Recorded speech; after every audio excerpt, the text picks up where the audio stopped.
I stored away as many puppets as I could when those ghostly beings attacked, but there are only just over 1,000 of them left, one of the crimson-robed figures replied. My situation is even worse. Not only were the ghost monarchs severely wounded by the puppet's self-detonation, all of them remaining profound ghosts were also destroyed by the wind attribute ability you unleashed, the white-haired beauty sighed. What are you saying, fellow Taoist Lan? Even though we agreed that you had to refine 8,000 profound ghosts, the pure Xianxia I supplied to you was far more than enough to refine that number of ghostly soldiers, so you must have refined more than the 8,000 that were revealed, right? Now's not the time to be hiding such resources, Lu Zhu said as his expression darkened. The white-haired beauty faltered upon hearing this, and a slightly awkward look appeared on her face. I didn't think that you were aware of this, brother Lu Zhu. Indeed, in order to prepare for unforeseen circumstances, I refined 500 extra profound ghosts. Even though that's not a lot, their individual prowess is far superior to that of normal in-armor profound ghosts. Alright, even though there are still several more perilous places we must pass through during the remainder of our journey, those profound ghosts on top of what's left of the puppets should be enough to get us through to the finish line. I know that you may not fully trust me, but once we secure the divine infernal river elixir, we'll be able to split up and you can go wherever you please. However, I advise you not to try any little tricks before that. Otherwise, don't blame me for turning on you. A threatening tone crept into Lu Zhu's voice as he spoke. The other demon monarchs' expressions changed slightly, but none of them responded to his words as if they hadn't heard him in the first place. Lu Zhu didn't find their reaction to be strange in the slightest. He merely waved a hand through the air and said, "Let's go." He then transformed into a ball of black light that flew on ahead. The dozen or so high-grade demon beasts down below immediately followed suit. The two crimson-robed figures glanced at one another before sweeping their sleeves through the air in unison, summoning specks of black light from within. Those specks of black light then began to glow with spiritual lights of different colors before transforming into puppets of different shapes and forms. These puppets had clearly been carefully preserved by the two crimson-robed figures. Not only were they all in brand new condition, most of them were extremely intricately crafted. At this moment, the white-haired beauty also raised a hand to hurl forth a palm-sized black leather pouch, and the pouch rotated in midair before tipping itself over to expel a burst black Yin winds. A group of black-armored ghostly soldiers then emerged from within those Yin winds. These ghostly soldiers appeared to be quite similar in appearance to the Yin armor profound ghosts from before, but they appeared to be more sturdy and also larger in stature. From a distance, they presented quite a formidable sight to behold. Go. The ghostly soldiers swept toward Lu Zhu as a swath of black mist under the white-haired beauty's command. Yuan Yao and Yan Li could only part with Han Li to follow the white-haired woman. At this moment, the puppet army also rose into the air and flew along at low altitudes with spiritual light of different colors enshrouding their bodies. The purple blood puppet led the way from the two crimson-robed figures still situated on its shoulders. Mu Qing glanced at Han Li with an indifferent expression before also flying away with her golden flower beneath her feet. Let's set off as well, fellow Taoist Han. Han Li turned to discover Jin Ling appraising him with a hint of a smile on its face, seemingly intent on staying with Han Li to monitor his actions. Thus, Han Li nodded expressionlessly before rising up into the air as a streak of azure light. The golden ape chuckled before following closely behind him as a streak of golden light. A few days later, in front of a cave in a set of grayish-white mountain ranges situated deep within the infernal river, there were several ghostly beings of different forms standing motionlessly on the spot. These ghostly beings were enshrouded under a layer of azure smoke, and among them were faint white shadows as well as massive skeletons that were several tens of feet tall. The white-robed ghostly woman who'd faced Han Li in battle once before abruptly departing was one of those ghostly beings. However, all of them were severely wounded and their auras were extremely feeble. Even the ghostly woman that had proven to be a very troublesome opponent to Han Li was missing an arm, leaving her as an amputee. Standing at the very center of these ghostly beings was a puppet clad in a suit of crimson armor. This was one of the crimson-armored puppets deployed by the Mayfly race. From its outward appearance, this puppet was no different from the other normal crimson-armored puppets. However, the ghostly beings around it clearly all wore expressions of awe and veneration, seemingly rather fearful of it.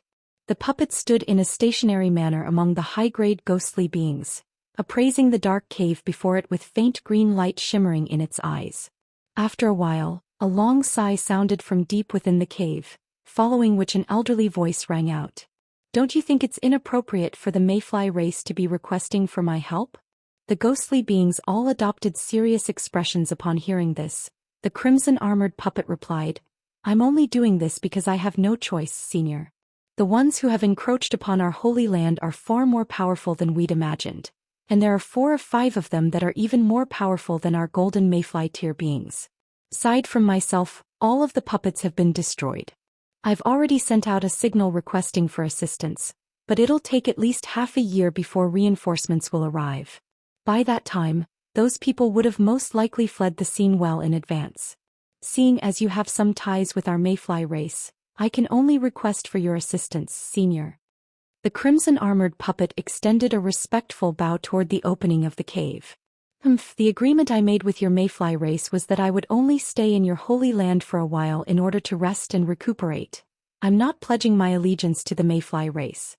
I've already repaid any debts I owe you, and I even went out of my way to gather all of these high-grade ghostly beings to assist you on this occasion, yet now you're asking me to fight for you in person? Don't you think that's going too far?" The owner of the elderly voice harumphed coldly, and the entire cave tremored with his discontent. "Senior Jiang, I'm not familiar with the details of your agreement with our mayfly race, but with your unfathomable powers, taking care of those beings would be an extremely simple task for you. If you're really reluctant to eradicate them in person, then please allow me to borrow your 5-dragon chopper. That will suffice as well," the puppet replied. "The 5-dragon chopper is one of my most prized treasures. Why should I lend it to you? I paid a sufficiently heavy price to the elders of your mayfly race in order to enter the infernal river." The elderly man seemed to have recalled something an unsavory memory, and his voice cooled even further. The crimson-armored puppet didn't dare to push the elderly man any further. Instead, it suddenly produced an extremely intricate thumb-sized black vial before proposing, "Prior to my departure, the elders of our race bestowed upon me a small vial of water essence. I'm willing to offer this in exchange for your assistance, Senior." Water essence. The owner of the elderly voice seemed to be quite stunned by this offer. The puppet was filled with renewed hope upon hearing the shift in the elderly man's tone, and it continued, "It takes over 100,000 years just for a tiny drop of this water essence to be formed, and not much of it can be found even in the entire spirit realm, making it an extremely rare treasure." A burst of black light swept forth from within the cave, wrenching the small vial from the puppet's grasp before drawing it into the cave, but the puppet made no effort to stop this. "This is indeed water essence. Looks like those old monsters in your mayfly race have got me wrapped around their fingers," the elderly man sighed in a resigned manner. "Then you've agreed to help me, Senior?" The crimson-armored puppet was ecstatic. "I have. But I've already made an agreement with the elders of your race to repress the Qi backlash of this space for your mayfly race. During recent times, the Qi in this place has been rather unstable, so I won't be able to leave this place. As such, I can only lend you my 5-dragon chopper," the elderly man replied after a brief hesitation. "Thank you, Senior. With the 5-dragon chopper, I'll be able to slay those intruders with ease," the crimson-armored puppet said in an elated voice. "All right, here's the treasure." The elderly man wasted no further time as a streak of silver light shot forth from within the cave, reaching the crimson-armored puppet in a flash. The puppet focused its gaze to find a mundane-looking silver chopper hovering before it. Aside from the fact that the surface of its blade was as smooth and bright as a mirror, there was nothing else out of the ordinary about it. "Senior, is this really the 5-dragon chopper?" The crimson-armored puppet picked up the chopper and carefully examined it with a hint of bewilderment in its eyes. "Hee, are you worried that I'm swindling you?" the elderly man chuckled coldly. The crimson-armored puppet hurriedly shook its head and tried to explain, "I wouldn't dare to think that, it's just that this chopper." However, right at this moment, the chopper tremored and flew out of its grasp, then hovered in midair before radiating brilliant silver light. Immediately thereafter, several clear dragon roars erupted from the chopper, following which 5 massive WRM projections slowly emerged along its blade, presenting an intimidating yet spectacular sight to behold. I refined this 5-dragon chopper many years ago from the souls and remains of 5 immensely powerful W's slain while traveling on other continents. Back when it was first forged, it was immediately instated on the chaotic myriad spirit roll, and even now, it's still among the top few handful treasures on that spirit roll, the elderly man declared in a proud voice. Apologies for my foolishness, Senior. I'll immediately return this treasure after I take care of those intruders. The crimson-armored puppet was ecstatic upon seeing the WRM projections manifested by the chopper, and it immediately made a hand seal, following which the chopper disappeared up its sleeve as a streak of silver light. I've already cultivated this treasure to be one with my soul, so even if you take it away from here I can recover it at a whim. On top of that, you won't be able to make use of the treasure's full power, especially not in that puppet body of yours. I'll impart upon you a mantra for you to activate the power of your spiritual sense to control the 5-dragon chopper. Even though you won't be able to wield this treasure for long, it should be more than enough to take care of those intruders. However, if you choose to do this, the spiritual sense that you've infused into this puppet will be severely damaged. Are you sure you want to take this course of action? The elderly man asked. Green eyes flashed in the puppet's eyes upon hearing this, and it quickly replied, If we don't stop these outsiders, I'll be punished by the elders of our race even if I were to make a safe return. I'd rather take the risk and sacrifice this portion of my spiritual sense if required. Good. Seeing as that's the case, I'll teach you the mantra right away. The elderly man chuckled before his voice trailed off. However, the crimson-armored puppet's eyes were flashing incessantly with rapt focus as if it were listening intently to something. After a while, the puppet exhaled before extending a final respectful bow toward the cave. Thank you for your kindness, Senior. I must make haste, so I'll be taking my leave now. Not so fast. Here's a vial of pills. Feed them to the other ghostly beings. As long as these ghostly beings can recover their powers, they'll be of assistance to you. The water essence you gave me is quite precious, so I'll throw in the pills to make it a fair trade. A gust of wind swept forth out of the cave, sending a white jade vial flying toward the puppet. The crimson-armored puppet was naturally ecstatic to see this, and it immediately stowed the jade vial away before bidding farewell to the elderly man in the cave again. The ghostly beings also departed in silence behind the puppet. Meanwhile, Lu Zhu and the others were flying through the air above a forest filled with dead trees when a large horde of flying skeletons suddenly flew toward them from the forest down below. These skeletons appeared to be remains of some kind of insect beast.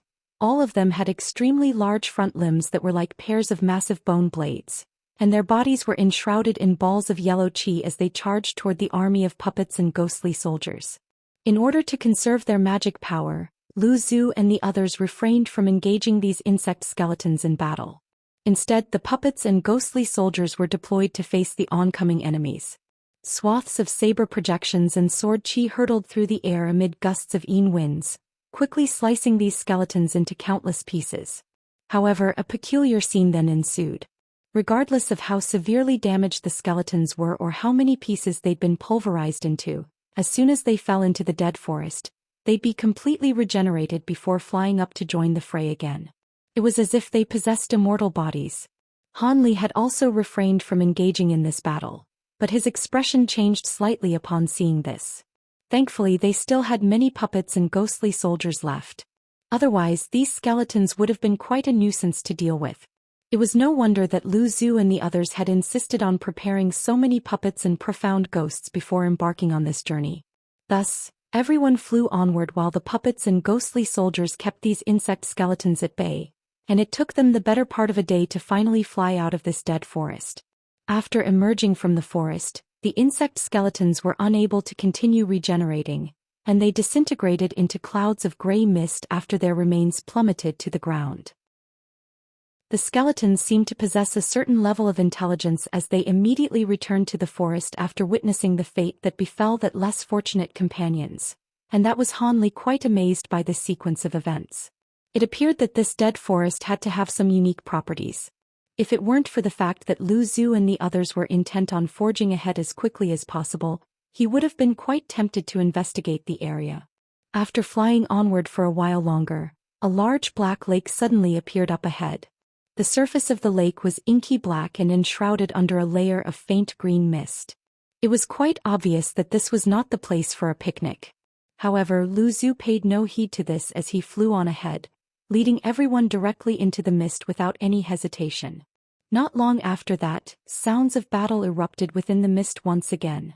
A month later, all of the puppets and ghostly soldiers had been completely eradicated, and everyone was greeted by the sight of a set of gray mountain ranges in the distance. That was their final destination, the Imbone mountain ranges where divine infernal river elixir could be found. At this point, there were barely even any high-grade demon beasts left aside from the demon monarchs. With Han Li and Jin Ling's powers, they were naturally still alive and well. Yuan Yao and Yan Li encountered perilous situations on several occasions during the journey, but Han Li had made an effort to look after them, so they managed to survive those ordeals with only minor injuries. At this moment, the group stopped around 50 kilometers away from the mountain ranges. The demon monarchs had gathered together to discuss something with grave expressions on their faces. Han Li was looking on at the mountain ranges up ahead with a heavy heart. The second half of the journey had not gone as he'd expected. He'd thought that with how perilous the infernal river was, there would always be chances for him to get away from the demon monarchs. However, to his surprise, they did encounter some perilous situations along this stretch of the journey, but none that were able to draw the demon monarch away. Furthermore, Jin Ling seemed to have received some kind of instruction from Mu Qing as the golden ape refused to leave Han Li's side. What was even more depressing to Han Li was that this golden ape was also proficient in some kind of spirit eye ability, so even if he were to unleash some kind of concealment technique, it'd be very difficult for him to escape its surveillance.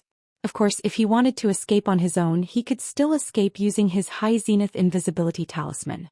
After all, as his magic power improved, the potency of the talisman had also been markedly enhanced. However, if he couldn't take Yuan Yao and Yan Li with him, then he wouldn't be able to eradicate the tracking marks planted in his body by the 4 demon monarchs. In that case, how far would he be able to get before he was simply caught again? Han Li looked on at the gray mountain ranges in the distance as he pondered his situation. According to Lu Zhu and the others, this so-called divine infernal river elixir could be found at the center of the mountain ranges. The demon monarchs hadn't disclosed what effects this divine elixir had, but for a being at the pinnacle of the body integration stage like Lu Zhu to risk his life just to secure this elixir clearly indicated how precious it was. However, seeing as this was the holy land of the Mayfly race, there were definitely going to be powerful restrictions around the source of the elixir, and it was most certainly not going to be an easy task to secure it. All of a sudden, Han Li discovered that the demon monarchs all seemed to be looking at him. All of them wore different expressions on their faces, and it seemed that they were engaged in a heated argument. Mu Qing was shaking her head emphatically while a cold light had appeared in Lu Zhu's eyes.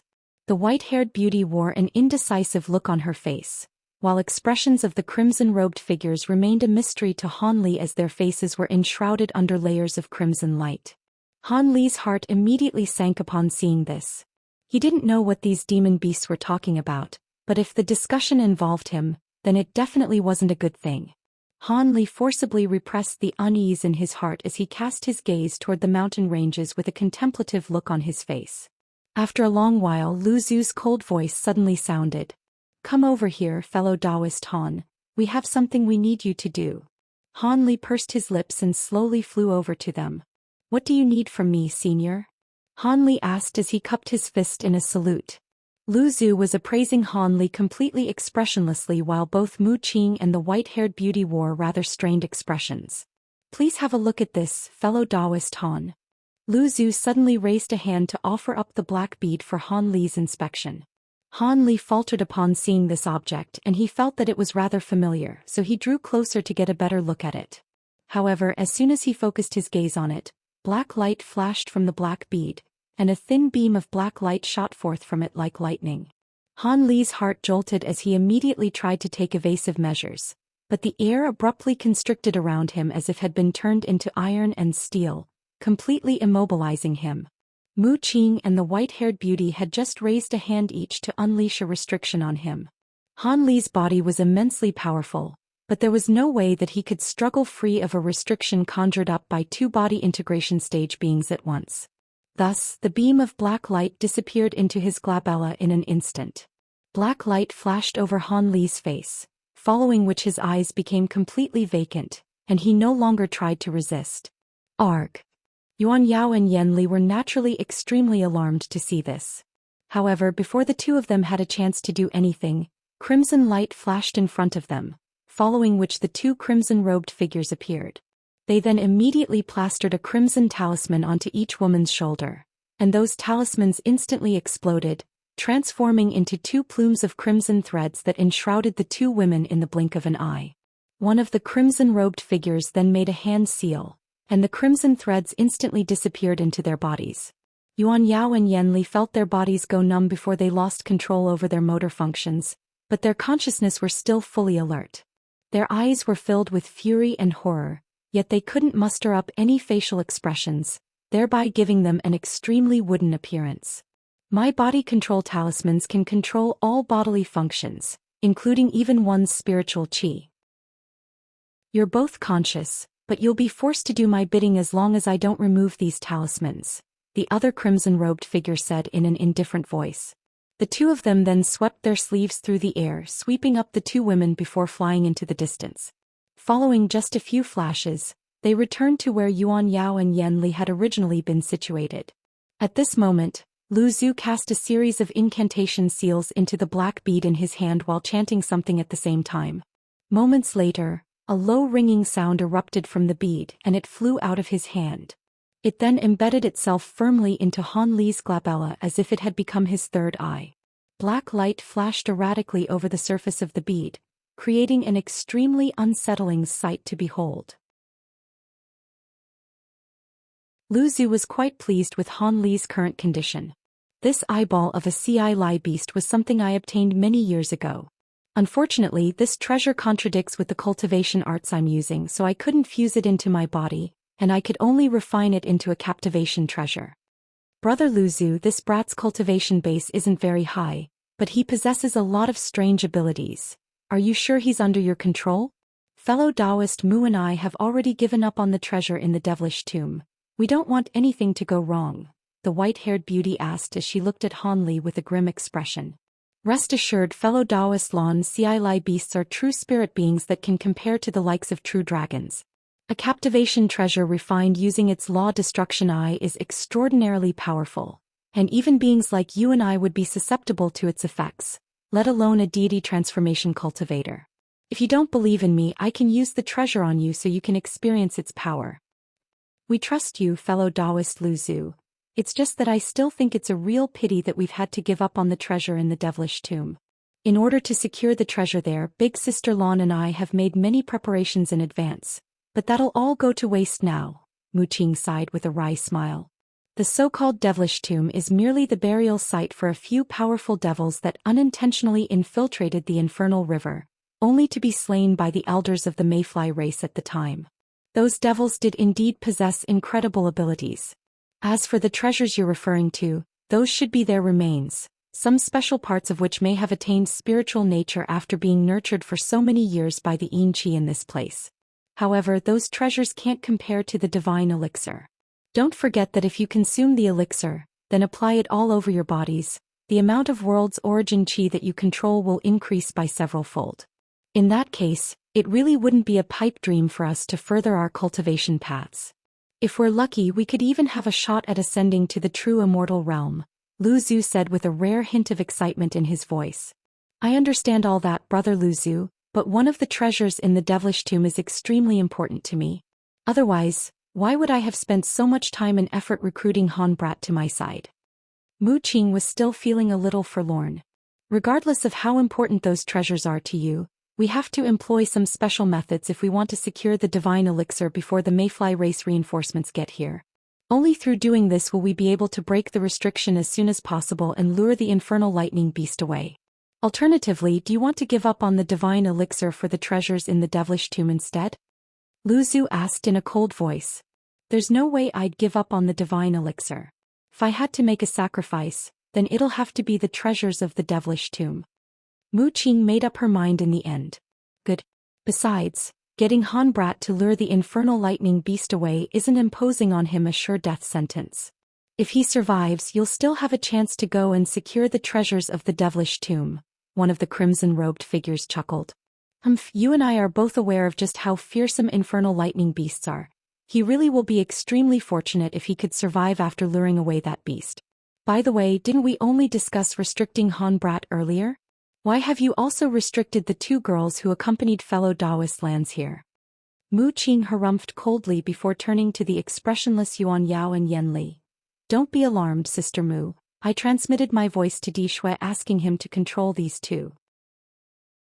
That Han Brat won't be able to protect the 2 girls any longer after luring the infernal lightning beast away, so it might be rather dangerous to have them running around on their own. Furthermore, the pure yin qi in the bodies of those 2 girls can assist me in refining the divine elixir, the white-haired beauty explained in a nonchalant manner. Mu Qing fell silent upon hearing this. Seeing as all 3 of them have been restricted, let's act according to the plan. We'll break this restriction together, then get Han Brat to unleash his divine Devilbane lightning in order to lure that infernal lightning beast away from the divine pond. After that we'll be able to secure the divine elixir with ease, Lu Zhu said. Infernal lightning beasts are extremely fearsome creatures. Will divine Devilbane lightning really be enough to lure it away? What if that fails and we only end up aggravating the beast instead? The white-haired beauty asked in a cautious manner. Infernal lightning beasts love to devour lightning, and divine Devilbane lightning is one of the 5 divine lightnings of the spirit realm. How could it possibly be willing to ignore such alluring bait? Lu Zhu was clearly quite confident in his plan. I see. I'm feeling a lot more confident and assured now. The white-haired beauty nodded in response. Di Shui then turned to the 2 crimson-robed figures and said, Fellow Taoist Di Shui, the final wall that we face will have to be broken down by you and you purple blood puppet. We refined this purple blood puppet for none other than this purpose. One of the crimson-robed figures chuckled. Lu Zhu merely nodded in response.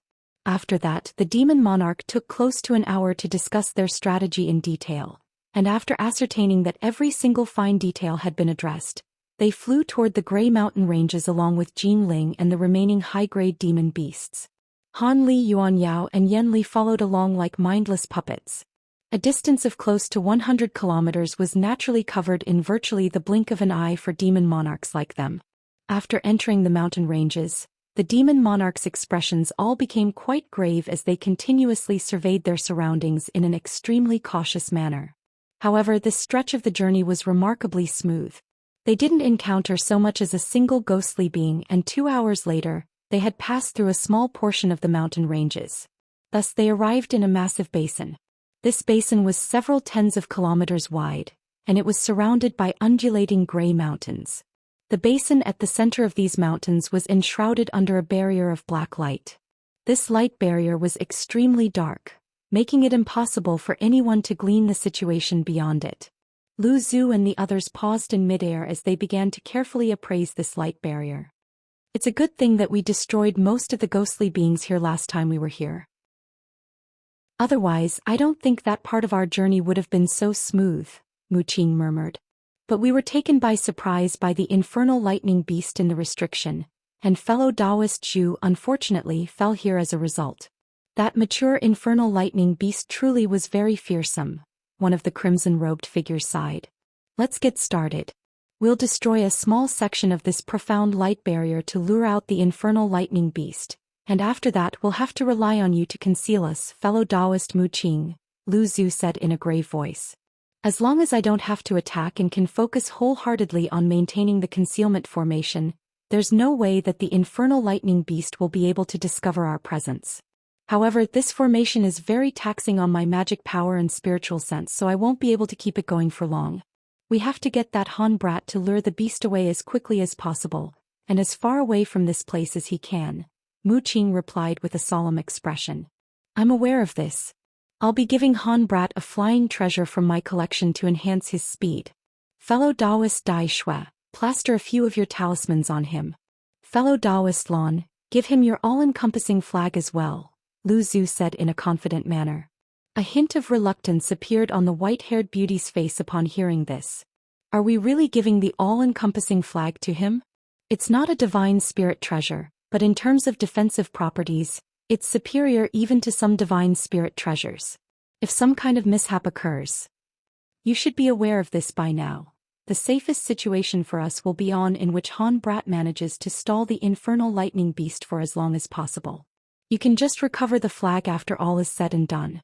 You're the only one among us with a treasure of this nature, which can offer superb protective properties without the need for much magic power expenditure and complex mantras, Lu Zhu said with furrowed brows. Alright, looks like I have no choice then. After a long lengthy hesitation, the white-haired beauty finally rubbed her hands together in a dejected manner, following which a ball of white light erupted and a small silver flag emerged. The flag was shimmering with light and its faces were riddled with runes. Even at first glance, one could easily tell that this was an extraordinary treasure. The white-haired beauty wasted no further time with words as she pointed a slim finger at the flag. The flag then immediately flew toward Han Li as a streak of silver light. The eyeball situated on Han Li glabella flashed at Lu Zhu's behest, and he swept his sleeve through the air in a wooden manner, sending forth a burst of gray light that swept the silver flag up into his sleeve.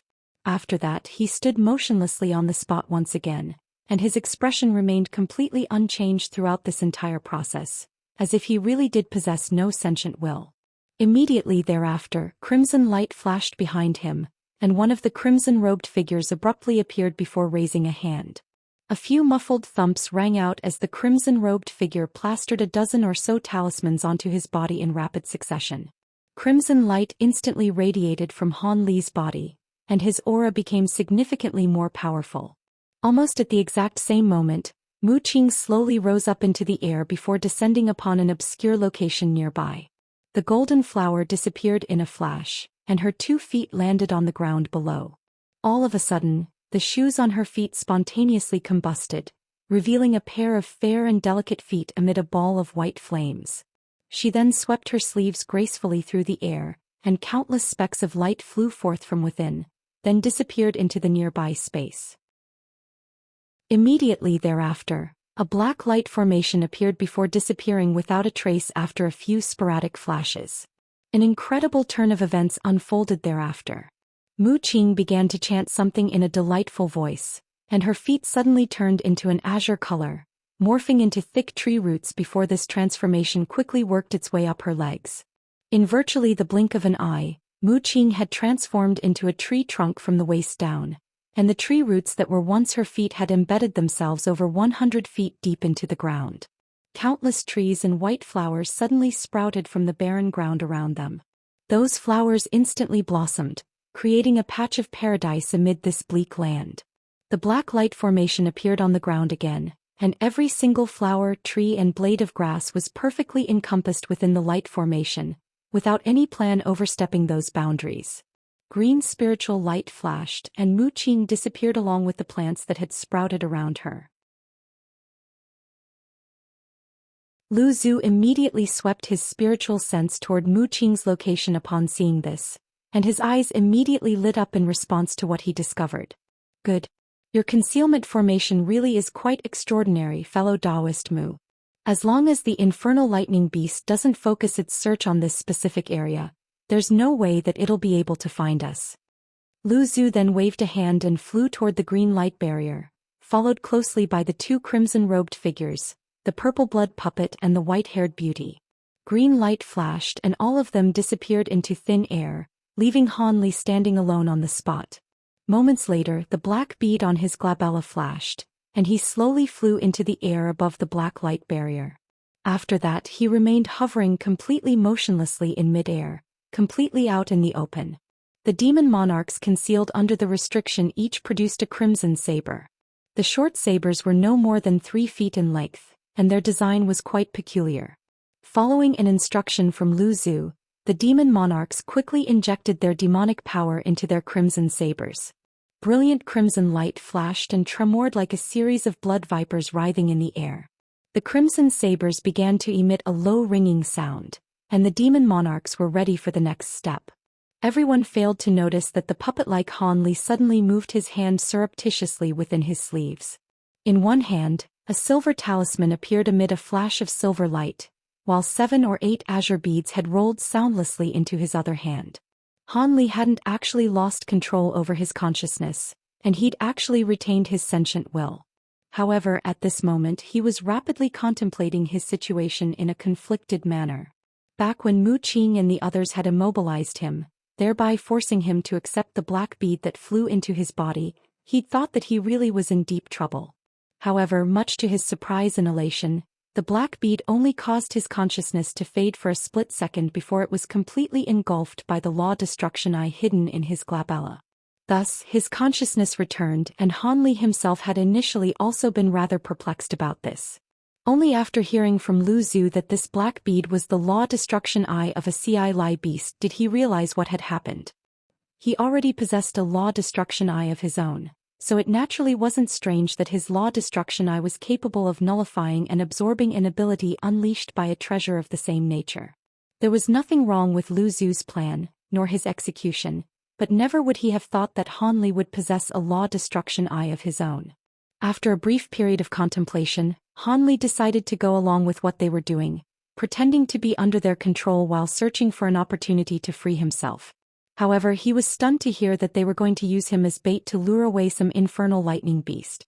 It was the first time that Han Li had heard such a name, but the demon monarchs were clearly all extremely fearful of this beast, and that was more than sufficient indication of how fearsome that thing had to be. He naturally didn't want to act as bait to draw away such a dangerous creature, but if he were to do anything that went against Lu Zhu's will, they'd immediately realize that he wasn't actually under their control. Seeing as they had a captivation treasure like the eye of the Ci Lai beast, they almost definitely had other treasures and secret techniques that they could use to control Han Li's spiritual sense, and he may not be so lucky next time. Even though he could use his provenance true devil arts to lock his spiritual sense away deep into his soul, the demon monarchs could destroy his soul out of sheer frustration, and that would be an even worse outcome for him. Han Li remained completely expressionless, but his mind was racing rapidly.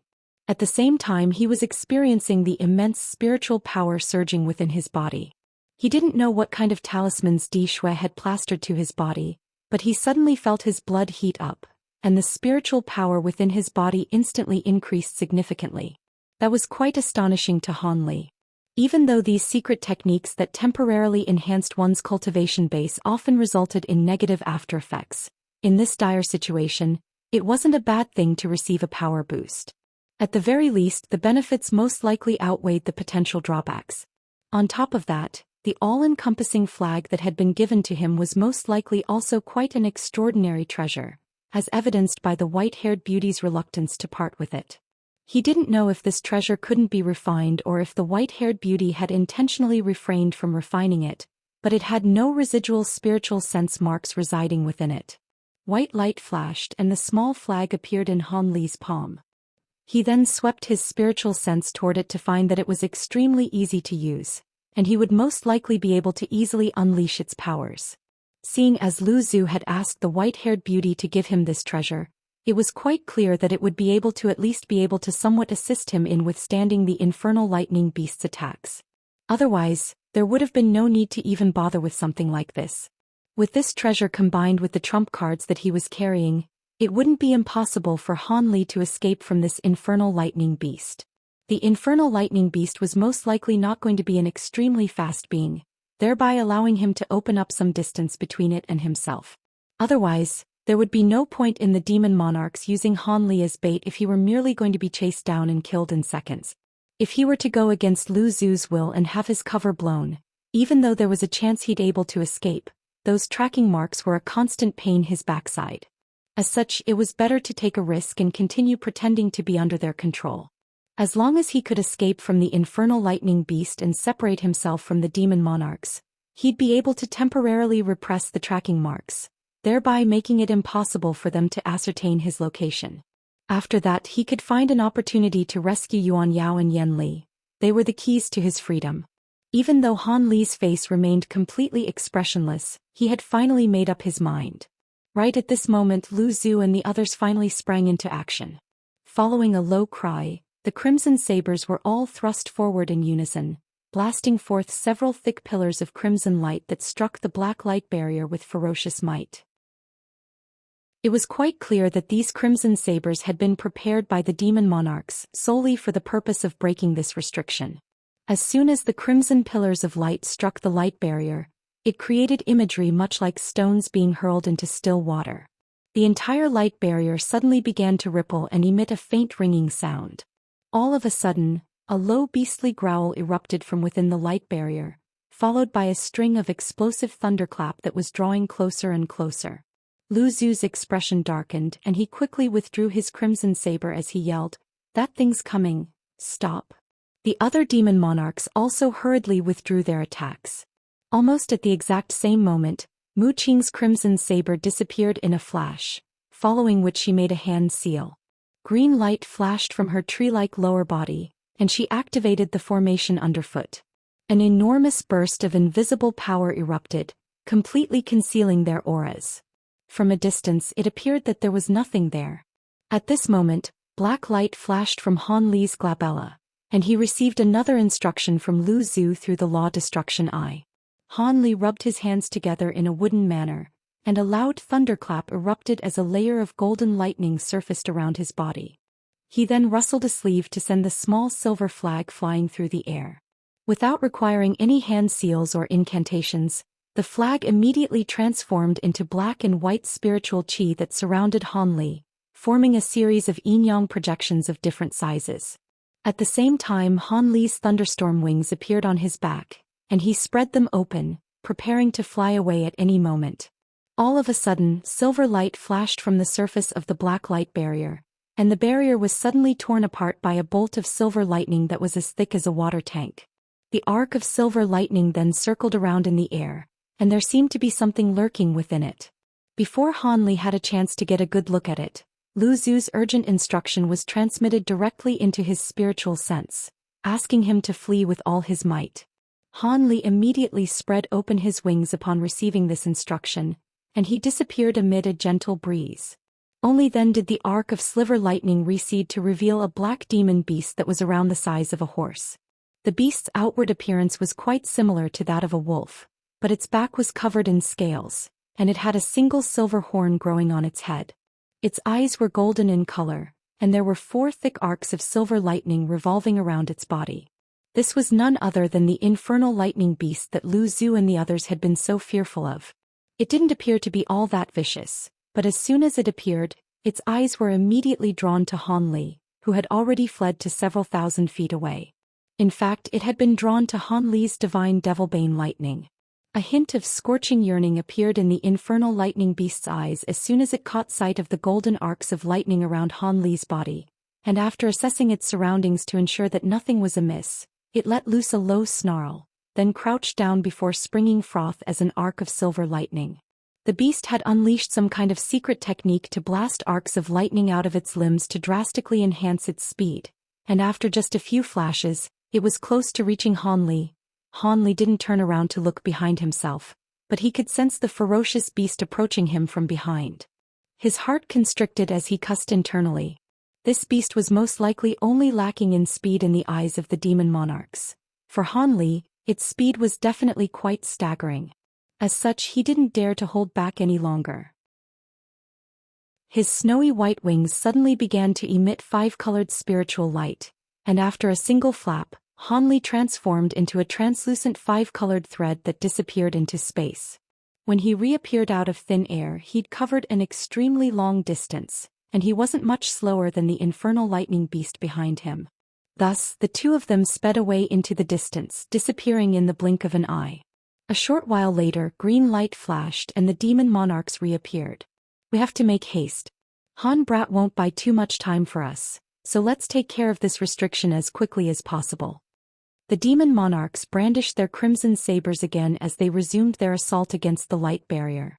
On this occasion, the pillars of crimson light that shot forth instantly transformed into a series of crimson Ws, and this wave of attacks was clearly far more powerful than the previous ones. At the same time, a massive insect projection appeared above Lu Zhu's head. The projection opened its mouth before blasting forth a pillar of black light, and the purple blood puppet also swelled to several times its original size at the crimson-robed figure's behest.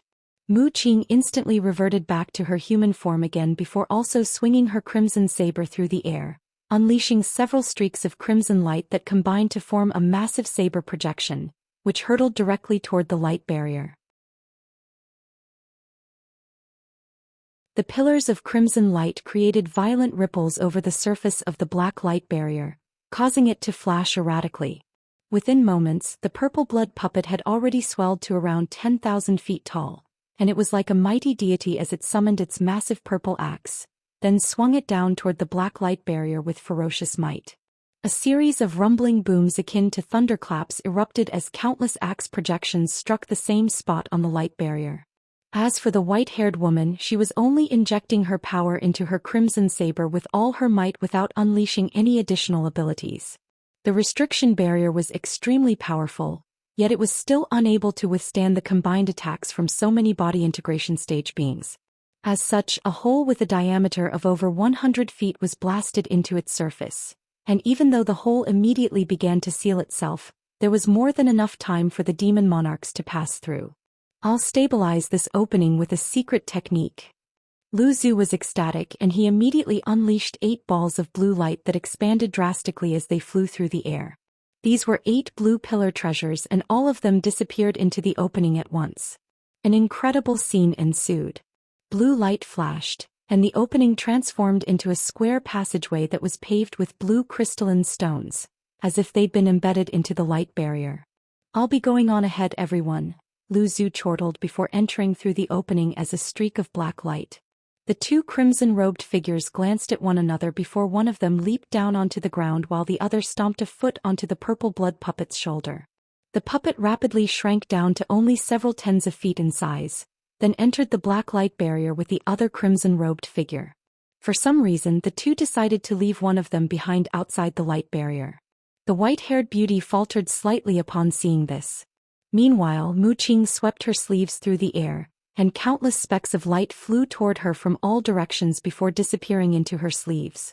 She had cleaned up everything that had been used to set up that concealment restriction. "Sister Lan, are you going to go in with your 2 disciples? Even though the infernal lightning beast has been lured out, who knows what other dangers could lurk in there? With their lowly cultivation bases, there's a good chance that they could perish in there. Jinling, you can stay out here." Mu Qing issued a few cautionary words to the white-haired beauty, then delivered an instruction to the golden ape before also flying into the passageway with her golden flower beneath her feet. Jinling bowed in response and remained on the spot as it was told. However, the white-haired beauty's brows furrowed as she cast her gaze toward the puppet-like Yuan Yao and Yen Li. A cold smile then appeared on her face as she murmured to herself, "I'd be even more worried if I were to leave them outside. You do come with me." She made a hand seal to release a gust of gray-een winds which swept up the 2 women before she entered the passageway. Thus there were only a few beings left behind outside the light barrier. "Let's guard this entrance here for now. If everything goes smoothly, they should be able to return with the divine elixir soon," the crimson-robed figure who had stayed behind suddenly said to Jinling. "I certainly hope that to be the case. Well, I'll be following your orders here, senior." Jinling was acting in a very respectful manner in the presence of the crimson-robed figure. "Hee, you must be wondering if I'm the true Di Shui or merely an avatar," the crimson-robed figure chuckled. "Surely you jest, senior. My mistress has told me in the past that you're capable of splitting up your soul so both bodies could be said to be your true body, and both could be said to be avatars as well, so there's no difference between the 2, Jinling replied calmly. The crimson-robed figure faltered slightly upon hearing this before chuckling to himself. "Fairy Mu sure knows about me." At this point, there were still 3 high-grade demon beasts remaining outside the light barrier aside from Jinling and Di Shui. All 3 of those demon beasts had adopted their human forms and were standing not far away from the 2 of them. The crimson-robed figure cast his gaze toward these 3 demon beasts, and he was just about to say something when his pupils suddenly contracted. His hand shot forth like lightning before making a grabbing motion toward a nearby spot in the air without any premonition. A massive crimson hand that reeked of blood and gore appeared in the air above that patch of space, then swelled to around an acre in size before crashing downward with ferocious might. A streak of silver light flashed through the air, and the massive crimson hand was sliced into 2 amid a resounding boom. A humanoid figure then swayed nearby, and a crimson-armored puppet appeared amid a flash of silver light, appraising the crimson-robed figure and the others in an expressionless manner. "Is that a puppet from the Mayfly race?" Jinling was rather surprised to see such a being appear here. "Be careful. This is not an ordinary crimson-armored puppet. A powerful being from the Mayfly race has imbued some of their spiritual sense into this puppet, the crimson-robed figure cautioned in a grave voice. That attack that he had just unleashed wasn't a particularly powerful one, but he was still very surprised to see it being dismantled with such ease. He narrowed his eyes and focused his gaze on that streak of indistinct silver light. The silver light was extremely blurry, and even he couldn't see what was lurking within it. That was slightly alarming to him, and he didn't dare to look away from that silver light even for a single instant. Jean Ling's heart also jolted with shock upon hearing the crimson-robed figure's words of caution and seeing the grave expressions on his face. As such, it also focused its gaze on the crimson-armored puppet. Using its spirit eye ability, it was able to do what the crimson-robed figure couldn't, and identified the object within the silver light. It was a faint silver worm that was circling around in mid-air, creating quite a mysterious spectacle. Jean Ling's brows furrowed upon seeing this. It was unable to identify what kind of weapon this was, but it had to be something like a sword or a saber for it to be able to slice through the crimson-robed figure's attack so easily. You must be one of the Mayfly race puppets that got away, right? Seeing as you were able to escape, why didn't you hide somewhere until we were gone? Are you seeking an early death by coming out to face us here? In that case, I wouldn't mind granting your wish and sending you on your way, the crimson-robed figure chuckled coldly. If we weren't battling you in our puppet bodies, do you really think you'd be able to defeat us? In any case, none of that matters anymore. Aside from your group here, everyone else seems to have entered our divine pond. Looks like I'll be able to trap all of you here and kill you in one fell swoop, the crimson-armored puppet said in a cold voice. You think you can kill all of us on your own? The crimson-robed figure chuckled at the absurdity of that notion. That's right, with this 5-dragon chopper, none of you will able to escape from this place alive. The crimson-armored puppet suddenly raised a hand as it spoke. All of a sudden, a loud dragon roar erupted as a silver chopper that was bright and smooth as a mirror came flying down from above before landing in the puppet's grasp. 5-dragon chopper? I seem to recall this treasure from somewhere. The crimson-robed figure stared at the chopper with furrowed brows. Is that so? None of that matters as you'll all be perishing to this treasure soon anyway. The crimson-armored puppet seemed to be unwilling to waste any more time with words as it raised its saber-wielding hand, then slashed it through the air. Jean Ling and the crimson-robed figure reflexively shot forth through the air to take evasive measures upon seeing this. At this moment, 3 chopper projections suddenly appeared in mid-air, but they were targeting the distance beyond the golden ape and the crimson-robed figure. The 3 high-grade demon beasts in that direction had also adopted defensive measures, but the projections were simply too fast for them to evade, and too powerful for them to withstand as their bodies were sliced in half before any of them could even utter a single sound. After that, the 3 chopper projections abruptly disappeared in a flash.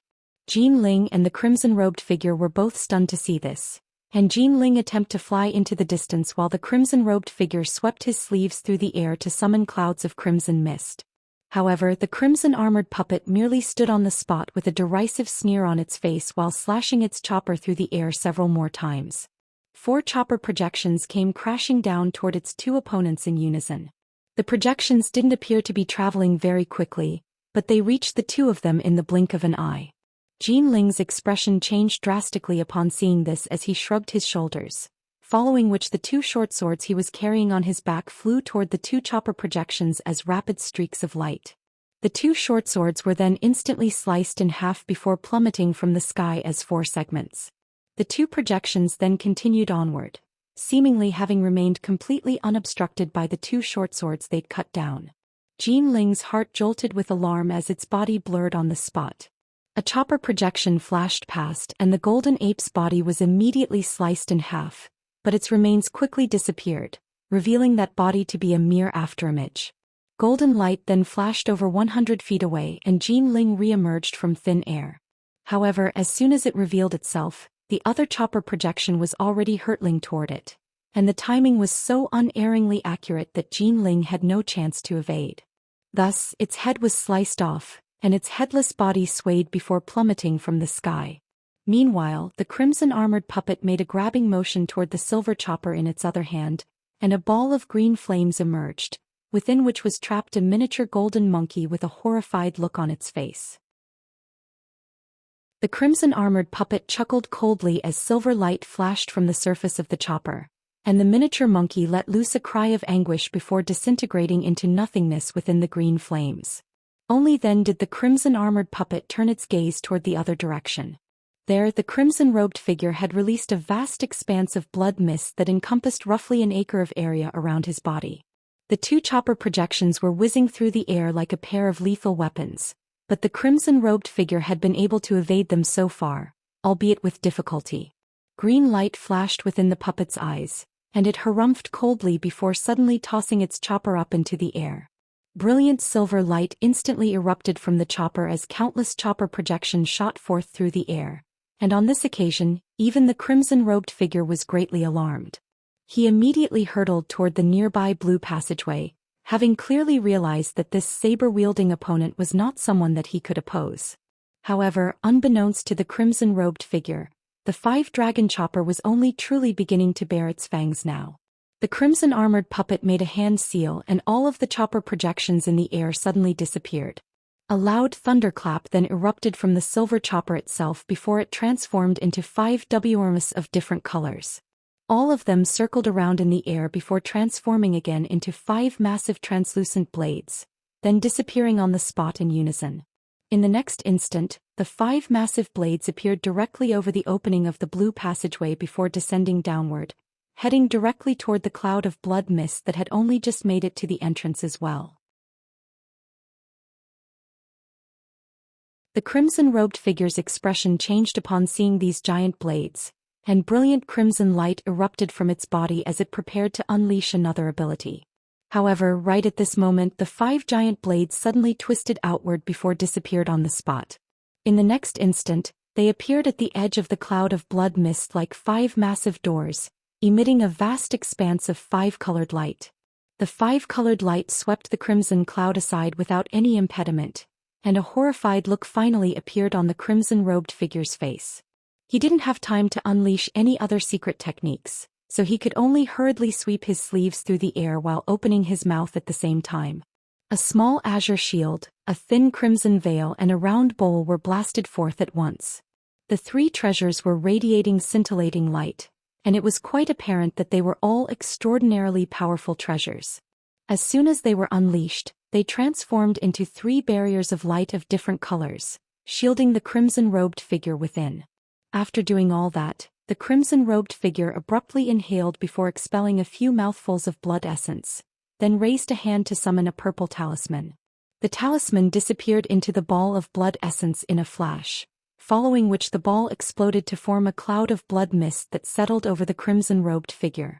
Immediately thereafter, a suit of purple armor surfaced over his body.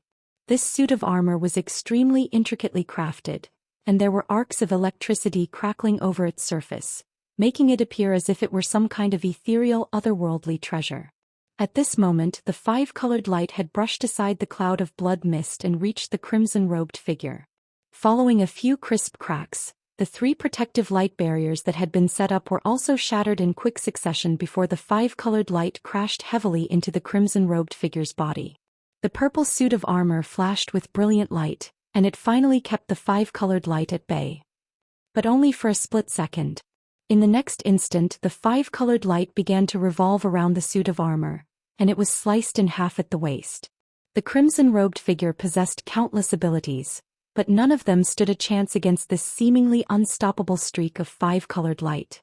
A hint of despair flashed through the crimson-robed figure's eye as over 100 talismans and a dozen or so treasures of different forms erupted from his body. However, his last-ditch efforts proved to be futile in the end, and all of these objects were pulverized in mere moments by the 5-colored light. A blood-curdling cry rang out as the 5-colored light completely inundated the crimson-robed figure, and not even his soul had been able to escape. A cold light flashed through the puppet's eyes upon seeing this, and it murmured to itself, "The main forte of the 5-dragon chopper is its unmatched cutting power. It's nothing more than a laughable delusion to think that you can withstand its attack using those treasures." It then made a grabbing motion and the 5 massive blades in the distance transformed into 5 WRM projections before flying back toward it. In the end the 5 WRM projections converged overhead, to form that shimmering silver chopper again, then descended from above. A hint of elation flashed through the crimson-armored puppet's eyes and it raised a hand to catch the chopper, but the light in its eyes suddenly dimmed, and its body swayed unsteadily as it almost tumbled out of the sky. Thankfully, it managed to right itself amid a flash of spiritual light, but a resigned look appeared in its eyes. It heaved a faint sigh before catching the silver chopper in its grasp again. It gently swept a hand over the chopper's mirror-like surface, and a burst of ringing erupted from its blade. This treasure is indeed extraordinarily powerful, but the rate at which it exhausts my spiritual sense is just as staggering. Looks like I'll have to put an end to everything the next time I unleash its power, the puppet mused to itself with a contemplative look on its face. At this moment, ferocious winds were swept up in the distant sky. A vast expanse of dark clouds descended and suddenly encompassed most of the entire sky. Several high-grade ghostly beings descended amid gusts of winds before landing in front of the puppet. "Have you done everything I asked?" the puppet asked. "Rest assured, Master, we've set up everything required. As soon as you enter the divine pond, we'll immediately seal off the area using the formation. Even if someone manages to emerge alive from in there, they won't be able to immediately get away, and we'll be able to trap them for some time," a zombie-like high-grade ghostly being replied in a careful manner. "Half of you come with me, the other half stay behind and take care of the formation. Those people have managed to divert one infernal lightning beast away, but what they don't know is that there's not just one infernal lightning beast guarding, but a couple instead, consisting of one male and one female." The crimson-armored puppet chuckled coldly. The zombie-like ghostly being seemed to possess a high level of intelligence, and it wore a hesitant look as it said, "Even though those infernal lightning beasts were left behind to guard this place by the elders of your mayfly race, we'd most likely be attacked by them as well, seeing as we don't carry any badges with us to grant us entry. Don't worry, those people went in ahead first, so the infernal lightning beast will attack them first. All you have to do is sneak over and land the killing blows when the opportunities present themselves. With this 5-dragon chopper alone, I wouldn't be overly optimistic about my chances. However, with this infernal lightning beast to assist me, it'd be strange if any of them could escape this place alive. As for the other infernal lightning beast, it's a pity that it was lured away, but had it not been for the fact that it had been drawn away, those people wouldn't have ventured into Divine Pond. It wouldn't be difficult to defeat them on the outside, but killing them all would be very difficult. But now..." The puppet chuckled in a sinister manner. All of the other ghostly beings immediately fell silent upon hearing this.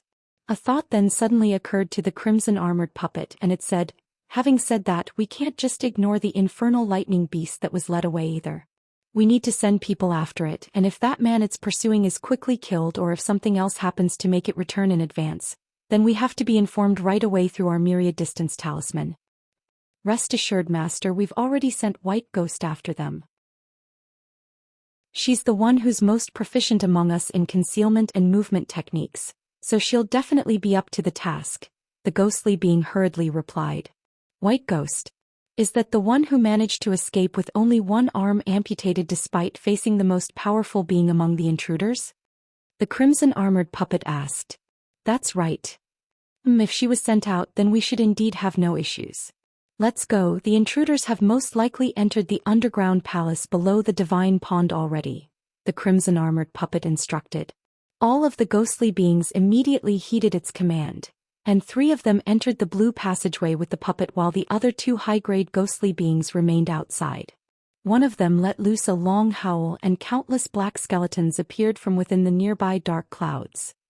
Han Li waved a hand through the air, and 7 or 8 bolts of golden lightning erupted behind him, heading straight for a ball silver lightning situated over 1,000 feet behind him. It was none other than the infernal lightning beast that had been pursuing it for an immeasurable distance already. At the sight of the oncoming arcs of golden lightning, the beast wasn't intimidated nor fearful in the slightest. Instead, it immediately opened its mouth to expel a burst of silver light. As soon as the divine Devilbane lightning came into contact with this silver light, it was swept up in a soundless manner before being devoured by the beast. The infernal lightning beast licked its lips as bursts of dull rumbling erupted from within its stomach, and its eyes lit up as if it had just enjoyed a rare delicacy. Han Li was able to take advantage of this delay to open up some distance between himself and the infernal lightning beast. However, the beast wasn't flustered in the slightest upon seeing this. It merely snarled as silver arcs of lightning revolved around its four limbs before setting off in pursuit again. Han Li didn't even have to turn around to know what the beast was doing, as it had done the same thing countless times along this chase. This beast was a sliver faster than him even when he was flying as quickly as he was capable of, so even though he was able to open up some distance, it didn't take long before the beast narrowed the gap again. After that, it would begin to attack him from afar. In the beginning, it would blast bolts of astonishingly powerful silver lightning out of its mouth. However, Han Li possessed his divine Devilbane lightning and lightning robe to protect himself, so he was able to handle those attacks with ease. The infernal lightning beast immediately stopped blasting lightning out of its mouth upon seeing this, and instead switched to unleashing azure claw projections. The projections started off at around the size of human hands, but not long after leaving the beast's claws, they would swell to around 10 feet in size. Several of those claw projections hurtling through an area at once could even suck away all the air in that area, giving one a sense that escape was impossible. If it weren't for Han Li's thunderstorm wings allowing him to combine wind and lightning movement techniques for short periods of time, he would have most likely been severely wounded by those claw projections already. Even so, the situation was still extremely perilous for him, and he was even dealt a glancing blow by a claw projection not long ago, which had almost resulted in catastrophic circumstances. Thankfully, the all-encompassing flag the white-haired beauty had given him took effect on that occasion, manifesting a gigantic yin-yang projection that nullified most of the power from the attack. Even so, his suit of resentful armor was completely destroyed, and he had suffered some minor injuries. As such, Han Li naturally didn't dare to let the beast draw any closer. Every time the beast drew too close for comfort, Han Li would unleash his divine Devilbane lightning to stall its pursuit. The infernal lightning beast seemed to have realized that Han Li was a consistent source of divine Devilbane lightning, so it wasn't in a hurry to kill him, and merely stalked him as if it were toying with its prey. Close to an hour had passed and Han Li had already taken this beast out of the Grey Mountain ranges.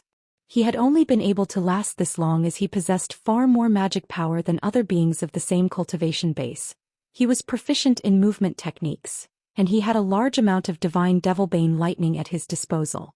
If another deity transformation stage or even spatial tempering stage being were in his position, they would have most likely fallen prey to this beast already. It was no wonder that Lu Zhu and the others weren't optimistic about his chances of survival. In order to break the restriction on the Infernal River, Han Li had already used up a lot of his divine Devilbane lightning, and without a large supply of that lightning left, Lu Zhu and the others would naturally be led into thinking that he wouldn't last very long at all. Han Li was keeping a constant eye on the infernal lightning beast behind him while thinking of a way to escape, seeing as the demon monarchs had most likely already broken through the restriction on their end and no longer had any spare capacity to try and track him down. There was definitely no way that he'd be able to escape from this fearsome demon beast through normal methods. The only things he could rely on were his lightning beads, the 2 new types of talismans he'd refined, and his mature gold-devouring beetles. The first 2 of those 3 trump cards were disposable items, so he was planning to use them against the demon monarchs, but unleashing the gold-devouring beetles was extremely taxing on his spiritual sense. As such, he would refrain from using them unless he was in a truly dire situation. Countless thoughts raced through Han Li's mind as he tried to find a solution. He couldn't unleash too many gold-devouring beetles as the after-effects would essentially cripple him. However, he could try releasing just a few to impede the infernal lightning beast behind him. The beetles didn't have to harm the beast. All they had to do was slow it down slightly and he'd be able to escape. As a safety precaution, he could use his new talismans to assist him in that process, thereby even further elevating his chances of success.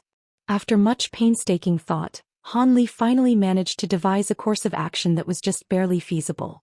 He immediately took a deep breath and injected his spiritual sense into the spirit beast bracelet hidden on his body. Following a string of resounding booms, Han Li unleashed his divine Devilbane lightning, and just as the infernal lightning beast paused to devour the lightning, he rustled his sleeve to send 3 specks of golden light hurtling through the air. They were none other than 3 mature gold-devouring beetles. The infernal lightning beast had just devoured the arcs of golden lightning with relish when it saw the golden beetles flying toward it. It faltered slightly in response before opening its mouth in a nonchalant manner. An arc of silver lightning erupted forth before splitting into three to strike the golden beetles. Thus, the beetles were completely inundated by lightning following three loud thunderclaps. However, in the next instant, a hint of surprise flashed through the infernal lightning beast's golden eyes. After the lightning receded, the three spirit insects were revealed, and not only had they not been reduced to dust, they had instead swelled to several times their original size as they continued flying toward the beast. Even though the infernal lightning beast's intelligence couldn't compare to that of a human, it had cultivated to an extremely high level, so it certainly wasn't some brainless buffoon. It had identified that these three beetles were rather peculiar, and it didn't dare to treat them with disdain any longer as it swept a set of claws through the air. Three streaks of azure claw projections immediately hurtled forth, swelling drastically mid-flight before striking the three golden beetles. The claw projections exploded amid a sharp screech, and azure light inundated the three golden beetles. Gusts of fierce spiritual winds scattered in all directions as the world's origin chi in the surrounding area was sucked away by the azure light, and it was as if the entire space there was going to collapse. The infernal lightning beast seemed to be extremely confident in that attack, and it didn't even bother to check the result before it shot forth toward Hanli again. However, a faint buzzing sound then rang out from within the azure light, and an incredulous look appeared on the beast's face. Golden light flashed within the azure light, and the three golden beetles flew forth, reaching a spot that was only several tens of feet away from the infernal lightning beast in just a few flashes. Their bodies were shimmering with golden light, and they didn't appear to have been injured in the slightest. The infernal lightning beast was truly shocked this time, and a hint of ferocious killing intent welled up in its heart. It immediately opened its mouth to expel a swath of silver light that swept up the three golden beetles.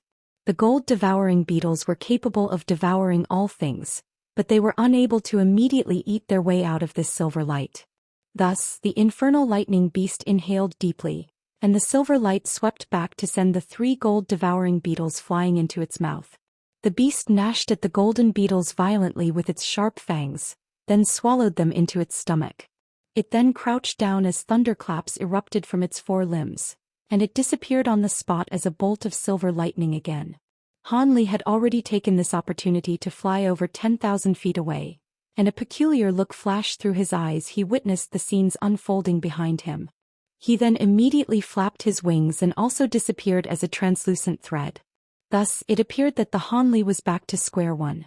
However, the infernal lightning beast seemed to have been completely infuriated by the beetles that Hanli had released earlier, and there was a lot more ferocity in its expression as it raced through the air. It seemed to be intent on killing Hanli now, and its subsequent actions reflected that desire. When Hanli unleashed his divine devilbane lightning again, the infernal lightning beast merely passed through the arcs of lightning without any pause or delay. It no longer had any intention of fooling around with Hanli. Hanli's heart stirred upon seeing this, and he circulated his magic power throughout his body in a frenzy as he traversed through the air as a translucent thread in a wrath-like manner. Even so, the infernal lightning beast was quickly closing in on him, and there were soon only just over 1,000 feet between them. Lightning flashed on the back of the infernal lightning beast, and the silver arcs of lightning intertwined to form a pair of wings. The wings were around 20 feet in length each, and they were completely silver in color with countless runes hovering around them. The infernal lightning beast flapped those wings, and its body turned into a blur amid a rumbling boom. In the next instant, the infernal lightning beast emerged just over 100 feet behind Hanli as an arc of silver lightning, and the projection that was situated where it had been just a moment ago also disappeared on the spot. Shadow movement technique. Hanli could sense that something was amiss, and he turned around just in time to witness the aforementioned sequence of events. His face immediately paled as a sinking feeling appeared in his stomach. He had not anticipated that this beast would possess such a troublesome movement technique. Shadow movement techniques weren't the fastest movement techniques, but they were definitely the rarest and most mysterious. There weren't even all that many people in the world who had witnessed such movement techniques. If it weren't for the fact that Hanli had conducted extensive research on his own lightning movement technique back in Deep Heaven City, reading through many relevant tomes that were sold in the city, he wouldn't have been able to identify that movement technique so quickly. However, he clearly couldn't afford to stand around and wallow in his astonishment under such dire circumstances. As soon as the infernal lightning beast reappeared, it immediately flapped its wings toward Han Li. The wings of lightning then abruptly disappeared amid a loud thunderclap. Han Li faltered slightly upon seeing this, yet before he had a chance to react, a loud thunderclap erupted overhead, following which a massive net of lightning came plummeting from above, and it was upon him in the blink of an eye.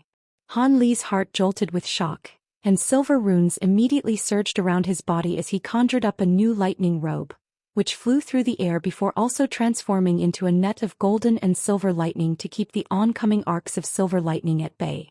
Immediately thereafter, azure light flashed around his body, and he hurtled back in retreat to rush out of the area encompassed by the lightning net descending from above. A hint of disdain appeared in the infernal lightning beast's eyes upon seeing this, following which its body blurred once again. Silver light flashed before Han Li, and the infernal lightning beast instantly appeared up ahead. At the same time, it slowly swiped its claws through the air, seemingly in a gentle and completely harmless manner, but Han Li felt as if the claws had been enlarged countless times, affording him no avenues for evasion or escape. Following a few rumbling booms, the surrounding air suddenly tremored before surging violently toward the spot right beneath the beast's claws, as if an invisible yet all-engulfing black hole had appeared there. Han Li's body stiffened before he was drawn forward by a burst of immense irresistible power, forcibly dragging him toward the beast's claws. His face paled even further, but a determined look then immediately flashed through his eyes. He suddenly opened his mouth to expel a small golden sword that was around several inches in length, and it only flashed once before transforming into a streak of golden light that hurtled toward the beast's claws. However, not only did the infernal lightning beast not withdraw its claws upon seeing this, a disdainful look appeared in its eyes instead. The streak of golden light crashed into a beast's claws with a loud clang, only to repelled back as a small golden sword as the golden light around it faded. Meanwhile, the beast's claws remained completely unscathed, and they hadn't even moved so much as a single inch. Not only that, but the beast's other paw shot forth like lightning to grab the sword in its claws. A vicious look then appeared in its eyes as its entire paw turned pure silver in color, and it brought its claws together with ferocious might to completely crush the golden sword. Not only were infernal lightning beasts blessed with extraordinary strength from birth, their bodies were as powerful as top-grade treasures. With those two attributes combined, it had crushed countless treasures with its sharp claws. As such, it had thought that it would be able to completely pulverize this small sword, just as it had done with countless treasures in the past. However, the golden sword merely tremored in its immensely powerful grasp, and the spiritual light emanating from the sword dimmed a little, but it remained completely unscathed. The beast had severely underestimated how robust Han Li's azure bamboo cloudsworm swords were. This sword had been refined with several types of rare materials by Han Li, and there were very few treasures as robust as it even in the spirit realm. The sword was unable to harm the infernal lightning beast, but the latter wouldn't be able to destroy the sword in a short time either. The infernal lightning beast was quite astonished by just how resolute this small sword was, and before it had recovered from its shock, a burst of golden light suddenly radiated from Han Li's body. He let loose a loud cry, and the golden light intensified in brightness as golden scales appeared all over his body. At the same time, golden light erupted from his back before manifesting a humanoid projection with 3 heads and 6 arms. The projection slowly extended its 6 arms in unison, sending a peculiar fluctuation running through the nearby space like ripples over the surface of a calm lake. With this split second of respite, Han Li flapped his wings, and a gentle breeze blew past as he disappeared on the spot. The infernal lightning beast let loose a low snarl as it clenched its raised paw into a fist, then lashed out at a certain spot in the air around 300 feet away. A resounding boom erupted as a burst of invisible power exploded, sending an invisible shockwave proliferating through the air in all directions. A humanoid figure was forcibly revealed from empty space by its attack, and it was none other than Han Li, who wore a stunned expression as he stumbled out of thin air. This beast had easily nullified his teleportation technique, and its powers were simply unimaginable to him. Han Li immediately shot back without any delay, and at the same time he swept his sleeve through the air to hurl a dozen or so azure beads toward the infernal lightning beast. Those were none other than the lightning beads that he'd painstakingly refined, and he'd used up close to a third of his entire supply in one go, so he certainly wasn't playing around. A hint of disdain appeared on the infernal lightning beast's face upon seeing this, and its body blurred again as it tried to unleash its shadow movement technique to evade these oncoming lightning beads. However, right at this moment, Hanli suddenly made a hand seal, and the infernal lightning beast was struck by a burst of excruciating pain in its stomach, as if it were being stabbed on the inside. As a result, it was unable to unleash its shadow movement technique, and this split-second delay was all it took for the lightning beads to reach it.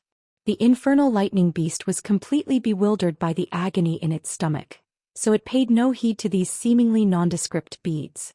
A loud thunderclap erupted as it half-heartedly conjured up a barrier of silver lightning, then hurriedly inspected its own internal condition. The carelessness with which the beast was handling the situation was very much a welcome sight for Hanli, and his eyes lit up as he made another hand seal without any hesitation. The dozen or so lightning beads flashed with azure light, then exploded in unison at his behest. Initially only a dozen or so balls of azure lightning appeared. Those then swelled drastically in size as a dozen or so bursts of tremendous lightning attribute power erupted forth. A lightning cloud that was several acres in size appeared in an instant, completely catching the infernal lightning beast off guard as it enshrouded the beast's entire body. Lightning flashed violently amid resounding thunderclaps, and a roar of sheer fury erupted from within the lightning cloud. The beast was naturally proficient at devouring lightning, but this attack possessed power equivalent to that of several body integration cultivators attacking at once, so it was naturally unable to devour such immense and volatile power. Furthermore, Hanli was spurring on his gold-devouring beetles with all his might to eat the beast from the inside, thereby severely debilitating it through sheer agony, and it could only withstand the power of the lightning beads with its powerful body alone. The lightning cloud in the sky put the power of azure heavenly lightning on full display as arcs of azure lightning flashed amid deafening thunderclaps that were audible even from close to 100 kilometers away. Meanwhile, Hanli wasn't just standing idly on the spot. He rustled both sleeves at once, and a series of talismans shot forth before circling through the air, shimmering with silver runes. These talismans were all quite mysterious, and 108 of them were summoned at once. Hanli made a hand seal before rapidly pointing his fingers in succession toward the lightning clouds down below with a grave expression on his face. The talismans immediately transformed into 108 streaks of silver light that disappeared right in front of Hanli. In the next instant, silver light flashed above the giant lightning cloud, and the silver runes reappeared. They surged through the air to form a strange diagram that encompassed the entire lightning cloud below. Hanli cast an incantation seal, and all of the talismans exploded in unison, creating a massive silver light formation. Within the formation, a projection of a large palace appeared in a mirage-like manner, as if it weren't actually a part of this world. The palace was shimmering with silver light, and there were countless runes dancing in the air above it. At the same time, heavenly music sounded, captivating the listener with its delightful beauty. However, as soon as the listener tried to listen more closely to the music, it would abruptly disappear. Hanli was ecstatic to see the realization of the formation, and he hurriedly made a hand seal, upon which the formation slowly descended. Right at this moment, a thunderous roar erupted from within the lightning cloud. Following a few earth-shattering thunderclaps, the azure lighting cloud tumbled and surged violently, and several arcs of lightning that were as thick as water tanks forced their way out of the lightning.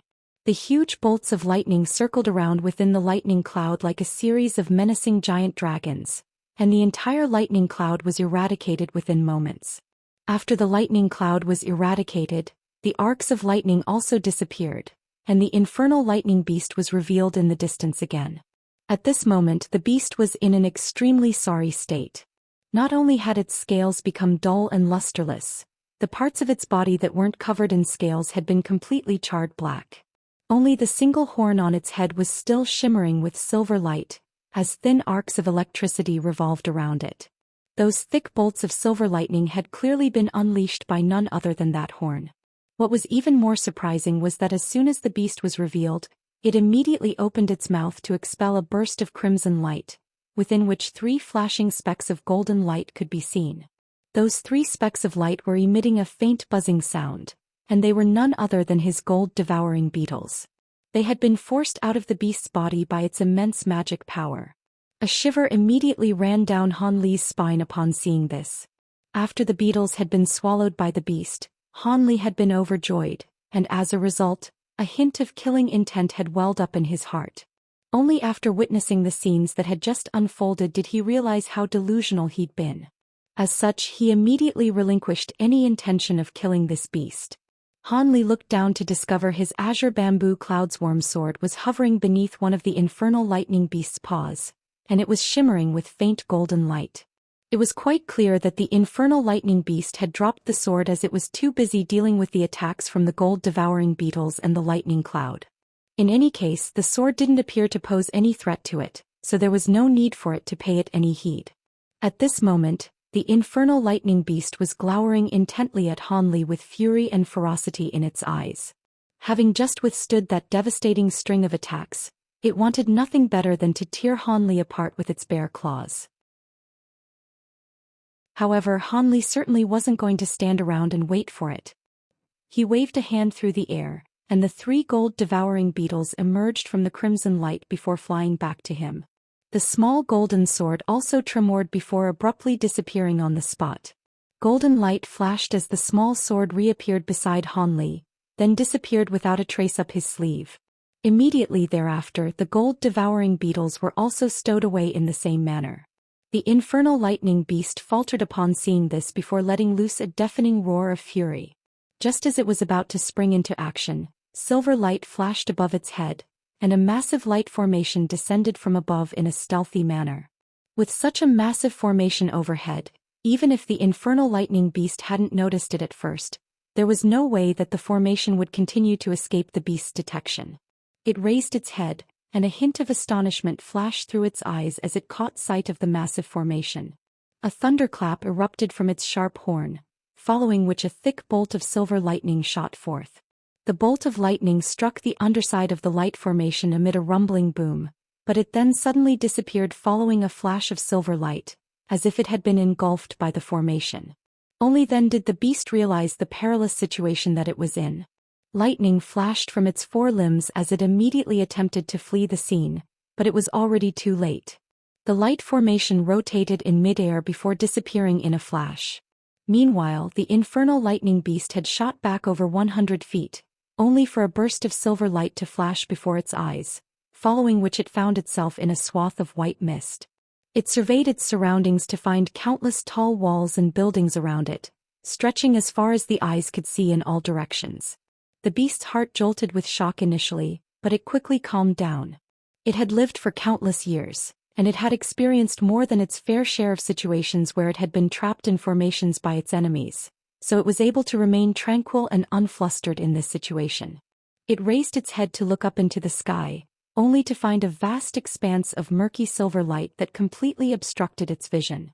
The infernal lightning beast cocked its head to the side and contemplated its current predicament, then rose up into the air as an arc of silver lightning, slashing its claws through space during the process. A dozen or so azure claw projections hurled forth in a flash, crashing heavily against the silver light barrier. Silver and azure light intertwined amid a string of dull thump, and the silver light barrier tremored slightly before falling still again.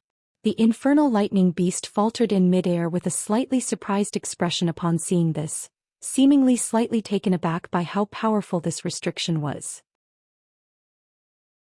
Unbeknownst to the infernal lightning beast, this light formation had been conjured up by the 9 palaces' heavenly talismans, which Han Li had only managed to refine after extensive periods of painstaking effort. There were a total of 108 such talismans, and they were extremely effective for trapping enemies. Of course, that also depended on what kind of being was trapped within this formation. At Han Li's current cultivation base, he wouldn't even be able to truly trap an average body integration stage being, let alone this infernal lightning beast. He was currently standing at the edge of the light formation, injecting his magic power into one of the 108 talismans in a frenzy. When the beast within unleashed that earlier attack, Han Li had felt a burst of immense power being transmitted into his body, forcing him to stumble back a few steps as his expression changed drastically. Thankfully, he was able to recover after circulating his magic power throughout his body. However, it was quite apparent that this restriction wasn't going to be able to contain this beast for long. After all, the gulf in cultivation base between himself and this infernal lightning beast was nothing if not night and day. However, he wasn't counting on this formation to trap the beast in the first place. All he needed was for it to buy him some time. Seeing as the formation had temporarily trapped his opponent, Han Li immediately withdrew his hand before flapping his wings and flying away as a streak of azure light, heading straight toward the direction he'd come from. After a few flashes, Han Li had reached the end of the horizon, and he would disappear from view after just one more flash. However, right at this moment Han Li's expression suddenly changed as he swept a hand through the air. Several tens of small golden swords shot forth in unison, piercing toward a certain spot in space. An astonishing scene then ensued. White light flashed from the location that the golden swords were flying toward, and a white-robed woman with a missing arm suddenly appeared.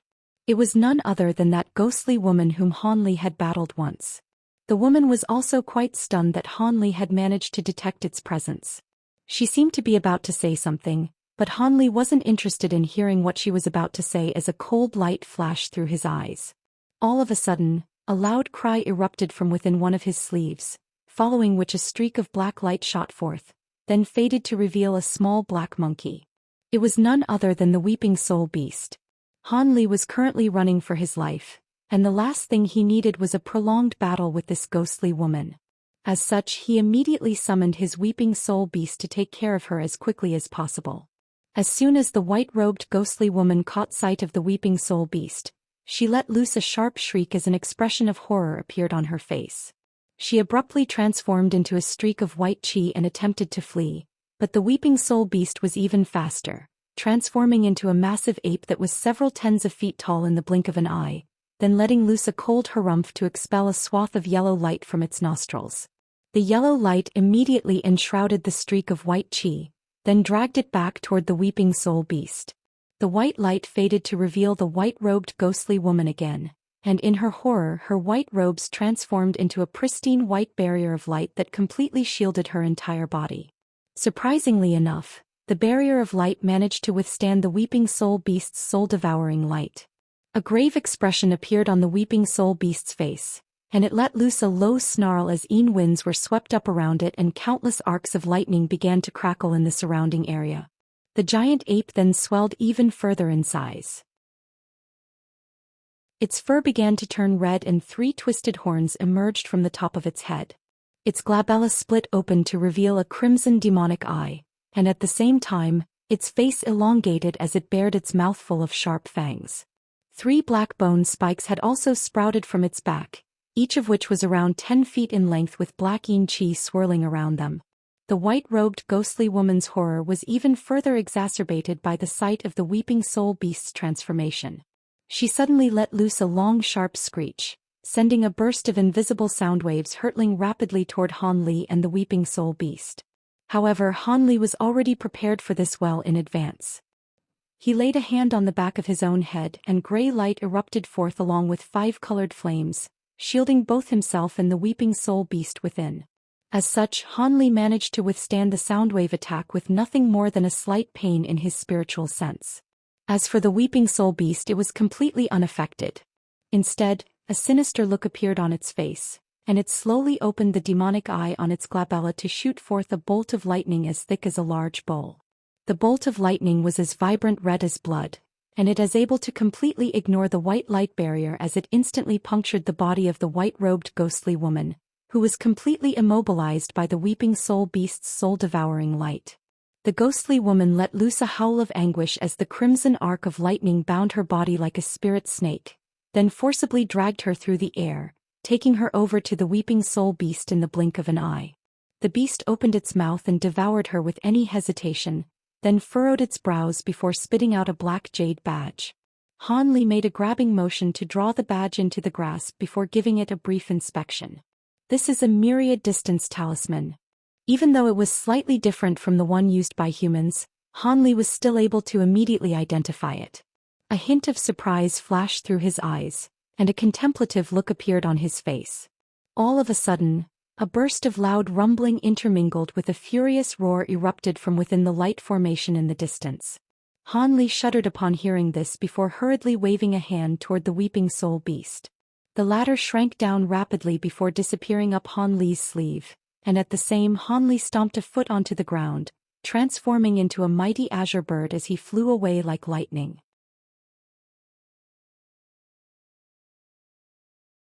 The large azure bird flew through the air as an astonishingly rapid streak of azure light, covering a distance of over 100 feet with each and every flap of its wings. As Han Li hurtled through the air in his Tianping form, he activated the Great Development Technique with all his might, using his powerful spiritual sense to forcibly envelop the tracking marks planted in his body by the 4 demon monarchs. However, those tracking marks were simply too powerful. Even though he had unleashed several secret techniques from the Great Development Treasured Scriptures and also used the Tianping power he attained following his transformation, he was still only able to temporarily repress those marks. It would only take around a day and a night by his estimation before those marks would take effect again. Han Li was naturally doing this to lure the demon monarchs into thinking that he was dead, thereby making it easier for him to do what he had to do next, and that was to save Yuan Yao and Yan Li, then take them to an area with immense qi so they could remove the tracking marks within his body. Only then would he truly be freed from the demon monarchs. Under normal circumstances, Han Li naturally wouldn't be able to achieve this, but with the infernal lightning beast stirring up trouble for the demon monarchs, there was a chance for him. He hadn't bought the demon monarchs a lot of time, so they had most likely only just entered the divine pond area not too long ago. Even if they knew that this beast was on its way back, there was no way that they'd be willing to let all their prior efforts go to waste and give up on the divine infernal river elixir. After the infernal lightning beast escaped from the 9 palaces' heavenly talismans, it would return to its lair, undoubtedly in a thunderous rage, just in time to encounter the demon monarchs, and all hell would break loose then. As long as he didn't have to face any of the demon monarchs in direct battle, there was a very good chance that he'd be able to save Yuan Yao and Yan Li. With those thoughts racing through his mind, Han Li flew rapidly through the air. Just as he was about to re-enter the Grey Mountain ranges, a dull thump suddenly rang out from his Tianping body. Azure light flashed and he reverted back to his human form. He then rustled his sleeve to produce a white jade badge that landed in his palm. There was an image of a massive 9-palace diagram carved onto the face of the jade badge, but the badge itself had already been shattered into countless pieces. Han Li's expression changed slightly as he took a reflexive glance behind himself. He then stowed away the jade badge before sweeping a hand over his storage bracelet, and spiritual light flashed as a purple talisman with mysterious silver runes shimmering over its surface appeared in his hand. It was none other than the High Zenith Invisibility Talisman. Han Li released the talisman without any hesitation, and it exploded in mid-air. Several shimmering silver runes then emerged before dancing in the air above Han Li. The runes then transformed into clouds of silver mist that instantly enshrouded his entire body. The silver mist dissipated moments later, and Han Li had completely disappeared. Having attained an insubstantial body, Han Li slowly drifted downward before hiding at the foot of a massive tree, then looking up at the sky with rapt focus. After a long while, a rumbling thunderclap finally erupted in the distant sky. Moments later, lightning flashed overhead, and the infernal lightning beast sped past with arcs of silver lightning revolving around its body, having completely failed to detect Han Li's presence down below. Following a few flashes, the infernal lightning beast disappeared into the distance. Han Li's eyes flashed and he remained hidden beneath the tree. After about 7 or 8 more minutes, he felt that enough time had passed, and only then did he slowly re-emerge within a flash of silver light. Several silver runes flew out of his body, then combined together to form a purple talisman again. Han Li waved a hand through the air, and the talisman disappeared up his sleeve as a streak of purple light. Immediately thereafter he sped into the distance as a streak of azure light, traveling along the exact same route that the infernal lightning beast had just taken. Not long after that, Han Li arrived back at the black light barrier from which he'd originally set off. The azure light around him faded, and he hovered in midair to survey the situation down below, upon which his expression changed slightly. There was an acrid smoky scent in the air, and thousands of sets of ghostly remains littered the ground below, large patches of which had been charred black. It seemed that this place had been ravaged by lightning, and there were winds surging through the air, as well as residual fluctuations from an extremely powerful restriction. It seemed that a restriction had been forcibly destroyed after it had only been set up halfway. A hint of surprise and bewilderment flashed through his eyes upon seeing this. He was naturally unaware of the fact that the crimson-armored puppet and its subordinates had arrived at this place following his departure. After the weeping soul beast had devoured the white-robed ghostly woman, these ghostly beings were completely unaware that the infernal lightning beast was already on its way back. As such, they had no time to take evasive measures and were naturally destroyed by the infuriated beast. If the crimson-armored puppet were to learn of the fact that all of its subordinates outside had been killed, it would definitely fly into a thunderous rage. If the white-robed ghostly woman had used the myriad distance talisman to inform everyone of the infernal lightning beast's return, then all of the ghostly beings could hide until the beast had passed through before continuing to set up their formation. That was why the puppet had asked its subordinates to deploy a high-grade ghostly being to track Han Li and the infernal lightning beast, but never would it have thought that Han Li would completely ruin its plans. Han Li circled around in the air at low altitudes, and didn't discover any living ghostly beings in the nearby area. He didn't know whether they'd all been destroyed by the infernal lightning beast or if the survivors had all fled the scene. However, he didn't delve any further into this issue before turning his gaze toward the shimmering blue passageway, and he began to stroke his chin with a contemplative look on his face. All of a sudden, he rustled a sleeve to hurl forth a stack of silver talismans, and it was another set of 9 palaces' heavenly talismans. Due to how difficult these talismans were to refine, Han Li only had 2 sets in total. He had already used 1 set, so this was naturally his final set.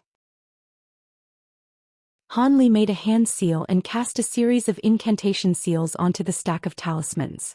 An incredible scene ensued. The silver talismans rushed into the passageway at Han Li's behest, then disappeared into thin air. It seemed that Han Li had unleashed some kind of secret technique to conceal these talismans. Han Li withdrew his hand seal before blue light flashed through his eyes as he assessed the locations where these talismans had been concealed, and he nodded with a pleased expression in response to what he saw. A thought then occurred to him and he flipped a palm over to produce 2 more silver talismans. However, these talismans were much different compared to the 9 palaces' heavenly talismans. There weren't any runes flashing on those talismans, but there was a faint humanoid figure inscribed onto each talisman. The facial features of both humanoid figures were quite indistinct, but the suits of golden armor they were wearing were quite clearly depicted. One of the humanoid figures was wielding a golden spear while the one on the other talisman held twin sabers in its hands. What was strange was that these 2 humanoid figures were moving around on the talismans and brandishing their weapons from time to time, as if they were alive. As soon as Han Li summoned these 2 talismans, he rubbed his hands together. The talismans exploded amid 2 dull thumps and a flash of silver light. 2 golden projections emerged within the silver light, then hurtled downward and disappeared into the ground, merging with Han Li's shadow. Han Li wasn't hovering very high up in the sky, but his shadow on the ground was still extremely faint. Even so, the 2 golden projections were still able to conceal themselves into his shadow without a trace. These were none other than the armor origin talismans that Han Li had refined according to the method recorded on that half-page of the Golden Jade Tome. He had only refined 3 of these talismans in total, yet he was using up 2 of them here, thereby providing a sufficient indication of how seriously he was taking this operation. It was no wonder that this was the case. After all of the beings within the black light barrier were fearsome beings at or above the body integration stage. He wouldn't even be able to take on any single one of them, so he had to prepare as thoroughly as he could. After using up 2 of his armor origin talismans, Han Li still wasn't satisfied. He opened his mouth to expel a ball of silver flames, which then transformed into the spirit engulfing fire raven. He then raised a hand to produce a dozen or so azure lightning beads, all of which were swallowed by the bird. Immediately thereafter, the fire raven flew up onto a massive tree nearby before concealing itself from view. After doing all that, Han Li exhaled to compose himself before he raised his hand to summon the High Zenith Invisibility Talisman again. The talisman exploded, and his body took on an insubstantial form as he hovered soundlessly into the blue passageway. After passing through the black light barrier, Han Li surveyed his surroundings, and he immediately furrowed his brows. The area around him was extremely dark, and there were only a few azure rocks situated an indeterminate distance away that were glowing with a faint light, making Han Li feel as if he'd returned to the Umber realm again. However, with his spirit eyes, the darkness naturally didn't faze him. Han Li narrowed his eyes slightly and everything around him became clear as day. The surrounding area seemed to be extremely bleak and desolate with nothing on the ground aside from a few rocks of different sizes. There weren't even any tall trees around, and the occasional patches of plant life he could see were all short bushes and scrubs. Han Li inhaled a few times to find that the spiritual qi in the surrounding area was quite abundant and rich, which made the scenes around him rather perplexing. However, he didn't remain in this place to ponder the situation for too long. Instead, he continued onward, venturing deeper into this unknown land. Even though he didn't know where this so-called divine pond was, it certainly couldn't be wrong for him to head toward the center of the restriction. Even after adopting an insubstantial body, Han Li was still traveling quite quickly, covering a distance of close to 10 kilometers in the blink of an eye. Han Li's eyes then immediately lit up as he discovered a palace-like building in the distance. The building was only several hundred feet tall and appeared to have been constructed using ordinary rugged stone blocks. It was the first noteworthy landmark he'd come across, and it indicated that he was heading in the right direction. Thus, Han Li immediately flew toward the palace. The entrance of the palace was a tall and rectangular one that was over 100 feet tall, and a black stone gate had been completely opened outward. Han Li reflexively swept his spiritual sense toward the gate, upon which a peculiar look appeared in his eyes, and he paused on the spot. There were a couple of bursts of powerful yin qi situated on either side of the gate, indicating that there seemed to be a high-grade ghostly being concealed on each side of the entrance. Han Li was slightly surprised to make this discovery, but he was quickly enlightened as he thought of the thousands of ghostly beings that had been destroyed back at the entrance of the blue passageway.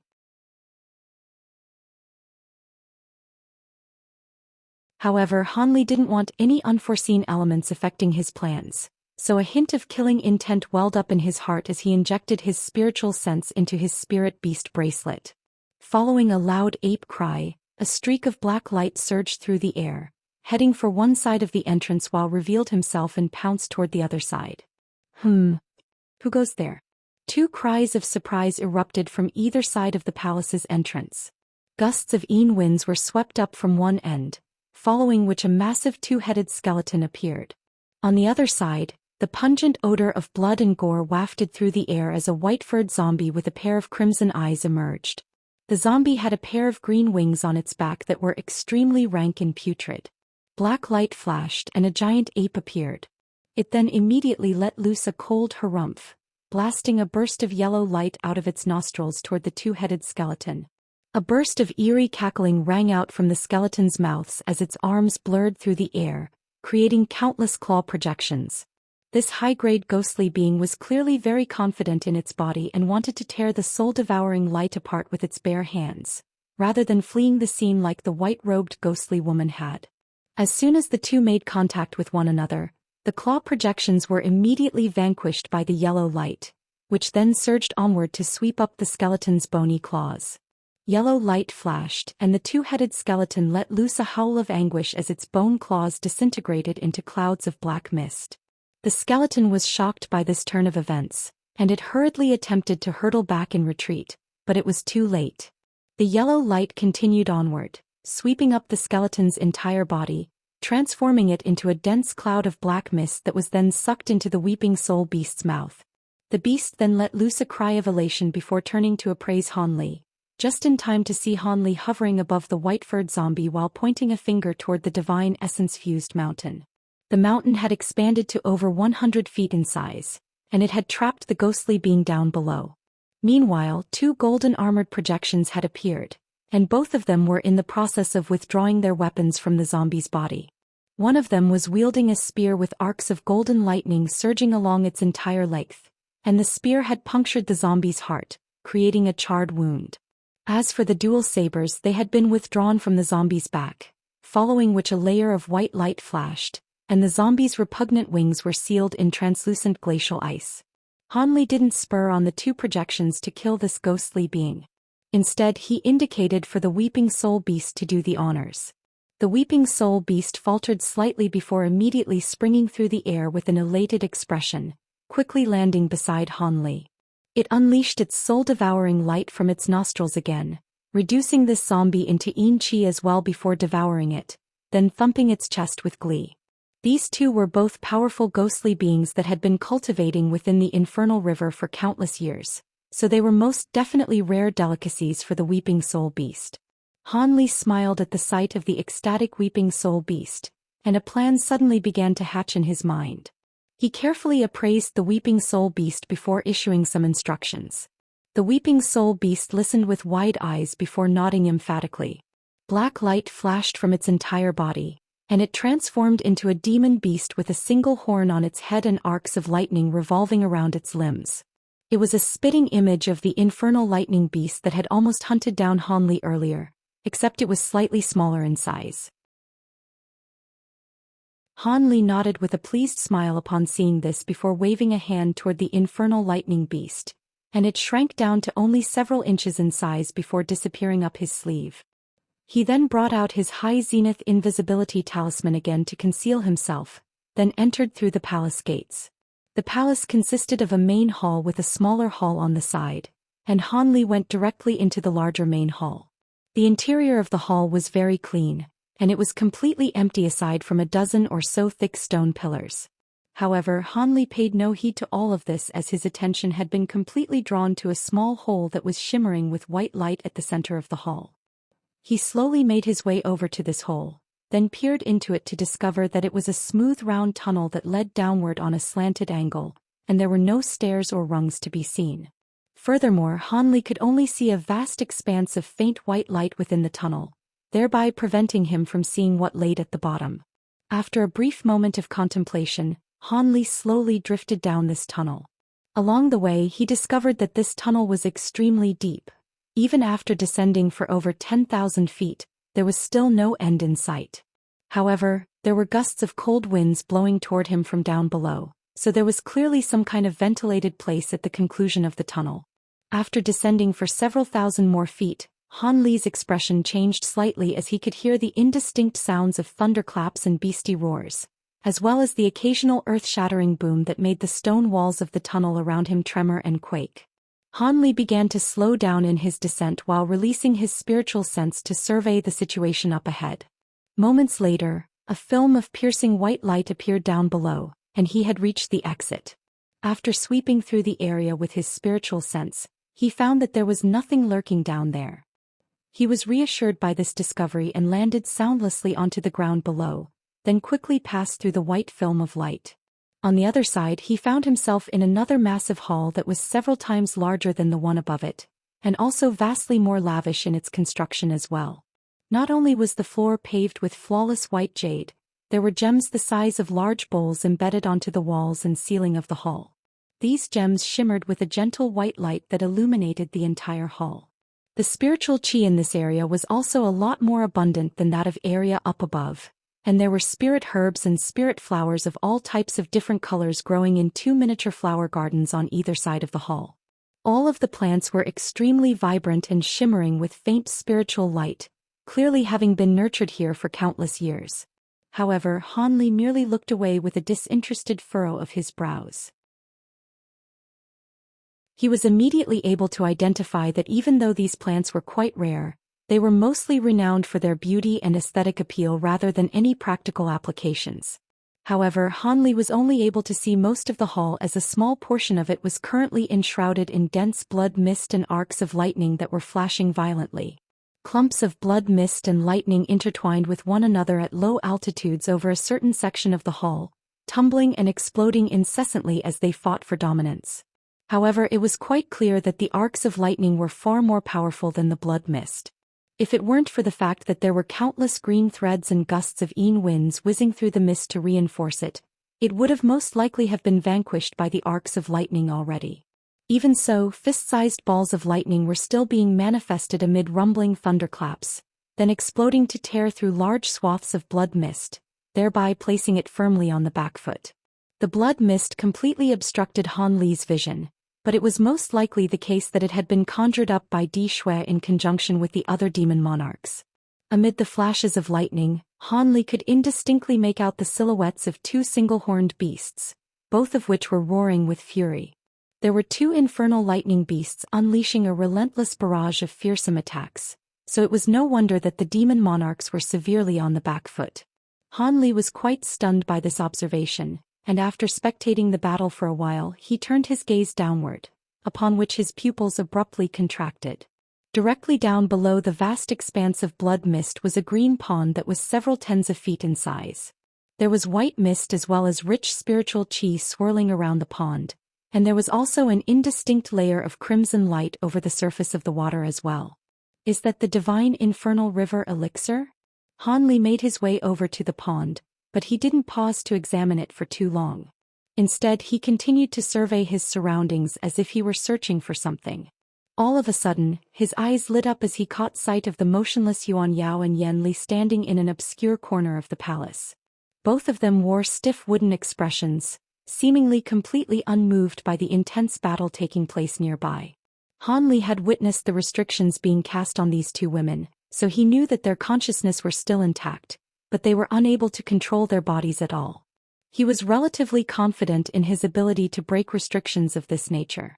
After taking a glance at the intense battle that was raging within the palace, Han Li repressed the elation in his heart before carefully turning his attention to other sections of the hall. He had not forgotten about the ghostly beings that he'd encountered on his way here, and there were definitely other high-grade ghostly beings that had snuck into this place as well. He didn't want to save Yuan Yao and Yan Li, only to be ambushed by those troublesome beings. Prior to discovering the locations of those hidden ghostly beings, it would be very unwise to set his plan into motion. Thus, he released his spiritual sense toward every section of the hall aside from the one where the battle was taking place, but didn't discover anything amiss. Han Li's brows furrowed slightly, and after a brief moment of contemplation, a hint of faint blue light flashed through his eyes. This place was fraught with peril, so he naturally didn't dare to unleash his spirit eyes to their full extent. He merely drew on as little spiritual power as possible to activate this ability before rapidly sweeping his gaze around the entire hall. As a result, he was finally able to discover something. In the corner of the palace furthest away from where the battle was taking place, there was a cloud of faint green qi hovering in the air. Even looking at it using his spirit eyes, the cloud of green qi was still extremely faint, as if it were completely transparent. Was that the ghostly being that had infiltrated this place? Han Li contemplated his situation momentarily before deciding to take a risk. A sharp burst of blue light erupted from his eyes as he attempted to glean the true appearance of this unknown being. As a result, he saw a crystal ball-like object hovering at the center of the cloud of green qi, and it was slowly rotating on the spot.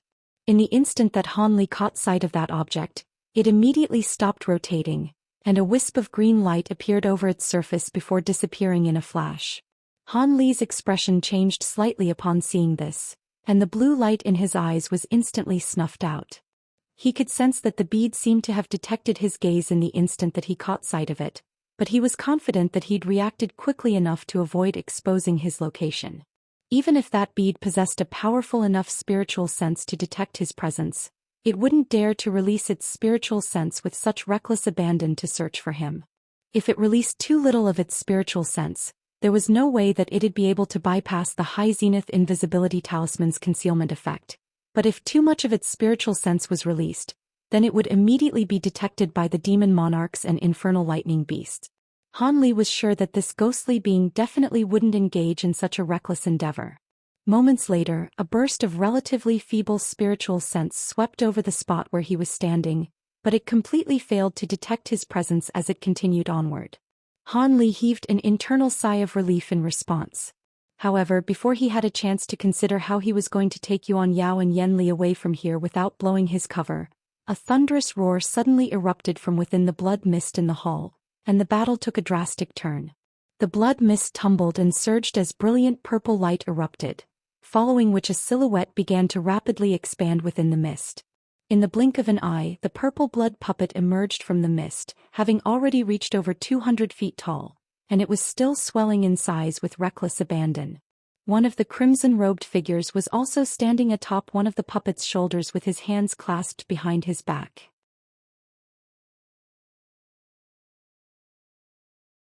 As soon as the massive puppet emerged, crimson light flashed through its 6 eyes, and it abruptly made a grabbing motion to summon a huge crimson axe into his grasp, then swung it through the air with devastating force. The massive axe came crashing down like a small mountain, and even before it had even struck anything, gusts of ferocious winds had been swept upon around it. The silver arcs of lightning down below all tremored violently as a result, looking as if they were going to split apart. A beastly roar erupted from within the lightning, and the arcs of lightning suddenly intertwined with one another as if they had sprung to life. They converged to form a silver lightning sword amid a series of rumbling thunderclaps, then pierced straight up into the air. An earth-shattering boom erupted as the lightning sword struck the blade of the axe, upon which both of them shattered and disappeared into nothingness. Lightning then flashed once again as several azure claw projections that were each around 10 feet in length appeared before hurtling directly toward the purple blood puppet. The crimson-robed figure standing atop the puppet's shoulder harumphed coldly upon seeing this. He opened his mouth to expel a mouthful of blood essence, then made a grabbing motion before swinging his arm through the air. The ball of blood essence transformed into a crimson spear and hurtled through the air at his behest. The crimson spear pierced through several claw projections in the blink of an eye, and was just about to disappear into the lightning down below when silver light suddenly flashed, and a projection of an infernal lightning beast's head that had been expanded to several times its actual size emerged from within the lightning. The projection opened its mouth to devour the crimson spear, then blasted forth an extremely thick arc of lightning in retaliation. The bolt of lightning transformed into a silver worm mid-flight, but right at this moment, crimson light flashed within the purple blood puppet's eyes, following which 2 streaks of crimson light shot forth, striking the lightning worm with unerring accuracy. Both the lightning and streaks of crimson light clashed and disappeared in unison. Following their first lightning-fast exchange, the purple blood puppet and the crimson-robed figure appeared to be evenly matched with the infernal lightning beast. However, countless green threads suddenly shot forth from the blood mist in the air, instantly converging toward a single spot amid a flash of green light to form a slender humanoid figure standing atop a golden flower. It was none other than Mu Qing. At the same time, fierce winds swept up nearby, and the white-haired beauty also appeared. Both of them wore grave expressions as they scrutinized the projection of the beastly head before them with intense, unblinking eyes. A ferocious look appeared on the projection's face upon seeing this, following which lightning flashed violently down below, and another similar projection appeared, except this one was slightly smaller, and the horn on its head was a little thinner than that of the first projection. The white-haired beauty's expression darkened even further at the sight of the 2 infernal lightning beast head projections, and she murmured, "To think that there were 2 infernal lightning beasts here. It had always been a mystery to me how fellow Taoist Zhou had fallen here, but everything makes sense now. What's the point of thinking about such things at a time like this? The divine elixir here is connected to the spirit vein in this place, so we have to buy Lu Zhu more time for him to sever this connection and secure the elixir. The 3 of us have no choice but to risk our lives here," the crimson-robed figure harumphed coldly, seemingly in a rather foul mood. Mu Qing and the white-haired beauty glanced at one another upon seeing this. The crimson-robed figure's attitude wasn't all that strange. After all, any one of them would be absolutely furious if their avatar had been destroyed under inexplicable circumstances. "Fellow Taoist Dishui, it's been a long time since your avatar was destroyed outside, and that happened before the second infernal lightning beat returned, so there must be a third party involved. They've either remained outside to ambush us as soon as we leave, or they've entered this place as well. Perhaps they're right here in this hall, spectating our battle against these 2 infernal lightning beasts," Mu Qing said with a cold light in her eyes. "So what if that's the case? We're too busy fending off these 2 beasts to worry about anything else. Speaking of which, I've been unable to detect the tracking mark I planted in Han Brat's body this entire time, so it looks like he really was killed by the other infernal lightning beast. That's a real shame," the white-haired beauty sighed. "For the infernal lightning beast to return so quickly indicates that Han Brat is most definitely dead, so there's no point in thinking about him now. Our main priority is to take care of these 2 infernal lightning beasts. Even though they're not very intelligent, their lightning attribute powers are extremely troublesome for us to deal with. Only fellow Taoist Lu Zhu among us isn't susceptible to the powers of lightning, but he's also the only one who can sever the spirit vein, so we can only hold on to the best of our abilities here. As for the ones that killed my avatar outside, they've been too scared to reveal themselves even after all this time, so they're clearly not powerful enough for us to worry about. All we have to do is be a little more cautious so we don't get struck by any sneak attacks from those cowards, the crimson-robed figure said in a cold voice. All of a sudden, one of the beastly head projections before them suddenly swelled dramatically in size before opening its cavernous mouth and hurtling toward the three demon monarchs. Meanwhile, the other projection lowered its head, and dazzling light flashed from its single horn as it blasted several thick bolts of lightning toward the trio. At the same time, the two infernal lightning beasts down below were summoning their powers of lightning to create more balls of silver lightning before hurling them toward the blood mist in a frenzy. The white-haired beauty's expression darkened as a massive ghostly projection with a head of disheveled hair appeared behind her. Gusts of violent grey-yin winds erupted from the projection's mouth while countless azure threads shot forth from Mu Qing's body. Neither of them dared to grow complacent in this perilous situation. As for the crimson-robed figure, he merely stood still on the spot, but the purple blood puppet beneath his feet had opened all 6 of its eyes as wide as it could to blast forth 6 pillars of crimson light.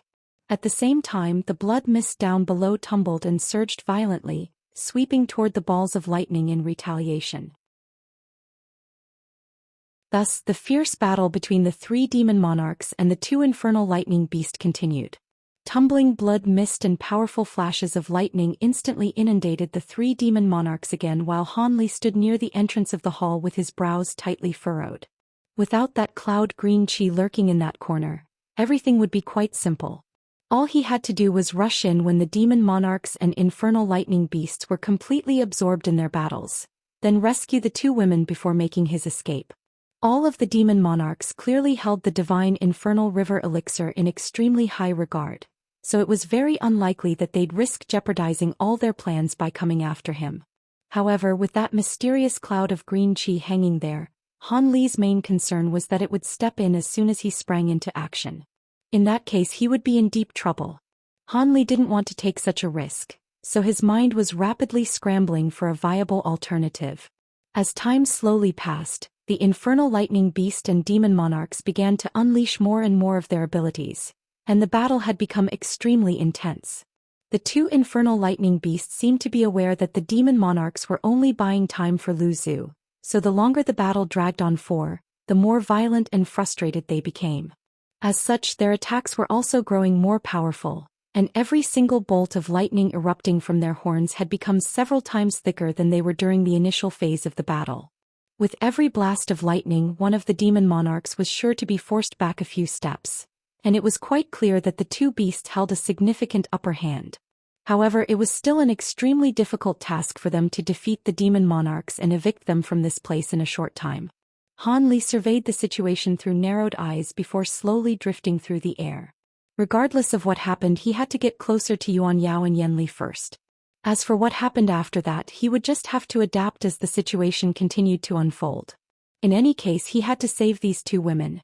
In order to avoid blowing his cover, Han Li was naturally moving very slowly. All of the beings within the hall far outstripped him in terms of cultivation base, and even after using his high zenith invisibility talisman, there was still a very high chance that he could be discovered if a body integration stage being were to focus their spiritual directly toward his general vicinity.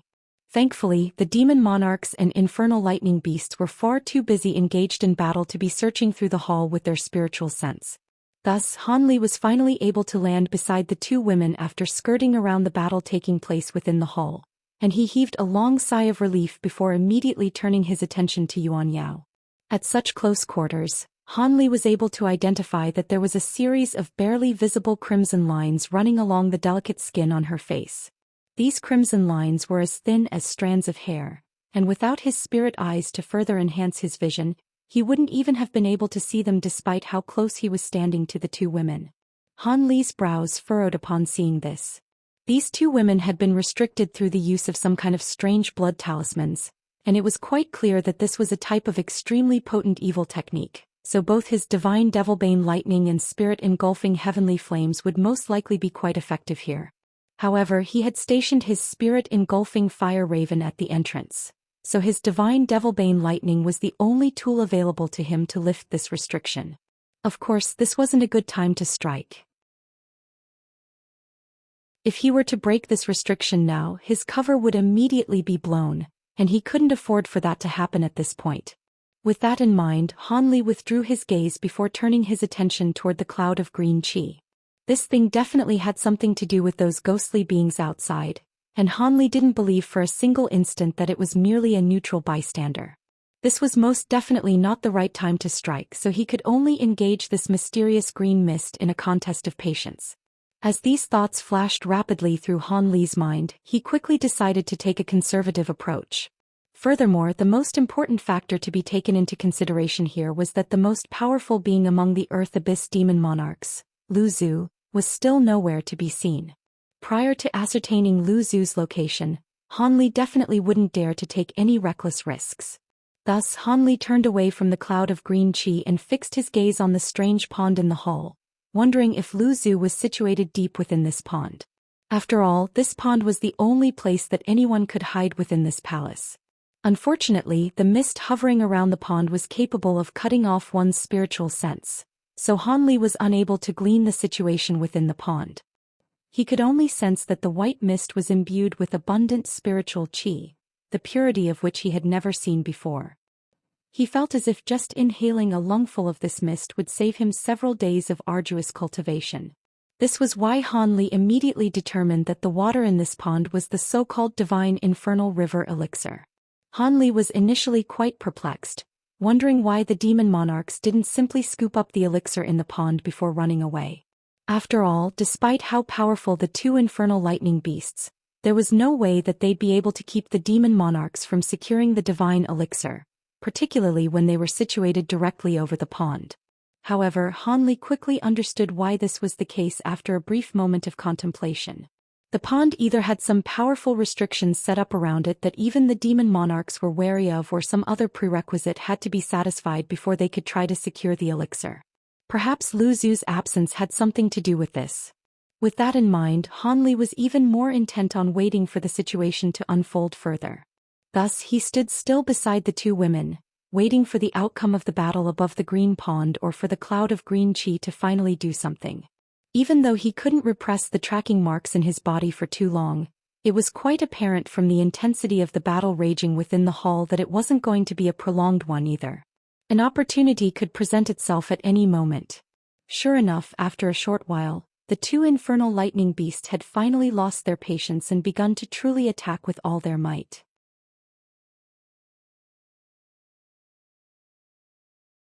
The mist around the green pond down below surged, and a burst of pure spiritual qi seeped forth while the nearby ground began to tremor. The two infernal lightning beasts exchanged a glance to see their own expressions of shock and fury mirrored in each other's eyes. The two beasts let loose a collective thunderous roar, following which the arcs of lightning revolving around their bodies faded, and they rose up onto their hind legs like a pair of bipedal beings.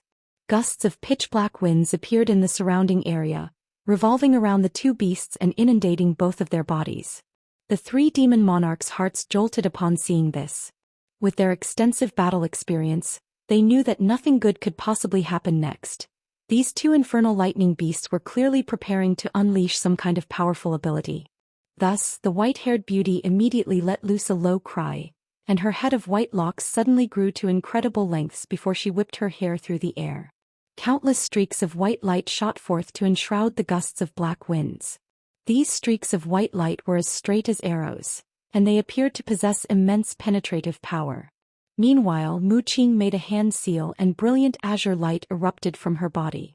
Projections of flowers appeared all around her before blurring and transforming into wheels of all types of different colors. The edges of these wheels were extraordinarily thin, and they shot forth soundlessly through the air along with the streaks of white light, creating quite a harrowing sight to behold. However, an unexpected scene then ensued. The two beasts did nothing to prepare themselves from the oncoming attack, simply allowing them to strike the black winds surging around their bodies. However, A sharp screeching sound akin to that of metal grating on metal then erupted, and all of the attacks were repelled as if they'd struck an indestructible wall. The two women both faltered upon seeing this. Right at this moment, the black winds dissipated to reveal a pair of sinister humanoid demon beasts that were each around 100 feet tall. The two demon beasts each had a single horn on their heads as well as silver scales all over their bodies, indicating that they were still the same infernal lightning beasts. However, the shape of their limbs and bodies very closely resembled those of a human. What was even more unsettling to the three demon monarchs was that as soon as the two beasts emerged in this humanoid form of theirs, they immediately began to make hand seals while each expelling an object out of their mouths. One of them was a small black flag that was flashing with black light, while the other was an intricate disc that was emanating brilliant white light. The crimson-robed figure was the first to realize what they were up to, and he hurriedly yelled, "Stop them! They're trying to activate the restriction left behind by the Mayfly race." He then immediately swept his sleeves through the air to hurl forth a pair of short swords that were only several inches in length each, which flew toward the two treasures summoned by the infernal lightning beasts as two streaks of crimson light.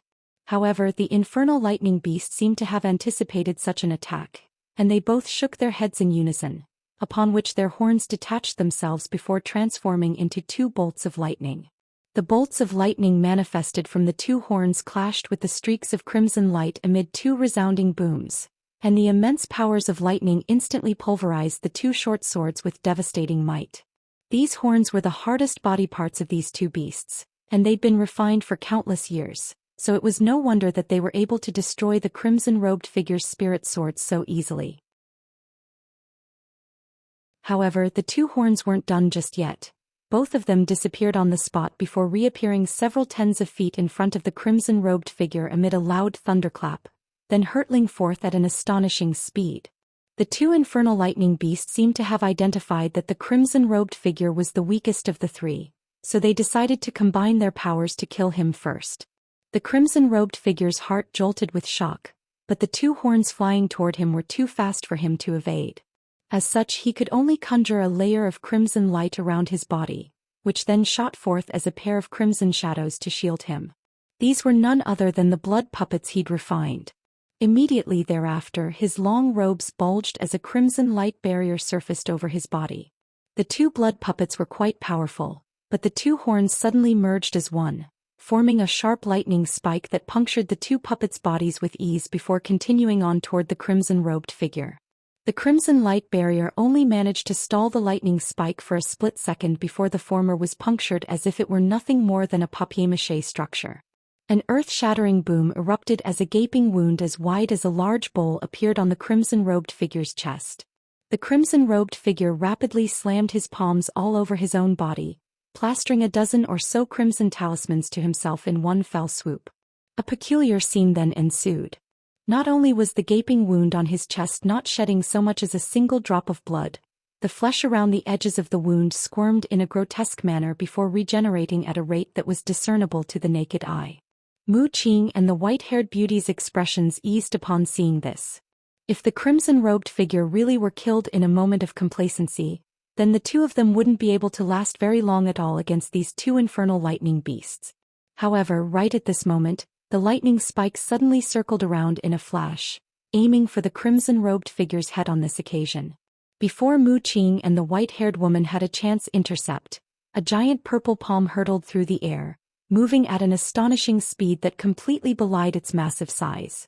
The hand streaked through the air like an illusionary blur before catching the lightning spike in a vice-like grip. However, a loud thunderclap suddenly erupted within the massive hand in the next instant, and countless arcs of lightning erupted from the lightning spike as it squirmed through the fingers on the huge hand like a silver snake. Following a few flashes, the lightning spike returned to the infernal lightning beasts, where it split into two again before reattaching themselves onto the heads of the two beasts as their horns. The two horns were still shimmering with silver light, having been remained completely unscathed in the aftermath of that intense clash. During this brief delay, the two beasts had managed to activate the treasures hovering before them, and they opened their mouths in unison to expel mouthfuls of blood essence onto the pair of treasures. Black and white light flashed respectively from the flag and the disc, completely absorbing all of the blood mist down below. The flag then transformed into a dark cloud that rose up into the air, disappearing into the ceiling of the palace in a flash. Meanwhile, the disc transformed into a streak of white qi that plummeted and disappeared into the ground.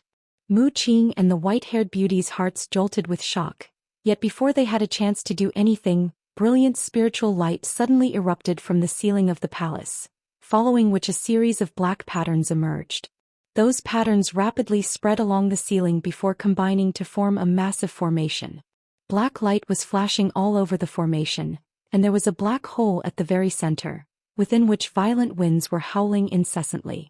It was as if a passageway into another space had been forced open.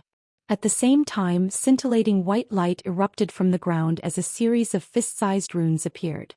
In the very instant that those runes emerged, a massive golden light formation appeared within the green pond amid the tumbling mist. As soon as this light formation appeared, it enshrouded the entire pond beneath it, and it was shimmering with piercing golden light that forced one to shield their eyes. Mu Qing and the white-haired beauty were both shocked and infuriated upon seeing this. They had enough belief in Lu Zu's abilities to know that he wouldn't actually be trapped in the pond by this golden formation, but with this formation acting as an obstacle, it was clearly extremely unlikely that they'd be able to secure the divine elixir in a short time. What was even more troublesome was that the black light formation overhead was still expanding rapidly, quickly encompassing all of the demon monarchs down below. It then slowly detached itself from the ceiling and descended at the behest of the two infernal lightning beasts. As such, they'd either have to take evasive measures, thereby forcing them away from the green pond, or face the power of this restriction. Just as Mu Qing was hesitating about how to proceed, the voice of the white-haired beauty suddenly sounded in her ears. "Fellow Taoist Mu, let's join forces to break this formation. Brother Dixue, please cover us." After a brief hesitation, she nodded in response. This appeared to be the only feasible course of action. At the same time, the crimson-robed figure had also heard the same voice transmission. At this moment, the gaping hole on his chest, which would have been lethal to a normal person, was already almost completely healed, and aside from the fact that the light in his eyes had dulled slightly, the wound didn't appear to have affected him much. He furrowed his brows upon hearing the white-haired beauty's proposal, then cast his gaze toward the purple blood puppet's massive hand, which it had used to catch the lightning spike earlier.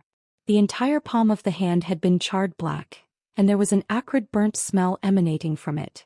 The crimson-robed figure heaved a long sigh before also slowly nodding his head. He then abruptly stomped a foot onto the purple blood puppet's shoulder, then reached a hand up his sleeve before tossing out a wooden box that was golden in color. He began to chant something while pointing at the box, and its lid flew off as 7 streaks of light of different colors erupted from within. The streaks of light faded to reveal 7 puppets of different forms. Some of them were in the form of demon beasts, some resembled flying spirit race, some were a mix between human and demon, and there were even 2 huge puppets.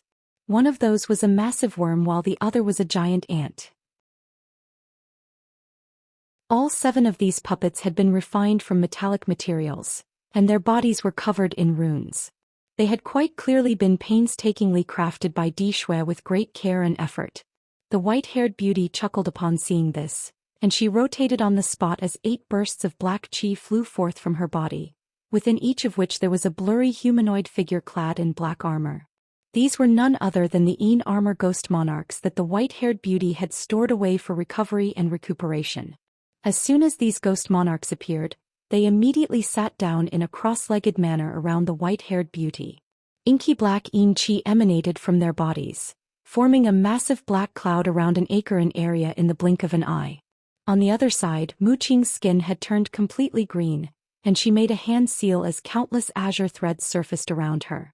Patches of strange and exotic plants then instantly appeared in the surrounding area with her at the very center.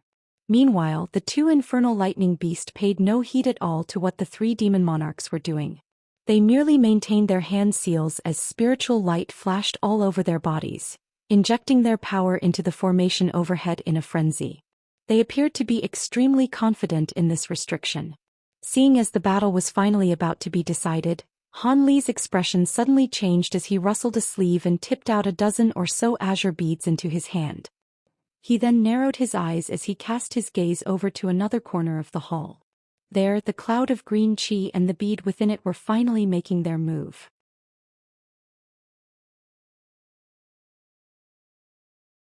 Blue light flickered within Han Li's eyes as he looked on with rapt focus, and the bead suddenly disappeared from within the green qi right before his eyes. Even with his bright sight spirit eyes, he was unable to track down its location. Han Li's heart jolted upon seeing this, and he hurriedly released his spiritual sense to encompass an area with a radius of several tens of feet. The last thing he wanted was for the bead to sneak up on him and unleash a surprise attack. Even though that was extremely unlikely to happen, he still had to take all the precautions he could. Han Li turned to glance at the two women beside him, then cast his gaze toward the fierce battle that was still taking place, and his fingers reflexively tightened around his lightning beads. Even though he'd experienced countless tumultuous twists and turns during his cultivation journey, he was still extremely tense and nervous. He knew that he would only have one chance to save these two. If he were to fail, then this palace was going to be his final resting place, and over 1,000 years of arduous cultivation would go to waste. This feeling of teetering on a knife's edge between life and death was making Han Li's heart pound in his chest. At this moment, Mu Qing and the white-haired beauty began to attack the black spell formation. Meanwhile, the crimson-robed figure, the purple blood puppet, and the 7 other metallic puppets he'd just summoned stood in front of the two women, acting as their guardians. A sharp ghostly screech suddenly erupted from within the Yin clouds that the white-haired beauty was situated in, following which a white bony ghost claw suddenly reached out before making a grabbing motion. Ball of egg-sized gray light erupted from between its fingers before surging violently into the air above. As for Mu Qing, the plants that had appeared around her all disappeared into her body, and she slowly opened her mouth amid a burst of erratically flickering spiritual light to blast forth a pillar of green light. The pillar of light was of an extremely vibrant green color, yet somehow struck the onlooker with the impression that it was quite viscous, thus creating an extremely peculiar sight to behold. The two attacks flashed through the air, reaching the underside of the black formation in the blink of an eye. The gray balls of light expanded and shrank sporadically while the green pillar of light struck the center of the formation in a completely soundless manner. A ferocious light flashed through the eyes of the two infernal lightning beasts upon seeing this, and they immediately injected more power into the black light formation up above. A loud rumbling boom erupted as a gust of black winds blew out of the center of the formation. The gust of wind was extremely fierce and as scathing as a sharp blade. Furthermore, there were specks of light shimmering within the wind, and there seemed to countless glittering particles of sand intermingled within the wind. As the gust of wind came into contact with the pillar of green light and balls of silver light, a string of resounding explosions rang out while balls of light of different colors flashed beneath the formation. Moments later, a burst of gray and green light rose up into the air to suppress the black light formation's descent, thereby resulting in a temporary impasse. As more gusts of black winds continued to surge forth, the black particles of sand created a mass of inky blackness in the wind, slowly forcing back the gray and green light. A peculiar look flashed through Mu Qing's eyes. She flipped her hand over to produce a small section of a tree branch. The branch was no more than 3 feet in length with a few soft green leaves growing from it.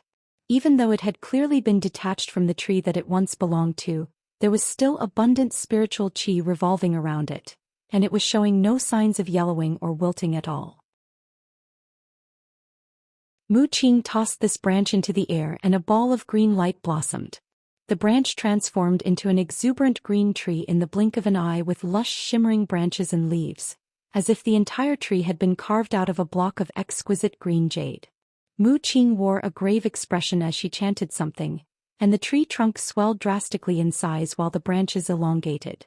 Countless leaf-shaped green projections then flew forth from the tree, all of which surged upward to fuel the assault against the black light formation. "Nicely done, fellow Taoist Mu." A cry of surprise and elation sounded from within the Yin winds. Fellow Taoist Lan, it's about time you put in some work as well. Don't tell me this is the extent of your capabilities, Mu Qing replied in a cold voice. Hee hee. The white-haired beauty chuckled within the Yin cloud, following which all 8 of the ghost monarchs let loose long howls in unison. Boundless Yin Qi surged toward the center and converged, with countless ghostly shadows weeping and cackling within the Yin Qi. Moments later, the Yin cloud dissipated, and a massive figure emerged in its place. This was a gargantuan being that was around 70 to 80 feet tall, and was clad in a suit of antiquated black armor. It was wielding a huge war hammer, and the surface of the armor was covered entirely in sharp black spikes that were around a foot in length each, as well as a series of extremely profound silver patterns. As for the warhammer, it was even more peculiar in design. It was pitch black in color, just like the suit of the armor, but there were 8 white skulls embedded onto the hammer, and all of those skulls were squirming incessantly as they let loose howls of anguish, blasting forth bursts of black qi in the process, creating a harrowing sight to behold. This gigantic being was none other than an enlarged version of the white-haired beauty, and the 8 skulls on her warhammer had been manifested from the 8 Yin armor ghost monarchs. Mu Qing's expression changed slightly upon seeing this, but before she had a chance to raise any questions, a cold look appeared on the white-haired beauty as she hurled her warhammer into the air before making a strange hand seal. The hammer rotated in the air, and the 8 skulls screeched in unison, expelling 8 bursts of green flames that swept directly upward. Thus, the Yin flames and green leaf projections stacked on top of one another, encompassing the entire black formation up above, thereby completely halting its momentum again. However, the 2 infernal lightning beasts weren't flustered in the slightest upon seeing this. Both of them merely let loose a few sharp cries toward the air above them, upon which their bodies further expanded slightly before they raised their hands up high above their heads. Countless silver threads appeared again amid a string of thunderclaps. The silver threads rang along their arms, transforming into massive bolts of lightning that hurtled upward before disappearing into the black light formation. All of a sudden, a loud rumbling sound erupted from within the formation, and it suddenly swelled to almost twice its original size. At the same time, the sand particles within the black winds multiplied by several-fold, and the formation was able to firmly wrest back the upper hand again. The white-haired beauty and Mu Qing were stunned to see this, and they hurriedly unleashed more abilities. One of them expelled a mouthful of blood essence while the other raised her head and let loose a long cry of fury. Their magic powers received a boost as a result, thereby allowing them to further enhance the powers of the treasures they'd unleashed. Thus, leaf projection and Yin flames were both bolstered significantly, yet the 2 demon monarchs were still unable to completely halt the formation's descent. Both of their expressions changed drastically upon seeing this. It appeared that this restriction really was too powerful for them to handle. Mu Qing took a deep breath before turning to the purple blood puppet as she yelled, "Lend us your assistance, fellow Taoist Di Shui. If this thing falls on us, we'll be in big trouble." The crimson-robed figure standing atop the purple blood puppet didn't say anything in response, but the 7 metallic puppets he had summoned suddenly flew forth as 7 streaks of light, hurtling directly toward the 2 infernal lightning beasts. The black light formation was indeed quite powerful, but its powers would be severely hampered if the 2 beasts weren't directly controlling it. As such, the 7 puppets didn't have to engage the 2 beasts in a direct battle. All they had to do was distract the 2 beasts, thereby preventing them from being able to focus wholeheartedly on the formation. As the 7 streaks of light sped toward the 2 infernal lightning beasts, a cold light flashed through the beasts' eyes, and they switched to an alternate hand seal. All of a sudden, a massive black hole with a diameter of around 100 feet appeared behind them.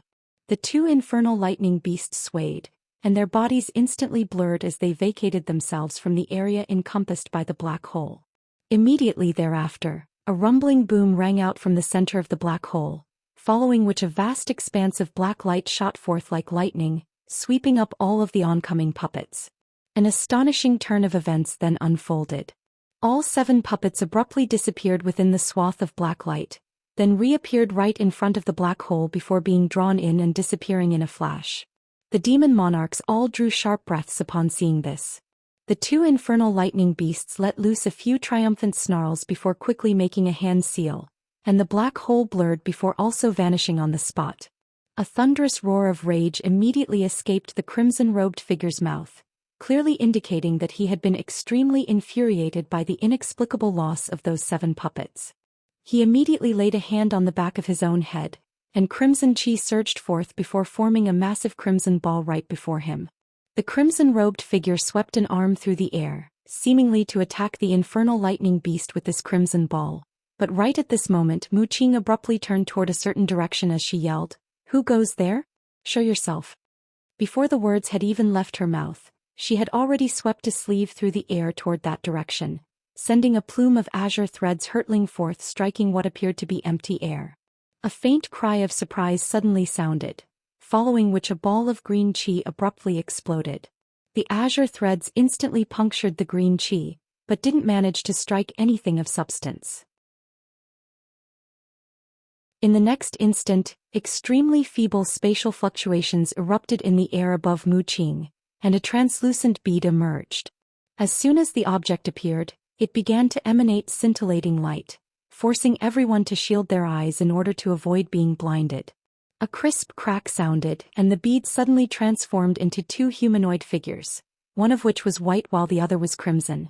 The crimson humanoid figure immediately raised a hand, sending a streak of silver light flying through the air before striking down toward Mu Qing like lightning. There was a silver chopper with a smooth mirror-like finish within the streak of silver light. It was none other than the 5-dragon chopper. As for the faint humanoid figure, it was naturally none other than the crimson-armored puppet. Due to the flash of piercing white light that had appeared overhead, Mu Qing was forced to close her eyes, but she had already released her spiritual sense, so she could clearly see everything in a radius of several tens of feet around her. As such, she was able to react in a calm manner as she pointed a finger toward the descending silver chopper. Azure light instantly flashed near the chopper as countless azure threads appeared out of thin air before intertwining with one another. Some of them surrounded the silver chopper in a watertight barrier, while the rest of those threads formed a thin azure veil that hung above her. Mu Qing had prepared countless spirit threads of this nature prior to entering this palace in preparation for any surprise attacks that may be thrown at her, which was why she appeared to be quite well prepared. However, the 5-dragon chopper was far more powerful than she could imagine. The barrier of azure threads around the chopper was sliced through with ease before it descended onto the azure veil without any pause.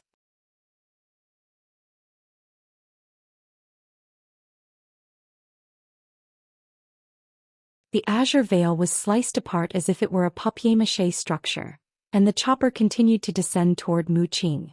Mu Qing's expression changed drastically, and only then did she realize just how dangerous this chopper was. She wanted to try and evade, but it was already too late. The chopper manifested a series of projections during its descent, all of which disappeared in a flash. Mu Qing's heart jolted upon seeing this, and she only had time to conjure up a suit of azure armor over her body before a series of massive shimmering silver appeared around her in all directions. As sharp screeching sound erupted from the surfaces of these giant blades, and bursts of frosty light emanated from them to form a watertight barricade around Mu Qing, affording her no avenues for escape nor evasion. Mu Qing's face immediately turned deathly pale upon seeing this, but she then gritted her teeth before rustling both sleeves at once, and a short black rod appeared in each of her hands. She swung these rods through the air and mountainous staff projections instantly appeared before her, then crashed straight toward the massive blades around her. Mu Qing was well aware of the fact that she had already lost the initiative, and that if she were to stay rooted to the spot she would definitely be killed. A rapid string of clangs rang out as the staff projections were able to smash open the frosty light, opening up an escape path for Mu Qing. However, more waves of frosty light surged forth to replenish the chink that had been inflicted by the staff projections, and it was as if there were no end to this lethal light. All of a sudden, the two black rods were sliced apart by the frosty light, and the staff projections immediately faded as a result. Mu Qing was stunned to see this, and she immediately withdrew her hands to try and unleash other abilities, only for the frosty light around her to completely inundate her body in a flash. The suit of green armor that she was wearing only managed to remain intact for a few moments before it was also sliced apart, and a howl of anguish rang out, followed by deathly silence. It appeared that Mu Qing had been killed just like that. The white-haired beauty looked on with wide eyes and her mouth gaped open, unable to believe what she had just witnessed. She was well aware of the fact that Mu Qing was definitely no less powerful than her, yet the crimson-armored puppet had managed to kill her in what seemed like the blink of an eye. At this moment the puppet pointed a finger toward the frosty light, and the light converged to form the silver chopper again. Beneath the chopper, Mu Qing's body had been sliced into countless pieces, and her remains were hovering in midair. Strangely enough, the pieces of her body weren't shedding so much as a single drop of blood, as if she didn't even possess a body of flesh and blood. The crimson-armored puppet merely took a brief glance at her remains before paying them no further heed. It had already identified that Mu Qing possessed a wood spirit body, so it wasn't strange at all that she didn't bleed like normal living beings. The puppet let loose a sinister chuckle as it cast an incantation seal with one hand, and the chopper immediately flew forth again, heading for the purple blood puppet this time. With the puppet's massive body, it was an ideal target. The crimson-armored puppet had originally intended to strike only after the demon monarchs had expended all of their magic power, but Lu Zhu had descended into the pond, and he knew of a method to sever spirit veins. This made the crimson-armored puppet a lot more flustered and concerned. If the connection between this pond and the spirit vein really were severed, he'd still be dealt a severe punishment even if he managed to kill these intruders. That was why it was unable to wait any longer. However, much to its surprise, Mu Qing had been extremely alert and set up countless invisible spirit threads in the nearby area, thereby allowing her to detect the puppet's location. However, that didn't matter to the puppet anyway. He possessed the insanely powerful 5-dragon chopper and he had the infernal lightning beasts on his side, while his enemies had already expended a lot of their spiritual power in the preceding battle. With so many factors in its favor, it would be a simple task for it to kill all of the intruders. The crimson-robed figure stood atop the purple blood puppet's shoulder, and a hint of fear flashed through his eyes at the sight of the oncoming silver chopper. He immediately pointed a finger toward the chopper, and the massive crimson ball before him tremored, then shot forth at a streak of crimson light. Almost at the exact same moment, the purple blood puppet beneath his feet began to rapidly shrink amid flashes of purple light, reverting back down to the size of a normal human being in the blink of an eye. Immediately thereafter, its 6 eyes flashed in unison, and 6 pillars of crimson light erupted from within its pupils, hurtling forth in hot pursuit behind the crimson ball. The crimson-robed figure descended beside the purple blood puppet just as the silver streak of light plunged soundlessly into the crimson ball, and this was quite a welcoming sight to him. This crimson ball was not something that was manifested by normal blood essence. Instead, it was something that he'd refined from the myriad-year impure qi that he'd collected, and it specialized in corrupting all types of treasures with a 100% success rate to date. The silver chopper was indeed quite powerful, but there was no way that it would remain completely unaffected by this crimson ball. Just as these thoughts were flashing through the crimson-robed figure's mind, a loud explosion erupted, and the smile on his face immediately stiffened. The crimson ball had been punctured by boundless silver light in a flash before exploding into a cloud of repugnant blood mist. The mist only drifted in the air for a few moments before it dissipated as putrid black qi. At this moment, the silver streak of light that was the 5-dragon chopper crashed into the 6 pillars of crimson light. As soon as the 2 opposing forces made contact with one another, the silver light wavered slightly, and it was slowed down a little for the first time. The 6 pillars of light struck it one after another, causing the silver streak of light to tremor as it reverted back to its original chopper form. The crimson-robed figure's eyes lit up and he hurriedly made a hand seal. The pillars of crimson light then immediately converged to form a massive crimson sword, which clashed with the 5-dragon chopper. The chopper was incredibly sharp, but it was unable to immediately slice the crimson sword in half, and its progress was temporarily stalled as a result. A vicious light flashed through the crimson-armored puppet's eyes upon seeing this, and it recited a mantra in its mind. Brilliant silver light immediately erupted from the 5-dragon chopper as boundless frosty light erupted forth again.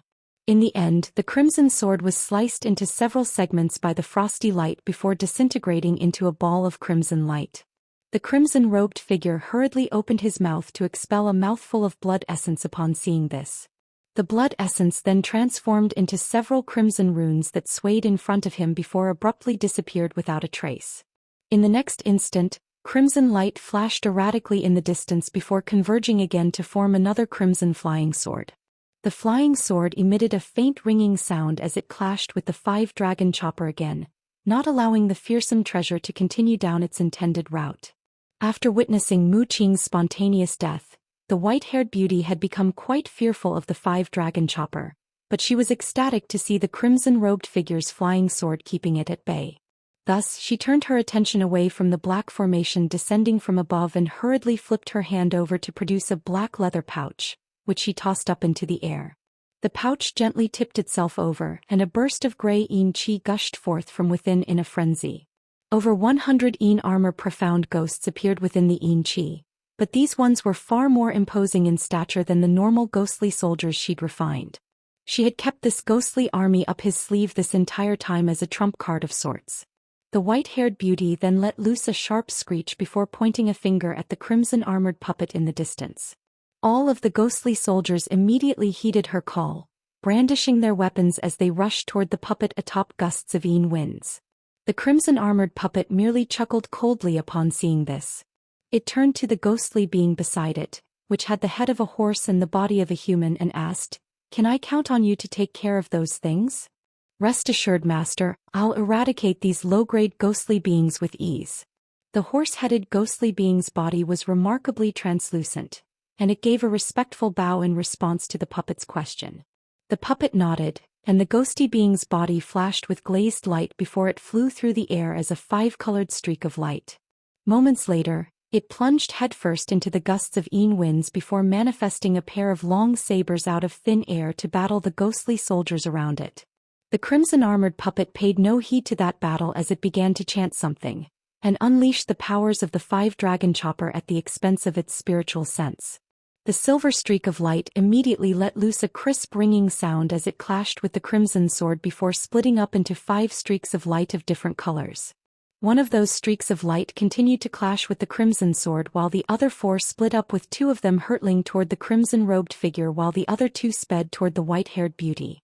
The white-haired beauty's expression changed slightly, and she looked up at the descending black formation up above, then at the crimson-robed figure and the purple blood puppet, and an indecisive look appeared on her face. There was clearly no hope for victory in such a situation, and she couldn't help but consider a retreat. However, right at this moment, a long cry erupted from below the golden light formation over the green pond, following which the surface of the formation rippled, causing the nearby ground to tremor slightly. The crimson-robed figure's cold voice suddenly sounded in her ears. "Fellow Taoist Lu Zhu is about to be back soon." The white-haired beauty faltered slightly, and she hesitated for a moment longer while the 2 streaks of light sped toward her at an alarming rate. In the end, she could only heave a resigned sigh as the projection of the disheveled ghost appeared behind her again. She then made a grabbing motion with both hands, and the massive black ghost's huge hands reached out toward the oncoming streaks of light.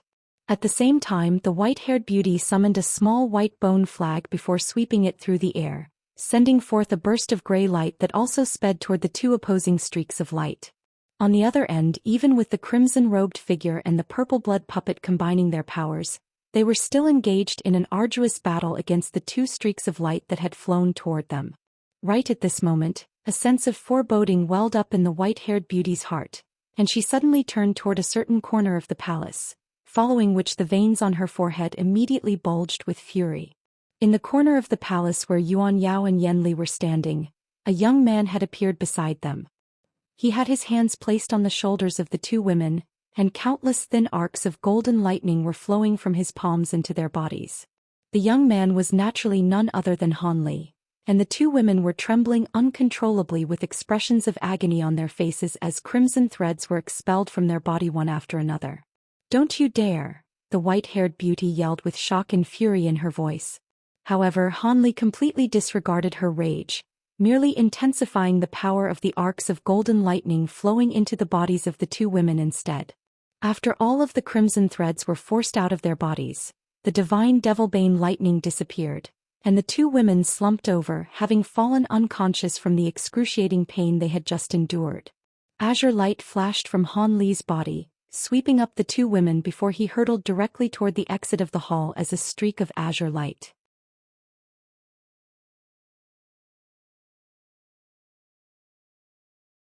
The white-haired beauty was struggling to withstand the attacks from the 2 streaks of silver light while expending a portion of her magic power to delay the rate at which the black formation was descending from above, so she was completely unable to do anything to Han Li. However, in her fit of rage, she still gritted her teeth as she swept a hand toward the streak of azure light from afar. During this split-second lapse in concentration, the formation descended by around another 10 feet. The white-haired beauty's heart jolted with shock upon seeing this, and she immediately injected more power into her warhammer, spurring on the 8 skulls to blast more green flames out of their mouths, thereby slowing down the formation's descent again. At this moment, Han Li was about to reach the exit when his expression suddenly changed drastically, and he abruptly diverged away from his original route. Immediately thereafter, Yin Qi converged in the air right above where he had been just a moment ago, and a gray ghostly claw appeared before swiping down like lightning. The pitch-black claws were around 10 feet in length each with green flames revolving around them, and as they swept through the air, even space itself was twisted and warped. If it weren't for the fact that Han Li had reacted extremely quickly and evaded well in advance, he would have been struck by that attack. Thankfully, even though the attack was devastatingly powerful, all of its power was dedicated to a single strike, so the ghostly claws immediately disappeared amid a dull thump after failing to make contact with Han Li. Han Li was quite elated to see this. Yet just as he was about to fly toward the exit again, a sharp screech suddenly rang out from behind him. At the same time, a sharp gust of wind hurtled toward him, and his expression changed drastically as his body turned into a blur, covering several tens of feet in a rapid lateral movement. At this moment, a streak of green light flashed past the spot where he'd just been situated, then immediately disappeared. Han Li abruptly made a hand seal without even turning his head while he swept his other sleeve back behind him. Brilliant golden light immediately erupted from his back, manifesting a golden projection with 3 heads and 6 arms, and the projection lashed with ferocious might with all 6 of its fists in unison. 6 fist projections appeared before combining to form a powerful gust of golden wind that swept through the air. Meanwhile, a dozen or so azure beads emerged from his sleeve before flying out behind him as well.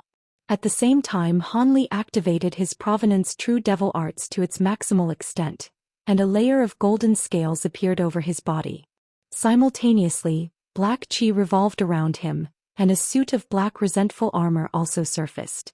In the instant that this suit of black armor appeared, a loud thunderclap erupted, and a lightning robe also draped itself over Han Li's body.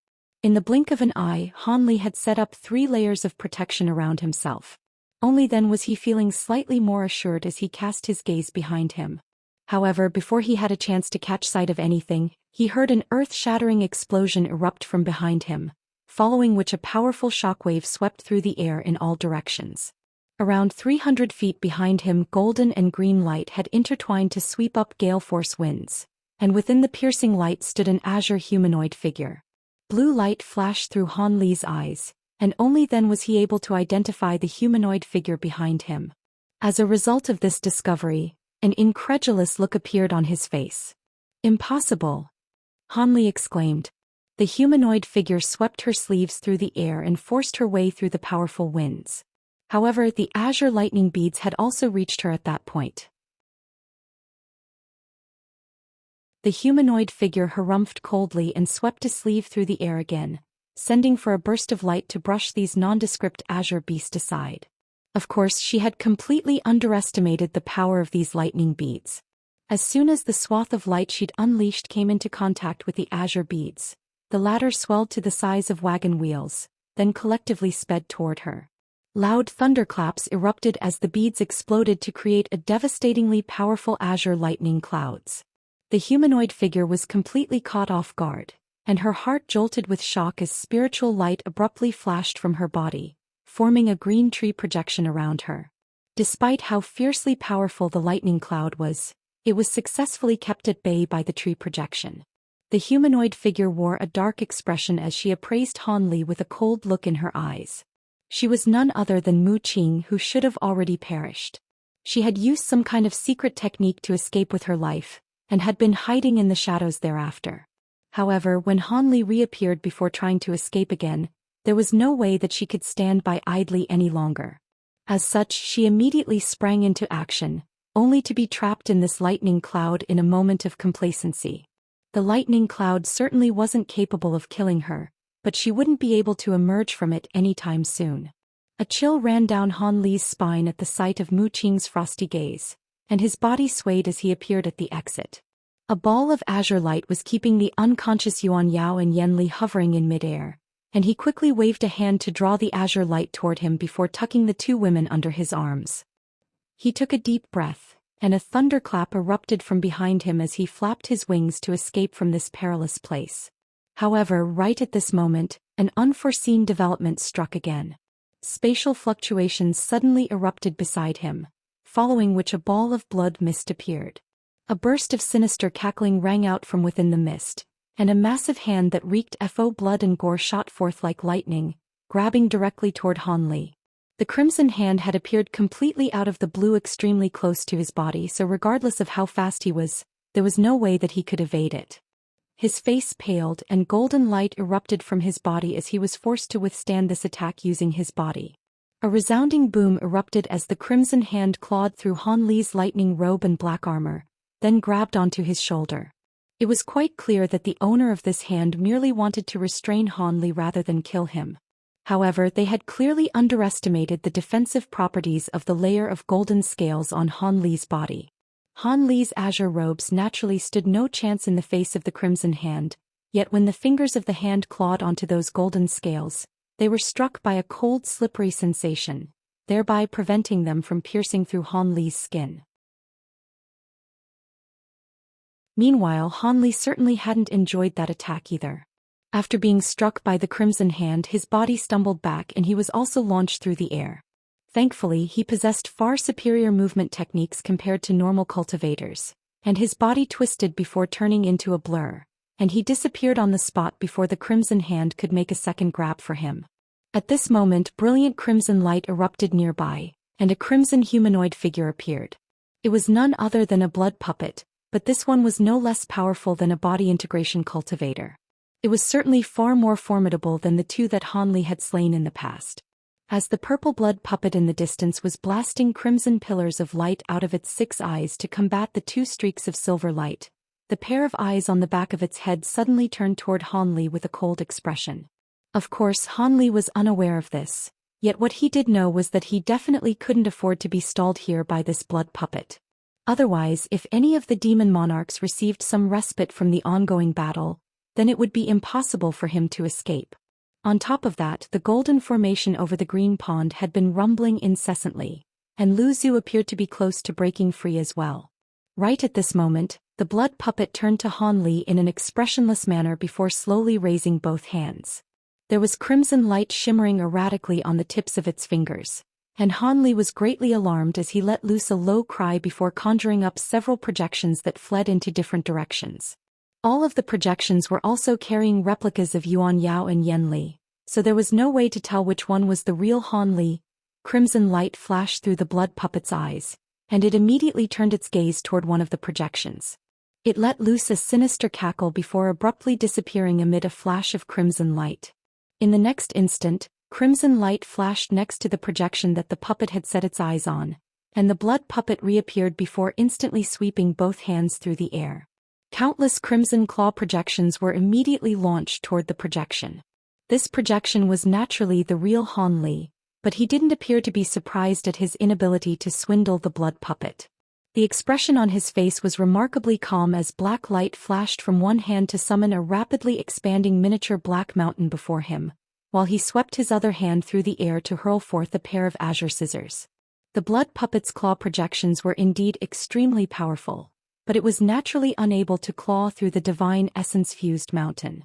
Streaks of crimson light exploded over the surface of the small mountain, and it tremored violently amid a sharp screeching sound, but it was able to withstand the attack completely unscathed in the end. The blood puppet was quite taken aback by this development.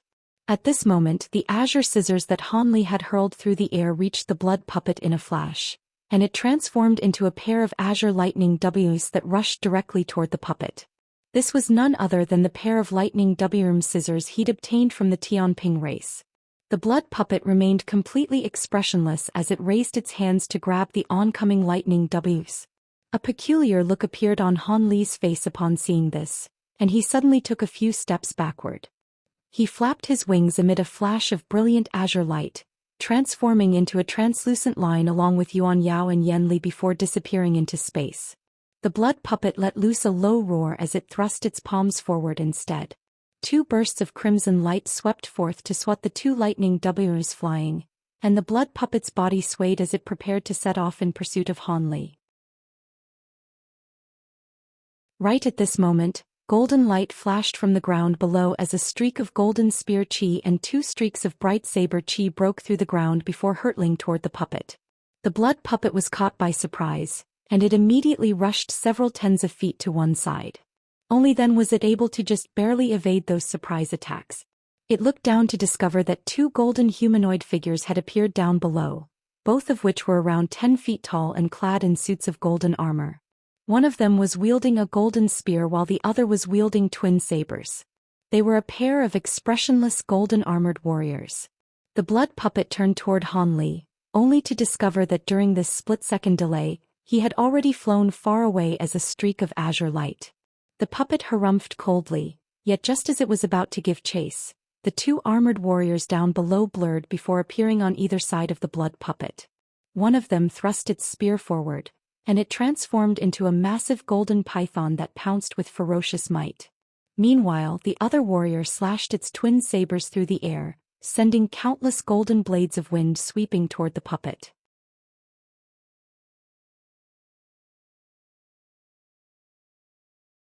These two golden-armored warriors were none other than the two shadow puppets summoned using Han Li's armor origin talismans. The two of them each possessed around 70% to 80% of Han Li's power and abilities, yet even so they were still certainly not to be scoffed at. The blood puppet flew into a thunderous rage, but it was too wary of these golden puppets to pursue Han Li. Otherwise it would only get attacked as soon as it tried to unleash a teleportation technique.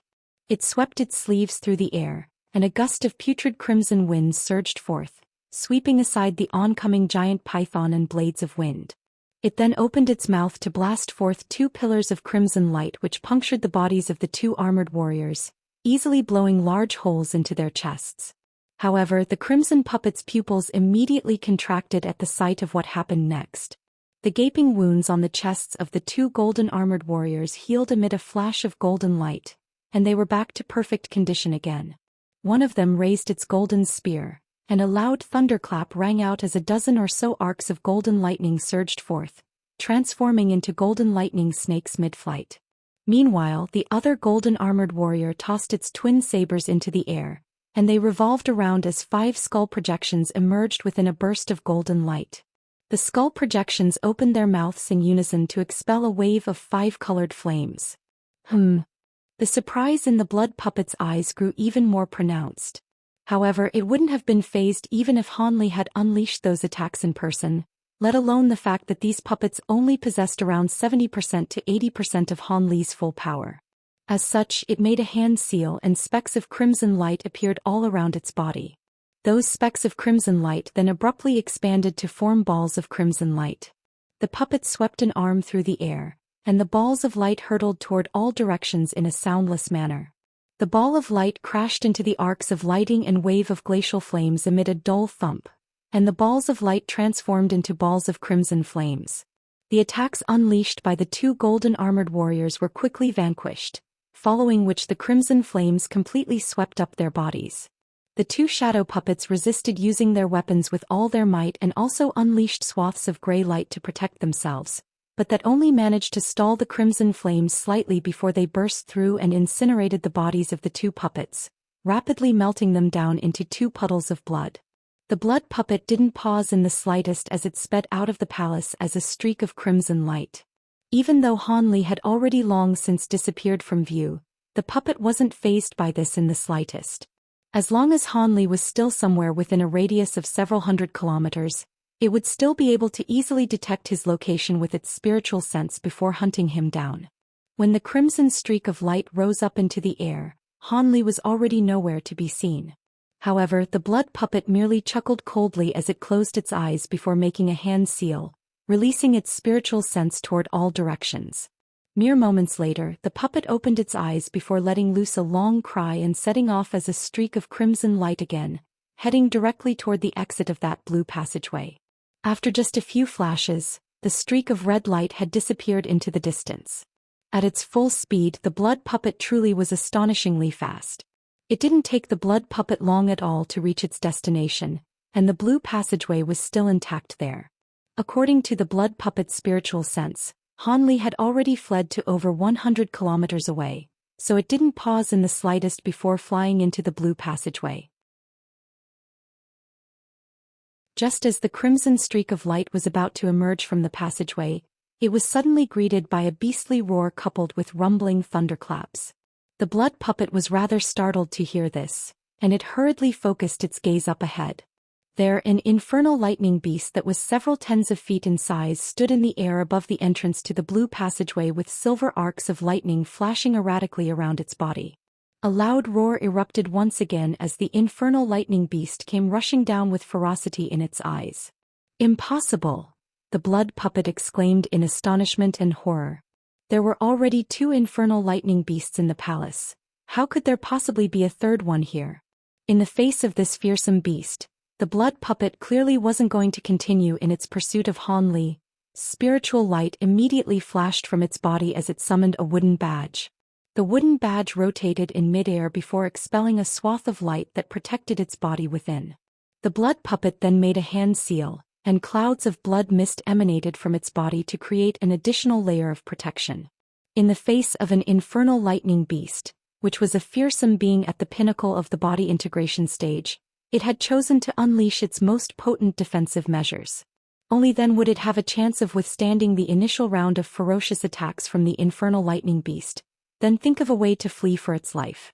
However, just as these thoughts were running through the blood puppet's mind, a burst of buzzing suddenly rang out around it. A series of silver runes then emerged out of thin air, and space was torn open amid flashes of spiritual light. Brilliant silver light radiated throughout the area as a massive silver formation of light slowly took shape.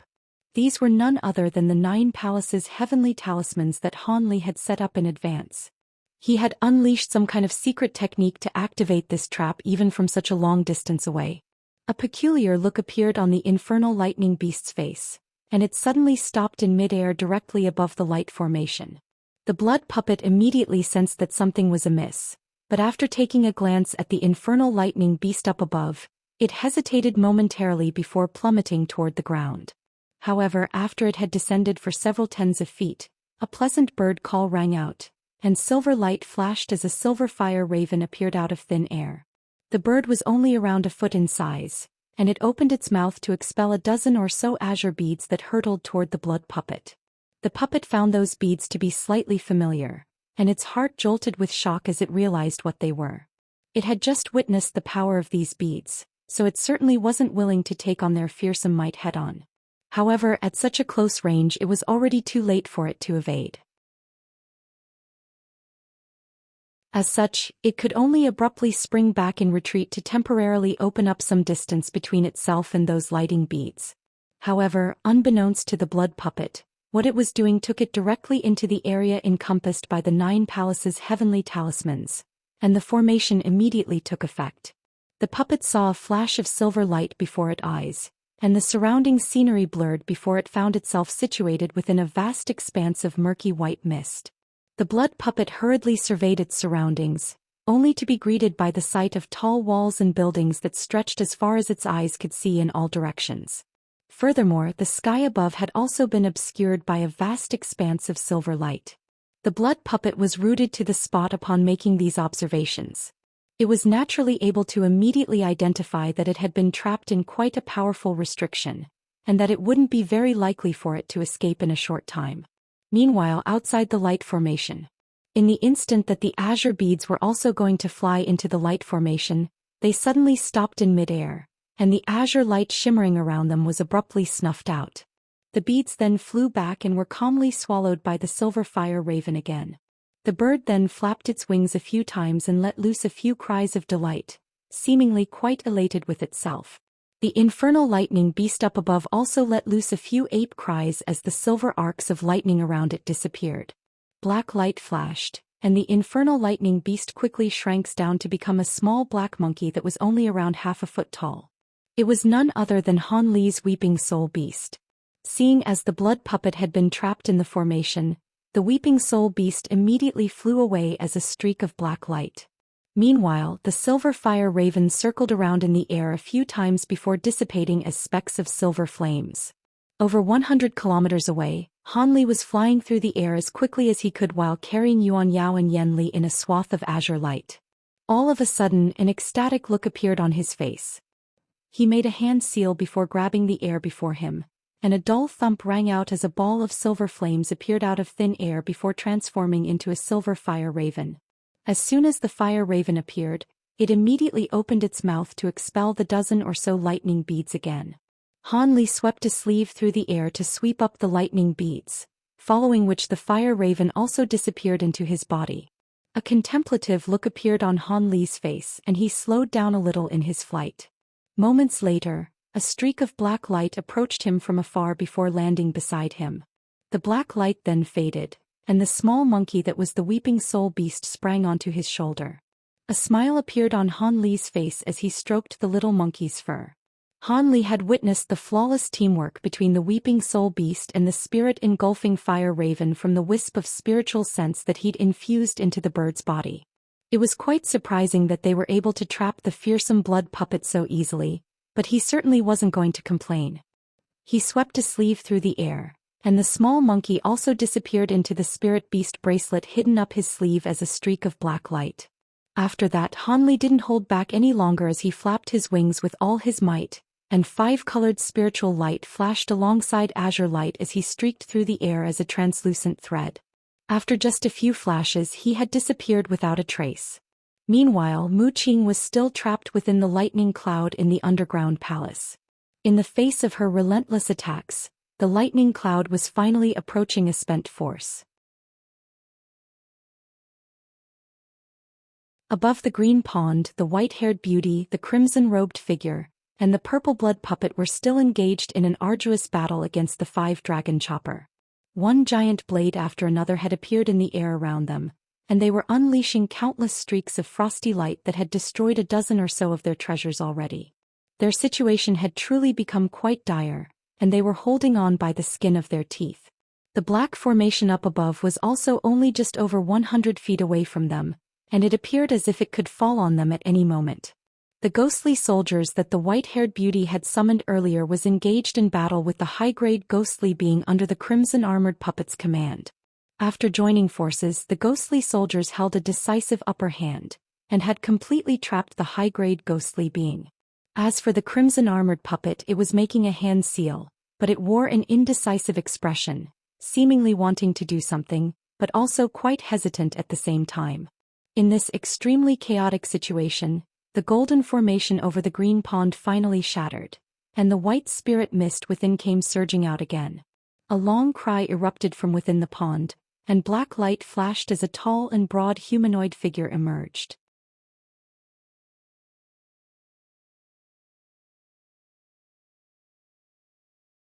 Close to an hour later, a string of earth-shattering booms suddenly erupted from within the area encompassed by the black light barrier. The light barrier then began to tremor violently, and a string of relentless explosions erupted from underground. Several thick pillars of light then burst into the air in a radius of several kilometers with the smaller palace above the ground at the center, and the entire ground in that area completely crumbled as the result. The palace collapsed in its entirety and a massive crater took its place.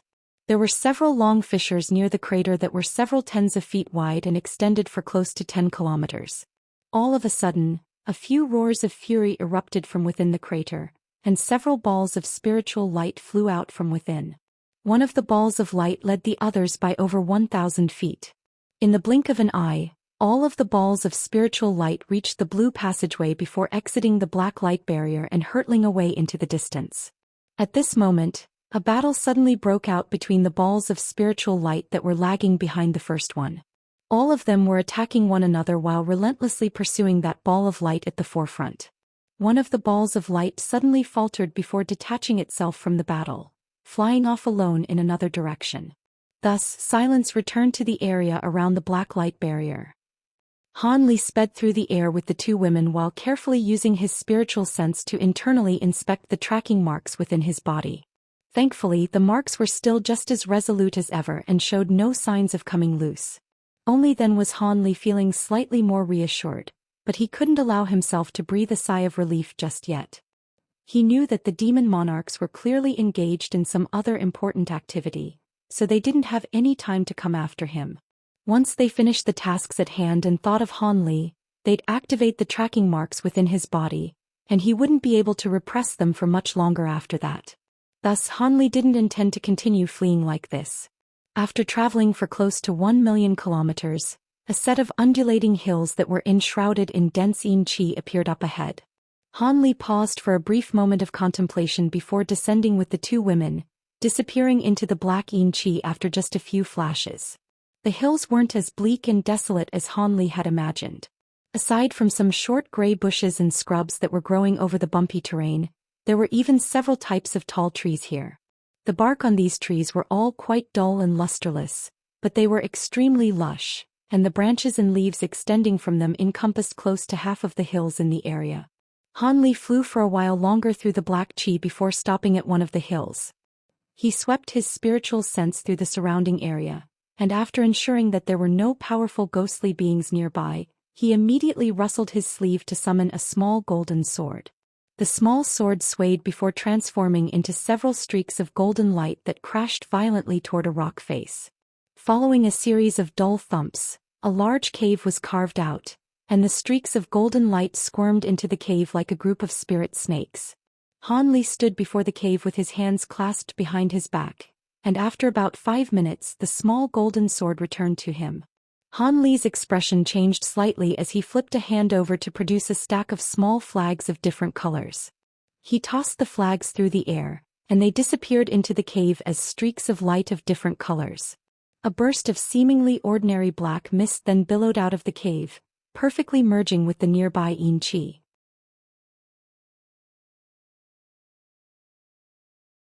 Han Li waved a hand toward the swath of azure light behind him before entering the cave that had just been carved out. The two women were being carried within the swath of azure light, and they also drifted slowly into the black mist. The deepest part of this temporary cave abode wasn't very large. It was only just over 100 feet in radius.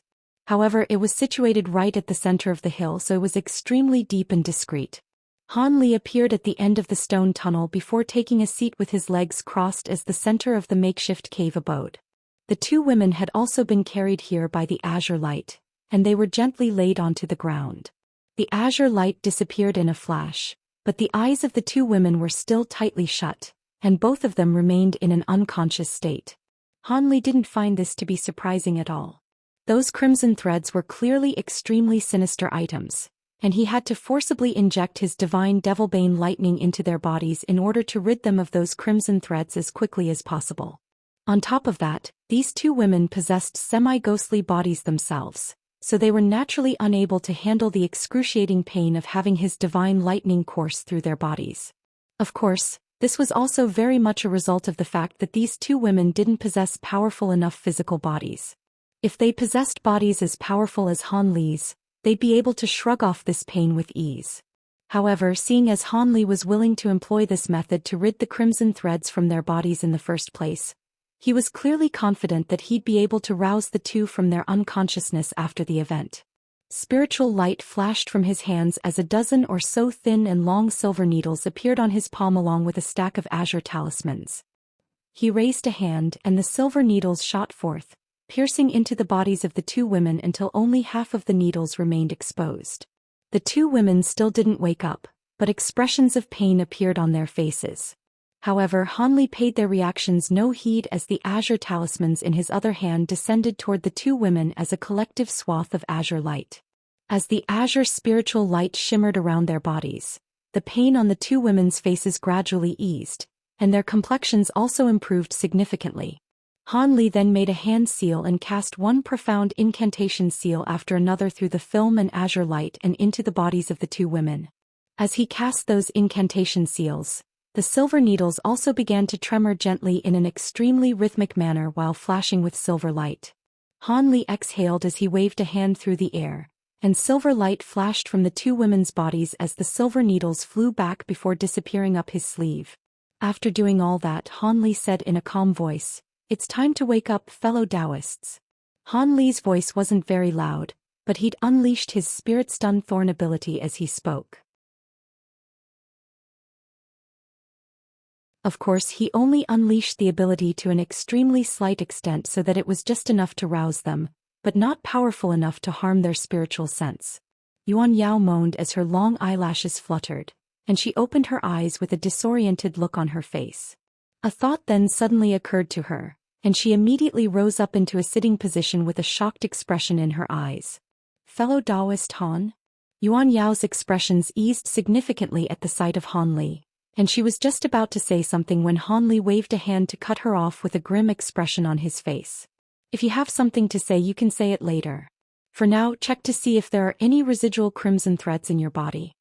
Yuan Yao adopted a serious expression as she nodded and crossed her legs before closing her eyes. Moments later, Yan Li also awakened and received the same instruction from Han Li.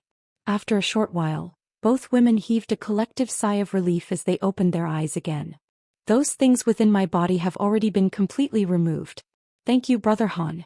If it weren't for you, my junior martial sister and I would have never been able to escape from that nightmarish situation, Yan Li said as she extended a grateful bow toward Han Li. Prior to falling unconscious, they had been unable to control their bodies, but they remained full aware and alert. As such, after having the restrictions placed on them, the two women were filled with horror, thinking that they'd be reduced to mindless slaves for the rest of their lives. Much to their surprise and elation, Han Li was still able to save them in such a dire situation.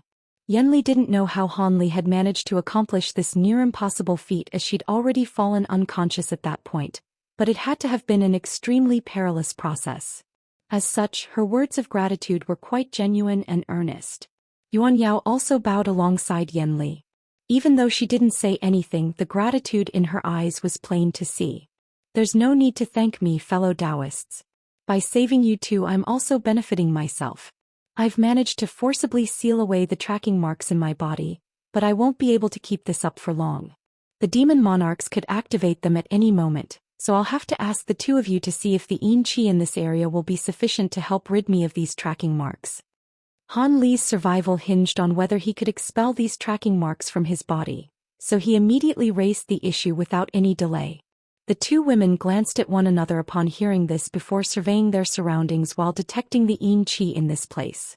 After a while, Yuan Yao turned to Han Li and asked, "The Yin Qi here isn't as abundant as we'd like, but we have a 60% to 70% chance of being able to expel those tracking marks. Do you think we should find another place with more abundant Yin Qi or take a risk here?" 60% to 70%? That's already enough. We most likely won't have enough time to search for a more suitable place. Those demon monarchs are already aware that I'm still alive, and as soon as they finish what they're doing, they'll definitely activate these tracking marks and come after me. Han Li replied in a resolute manner following a brief moment of contemplations. He was normally quite conservative and didn't like to take risks, but if a risk had to be taken, then he certainly wasn't going to hesitate. Yan Li wore an expression of approval as she said, "All right, my junior martial sister and I will immediately set up the reincarnation Yin gathering formation and use the power of this formation to gather a vast amount of Yin Qi in a short time. Using this Yin Qi, the three of us should be able to combine our powers to eradicate those tracking marks." It was quite clear that she was also of the opinion that they should take a risk here rather than searching for any alternative venues. Yuan Yao was slightly more hesitant, but she quickly banished her indecision and nodded in agreement as well. Time was of the essence, so the three of them naturally weren't going to delay any longer. After arriving at an agreement, the three of them rose up into the air at a low altitude within the temporary cave abode. Yan Li swept her gaze around the surrounding area before immediately raising a hand. Yin winds abruptly converged within her palm, then transformed into a small gray flag in the blink of an eye. She tossed the flag into the air and began to chant something at the same time. The flag rotated in midair and emitted countless strands of gray Yin threads that danced through the air at her behest. Han Li inspected the small flag in the air above through narrowed eyes.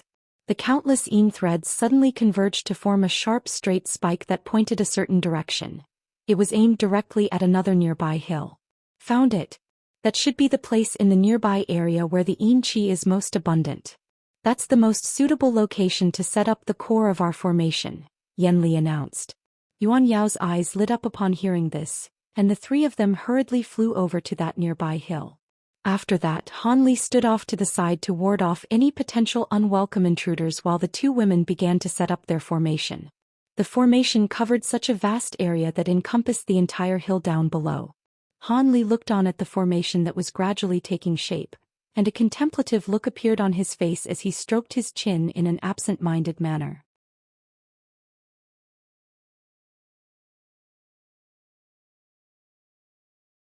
After 2 hours, the two women were still setting up the formation, and even the normally calm and steadfast Han Li was starting to become a little anxious. After all, time was not a luxury that he could currently afford much of, as the demon monarchs could activate the tracking marks within his body at any moment. However, Han Li was quite proficient in the art of spell formations himself, so he knew just how complex this giant formation was to set up. As such, he forced himself to repress the urgency and concern in his heart as he waited in silence in the air above. After around another half an hour, the two women flew over to Han Li. Yanli wore a wide smile as she said, "Brother Han, the formation is ready. We can gather Yin Qi to eradicate the tracking marks within your body now." Han Li was ecstatic to hear this, and he was just about to give a reply when his face suddenly paled and he shuddered as a layer of azure light surfaced around his body. Both of the women were given a fright upon seeing this. Golden light flashed around Han Li's body as he righted himself, but he wore a grim expression on his face as he said, "Someone's activated one of the tracking marks. I don't know which demon monarch it is, though." The spiritual pressure emanating from his body fluctuated erratically as he spoke, and the two women exchanged a glance with concern in their eyes. "It's all right, I can still suppress the tracking marks for now. Once we eradicate them, I'll be fine," Han Li said as he forced a smile onto his face.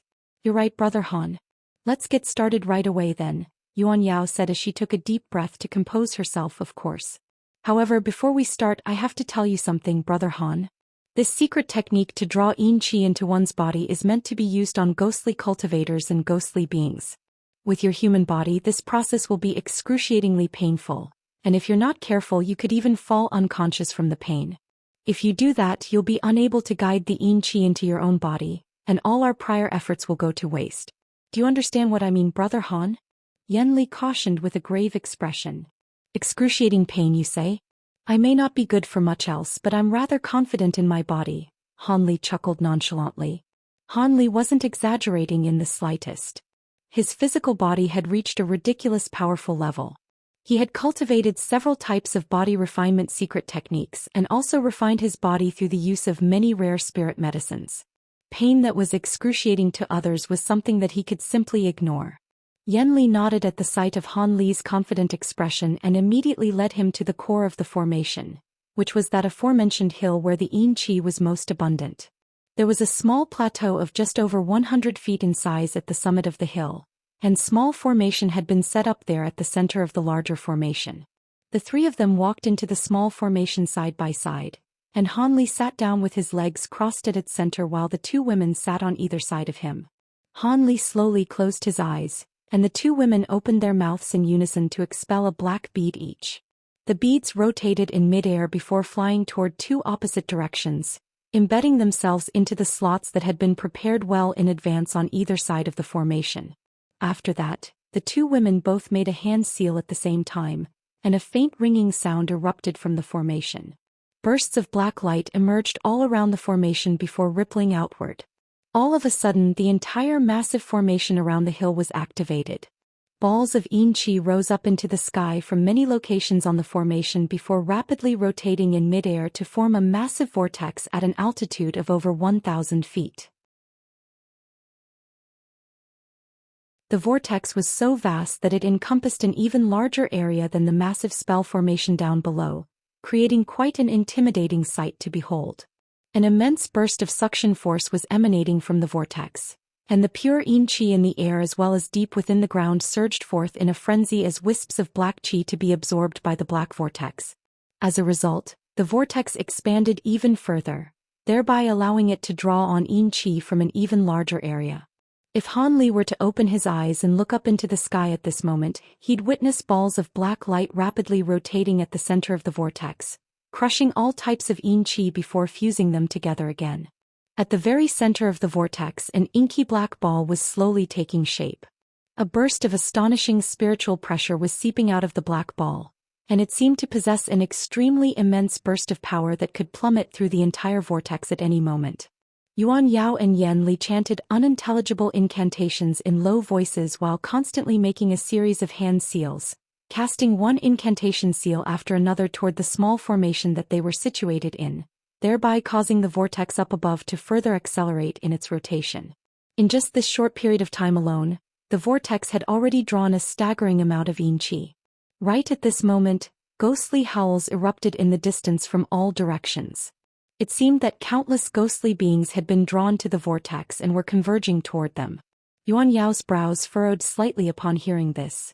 Even though she couldn't sense any particularly powerful ghostly beings nearby, having so many ghostly beings attack their formation was certainly no laughing matter. It seemed that they'd underestimated the appeal of such pure yin qi to these ghostly beings. Before she had a chance to rise to her feet and set off to kill some of the low-grade ghostly beings, Han Li suddenly rustled a sleeve to summon a black spirit beast bracelet. The bracelet rotated in midair before a streak of golden light and a ball of black light shot forth from within. The lights then faded to reveal a small leopard-like beast and a small black monkey. They were none other than the Weeping Soul Beast and the Leopard Kirin Beast. As soon as the two beasts appeared, the Weeping Soul Beast transformed into a massive ape that was over 100 feet tall amid a flash of black light, then leaped out of the small formation. Meanwhile, the Leopard Kirin Beast swayed to conjure up a dozen or so afterimages before disappearing in a flash. Yuan Yao faltered slightly upon seeing this, but Yan Li merely smiled and said, "Rest assured, Junior Martial Sister Yuan, Brother Han was able to save us from the demon monarchs, so his abilities certainly far outstrip ours, and he would definitely have a way to repel these low-grade ghostly beings. They won't be able to disrupt our formation." "You're right, Senior Martial Sister. It appears I was overcomplicating things," Yuan Yao replied with a relieved smile. "You're far too kind in your assessment of me, Fairy Yen, but these low-grade ghostly beings are indeed not a cause for concern," Han Li replied with a smile without opening his eyes. Right at this moment, a thunderous ape roar suddenly erupted in the distance, and all of the ghostly howls in that direction suddenly ceased. In contrast, countless howls of anguish erupted from the other side, and all of those ghostly howls were filled with horror. Those ghostly howls quickly receded into the distance, and everything soon fell silent in that direction as well. "Looks like your spirit beasts are truly extraordinary, Brother Han, to think that they were able to take care of those ghostly beings so easily." A hint of surprise flashed through Yan Li's eyes as she spoke. She was confident that those ghostly beings were definitely no match for the two spirit beasts, but she was still rather surprised that they'd been taken care of so quickly. Han Li merely smiled and gave no response to this. The Leopard Kirin Beast had most likely only killed a small portion of the ghostly beings on its side before scaring the rest away through intimidation, but all of the ghostly beings on the Weeping Soul Beast's side had most likely been devoured already. After a while, Han Li said, "I've already prepared my meridians from an influx of yin qi, and it looks like we've gathered enough yin qi already, so let's begin. There's only one demon monarch activating their tracking mark at the moment. If a few more tracking marks are activated, then I won't be able to repress them." Yan Li glanced up at the vortex in the air through narrowed eyes as she said in a solemn voice, "It's indeed about time. Let's begin, Junior Martial Sister Yuan." Yuan Yao nodded in agreement with a serious expression on her face. Thus, black light flashed from the hands of the two women as they each produced a small black flag that was around an inch in length, then tossed them toward either side of the formation at the same time. The two flags immediately transformed into a pair of giant flags that stood outside the small formation. The two women then made another hand seal in unison, and a loud burst of rumbling immediately rang out from above. The massive black balls within the vortex suddenly flashed with black light, and as it continued to slowly rotate, two streaks of black light descended, carrying two bursts of black qi that were so dense that they appeared to be streaks of viscous black liquid. The black qi then disappeared without a trace into the two giant flags. Black qi suddenly began to surge around Yuan Yao and Yan Li's bodies, following which they began to emit a powerful burst of spiritual pressure. The two women let loose sharp cries as they raised their hands in unison, flicking their fingers toward Han Li in quick succession. Countless black threads shot froth from their fingertips, disappearing into Han Li's body in a flash. However, Han Li merely shuddered slightly in response before displaying no further signs of discomfort. Yuan Yao and Yan Li couldn't help but exchange a glance upon seeing this, and both of them could see their own admiration mirrored in each other's eyes. However, they didn't stop what they were doing during this process, and countless black threads surged toward Han Li like a torrential storm before instantly disappearing into his body. Aside from the fact that Han Li's body was glowing with a faint azure light, there was nothing to suggest that he was experiencing any discomfort at all. Yuan Yao and Yan Li were truly stunned upon seeing this. The two of them had fallen unconscious almost immediately after the divine Devilbane lightning had been injected into their bodies, and the amount of Yin Qi that had been injected into Han Li's body already far outstripped the amount of divine Devilbane lightning that they had had to withstand. As such, the two of them were growing rather hesitant. Just as the two women were trying to decide how to proceed, Han Li's calm voice sounded. "Keep going. I can sense the tracking marks in my body loosening slightly." Yan Li took a deep breath upon hearing this, and she nodded at Yuan Yao before continuing the injection process. The black qi around her body surged before flaring up to more than twice its original height, then converging to form a ball of piercing black light that completely inundated her body. Yuan Yao hesitated momentarily as she took a glance at Han Li, and his still figure seemed to have instilled confidence into her heart as she also replicated Yan Li's actions. Moments later, two inky black pillars of light shot forth from within the Yin Qi before disappearing into Han Li's body in a flash.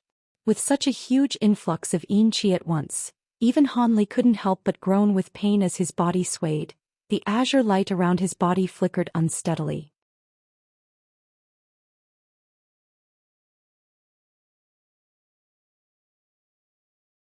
Two hours later, the black vortex above the hill had ceased in its rotation. An inky black ball that was over 100 feet in diameter was slowly revealed. Black light swept down from the ball, injecting itself in a frenzy into the two massive black flags on either side of the formation.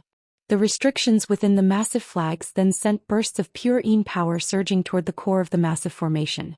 At this point, the small formation on the summit of the hill had already been completely enshrouded in black light. Han Li and the two women were no longer visible as a result, and aside from the low buzzing emanating from the spell formation, there were no other sounds to be heard. As time passed, the massive black ball in the sky grew smaller and smaller.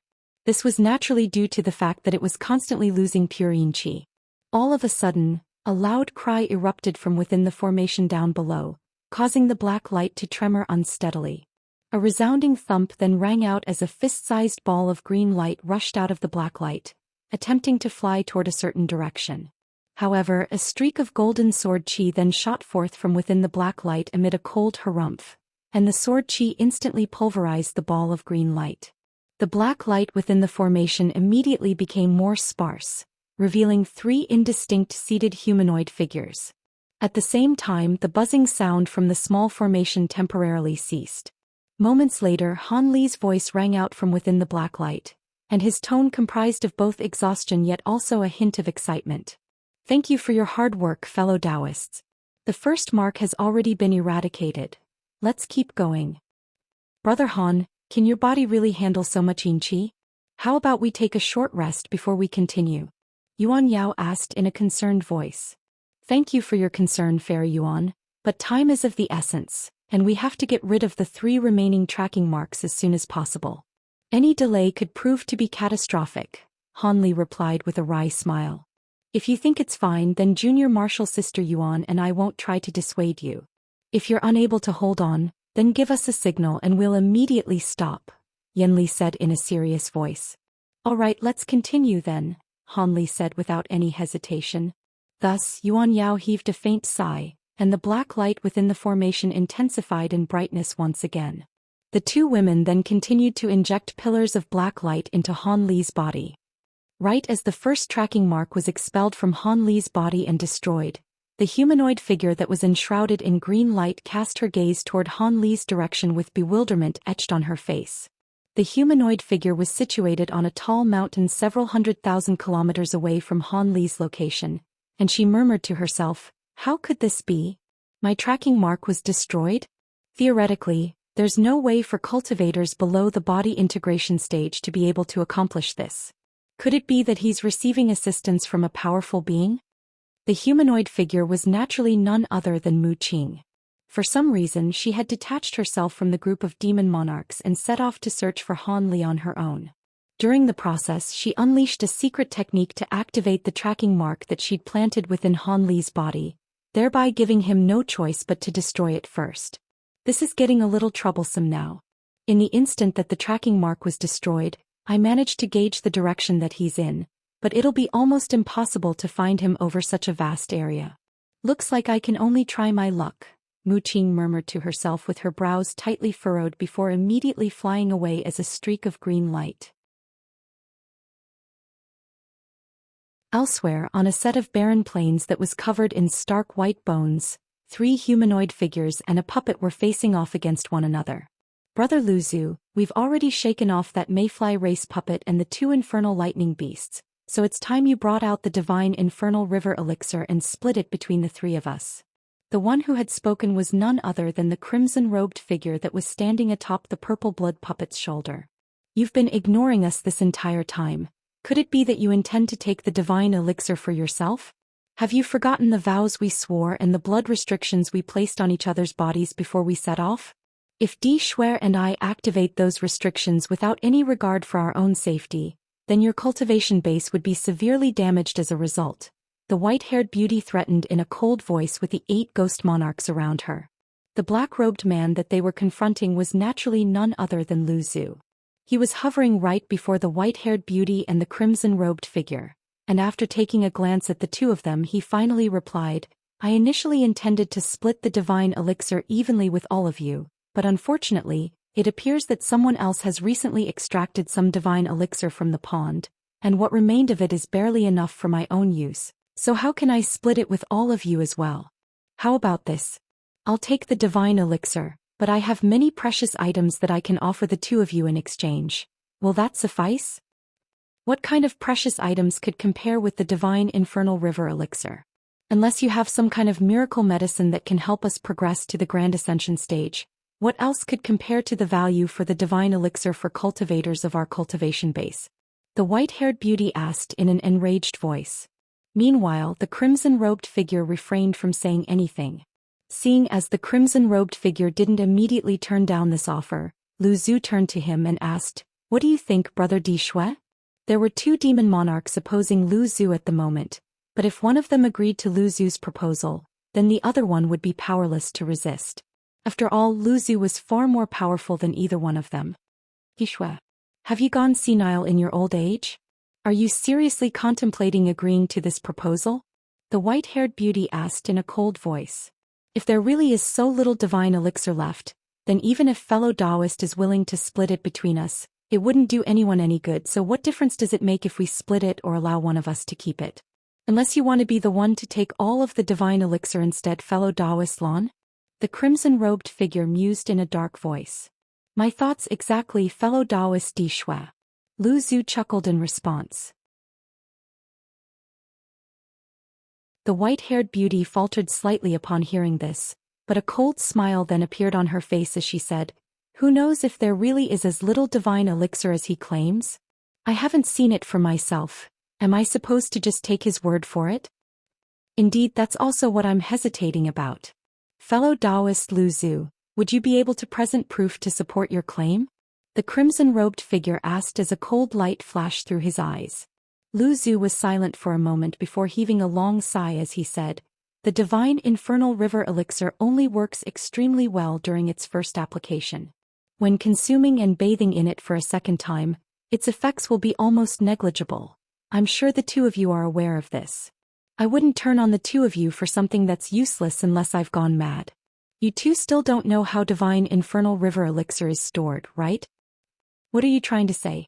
Could it be that extraction of divine infernal river elixir requires more than just severing its connection with the spirit vein? The white-haired beauty asked in a skeptical voice. Instead of replying to her question, Lu Zhu rustled a sleeve, and an object fell into his hand. He gently raised the object for their inspection, revealing it to be a rectangular brick that seemed to have been made from a crystalline material. The surface of the brick was quite smooth and extremely transparent. At the center of this brick, a ball of fist-sized red liquid could be seen. Even though it was separated from everyone by a layer of crystal, the astonishing spiritual qi emanating from the liquid had still formed wisps of white spiritual mist that drifted throughout the surrounding area. This is known as a tempered crystal brick, and it's something used by the Mayfly race solely for extracting and storing divine infernal river elixir. If this object were to be placed in the pond within the palace, it would immediately fuse as one with the spirit vein there, and it would be extremely difficult to recover it. Once the divine elixir is drawn into this object, even body integration cultivators wouldn't be able to extract the divine elixir from it in a short time, unless they possessed a secret talisman produced by the Mayfly race. The only way to extract the divine elixir without the talisman would be to use the true flames within our bodies to refine this brick for over 10 years. With this, I'm sure the two of you can see just how little divine elixir I've managed to extract, Lu Zhu explained in a calm voice. The crimson-robed figure inspected the brick with a hint of greed in his eyes, and he said in a skeptical voice, "The spiritual mist emanating from this liquid is identical to the mist around the pond, so that should indeed be the divine infernal river elixir, but don't you think it's an exaggeration to claim that we won't be able to destroy this brick?" After a brief silence, Lu Zhu proposed, "It looks like you won't believe me no matter what I say. So be it. I'll set this item in the air above us, and the two of you can unleash one attack each to try and destroy it. If you can leave so much as a single scratch on the brick, I'll immediately hand over the divine infernal river elixir. If not, I'll be taking the divine elixir and I'll give the two of you other precious items in exchange for it. Alternatively, you can activate the restrictions you've placed on my body, but if you do that, the two of you won't end up in a much better situation than I will. Instead, a third party could come along to take the divine elixir, and in our severely debilitated states, we'd be powerless to stop them." "Are you serious?" The white-haired beauty's eyes immediately lit up, clearly very tempted by this offer. "Of course," Lu Zhu chuckled in response. "All right, you have yourself a deal." The white-haired beauty was clearly very confident in her abilities. "If I can't damage this brick, then I won't ask for items in exchange. All I ask is that Brother Lu Zhu accompanies me to the devilish tomb to secure 2 of the treasures there," the crimson-robed figure said. "The devilish tomb? The powerful devils buried in there have been dead for countless years, but those devilish artifacts have already attained sentient will and are even more powerful than most divine spirit treasures. On top of that, the devilish qi and yin qi in there are extremely dense, making it very difficult to traverse through it. Didn't you and fellow Taoist Mu Qing raid the tomb once already, only for the trip to end in failure?" Lu Zhu's brows furrowed in reluctance. "Why are you asking a question you already know the answer to? Seeing as that Han brat is still alive, we'll be able to make use of his divine devilbane lightning to ward off the devilish qi and yin qi. If you accompany us as well, then our success will virtually be ensured." Fellow Taoist Mu Qing departed halfway, most likely to search for that Han brat already.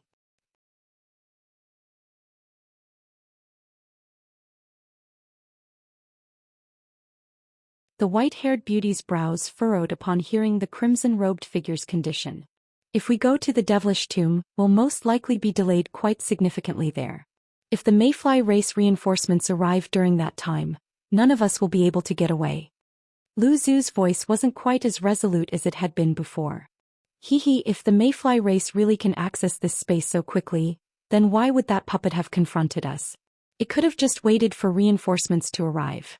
No one from the Mayfly race should be able to enter this place in a short time. Of course there will be some risk involved, but surely you should take some risks for us, seeing as you're taking all of the divine infernal river elixir. Brother Lu Zhu, the crimson-robed figure chuckled. Lu Zhu remained completely expressionless, but the contemplative look in his eyes indicated that he was weighing up his options.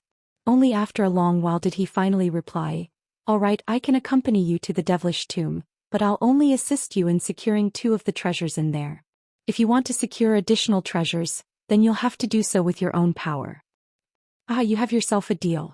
As for the tempered crystal brick, I trust that you're telling the truth, so I won't try to damage it," the crimson-robed figure chortled with glee before drifting back several tens of feet.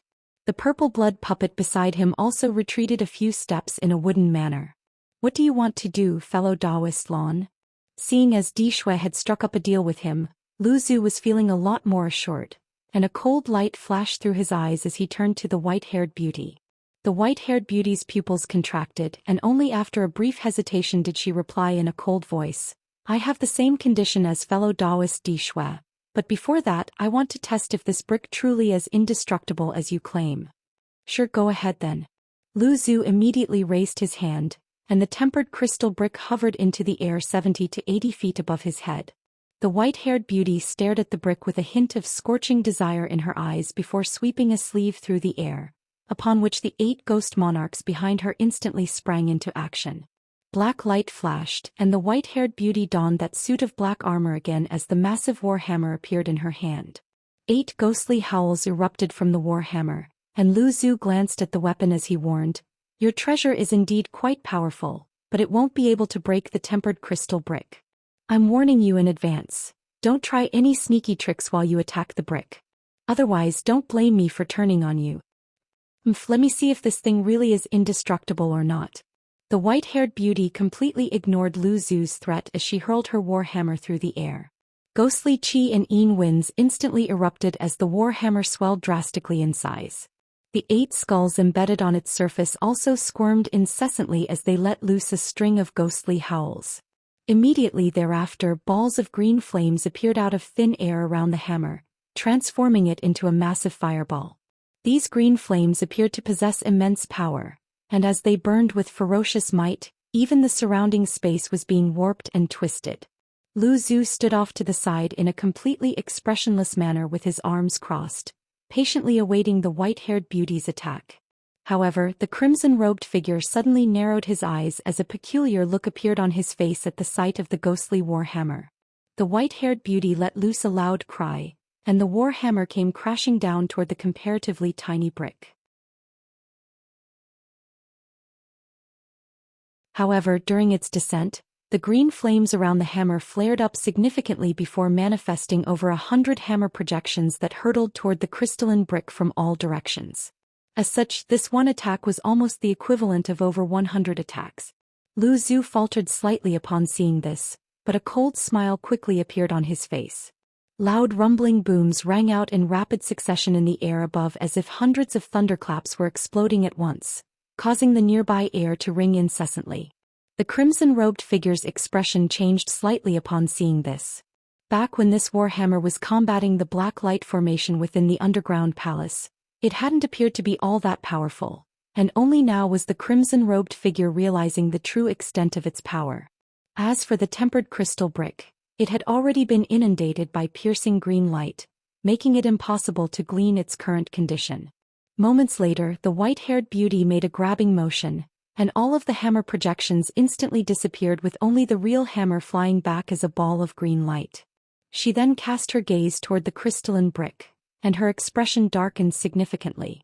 The tempered crystal brick had remained completely unscathed following that ferocious barrage.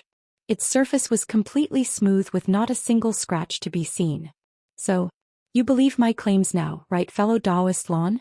Even I won't be able to extract the divine infernal river elixir from the brick to split it among all of us, Lu Zhu said in a calm voice. Seeing as that's the case, I have no choice but to give up on the divine elixir, but you have to accompany the 2 of us to the devilish tomb.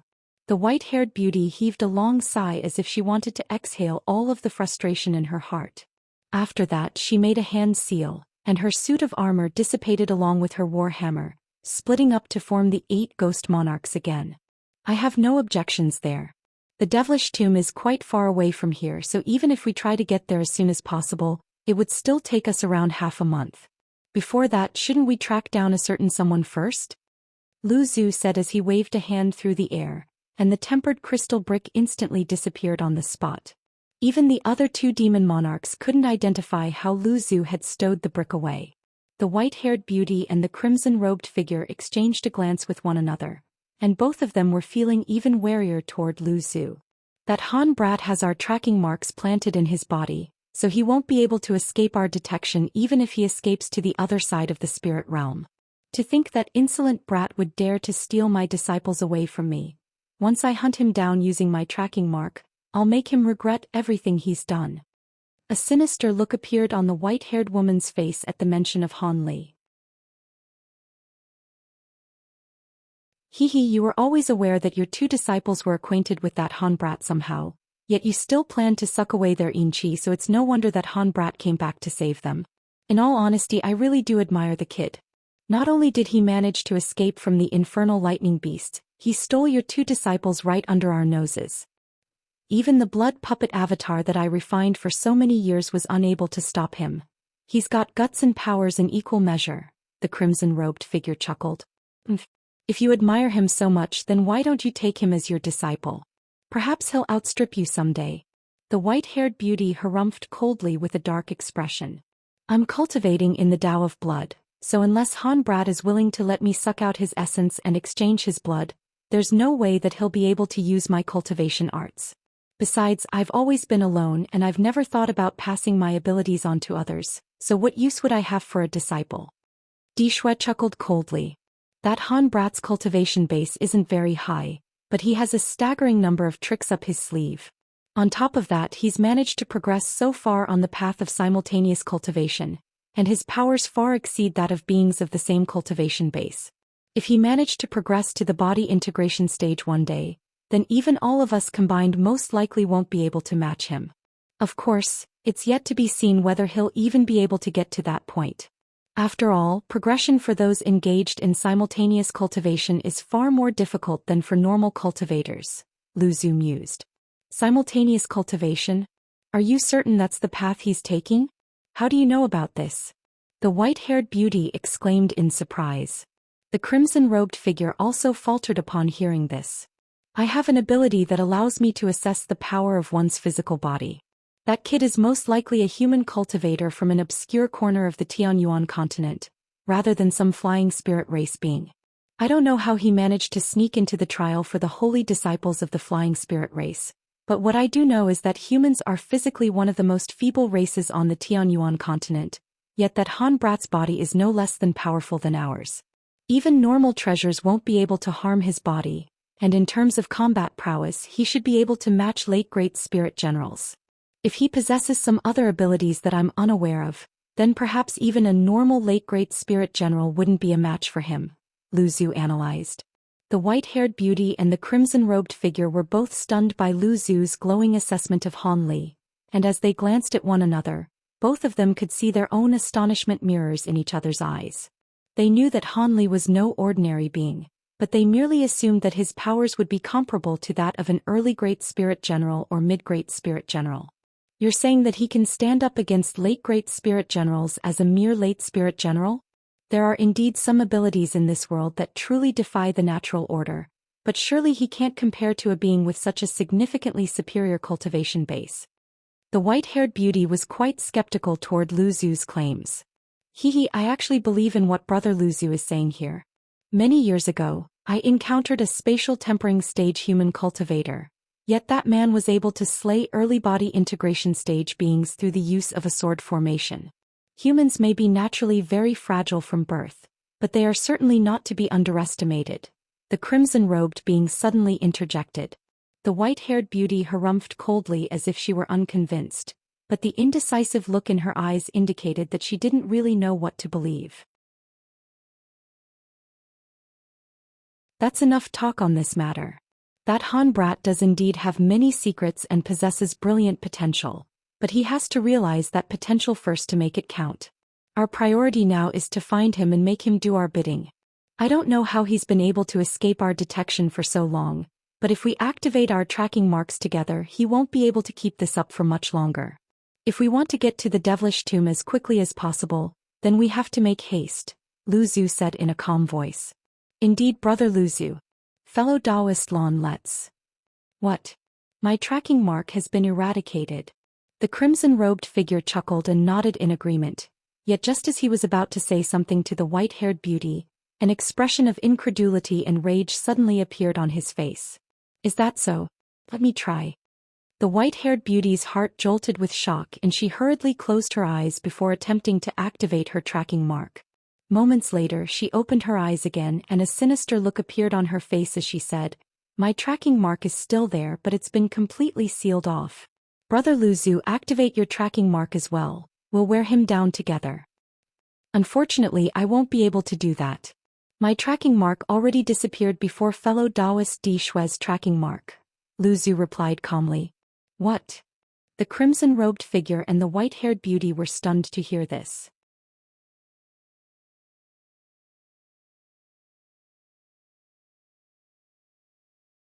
So that means only my tracking mark still remains in his body. The white-haired beauty's expression darkened even further. They had taken a massive risk to venture into the infernal river, and if they couldn't secure the divine infernal river elixir nor the devilish treasures, then they would have expended so much effort and incurred all that risk for nothing. Strangely enough, Lu Zhu remained very calm, and the crimson-robed figure also quickly calmed down following that initial fit of rage. Both of them seemed to be contemplating something while the white-haired beauty sat down in midair with her legs crossed. At the same time, the 8 ghost monarchs behind her transformed into a burst of yin qi that surrounded her body, thereby enhancing her cultivation base significantly to allow her to try and activate the tracking seal within Han Li's body with all her might. The black qi surged erratically around her, and harrowing ghostly cries erupted from within. It was quite clear that the white-haired beauty was drawing on all the power she was capable of. Time slowly passed and close to 2 hours flew by in the blink of an eye, yet the white-haired beauty still hadn't succeeded in her efforts.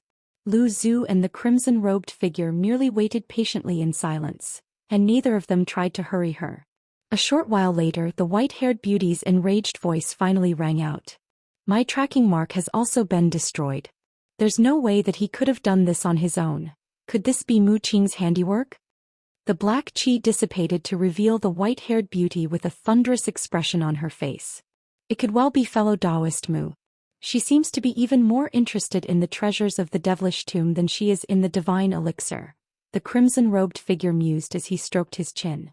Despite their wiles, none of the demon monarchs had imagined that Yuan Yao and Yan Li would be capable of unleashing a yin qi gathering secret technique that could help Han Li eradicate the tracking marks one by one.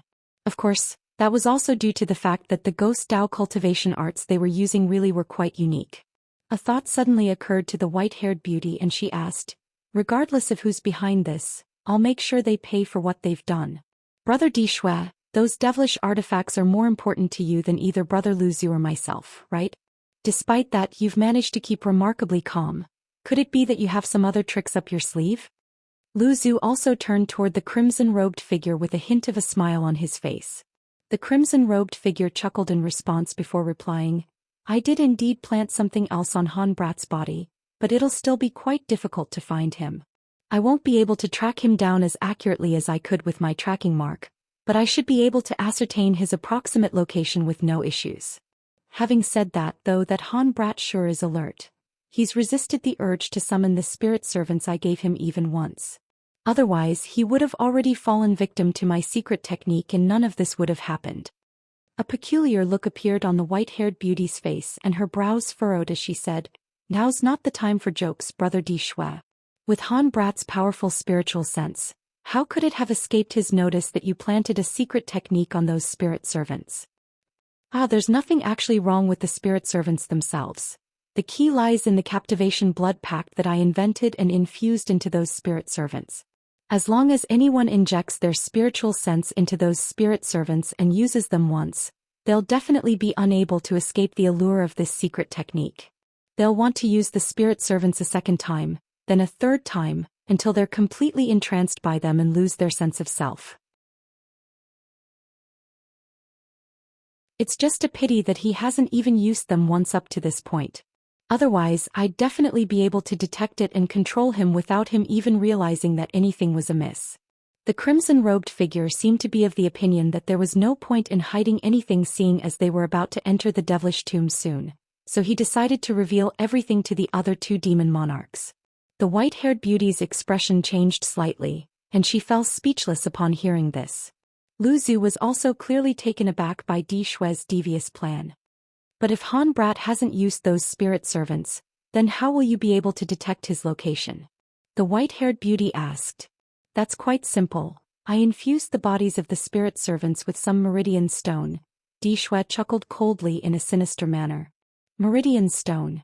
That's an extremely strange material that takes on a yang attribute every noon and midnight, thereby allowing them to detect one another. In that case, you must also be carrying one of those stones yourself. Only in places rife with yin qi like the infernal river will this material's detection properties be able to take effect. Under normal circumstances, we wouldn't be able to make use of that effect. I'm really surprised that you were able to find such a gimmicky item.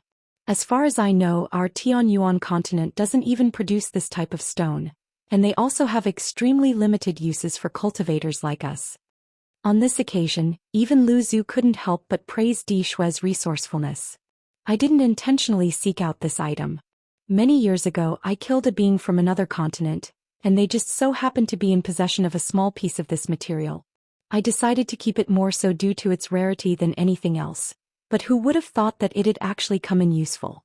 The stones will only detect one another for an instant on the exact strokes of noon and midnight, and Han Brat himself doesn't have another meridian stone, so there's no way he'd be able to notice that anything's amiss, the crimson-robed figure said with a cunning gleam in his eyes. Haha, that's brilliant. It's not far from midnight now, so let's head toward the direction where the tracking marks disappeared first. Using the detection properties of the meridian stone, we should be able to track him down. Just make sure to look out for that mayfly race puppet with the silver chopper. That chopper seems to be the legendary 5-dragon chopper, which is a divine spirit treasure that ranks very high on the chaotic myriad spirit roll, so it's best not to directly oppose it if we do encounter it. As for those 2 infernal lightning beasts, they won't get far away from their lair, so we don't need to worry about them anymore, Lu Zhu cautioned as he looked up into the sky. Come to think of it, neither of us had thought that you'd have a way to combat the 5-dragon chopper, brother Lu Zhu. It was all thanks to you that we were able to force back that puppet and make our escape, the white-haired beauty chuckled. You're too kind, fellow Taoist Lon. That puppet wasn't forced back by me. It had simply overexerted its spiritual sense while using the 5-dragon chopper and was forced to retreat of its own accord. Otherwise, if the battle had dragged on for slightly longer, I would have fallen victim to that chopper. Lu Zhu shook his head with a hint of fear in his eyes. The white-haired beauty and the crimson-robed figure exchanged a glance, and their faces also paled slightly as they recalled the events that had unfolded in the underground palace following Han Li's departure. The abilities unleashed by the 5-dragon chopper had been truly fearsome. If the puppet had unleashed the full power of the treasure before Lu Zhu had broken free from the golden formation over the green pond, then there was a good chance that both of them would have already perished. We don't need to be overly concerned though. Even though the 5-dragon chopper is extremely fearsome, the puppet had completely overexerted its spiritual sense, so it's yet to be seen whether it can come after us again. As long as we remain alert and avoid being divided and conquered, we should be fine, Lu Zhu said as he recovered his composure. The white-haired beauty and the crimson-robed figure both nodded in agreement upon hearing this. After that, the 3 demon monarchs didn't delay any longer as they sped away into the distance. Deep within the infernal river, crimson light flashed in front of a white cave, and a crimson-armored puppet stumbled out of space. It raised a foot and was just about to stride forward, only for spiritual light to flash erratically all over its body, and it fell flat onto the ground. A ringing sound then erupted from the puppet's body as a silver streak of light flew out of its body, then disappeared into the cave. Why are you in such a sorry state? Could it be that my 5-dragon chopper wasn't powerful enough? The voice of the elderly man sounded again, and it was just as flat and indifferent as ever. Indeed, there were very few things in this world that could attract its interest. Green light flashed in the puppet's eyes before it struggled to its feet, and it replied in a respectful voice, "The 5-dragon chopper is unfathomably powerful, but I was far too useless, and my spiritual sense was unable to support the chopper. Otherwise, all of the intruders would be dead already." Your spiritual sense was insufficient? You must have unleashed the power of the 5-dragon chopper twice and used it for too long on both occasions, right? The elderly voice remained completely emotionless, as if it were simply elaborating something completely inconsequential. I was too greedy. I didn't unleash the full power of the 5-dragon chopper from the beginning as I wanted to lure out all of the outsiders before killing them together, but there was a traitor from our race among them who possessed an ability that was able to withstand the power of the 5-dragon chopper for a short period of time. The backup measures that I'd set up had also been ruined due to unforeseen circumstances, thereby allowing them to escape, the crimson-armored puppet replied in a feeble voice. I see. The elderly voice in the cave merely gave a clipped response before falling silent. All of a sudden, the crimson-armored puppet raised its voice slightly and said, Senior Jiang, I have one more request. I seem to recall that you've already requested a favor from me. Don't expect me to fight for your mayfly race. The elderly voice cooled slightly upon hearing this. I wouldn't dare to dream of something like that. I only wanted to request Senior Jiang to use this remaining shred of my spiritual sense to guide my true body into this infernal river. Those intruders have already taken the divine elixir, and if I don't recover the elixir, I'll be dealt a severe punishment, the crimson-armored puppet explained. Guide your true body here? Have you gone mad? Mayfly beings can't stay in this place for any extended period of time or their cultivation bases will be severely damaged by the Yin Qi here. From the sounds of it, the intruders are all quite powerful, so even if your true body arrives here, you most likely won't be a match for them anyway. Could it be that you want to borrow my 5-dragon chopper again? A hint of surprise had finally crept into the elderly man's voice. I do indeed intend to borrow your 5-dragon chopper again, Senior Jiang, but I may not actually need to use it this time as my true body would be arriving here with a divine nest, the crimson-armored puppet replied in a grim voice. A divine nest? Hehe, am I hearing this right?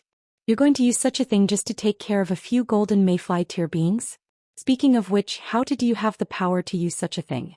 If I recall correctly, those things have always been under the control of those old monsters in your mayfly race. Aren't they the trump cards of your race that wouldn't be used unless your race was on the brink of collapse? The elderly man in the cave was truly intrigued now.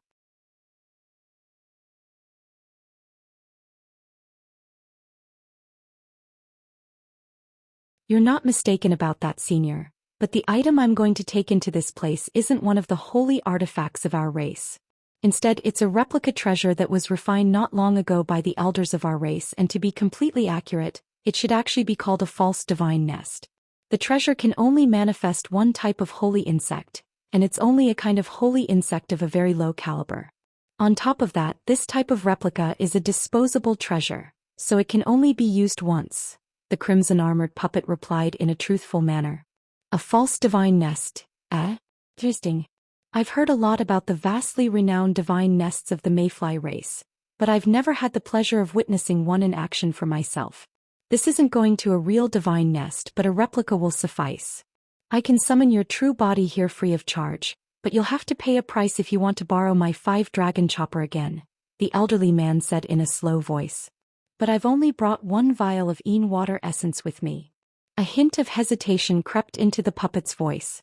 That's all right, just bring the remnants of your false divine nest to me after you're finished with it. That's not too much to ask, is it? The elderly man asked.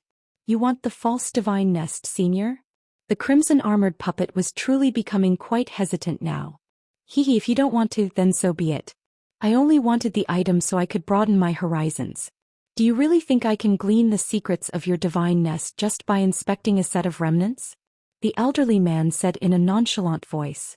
After a brief moment of contemplation, the crimson-armored puppet arrived at the conclusion that it was too risky to take on the intruders with the false divine nest alone, so he gritted his teeth and replied, All right, I'll do it, but on one condition.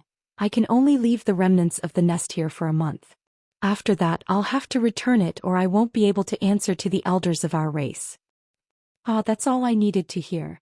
I'll summon your true body here right away. It's a good thing that I have a wisp of your spiritual sense here to work with. Otherwise, even I wouldn't be able to draw you into this place. A burst of laughter rang out from within the cave, followed by a dull thump and a plume of silver threads shot forth, sweeping up the crimson-armored puppet, then dragging it into the cave. The puppet disappeared in the blink of an eye, and around 5 minutes later, an extremely powerful burst of spiritual pressure suddenly erupted into the air from the White Mountain ranges, following which a thick pillar of golden light surged into the air. Gusts of Yin winds converged toward the pillar of light in a frenzy as boundless black qi appeared in the surrounding area amid a string of resounding booms. This phenomenon obscured the entire surrounding area, making it impossible to see what was happening inside. After a long while, A bolt of lightning pierced through the darkness like a powerful WM before disappearing in a flash, following which a sharp screech that was filled with resentment and baleful energy erupted from within. Han Li exhaled as he opened his eyes, and his expression was filled with elation. Fellow Taoist Han, the final tracking mark has been successfully eradicated. Yuan Yao's delightful voice sounded from behind him. Thank you for your assistance.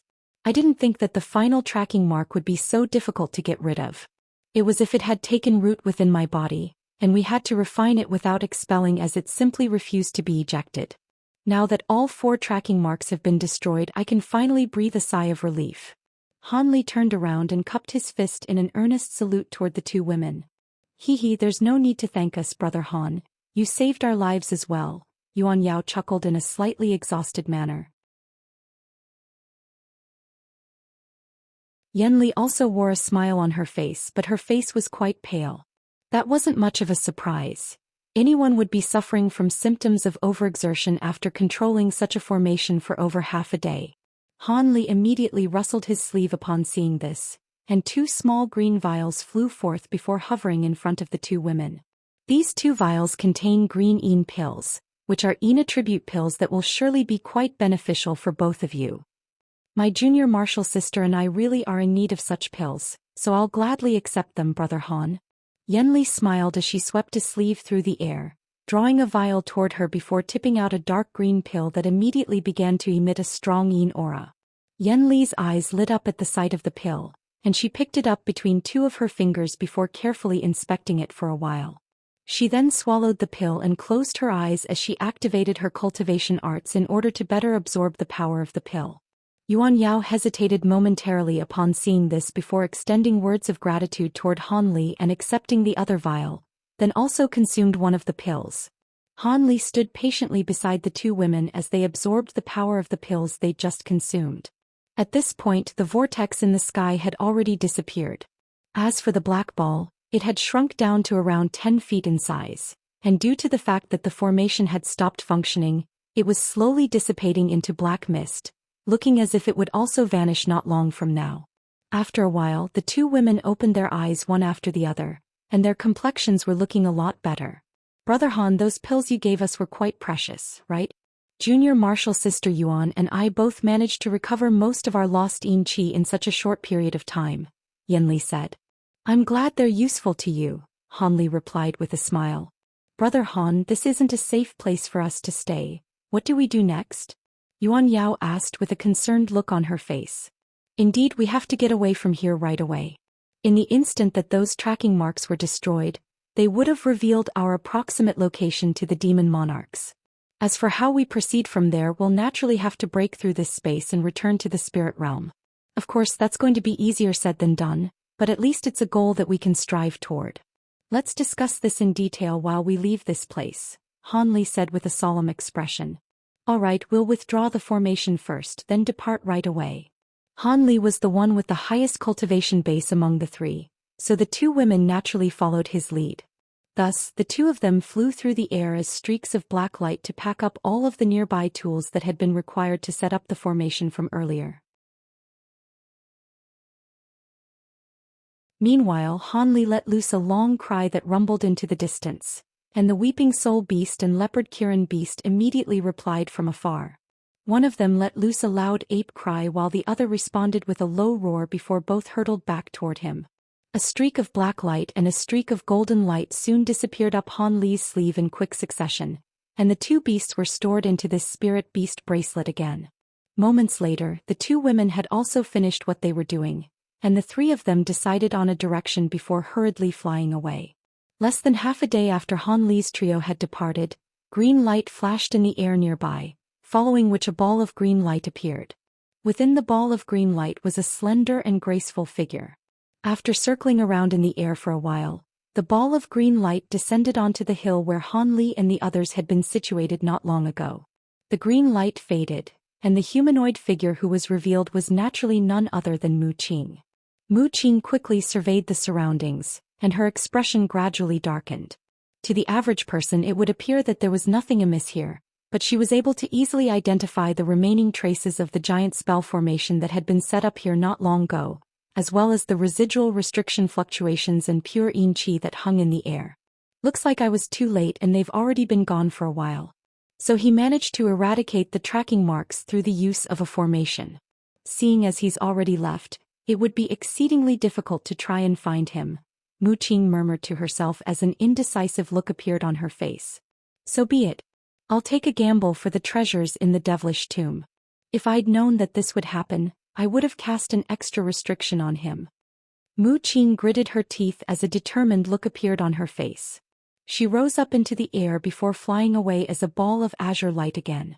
However, on this occasion she didn't fly too far away. Close to 2 hours later, the ball of azure light suddenly descended into a small set of mountain ranges that appeared to be completely mundane and nondescript. Mu Qing then descended into an obscure valley within the mountain ranges. The yin qi here was extremely sparse, compared to the rest of the mountain ranges, so there was not a single ghostly being to be found here. That was exactly what Mu Qing was hoping for. After searching through the valley to ensure that there were no potential hazards nearby, she swept both sleeves through the air and countless fist-sized balls of green light shot forth through the air. The balls of light flew toward all parts of the valley before disappearing into the ground. After that, Mu Qing stomped a foot onto the ground, and spiritual light flashed beneath her waist as she transformed into her tree form again. Countless white roots pierced into the ground before extending toward all directions. Mu Qing then began to chant something as she made a hand seal, and the entire valley began to tremor gently. The soil on the ground where the green balls of light had disappeared suddenly split open, and countless seedlings sprouted before rapidly growing at a rate that was discernible to the naked eyes. Within the span of a few breaths, they had all grown to become massive trees that were each several hundred feet tall. The entire valley was transformed into a lush landscape that was abundant with wood attributes spiritual qi. What was even more surprising was that none of these trees were rooted to the spot. Instead, they were all shifting positions at Mu Qing's behest, and moments later, a massive formation had appeared, encompassing virtually the entire valley with Mu Qing at its center. The formation created a virtually watertight barrier around this place, following which Mu Qing abruptly opened her mouth to expel an object. This was a white egg-sized bead that was slightly transparent and had strange golden patterns all over its surface. The bead hovered around 10 feet in front of Mu Qing, rotating slowly on the spot. Mu Qing stared at the bead for a long while before heaving a faint sigh as she gently extended a finger toward it.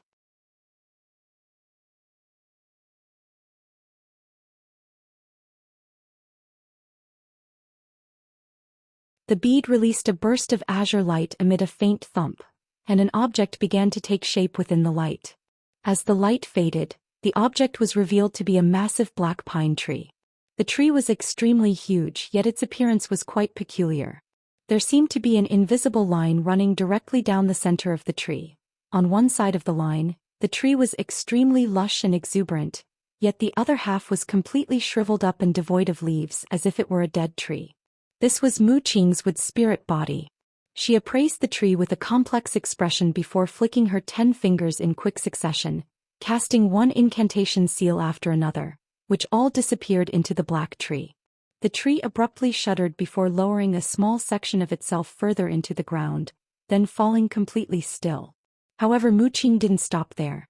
She opened her mouth again to expel a ball of green blood essence, sending it flying toward the black tree before disappearing into a slight bulge on the tree trunk. After that, Mu Qing began to chant something, and she raised both hands in unison to blast forth another 2 pillars of green light, both of which also vanished into the trees. In the next instant, a ball of green light abruptly exploded from the spot on the tree trunk where the blood essence had just disappeared. The bark on the tree began to twist and warp before forming an extremely lifelike set of facial features. The face on the tree trunk was squirming incessantly and scrunched up in pain as if it were a living being. Upon closer inspection, one would discover that this was none other than Jin Ling's face. "Wake up!" Mu Qing yelled as she raised her eyebrows, then cast another incantation seal. A small section of the massive black tree's trunk suddenly split apart down the middle, following which a golden ape leaped out from within. The golden ape immediately knelt onto the ground and said, "Jin Ling pays his respects to his mistress. My mistress, why have you awakened me? Could it be You may rise. It's a good thing you left a spiritual avatar of yourself within my body before we left. The original Jinling has already fallen, so you are Jinling now, Mu Qing sighed. The golden ape's expression changed slightly upon hearing this, but it then said in a respectful manner, "So I really did die. I was wondering why I couldn't sense the existence of my true body. In that case, I'm willing to continue serving my mistress in Jinling's stead. You sacrificed your blood essence to summon me, so you must have something for me to do, right?" "That's right.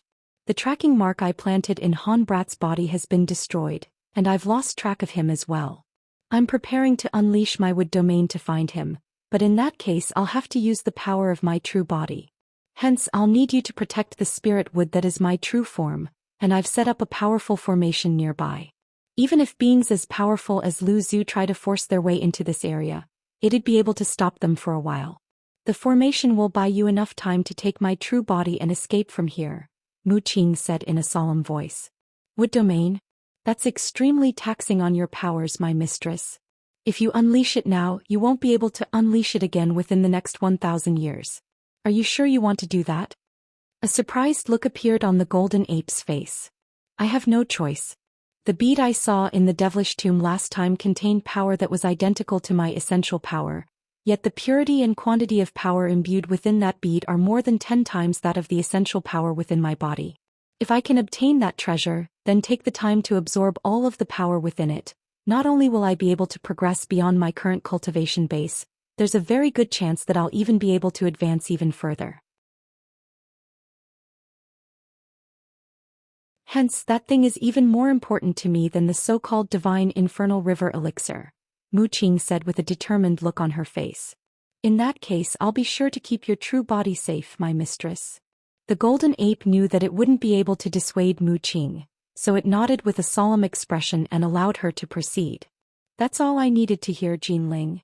Your original body has already been destroyed, and this current body of yours is a wood ape body that I manifested through my own power. This body is not as powerful as your original one, so you're currently only an early great spirit general. Here, I'll give this to you as well to bolster your power." After a brief pause, Mu Qing opened her mouth to expel an azure mirror. The mirror was only around the size of a human hand, and the back of the mirror was lined with green wooden patterns. As soon as it appeared, brilliant spiritual light radiated in all directions, and it was quite apparent even from first glance that this was an extraordinary treasure. "Isn't this your heavenly wood mirror? This is something that you've been nurturing within your body for countless years, my mistress. I wouldn't dare to take something so significant. You'll require this mirror to protect yourself in the devilish tomb." Jinling immediately waved its hands to try and refuse the mirror. "If my true body were to be destroyed here, what would be the use of this mirror? Besides, it's not like you're unaware of this. I obtained another spirit treasure a few years ago, and its powers are not inferior to that of this mirror. On top of that, it's even more effective for combating devilish qi," Mu Qing insisted. Jinling hesitated for a long while upon hearing this before finally agreeing to take the mirror. It pointed a finger at the mirror, and the latter immediately disappeared into its body as a streak of azure light. "Aside from this heavenly wood mirror, I'll leave these 2 evergreen spirit swords to you as well. This pair of swords will be even better than the 2 you had before." Mu Qing thought to herself before making a grabbing motion toward the giant black tree. 2 of the tree's branches shuddered before detaching themselves. Following a flash of azure light, they transformed into a pair of shimmering azure swords before falling from the tree. On this occasion, Jinling didn't refuse Mu Qing's offering. An elated look appeared on its face as it sprang forward to catch the 2 flying swords, then inspected them momentarily before quickly strapping them to its back. After doing all that, Mu Qing issued a few more instructions to Jinling before reverting back to her original form. A streak of azure light then rose up into the air above the valley before quickly departing. Not long after Mu Qing had left, Jinling activated the spell formation that she'd set up in the valley. The space within the entire valley warped and blurred, creating an illusion that there was nothing within the valley, and it was impossible to tell that anything was amiss when looking at this mirage from afar. Mu Qing flew through the air in an unhurried manner, and a different scene was unfolding around her. At this moment, The area in a radius of 100 feet around her was filled with specks of green light. The surrounding projections of plant life swayed as bursts of pure wood attribute spiritual qi emanated from them. Shimmering green light appeared over Mu Qing's body, following which a massive green tree projection emerged behind her. It was as if she'd created her own world within the area encompassed under the green light. Moments later, Mu Qing returned to the hill where she'd first discovered signs of Han Li's whereabouts, then descended onto the summit. She raised her hands into the air, and the green light around her suddenly expanded toward all directions, encompassing the entire hill in the span of just a few breaths. The projections of plant life all manifested into actual living entities in that moment, taking root on the ground below and swaying in the wind. The entire hill had been transformed into a lush forest, and at the same time, the roots of the giant tree behind Mu Qing suddenly transformed into countless azure threads that shot forth through the air. Some of them disappeared into the bushes while others vanished into the ground in a flash. Mu Qing closed her eyes with a solemn expression and her brows tightly furrowed, seemingly trying to concentrate intently on something. After about 10 minutes she suddenly opened her eyes and murmured to herself, "So he managed to eradicate the tracking marks by borrowing the powers of those two women. Looks like the secret technique they used is something that isn't known even to the ghost hag herself. However, now that I've managed to determine the direction that they've traveled in, I'll be sure to find them eventually." After that brief monologue, Mu Qing abruptly made a hand seal, and the green barrier of light shrank once again.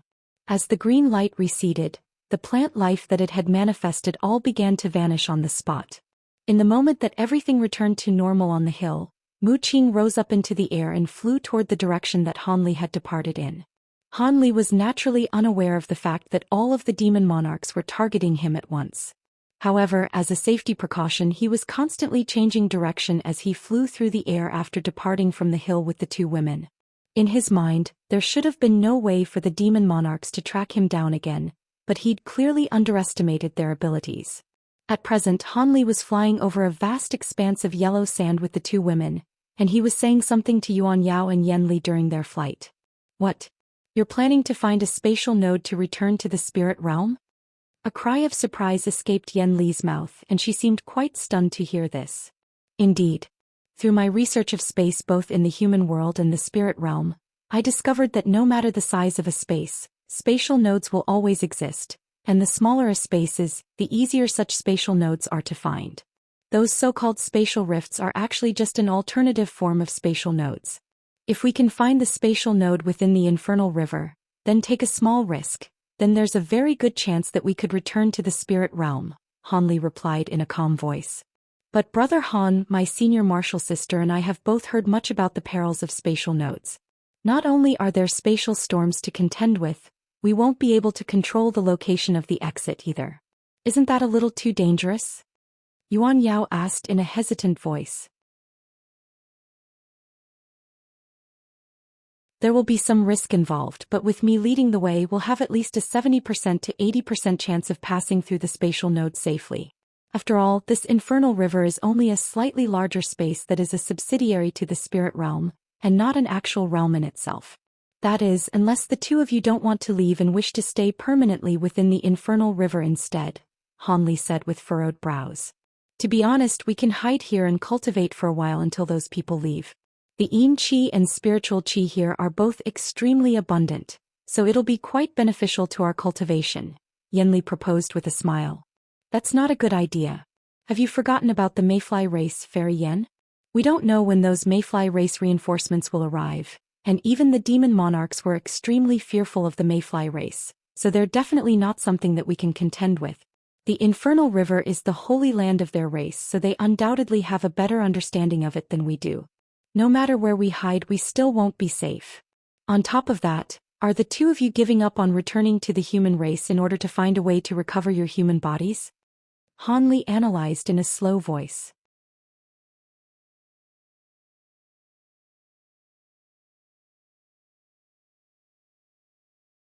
Yuan Yao and Yan Li exchanged a glance upon hearing this, and both of them could see their own indecision mirrored in each other's eyes. The two of them naturally weren't going to give up on recovering their human bodies, and after a brief moment of contemplation, a wry smile appeared on Yan Li's face and she said, It looks like I was too naive about our situation. From the sounds of it, you seem to have traveled through a spatial node before, Brother Han. In that case, if we can find a relatively stable spatial node, then my junior martial sister and I would naturally also like to leave this place. However, the two of us have no idea how to find spatial nodes. Rest assured, fellow Taoists, I have a few tricks to find spatial nodes, but we'll have to wait for a while before we begin our search. At least until after the demon monarchs give up on searching for us. Regardless of whether they've obtained what they came here for, they won't stay in the infernal river for too long, as they'll be wary of mayfly race reinforcements as well. The time period after they leave the infernal river and before the mayfly beings arrive will be the ideal window for us to search for a spatial node and make our escape. What we should do now is find an extremely obscure location to hide for a while first. Han Li analyzed in a confident manner. Yuan Yao and Yen Li both nodded emphatically in response, seemingly in agreement that this was quite a sound plan. Thus, following the conclusion of their discussion, they continued onward, disappearing into the distance in a flash. A few days later, Han Li's trio arrived in the air above a peculiar body of water. The water down below was black and green, and there was a layer of thin black mist hovering over its surface. What was even more peculiar was that there were many islands of different sizes sitting on top of this vast body of water, which Han Li was unable to determine whether it was a sea or a lake. Han Li's trio traveled deeper into the area for a day and a night, yet they were still seemingly nowhere near reaching the conclusion. Let's hide here for now. This body of water is most likely not inferior in size to an ocean. Even if those demon monarchs track us down to this place, there's no way that they'll be able to find us in a short time. On top of that, I can sense that there seem to be a lot of fearsome beings lurking deeper within the water.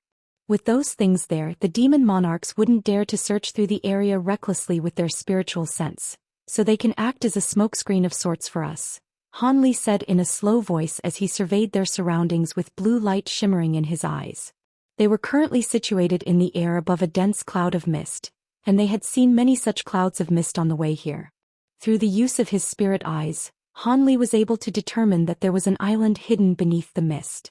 Yuan Yao and Yen Li were unable to see through the black mist, but they immediately followed Han Li's lead without any hesitation as he descended toward the mist down below. However, the events that unfolded next came as quite a surprise to all three of them. The black mist appeared to be quite ordinary, but as soon as the trio flew into it, they felt the black mist converge toward them, following which the spiritual qi around their bodies instantly dissipated. Arg! Yuan Yao and Yen Li both let loose cries of alarm. Even though they were trying to stay aloft with all their might, they were still plummeting deeper into the mist. Han Li was also stunned by this development, but thankfully he'd encountered countless unforeseen incidents in the past, so he was able to keep a level head as he instantly switched between several cultivation arts. He unleashed his divine essence-fused light and provenance true devil arts at the same time, but they were also unable to allow him to muster up any spiritual power. In the end, he unleashed the Kuan Ping transformation among his 12 awakening transformations, and after transforming into a massive azured bird, he recovered all of his magic power. Han Li was naturally ecstatic and he spread his wings as his body expanded even further in size. He flew through the air and gently caught the two women using his talons before flying high up into the sky. Following a few flashes, the massive azure bird emerged from the mist and appeared at higher altitudes. The azure light faded and Han Li reverted back to his human form. Yuan Yao and Yen Li had both recovered their magic power, but both of them still wore expressions of lingering fear as they hovered in midair. What is that terrifying black mist? If Brother Han hadn't saved us, we would have been in big trouble, Yen Li murmured. Yuan Yao's face was also quite pale, but a peculiar look slowly crept onto her face. Han Li clasped his hands behind his back and appraised the black mist down below with a contemplative look on his face. This mist is indeed quite bizarre, but this feeling. Fellow Taoist Yuan, do you find it to be a little familiar as well? Han Li asked as he turned to Yuan Yao. Indeed, Brother Han. I've suffered a similar ordeal once before in the human world. In the scattered star seas, I was swept up by a similar type of ghostly mist right before I entered the Umber realm, Yuan Yao replied with a hint of bewilderment on her face. The Umber realm and the infernal river. There must be some kind of connection between the two, Han Li mused as he stroked his chin. But it's still a little different. I feel like the mist here is less powerful when it comes to debilitating one's spiritual power than the ghostly mist of the human world. Even though I couldn't muster up any magic power, I could still sense spiritual power, but after being swept up into the ghostly mist in the scattered star seas, I felt like I was no different from a mortal, Yuan Yao said in a hesitant voice. I have the same feeling as well. It could be the case that the ghostly mist here is inferior to that of the human world, or perhaps we're simply better equipped to deal with it due to our superior cultivation bases. However, I can say for certain that the ghostly mist in the human world seems to possess more spiritual nature and will take the initiative to engulf nearby cultivators, whereas the mist here. Han Li shook his head as his voice trailed off. Indeed, Brother Han, the black mist here didn't try to sweep us up before we'd entered it. Speaking of which, the ghostly mist of the human world draws one into the Umber realm. Will this mist lead to another space or realm as well? Yuan Yao's eyes lit up with excitement. I'm not particularly sure about that. After all, I've never been able to ascertain the origins of the ghostly mist and the Umber realm in the human world, Han Li sighed. I can see many other clouds of similar black mist nearby. Do they all have the same effect?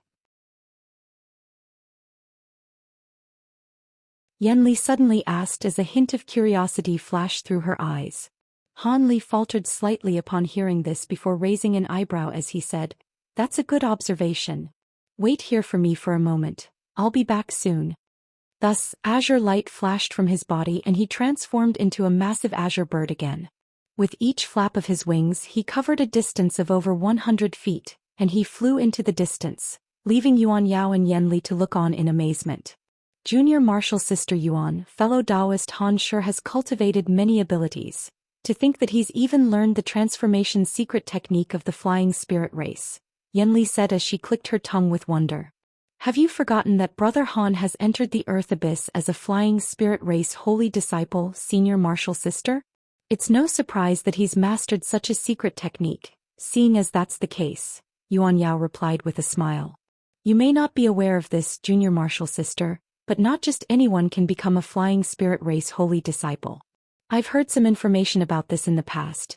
Not only are holy disciples of the flying spirit race required to have the true spirit blood of their respective branch in their bodies, there are also other types of stringent conditions that have to be met, and even for beings from the flying spirit race, it's extremely difficult to become a holy disciple. I wonder how fellow Taoist Han managed to achieve this and learn all these abilities, Yan Li chuckled. I see. Yuan Yao nodded, and her eyes had remained fixed on the direction that Han Li had disappeared in this entire time. A peculiar look flashed through Yan Li's eyes upon making this observation, and she smiled as she said, in comparison, I'm actually more curious about why Brother Han becomes immune to this ghostly mist after transforming into his bird form. I'm quite perplexed about that as well. Could it be that the transformation secret technique of the flying spirit race contains some other type of unknown elements?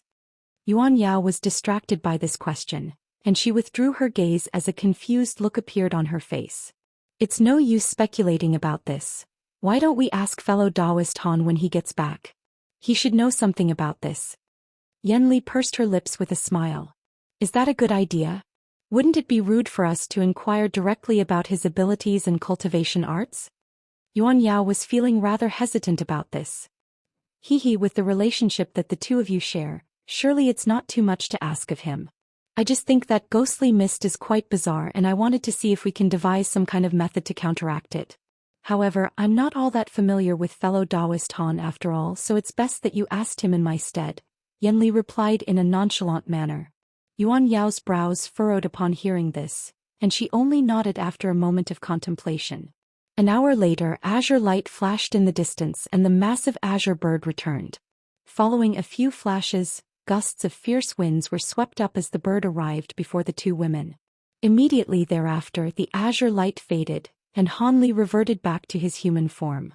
Did the other patches of black mist have the same properties as this one? Yan Li asked. Not all of them. Only some of them have that debilitation effect, and most of those patches of mist are quite large in area and also very dense, Han Li replied with a serious expression. Both women were rather surprised to hear this. Should we enter the black mist again to investigate? Yan Li asked. Theoretically, we've already got enough on our plates, so it would be rather unwise to investigate such things, but this black mist is able to cut off one's spiritual power and spiritual sense, so if we can hide in it, there's no way that the demon monarchs will be able to find us. My only concern is whether there are any hazards lurking deep within the mist, Han Li replied in a hesitant voice. If we can avoid detection from the demon monarchs, then it's worth taking the risk. In any case, you're immune to the effects of the ghostly mist after transforming into your Kunping form, right, Brother Han? Yen Li said with a smile on her face. Han Li also smiled in response, yet before he had a chance to reply, Yuan Yao suddenly interjected, Brother Han, your transformation secret technique comes from the flying spirit race, right? Do you know why it is that you gain immunity to the ghostly mist after your transformation? Will my senior martial sister and I be able to do something to also retain our magic power in there?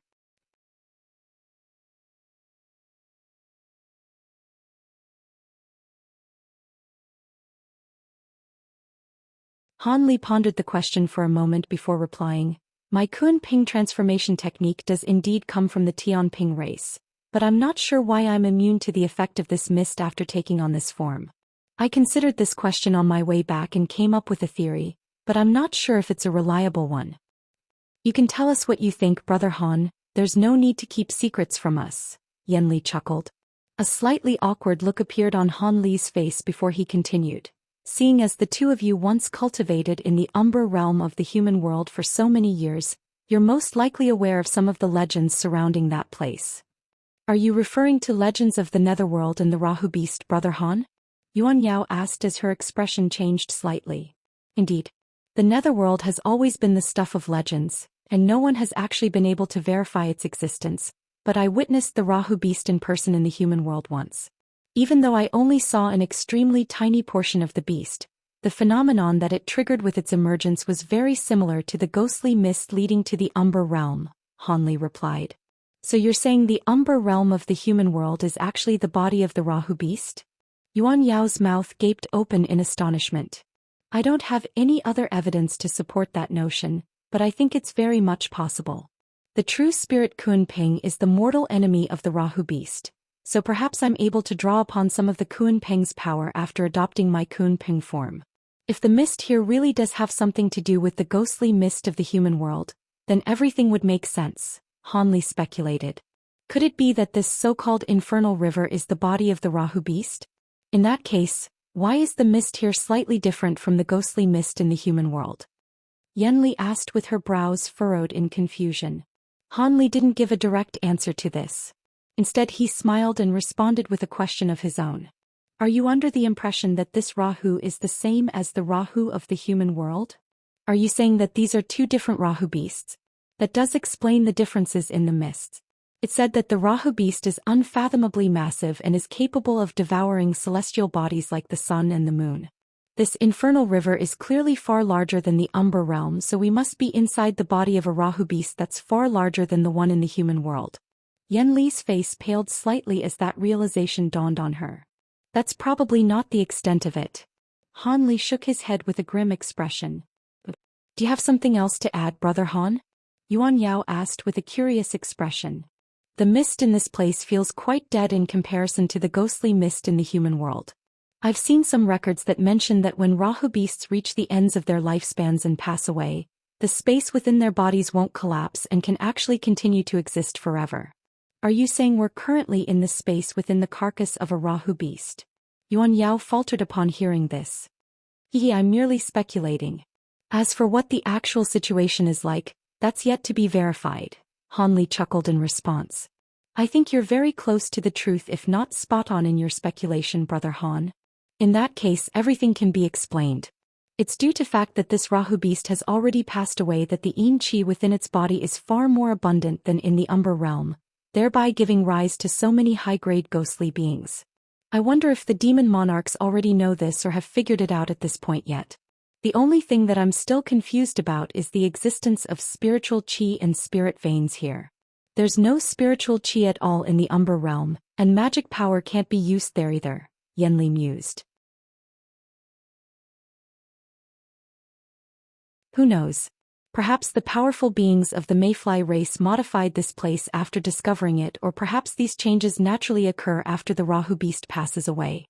In any case, none of that had anything to do with our current situation, so we don't need to delve too deep into those matters. The only thing I'm interested in is whether this black mist can actually take us away from the infernal river.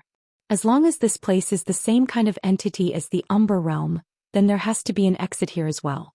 If this really is the exit, then it's a lot safer than having to go through a spatial node, Hanli said with a hint of excitement in his eyes.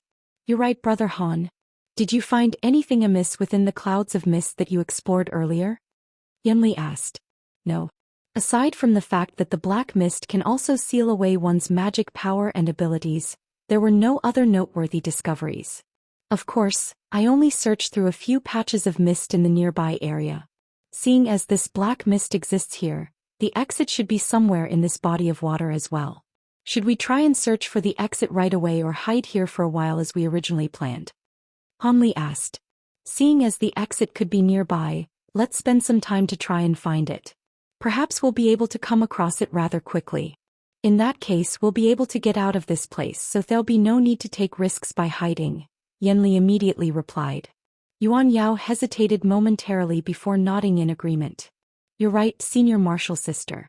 If we hide here as we originally planned, we could be tracked down by the demon monarchs anyway, or perhaps even hunted by the mayfly race if their reinforcements arrive earlier than expected.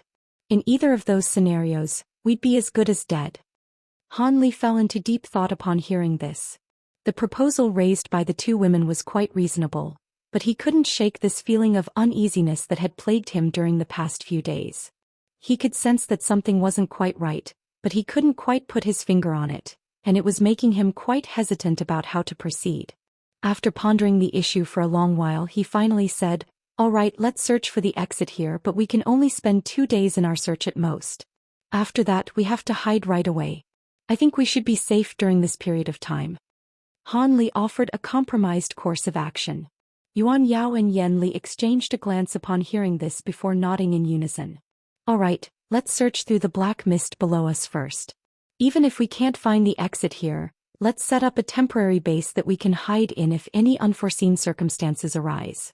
Seeing as my Kun Ping power is immune to the effects of the mist, I have a way to temporarily grant you 2 immunity to its effects as well, Hanli said with a smile. Is that true, Brother Han? Yuan Yao and Yanli were ecstatic to hear this. Hanli smiled as a loud thunderclap suddenly erupted behind him, and a pair of wings appeared on his back. He flapped the pair of wings, and their color changed drastically, with one wing taking on an azure hue while the other wing was flashing incessantly with 5-colored light. Both wings were glittering and translucent, and presented a glorious sight to behold. Hanli had disguised his thunderstorm wings as Tianping wings this entire time, and he was finally revealing the true form of the spirit treasure. This was the first time that the two women had witnessed these wings in their true form, and both of them were quite taken aback. Not only had the appearance of these wings changed drastically, the astonishing spiritual pressure emanating from them also came as quite a shock to the two women. Right at this moment, Hanli flapped his azure wing, and 2 translucent azure feathers shot forth before stopping in front of the two women. These are feathers manifested from the aura of the Kun Peng. You can try to inject your magic power into them. Perhaps they'll be able to grant you immunity to the mist, Hanli said with a smile. Yuan Yao and Yanli glanced at one another and both of them were a little skeptical. However, Yanli then immediately made a grabbing motion to draw one of the azure feathers into her grasp, then injected her magic power into it as Hanli had suggested. A ball of azure light dispersed around her following a dull thump, enshrouding her entire body. Oh, it does indeed seem to be working. I'll go first. If I fall, make sure to catch me, Brother Han, Yanli chuckled. Hee, of course. I'll be right beside you, Fairy Yen, Hanli replied as he transformed into the massive azure bird again, then flew ahead into the black mist first. Yanli held the azure feather in her hand and prepared to follow suit. Be careful, Senior Martial Sister. Yuan Yao couldn't help but caution. Don't worry, I'll be fine with Brother Han looking after me, Yanli replied with a smile before slowly descending into the mist. Yuan Yao looked on as Yanli departed while Hanli was waiting for her to descend into the mist. Soon, Yanli finally entered the black mist. Following her elated voice rang out from within. It really does work. I still can't draw on most of my spiritual power, but it's more than enough for flight and using normal treasures. Han Li seemed to have predicted this already and he chuckled. Hee hee, that's good to hear. Come on down, Fairy Yuan, we'll search through this mist together. Yuan Yao heaved a long sigh of relief after hearing their voices, and she also injected her magic power into the remaining azure feather before descending as well. However, right at this moment, a sudden turn of events abruptly unfolded. The peaceful black mist suddenly began to tumble and surge violently, following which a gust of ferocious winds erupted from down below. All of a sudden, the black mist transformed into a massive vortex that howled with fury. Han Li was stunned by this sudden development. The winds erupting from the vortex were quite fierce, and there was an enormous suction force attempting to draw his body into the vortex, but it wasn't enough to completely trap him. The suction force was only potent enough to slow him down slightly, yet he was still able to fly over to Yanli in a flash, grabbing her in his talons before attempting to fly out of the black mist. However, loud thunderclaps suddenly erupted within the entire vortex as countless bolts of inky black lightning appeared. Han Li's heart sank upon witnessing this familiar scene. The black arcs of lightning were hurtling through the air extremely quickly, yet Han Li was unable to move as fast as he'd normally be able due to that immense suction force. Black light flashed and both he and Yanli disappeared into the vortex. Yuan Yao was stunned to see this as she looked on from above, yet before she had a chance to do anything, the black vortex abruptly expanded in all directions. Yuan Yao was unable to evade the rapidly expanding vortex as she also disappeared amid flashes of black lightning.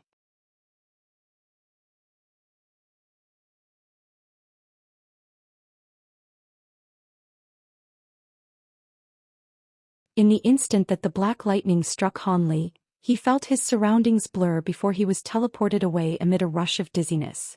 Thankfully, he was extremely familiar with teleportation at this point, and as soon as he reappeared he forcibly suppressed his vertigo and discomfort as he made a hand seal to revert back to his human form. Gray light then erupted from his body, instantly creating a protective barrier around himself as well as Yanli, who was still yet to return to her senses. Only then did he carefully inspect his surroundings, upon which he discovered that they were situated on a tall platform constructed from beautiful jade. There were a dozen or so azure stone pillars around the platform, all of which were extremely intricately carved with countless runes flashing over their surfaces. This platform was a small spell formation. As these stone pillars flashed, a film of murky white light was created, enshrouding the entire platform beneath it. Outside the light barrier was a vast expanse of black mist that made it impossible to see what was going on outside. Thankfully, all of the mist had been kept out by the barrier. Han Li's brows furrowed upon seeing this. Brother Han, what is this place? Yanli finally recovered from her rush of dizziness, and her face paled slightly as she took in her surroundings.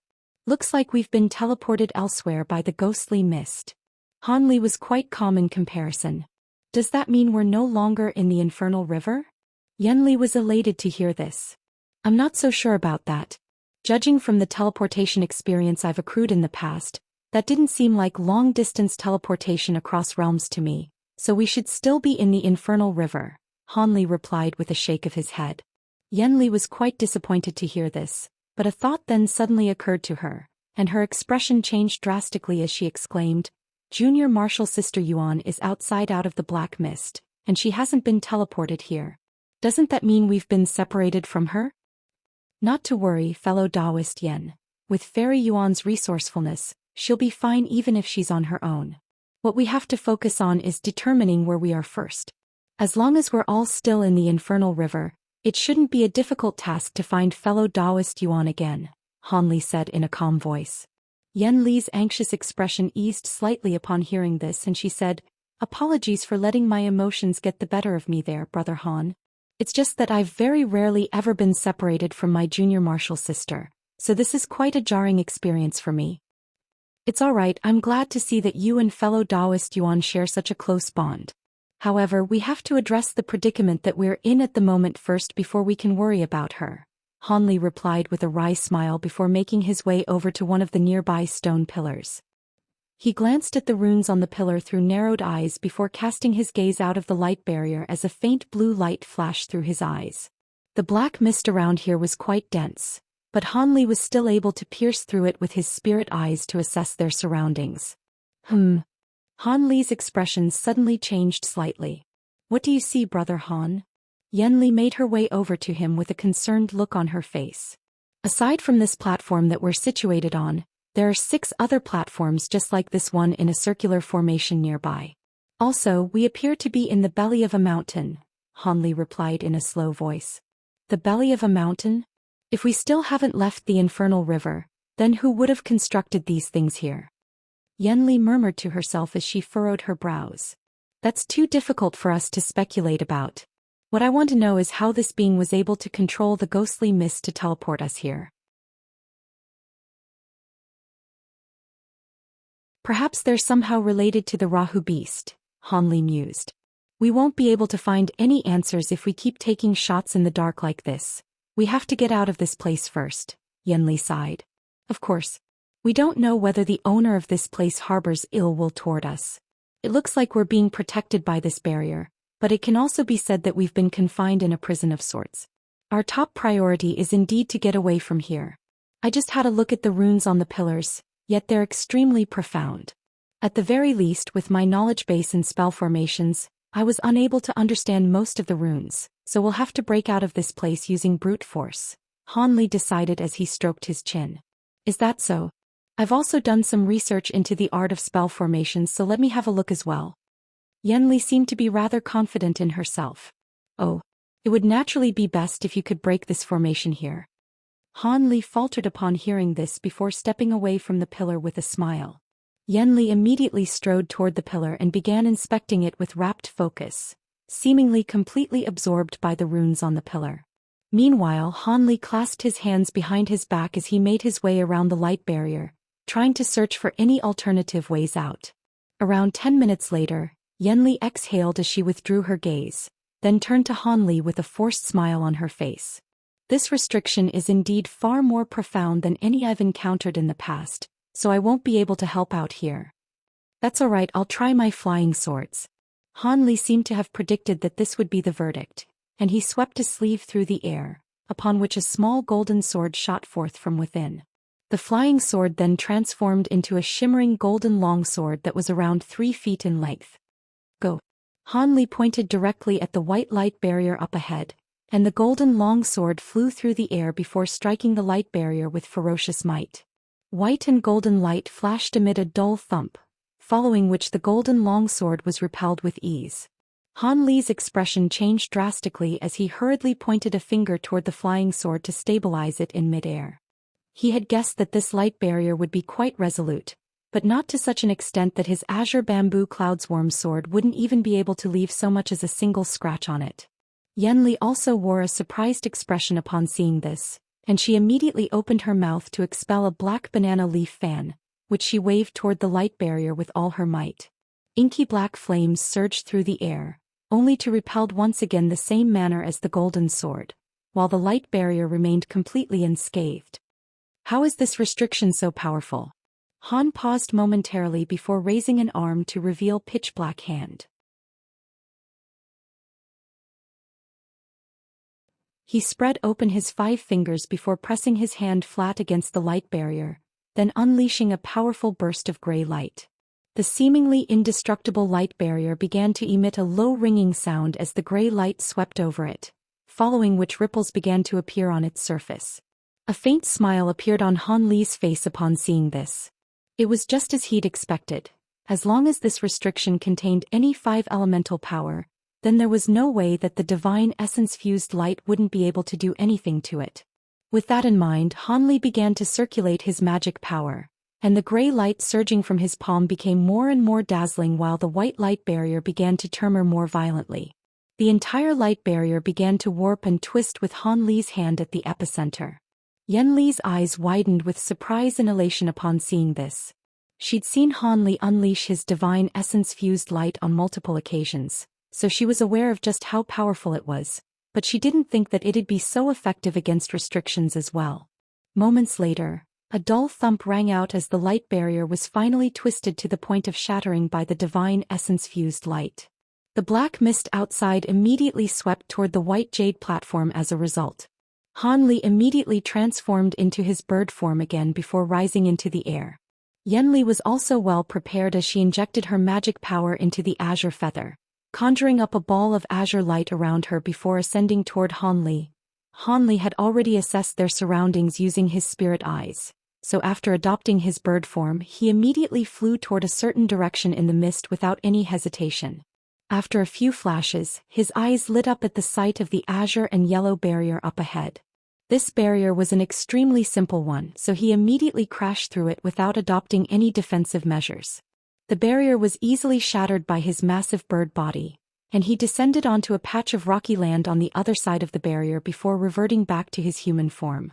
Yen Li also flew through the barrier behind him in hot pursuit, then landed beside Han Li. Han Li hurriedly turned around to discover that the azure and yellow barrier behind them had sealed over in the blink of an eye, keeping out the black mist that was trying to seep into the area. Only then did Han Li heave an internal sigh of relief.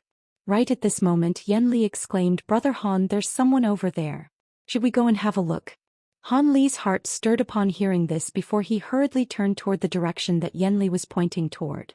Several hundred feet away from them, there was a shimmering white passageway situated on a blue stone face, and Han Li raised his eyebrows as he took a closer look. Only then did he realize that they were standing atop a platform on a steep mountain face, and the jade platforms he'd seen earlier was situated at the foot of the mountain. Instead of making his way over to the passageway in the mountain face, Han Li paused momentarily before flicking two fingers through the air. Two specks of golden light flew out of his sleeve before transforming into a pair of fist-sized golden beetles, which then flew toward the opening of the passageway. Meanwhile, Han Li sat down onto the ground with his legs crossed and his eyes closed. Yen Li knew that Han Li was sending those beetles into the cave as scouts, so she also waited patiently nearby. After a while, Han Li's face suddenly paled as he abruptly opened his eyes and sprang to his feet. "This is bad. There's someone with an unfathomable cultivation base in that cave. My spirit insects have been captured." As soon as Han Li's voice trailed off, an elderly voice rang out around them from all directions. "I was wondering who had broken my 7 gates in locking formation. Turns out I've got some guests. Seeing as you're here, why not come in and have a chat with me?"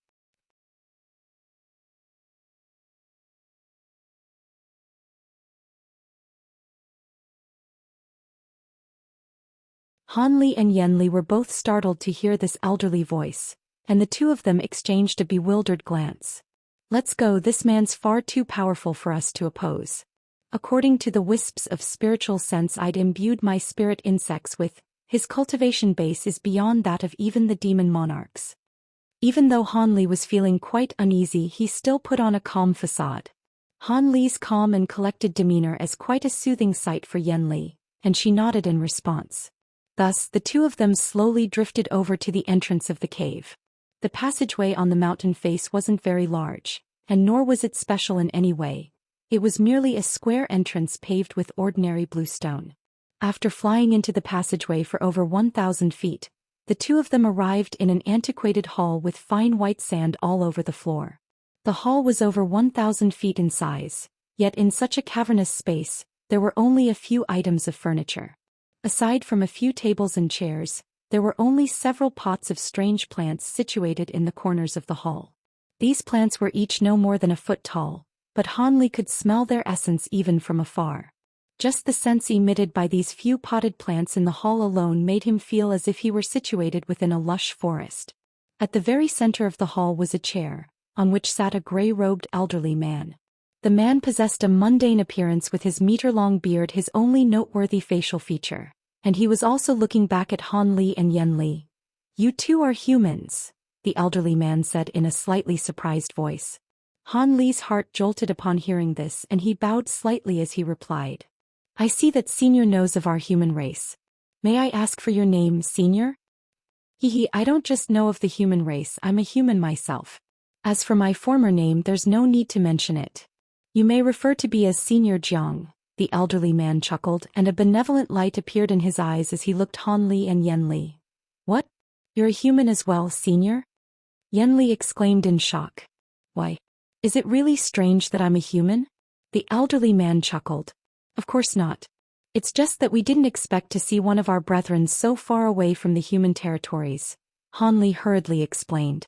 The elderly man before them was truly an unfathomably powerful being whom they couldn't afford to offend. I hail from the human race, but my current body is no longer the one I originally possessed. Instead, I managed to obtain the body of an extremely rare Chongyuan race being by chance. These beings are proficient in all types of abilities, and they are endowed with several incredible abilities from birth, each and every one of which are far beyond even the most prodigious cultivators of our human race, the elderly man said in a slow voice as he inspected his own hands. Han Li had never heard of this Chongyuan race, but this elderly man's appearance and voice were exactly the same as that of a human. Thus, a peculiar look appeared in Han Li's eyes. There's no need to be perplexed. My current appearance is still the same as it was back when I possessed a human body. It took me a lot of effort to refine this Chongyuan race body to perfectly resemble my former body, the elderly man explained.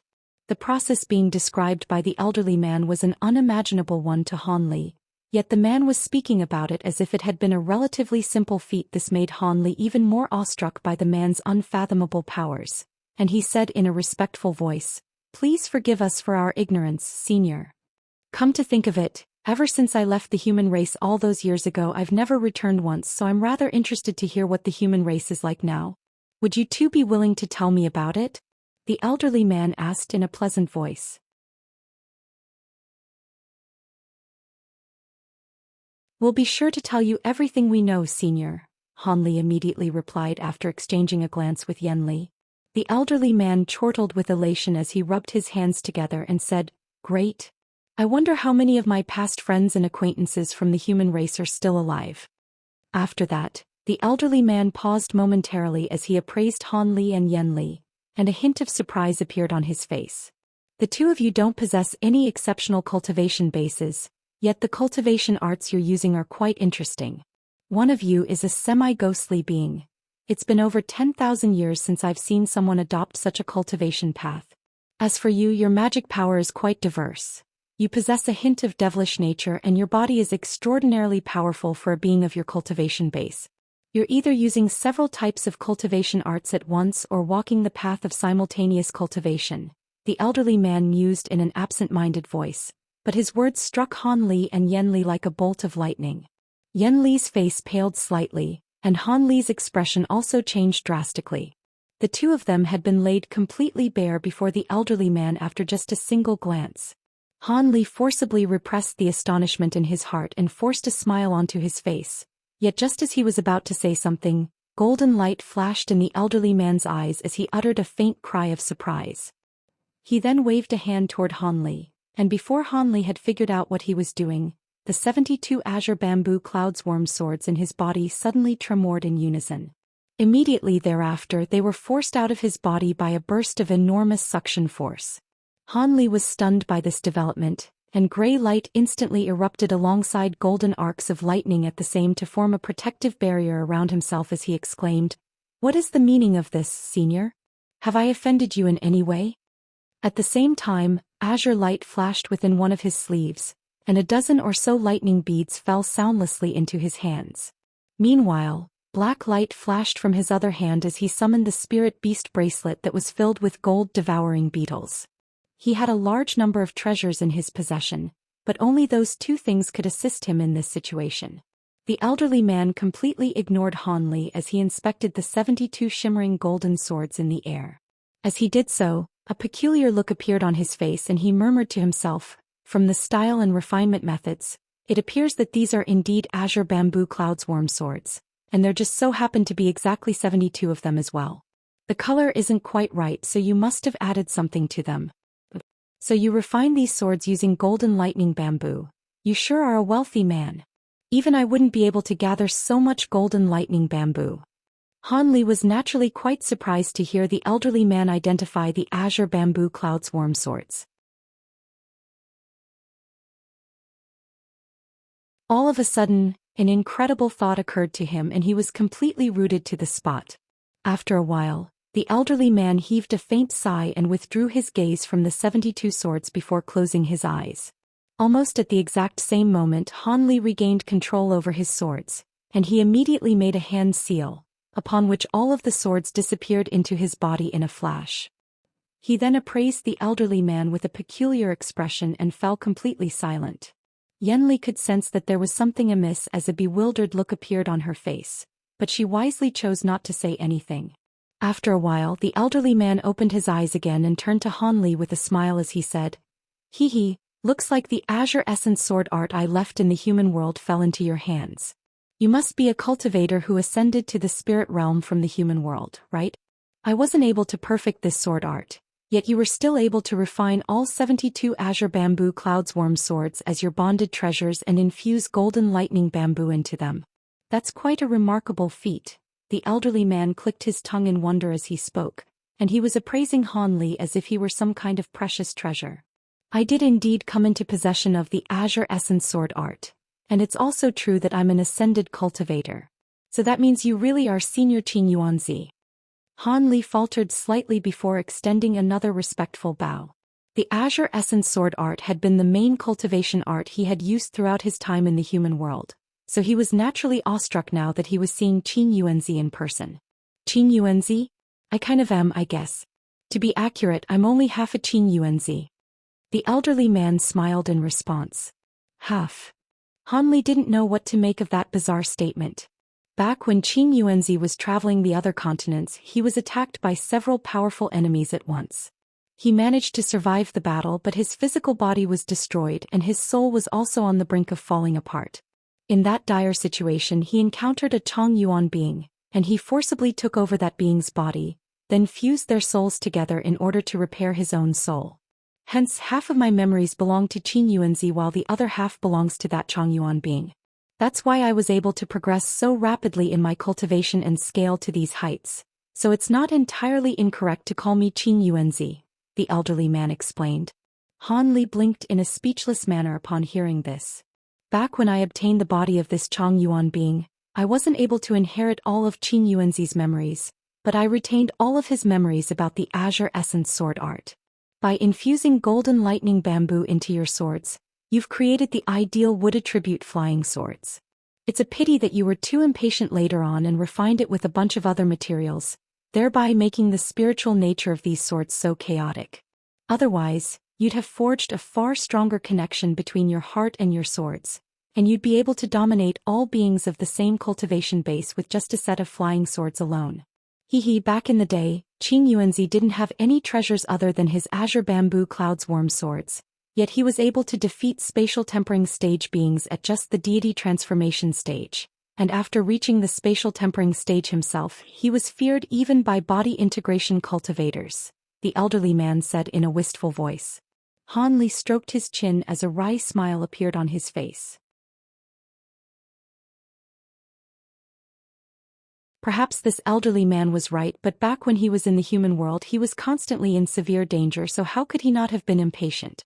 In reality, with his current powers and abilities, he could also easily defeat spatial tempering stage beings, and after reaching the spatial tempering stage himself, he'd be quite confident in his chances against body integration stage beings. Of course, he couldn't say that to rebuke the elderly man, so he could only feign a slightly awkward expression. In any case, you inherited the Azure Essence sword art, and I possessed close to half of Qin Yuanzi's memories, so it can be said that we have an affinity with one another. Let me ask you something and be honest with your reply. Did you too come into the infernal river with those intruders? The elderly man's voice suddenly turned quite cold and forbidding at the end.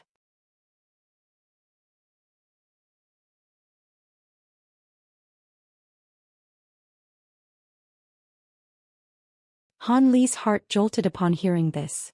Even though he'd already suspected this to be the case, the man's question clearly indicated that they were still situated in the infernal river.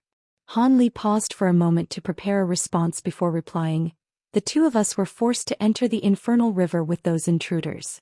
Thankfully, we were able to escape from them, and it would be nothing short of disastrous for us if we were to encounter them again." Han Li's reply was a little ambiguous, but the elderly man merely nodded in a nonchalant manner as he said, "You don't have to worry about offending me. I'm only residing here as I made a deal with the elders of the Mayfly race, so as long as this space isn't under threat, I won't do anything to intervene. However, I'm rather interested in those intruders, seeing as they were able to enter the infernal river through another space and defeat all of the puppets stationed here by the Mayfly race. They must be quite powerful in their own respects, right? Your wisdom is unmatched, Senior. All of them are demon monarchs at the mid-body integration stage or late-body integration stage, so they're certainly all immensely powerful," Hanli replied with a wry smile. "Those people must have forced you here because they want to make use of your divine Devilbane lightning. Seeing as they've already secured the divine infernal river elixir yet still aren't willing to release you, then they must also intend to raid the devilish tomb. Their greed will spell their deaths." The elderly man chuckled coldly with a derisive sneer on his face. "Is there something wrong with the devilish tomb, Senior?" Hanli asked carefully. "Very much so. Those intruders are in for a nasty surprise once they enter the area where the devilish artifacts are being stored. Not long ago, one of the devilish artifacts there managed to cultivate a human form and devoured all of the other devilish artifacts, thereby attaining a paramount devilish body. Even I wouldn't be able to defeat that thing, let alone those intruders. In fact, they may not even be able to escape alive," the elderly man explained with a hint of a smile on his face. "Paramount devilish body." Han Li's lips twitched upon hearing this. If he recalled correctly, that was the peak of cultivation that all devilish cultivators strove toward. That thing is hidden in the deepest part of the devilish chi within the devilish tomb and is focused wholeheartedly on cultivation, so without your divine Devilbane lightning, those demon monarchs may not even be able to get to it. Of course, if they're too stubborn and insist on infuriating that thing, then that would be a whole different story. By the way, the two of you have another companion, right? The elderly man suddenly asked. "I have a junior martial sister who was separated from us." "How do you know of this, Senior?" Yenli hurriedly replied. "Aside from the two of you, there was someone else who was also swept here by my Seven Gates unlocking formation. However, she's elsewhere at the moment, but I'm guiding her over to this place, so you'll be able to reunite with her soon," the elderly man replied. "Thank you, Senior. I've been so worried about her this entire time." Yenli was overjoyed. Han Li hesitated momentarily before asking, "Senior Jiang, why did your Seven Gates unlocking formation draw us to this place?" "I used the power of the formation to set up a few measures in the places within the infernal river where Yin Qi most frequently erupts, and that allows me to easily gauge the level of Yin Qi in the entire infernal river. In doing so, I can prevent extreme imbalances or excessive Yin Qi from erupting in this infernal river, thereby causing this entire space to collapse. The three of you were drawn here as you just so happened to be situated close to the spirit-devouring mist right as I was activating the formation," the elderly man explained with a smile. "I see." Han Li was enlightened upon hearing this.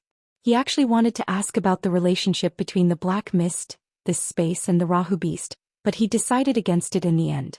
He didn't stand to gain anything from this knowledge, and asking too many questions about this space could irk the elderly man, so it simply wasn't worth it. Just as they were conversing with one another, azure light suddenly flashed from the stone face on one side of the hall, and another passageway appeared there. A lithe and graceful beauty then emerged from within amid a cloud of Yin Qi. It was none other than Yuan Yao. In the instant that she appeared in this space, she wore an alert and wary expression, but that quickly gave way to surprise and elation as she caught sight of Han Li and Yen Li. "Brother Han, Senior Martial Sister Yen, I'm so glad to see you too." Yuan Yao immediately flew over to the two of them with a wide smile on her face. "Another cultivator using a ghost Dao cultivation art, I see. Actually, it's a little strange." A bewildered look suddenly appeared in the elderly man's eyes as he appraised Yuan Yao. Yuan Yao glanced at the elderly man with a perplexed look. She was unable to ascertain his cultivation base, but she knew that he was an unfathomably powerful being. However, the words that were coming out of his mouth were quite puzzling to her. Han Li and Yen Li also exchanged a confused glance. With this elderly man's fearsome cultivation base, what about Yuan Yao could draw such a strong reaction from him? Right at this moment, a thought seemed to have occurred to the elderly man, and he pointed a finger toward Yuan Yao with an elated look on his face. A beam of azure light flashed through the air from his fingertip, disappearing into Yuan Yao's body before Han Li and the others could even react. Arg. Yuan Yao was given a massive fright and hurriedly adopted a defensive stance while assessing her own internal condition at the same time. Yan Li immediately hurried over to stand beside Yuan Yao as the two of them stared at the elderly man with wary expressions on their faces. If it weren't for the fact that they'd stand no chance in a battle against this man, perhaps they would have attacked in a fit of rage already. Meanwhile, Han Li merely narrowed his eyes as he remained standing on the spot. If the elderly man truly bore ill will toward them, then they'd already be dead. At the very least, he couldn't sense any animosity coming from him at the moment. However, as a safety precaution, Han Li still reflexively tightened his grip around the lightning beads and spirit beast bracelet that were hidden up his sleeve. Sure enough, the elderly man soon said, "There's no need to be alarmed, fellow Taoists. I was merely casting an experimental incantation seal to verify my suspicions. The incantation seal won't harm this fellow Taoist in any way." "An experiment? What could you be experimenting with me, senior?" "This is the first time I've ever met you."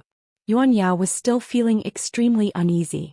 However, the elderly man simply ignored her before making a hand seal, and Yuan Yao was alarmed to find that her dantian had suddenly heated up slightly. Before she had a chance to say anything, a layer of dark green light suddenly appeared over her face, following which leaf-like patterns surfaced over her glabella cheeks. "What is that?" Yan Li exclaimed as she caught sight of the patterns that had appeared on Yuan Yao's face.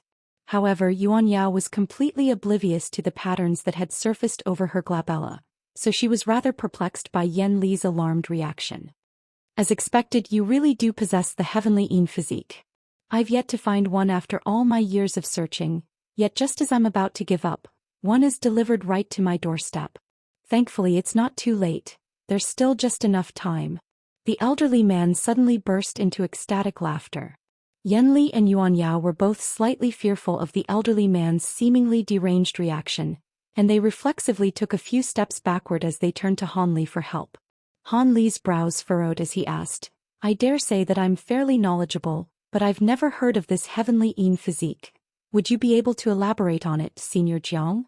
"My apologies, I've been looking for someone with a heavenly Yin physique for countless years, so my emotions got the better of me there. The heavenly Yin physique isn't a concept from our human race. Instead, it's a special constitution renowned in the Chongyuan race, so it's no surprise that you haven't heard of it. This constitution doesn't provide any benefits when using human cultivation arts, but some immensely powerful cultivation arts of the Chongyuan race can only be used by someone with such a physique. However, beings who fit this criterion are extremely rare, even in the Chongyuan race, and it's even rare among other races. At the very least, I've spent close to 10,000 years searching for one, all to no avail. Fellow Taoist Yuan, right? Would you be willing to become my disciple?" the elderly man suddenly asked with a smile. Yuan Yao stunned upon hearing this. "You want to take junior martial sister Yuan as your disciple, senior?" Yan Li was also completely flabbergasted. "Indeed, but rest assured I bear no ill will. Truth be told, I'd like to take fellow Taoist Yuan as my disciple so she can cultivate an ability that can only be used by those with her constitution, and with the assistance of that ability, I'll have at least a 70% chance of transcending my next heavenly tribulation. In fact, if I'm fortunate, I could perhaps even transcend the tribulation after that. With 2 heavenly tribulations worth of time, I can make further advancements in my cultivation, and it won't be impossible for me to progress to the tribulation transcendence stage," the elderly man said in an earnest voice as his smile faded. "Tribulation transcendence stage?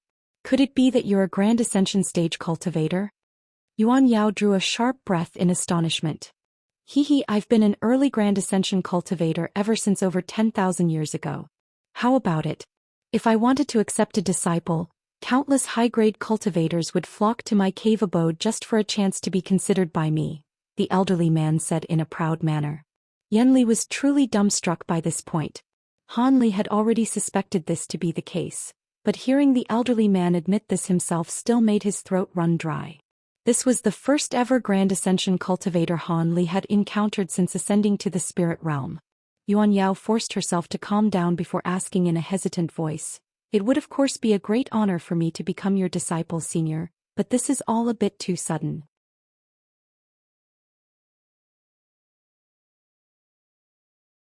May I please have some time to discuss this matter with fellow Taoist Han and senior martial sister Yao?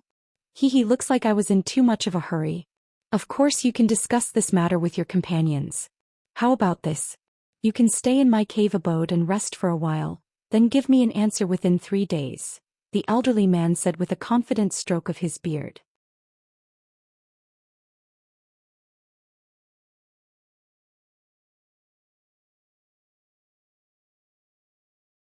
Yuan Yao and Yen Li were quite relieved to hear this, and both of them hurriedly expressed their gratitude. The elderly man suddenly smiled and clapped his hands together, following which white light flashed, and a semi-transparent white figure emerged out of thin air on one side of the hall. Take our guests to the guest room for some rest. If our 3 fellow Taoists have any requirements, do your best to satisfy them, the elderly man instructed. Yes, master. The white figure extended a respectful bow in response. Han Li swept his spiritual sense toward this white figure, and his heart jolted as he discovered that this being was a late spatial tempering stage ghost monarch. Han Li had many questions left unanswered, but he could only leave with this white figure. After Han Li's trio left the hall, the elderly man withdrew his gaze as a contemplative look appeared on his face. Meanwhile, Han Li and the others followed his ghostly servant through a series of passageways, past a few smaller halls, then arrived in a courtyard. The courtyard consisted of a dozen or so stone cabins, and they weren't particularly spectacular or intricately crafted, but they were all quite clean and tidy. The white figure pointed toward the courtyard and said in a cold voice, "The 3 of you can stay and rest here. If you don't have any urgent matters that need to be addressed, I suggest you don't go anywhere else. If you do have something that needs to be taken care of, call for me and I'll get here as soon as possible." After that, the white figure vanished on the spot, leaving Han Li's trio behind to glance at one another. "Let's go in and have rest first. We've been traveling non-stop these past few days, so I'm sure the 2 of you are quite tired as well. We can consider the other matters on hand after we've all recovered some of our energy. In any case, we've got 3 days to decide, so there's certainly no hurry," Han Li said in a slow voice as he turned to the 2 women with a smile. Yen Li forced a smile in response, whereas Yuan Yao's brows remained tightly furrowed. Thus Han Li strode into the courtyard first. He made his way toward one of the stone cabins and there were no restrictions on the door, so he opened it and walked into the room. The interior of the cabin wasn't very large, only around 70 to 80 feet in area, but it was completely furnished with extremely simple bluestone furniture. There was even a grass-woven futon sitting in a corner of the room.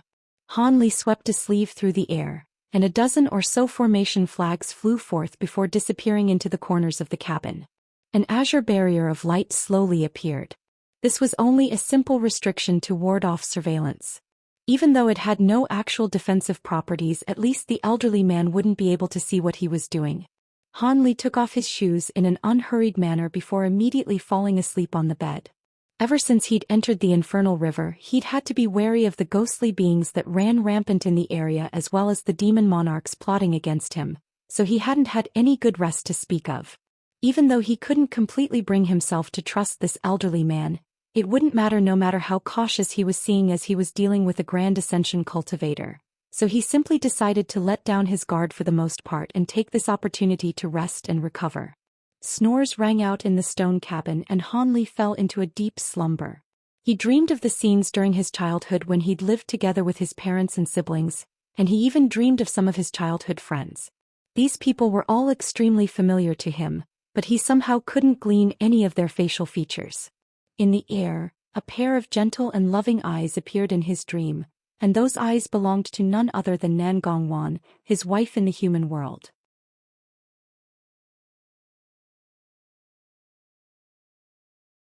Nan Gongwan didn't say anything after appearing in his dream. She merely appraised Han Li with a warm and passionate gaze, and Han Li also looked back at her, seemingly entranced by her beauty. After a long while, Han Li's eyelids fluttered as he woke up, but the image of Nan Gongwan's beautiful eyes still remained in his mind. He didn't immediately get up. Instead, he lay on his bed, basking in the warmth that the dream had brought to his heart. After a while, the intoxicated look in Han Li's eyes gradually faded, and he reverted back to his usual calm expression. Perhaps it was a coincidence, but right at this moment, Yan Li's delightful voice sounded outside his door. "Are you up yet, Brother Han? If so, please come to discuss the matters at hand with my junior martial sister and myself." Yan Li was speaking in quite a polite manner. "Please wait for a moment, I'll be coming soon," Han Li replied as he sat up on his bed. "We'll be waiting in the stone cabin in the middle for your visit, then Brother Han." Yan Li chuckled before departing. Han Li calmly put on his shoes, then raised a hand to conjure up a burst of azure light that revolved around his entire body. The creases on his robes were instantly smoothed out as a result, and Han Li was also feeling more alert as he strode out of his stone cabin. Yuan Yao and Yan Li had lived in the same cabin the night before, so they had most likely had a preliminary discussion already. With that in mind, Han Li made his way into the stone chamber at the very center of the courtyard. This cabin was around twice as large as the one he was residing in, and there was a stone table as well as a few stone chairs inside the room. Yan Li and Yuan Yao were sitting at the table discussing something in a slightly heated manner. There was a black flag standing on each of the four corners of the hall, enshrouding the entire cabin in a layer of gray light. It appeared that they'd set up a restriction in the cabin as well. "I'm glad you're here. Brother Han, junior martial sister Yuan and I have been racking our brains, trying to come up with the best solution here." Yan Li immediately rose to her feet with a seductive smile as Han Li entered the cabin. Yuan Yao also stood up to greet him. "Oh, so it looks like the two of you have indeed already discussed this matter. If you trust me, then feel free to tell me your opinions.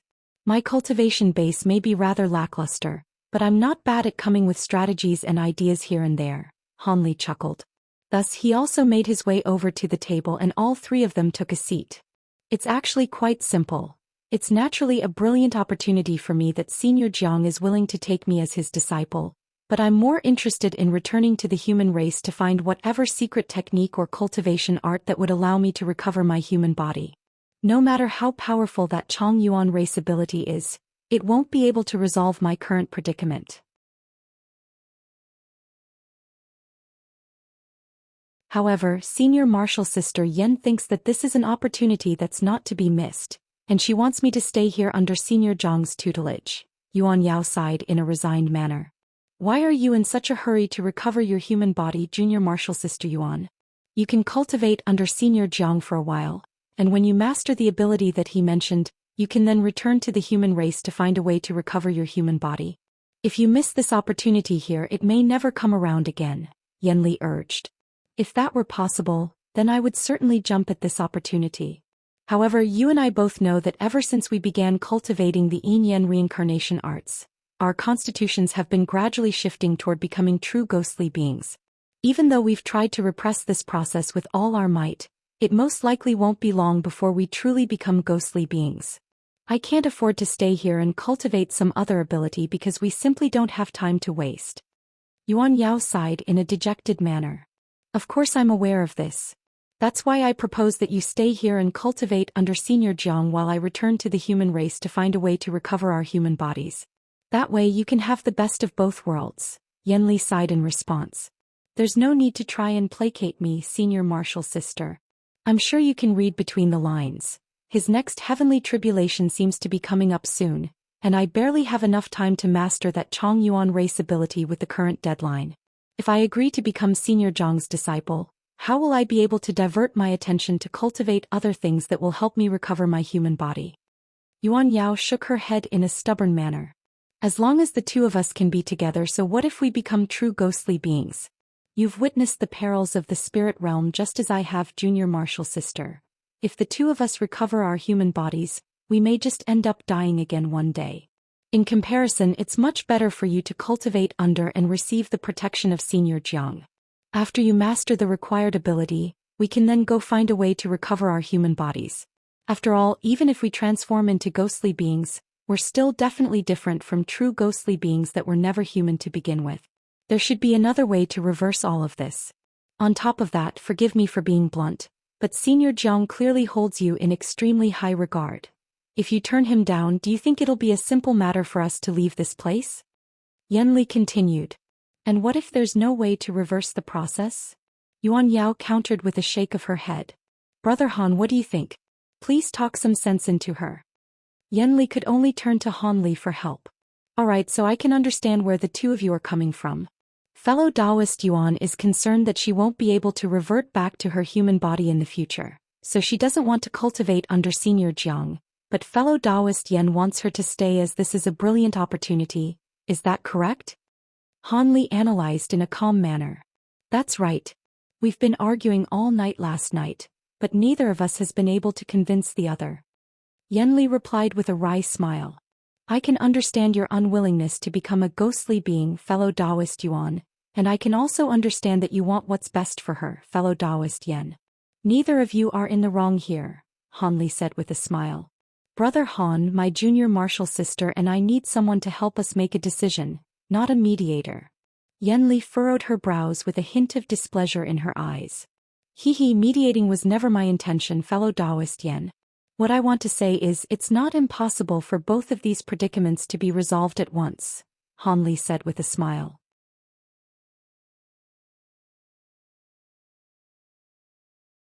What? Is that true? A skeptical look appeared on Yen Li's face upon hearing this. Yuan Yao was also clearly quite taken aback.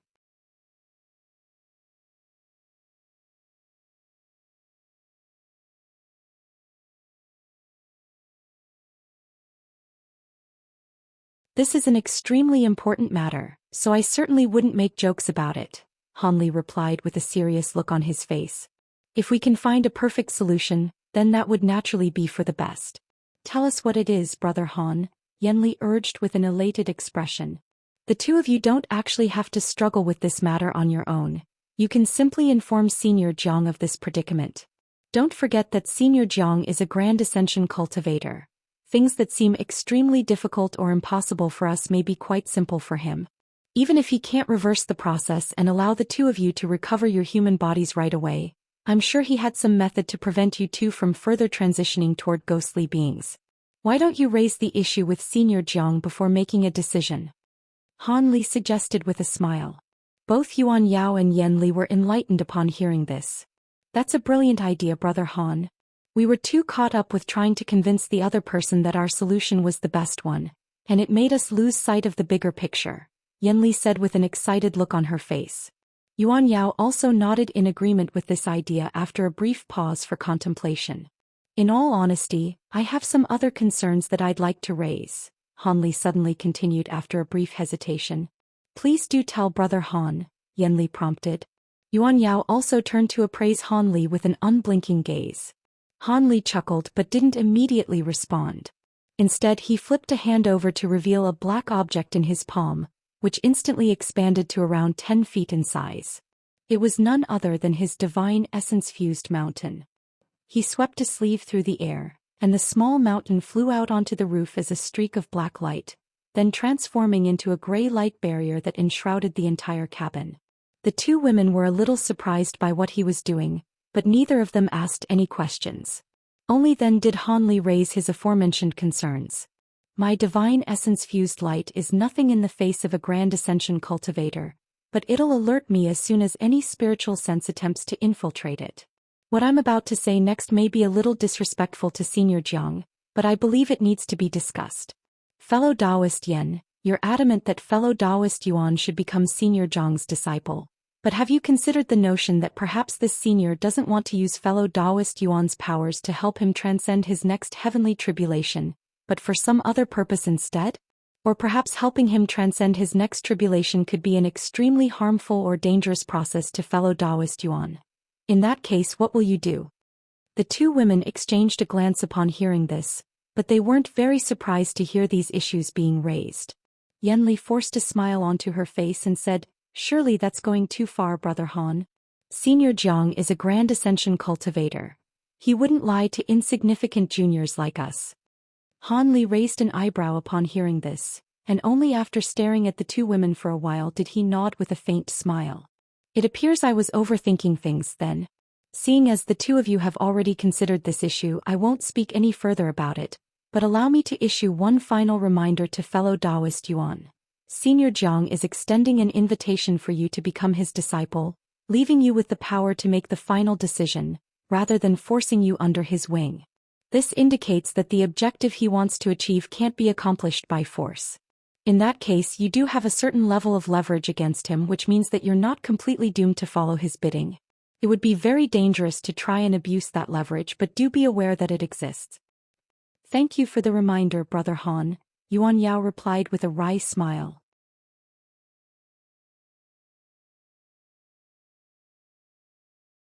Han Li smiled before waving an arm through the air, and the divine essence-fused mountain instantly disappeared along with the gray light barrier. After that, Han Li discussed a few more things with the two women and also speculated about why he was residing in a place like this. However, Yuan Yao then insisted on going to see the elderly man right away to determine whether he'd actually be able to help them recover their human bodies. Han Li and Yan Li naturally wouldn't oppose her, so the three of them emerged from the stone cabin together. Yuan Yao then called out for the white ghostly figure that had brought them to this courtyard, and it immediately appeared as if it had never even left in the first place. After hearing their request to see the elderly man, the ghostly being nodded before leading the way. A short while later, Han Li and the others returned to the cavernous hall, where they were greeted by the sight of the elderly man once again. The man was still sitting on the same chair as before, and a faint smile appeared on his face at the sight of Han Li's trio as he asked, "Have you already decided to accept my offer, fellow Taoist Yuan?" Yuan Yao extended a respectful bow toward the elderly man, and considered her response for a short while before carefully replying, "I am forever grateful for your immensely kind offer, and I would love to cultivate by your side. However, there is an issue that I need to address or I won't be able to accept your offer right away." "An issue, you say? Hehe, why don't you tell me about it?" The elderly man's eyes immediately lit up, and he seemed to be quite confident in his ability to take care of any issues that Yuan Yao could raise. Thus, Yuan Yao immediately revealed to the man her wishes to return to her human form. "Haha, you made it sound like some kind of impossible predicament, but this is merely a trifling matter. I can refine several types of pills for you, then expend some magic power to expel the Yin power within your body, and it'd only be a matter of a few years before you can recover your human body. On top of that, it won't hamper your cultivation of the Chong Yuan race ability at all." The elderly man chortled with glee as if this were merely a simple task to him. "In that case, I would certainly be willing to accept you as my master, Senior Jiang." Yaoer pays her respects to her master. Yuan Yao was also overjoyed by this outcome, and she immediately extended another respectful bow. Good. Rest assured, my disciple, I can wait a few years with no issues. Whenever you completely recover your human body is when you can begin cultivating that Chong Yuan race ability." The elderly man swept a sleeve through the air, sending forth a burst of gently invisible power to help Yuan Yao back into an upright posture.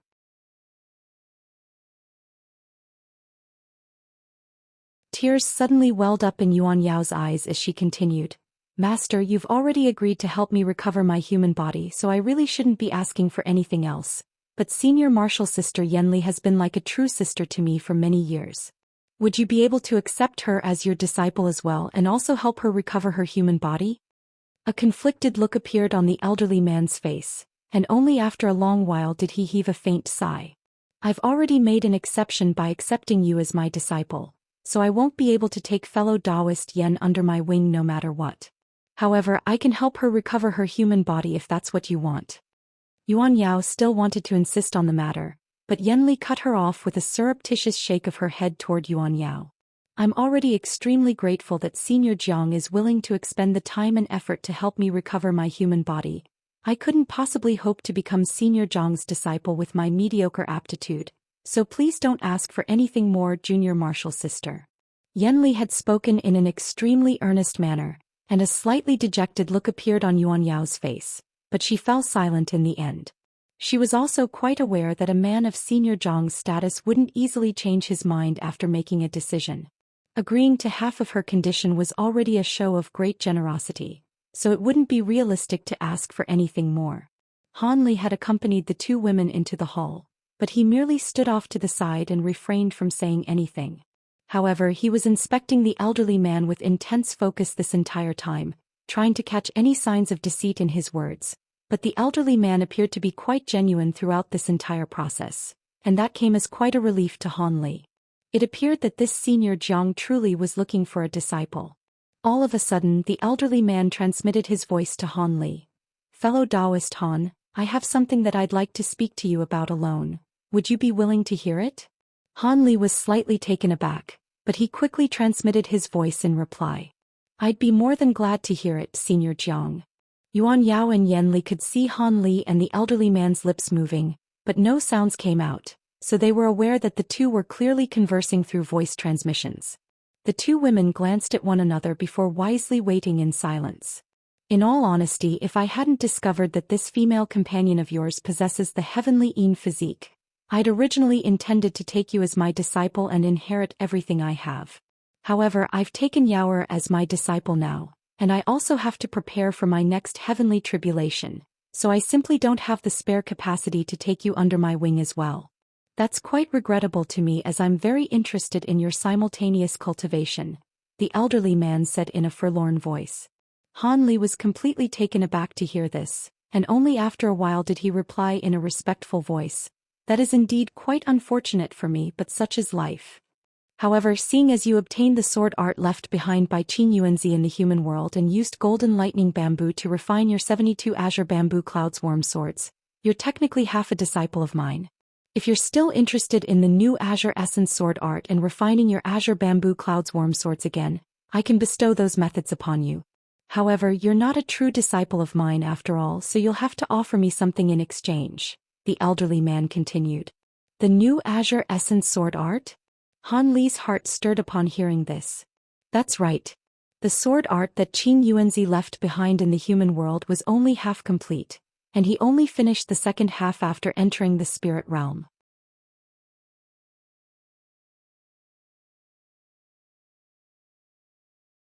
With both halves, the sword art can support your cultivation all the way up to the early body integration stage. Only after taking over the body of this Chongyuan being did I switch to a Chongyuan race cultivation art. But if you can master this sword art, then refine your flying swords again to rid them of their impurities. The sword formation you set up will allow you to fight on even terms with late body integration stage beings, the elderly man said with a smile. But I'm only a mere deity transformation cultivator. What could I possibly offer that would catch your interest, senior? Han Li was very tempted by this offer, but he still retained a hint of clarity and calmness in his mind. You may not have anything else, but surely you have some spare golden lightning bamboo left over, right? The elderly man asked with narrowed eyes. Golden lightning bamboo?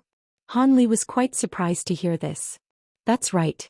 If you can give me enough of this material to refine 3 flying swords, I'll pass this new sword art on to you. If you have more than that, I can even help you refine your 72 flying swords, the elderly man chuckled.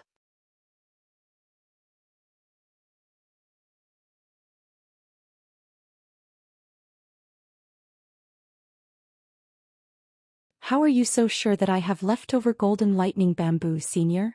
Han Li asked with a peculiar look on his face. I can't be absolutely sure, of course, but seeing as you were able to refine 72 flying swords with the materials, there's a good chance that you'll have some spare golden lightning bamboo, which is why I mentioned it, the elderly man replied. I'm afraid I'll have to let you down, senior. I don't have any spare golden lightning bamboo. I came across the golden lightning bamboo I used to refine my swords by chance, and there was only just enough of it to refine these 72 flying swords, Han Li sighed. You don't have any left? The elderly man furrowed his brows, seemingly slightly taken aback by this. That's right. I really do want the new sword art as well as to refine my flying swords again, but I'm afraid I simply don't have the resources to facilitate this exchange, Han Li replied with a wry smile. He was telling the truth here. Even though he had that mysterious small vial and a spiritual root of the golden lightning bamboo, the divine devilbane lightning contained within the 72 flying swords had always been sufficient for him, and there were countless other things that he had to use that small vial for. As such, he didn't nurture any additional golden lightning bamboo. He was quite tempted by the exchange that the elderly man was proposing, but he could only decline. The elderly man stared at Han Li for a long while before determining that he didn't seem to be lying, and only then did he continue. If you don't have any golden lightning bamboo left, then I won't be able to give you the sword art. Actually, when you were harvesting the golden lightning bamboo, you must have obtained a lot of its leaves as well, right? A thought suddenly occurred to the man, and he inquired about the leaves of the golden lightning bamboo instead. Han Li faltered slightly upon hearing this before replying, I did indeed procure a lot of these leaves. Those leaves were quite peculiar, seemingly not wooden nor metallic in nature. I never managed to find a use for them, but they didn't seem like ordinary items, so I kept all the leaves in a safe place. Great. If you don't have golden lightning bamboo, then I can give you the sword art and the refinement method for your flying swords in exchange for those leaves. However, I won't be helping you refine your swords. What do you think? The elderly man asked as a hint of elation appeared in his eyes. That would be fantastic. Han Li replied without any hesitation. He knew that these leaves had to be quite useful for something or the elderly man wouldn't be asking him for them, but it was naturally a great exchange for him to be able to offer something that he didn't know the purpose of for something that was extremely useful to him. Thus Han Li immediately swept a hand over his storage bracelet. An azure light flashed as two faint green wooden boxes appeared in his hands. He then tossed both of wooden boxes toward the elderly man, and a faint light flashed through the man's eyes as the two boxes drew to a halt, hovering in midair before him. The lids of the boxes were then lifted amid flashes of white light, and stacks of shimmering golden bamboo leaves were revealed. There's no mistaking it. These are indeed golden lightning bamboo leaves. The elderly man was able to instantly ascertain the authenticity of these leaves, and a pleased expression appeared on his face. He swept a sleeve through the air and boxes disappeared after the lids were placed back onto them. He then flicked a finger to send a streak of white light hurtling directly toward Han Li. Han Li caught the streak of white light in his grasp to find that it was a white jade slip.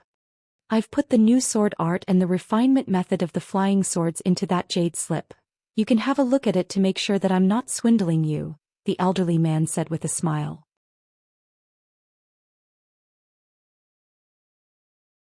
I wouldn't dare to think that. Han Li stowed the jade slip away without so much as a second glance at it. The elderly man nodded upon seeing this. Senior Jiang, would you be able to enlighten me and tell me what those leaves can be used for? Han Li couldn't help but ask. You must still have some of these bamboo leaves left in your possession, right, fellow Taoist Han? Rest assured, these leaves will be enough for me, so I won't make you hand over the rest. The purpose of these leaves is something that's known to very few people in the human race, but it's common knowledge in the Chongyuan race, so there's no harm in telling you.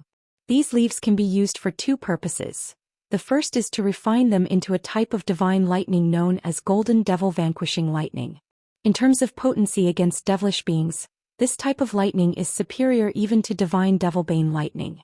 It's a powerful weapon for Grand Ascension cultivators like me against extra-realm heavenly devils.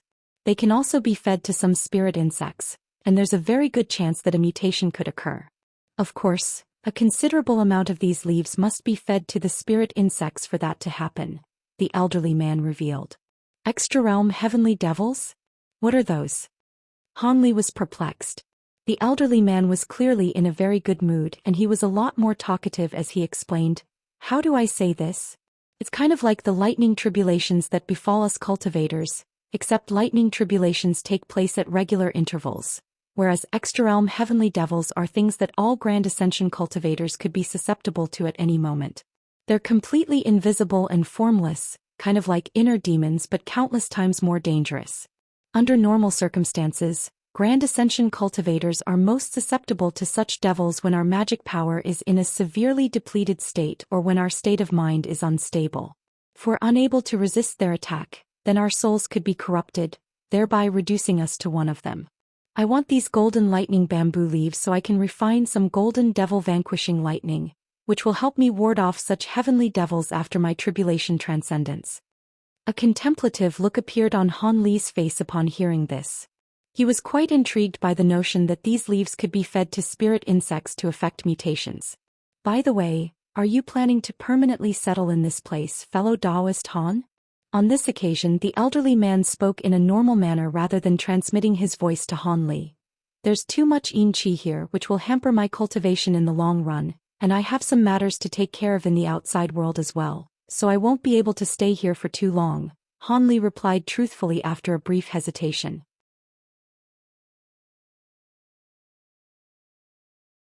Yuan Yao's face paled slightly upon hearing this, but she quickly composed herself thereafter, so no one noticed her shift in demeanor aside from Yan Li.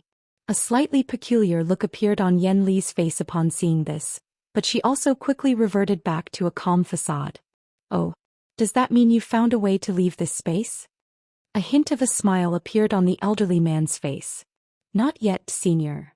Han Li rubbed his nose in a slightly awkward manner. Haha, then you don't have to keep looking. I have a reliable way out of this place. Otherwise, how could I possibly reside in this holy land of the Mayfly race without a way out? I can send you on your way in a few days, the elderly man chuckled. Thank you, senior. Han Li was overjoyed to hear this. Just as an elated look appeared on Han Li's face, the elderly man transmitted his voice to him again. Don't thank me just yet. I don't do anything free of charge, and this is no exception. I want to make another deal with you. Another deal? Han Li faltered upon hearing this. Are you interested in the divine infernal river elixir? The elderly man asked. You possess this divine elixir, senior? Han Li was truly astonished this time. I've lived for so long in this infernal river. It'd be an absolute joke if I hadn't secured some divine infernal river elixir by this point, the elderly man chuckled coldly. Does the Mayfly race know of this? Aren't there 2 infernal lightning beasts guarding the divine elixir? Han Li asked in bewilderment. Do you really think 2 infernal lightning beasts can stop me? I have countless ways to secure the divine elixir without being detected by them. On top of that, I only extract a small amount of elixir every time. Even if those infernal lightning beasts come to realize what I'm doing, what are they going to do? Come and challenge me in battle to recover the elixir? The elderly man scoffed in a proud manner. Of course I'm interested in the divine elixir, but I really don't have anything that I can exchange for it, Han Li replied after a long silence. I never said I wanted something from you now, the elderly man said in a meaningful voice. Then, Han Li's expression changed slightly. It's quite simple. I can't leave this space as I'm trying to delay the arrival of my next heavenly tribulation, but I require some extremely important things. As long as you can gather those things for me, then bring them to me within the next 1,000 years. I'll exchange a vial of divine infernal river elixir for them. What do you think, fellow Taoist Han? The elderly man asked. I'll have to hear what you'd like me to collect first, senior. Rather than immediately accepting this arrangement, Han Li took a more conservative and cautious approach. The fact that Han Li was exercising such caution seemed to be an encouraging sign for the elderly man, and a pleased look appeared on his face as he swept his sleeve through the air to send another jade slip flying toward Han Li. Han Li caught the jade slip before immediately inspecting its contents, and it didn't take long before a peculiar look appeared on his face. After a while, Han Li withdrew his spiritual sense from the jade slip before raising his head with a forced smile on his face. There aren't many items listed in this jade slip, but I've never even heard of most of them. Even the ones that I do know of are extremely rare, and I could easily go 1,000 years without encountering a single one of them. Surely you're asking too much of me, senior. Do you think divine infernal river elixir is some kind of normal spirit elixir, fellow Taoist Han? It's something that even body integration cultivators are willing to risk their lives for. Besides, I didn't say you had to find everything on that list. As long as you can gather 2/3 of them, then return to this place. I'll exchange the divine elixir for those things, the elderly man replied in a calm manner.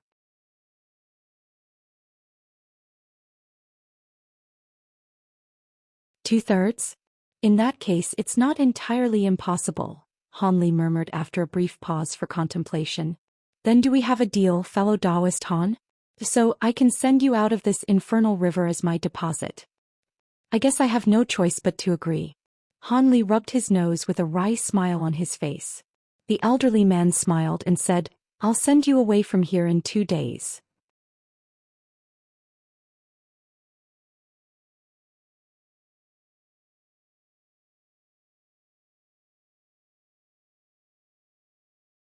Two days passed by in the blink of an eye.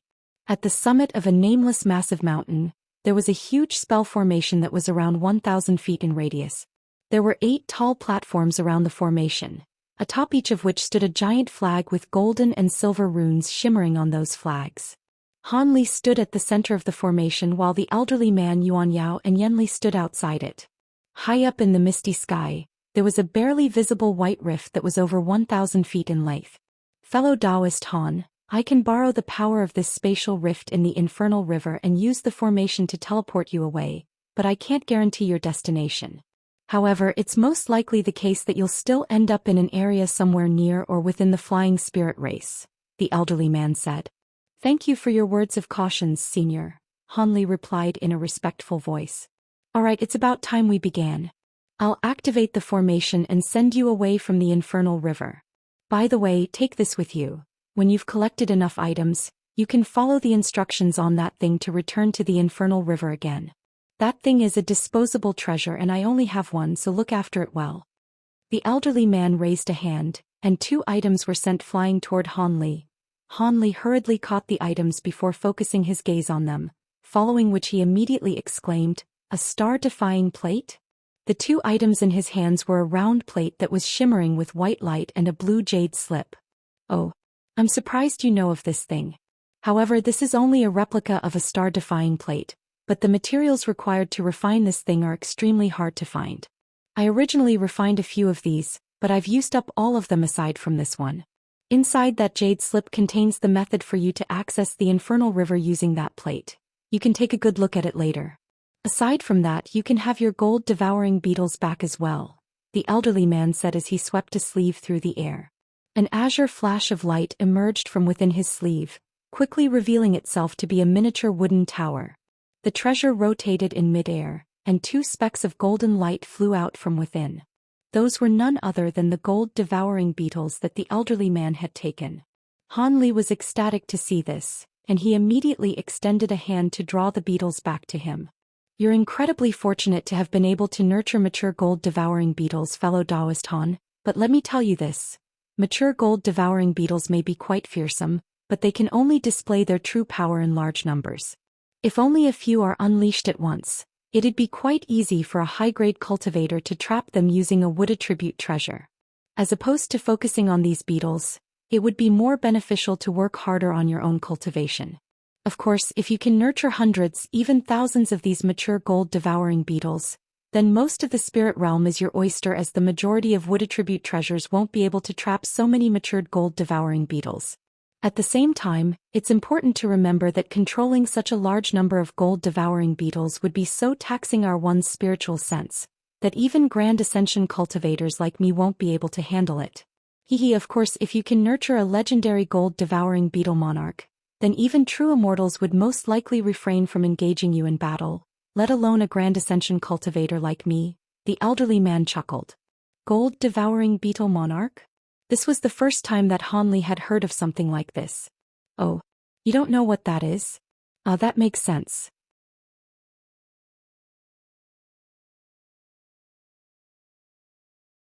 Only the mayfly race and other races that are closely affiliated with insects know of gold-devouring beetle monarchs, so I suppose it's no surprise that you're oblivious to them.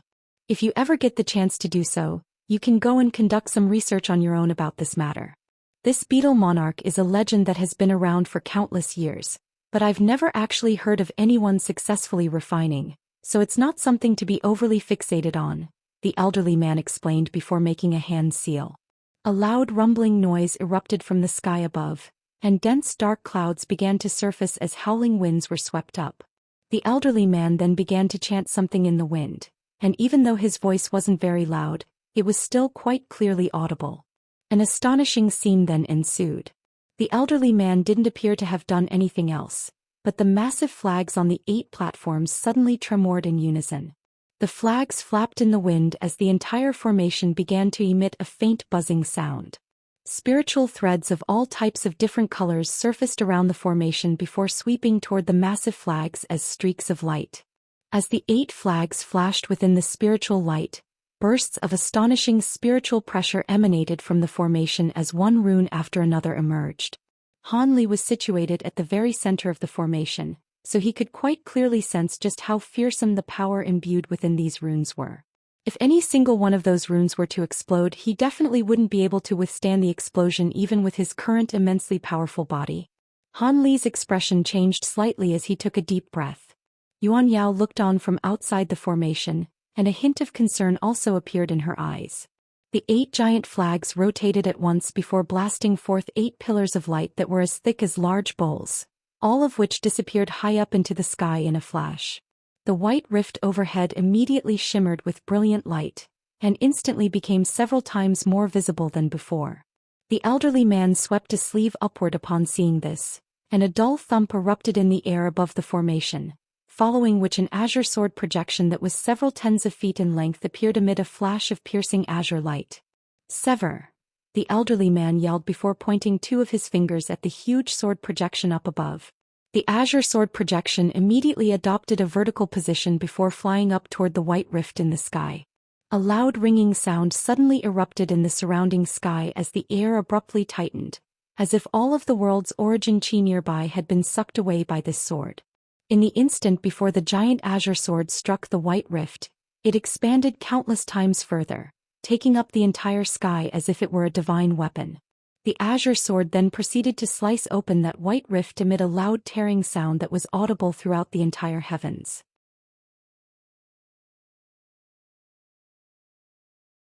A thin long black rift emerged within the white rift, and the elderly man waved a hand through the air to dispel the gargantuan sword.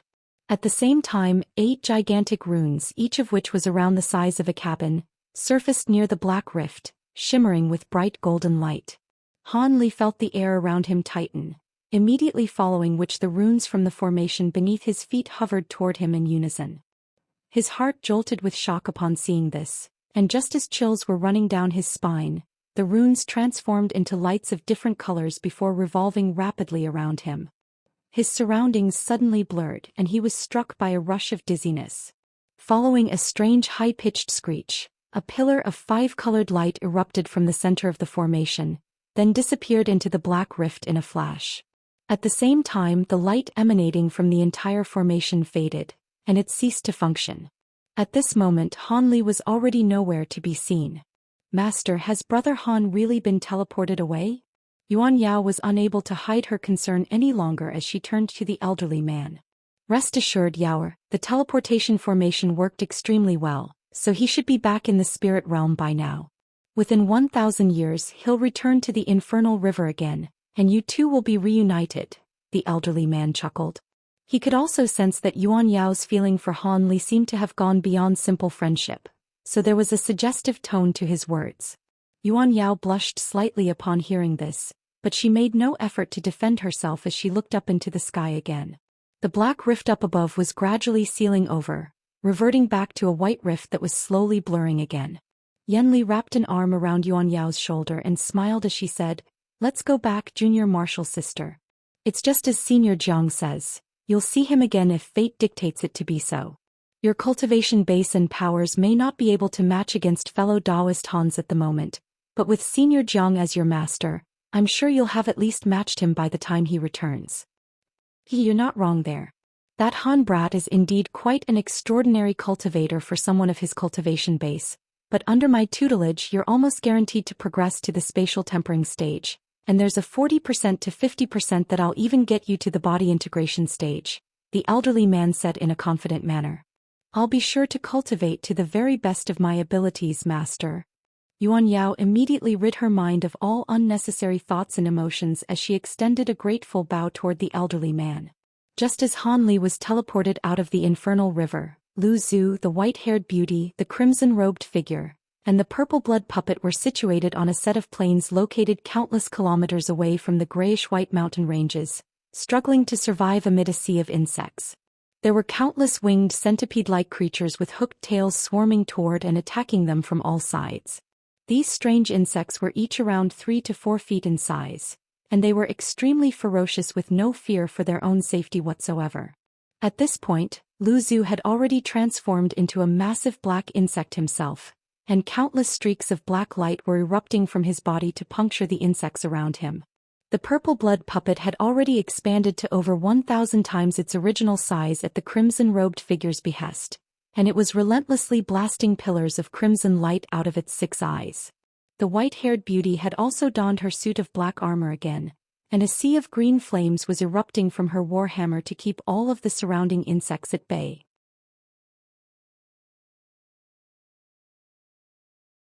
The demon monarchs clearly held the upper hand, but all 3 of them were extremely frustrated as no matter how many of these strange insects they killed, there was always more to replace them, and it seemed as if there were no end to their numbers. Close to 10 kilometers away, there was a praying mantis-like creature with a human face appraising the battle from afar with a frosty look on its face. In the air above this creature, there was a semi-spherical object around 1,000 feet in diameter, and it was flashing erratically with silver light as countless winged centipede creatures surging toward the demon monarchs in the distance in a frenzy.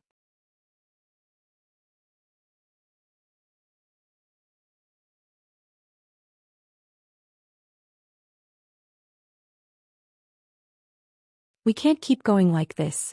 That's our mayfly race's holy nest. There's no end to the creatures coming out of it. How could a golden mayfly tier being possibly possess such an item? We have to get out of here right away. Lu Zhu roared. During that split second alone, hundreds of insects were punctured and killed by the black light erupting from his body. Where can we run? These things aren't much slower than we are.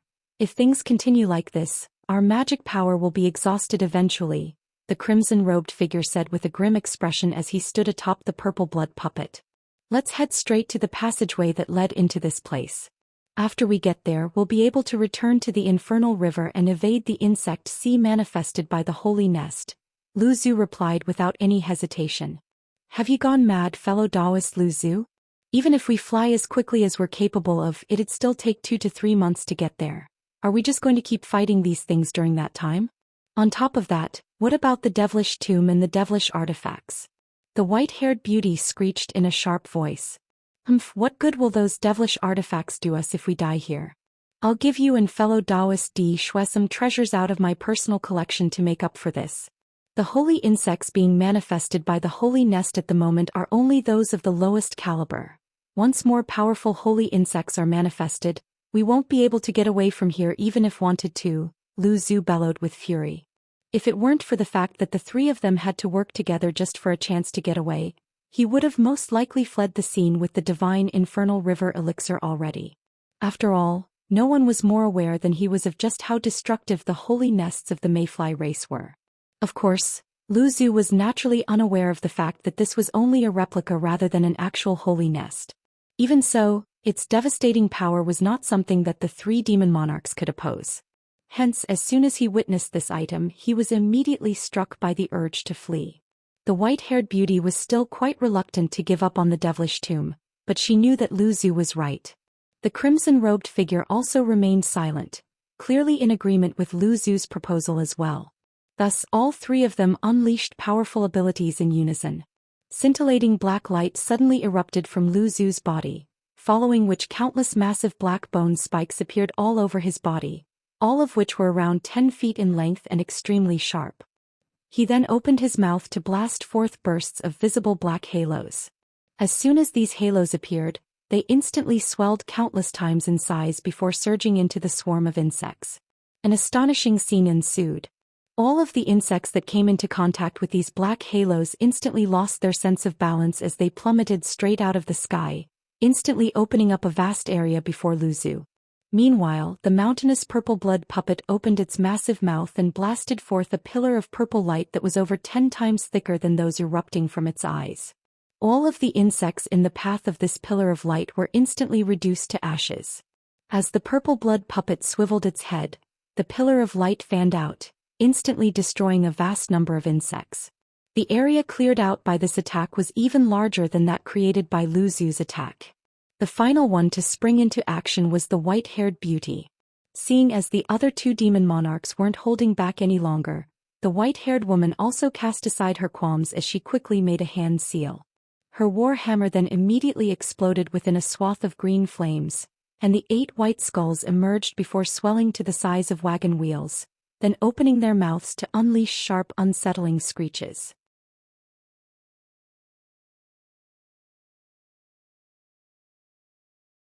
However, these skulls were no longer blasting green ghostly flames out of their mouths. Instead, they produced gusts of white glacial winds that slew all of the insects in their path. Countless insects were reduced to white ice sculptures of different sizes before raining down from above. With 3 body integration cultivators attacking at once, even the relentless barrage of insects was unable to keep up, and a massive empty area was created. The praying mantis creatures in the distance harumphed coldly upon seeing this before pointing up at the silver object with one of its giant scythe-like arms. The semi-spherical object immediately began to rotate even more quickly, and the number of insects flooding out from within increased significantly. However, right at this moment, the three demon monarchs combined their magic powers to conjure up a massive ball of light around them, which allowed them to crash through the countless insects around them, thereby opening up a path that took them to the edge of the insect sea in just a few flashes. The ball of light then separated into 3 streaks of light again, all of which hurriedly fled into the distance. The praying mantis creature was clearly not expecting these demon monarchs to flee, and a furious expression appeared on its face before it let loose a sharp scream, sending the swarm of insects flying toward the demon monarchs in hot pursuit. All of these insects flew at a phenomenal speed, seemingly able to match the pace being set by the demon monarchs. Meanwhile, the praying mantis creature's body blurred, and he disappeared on the spot. In the next instant he appeared above the semi-spherical object, then disappeared into it. A loud buzzing sound erupted from the holy nest, and the stream of insect projections pouring forth from it was cut off before it also flew through the air as a streak of silver light, surrounded by countless insects. Thus, the insect sea and the demon monarchs vanished into the distance in the blink of an eye. Elsewhere, Mu Qing was hovering in the air above the body of water that Han Li had been situated at several days ago, looking down with a dark expression on her face. This place seems to be. Within another vast expanse of black mist, a humanoid figure was inspecting his surroundings within a swath of gray light. This man wore a set of azure robes and appeared to be in his 20s with his brows slightly furrowed. He was none other than Han Li, who just left the infernal river. As soon as he recovered from his rush of dizziness, he'd immediately found himself situated within this vast expanse of black mist. Thankfully, he had cultivated his divine essence-fused light for so long that using it was second nature to him now, and it was automatically released to protect him.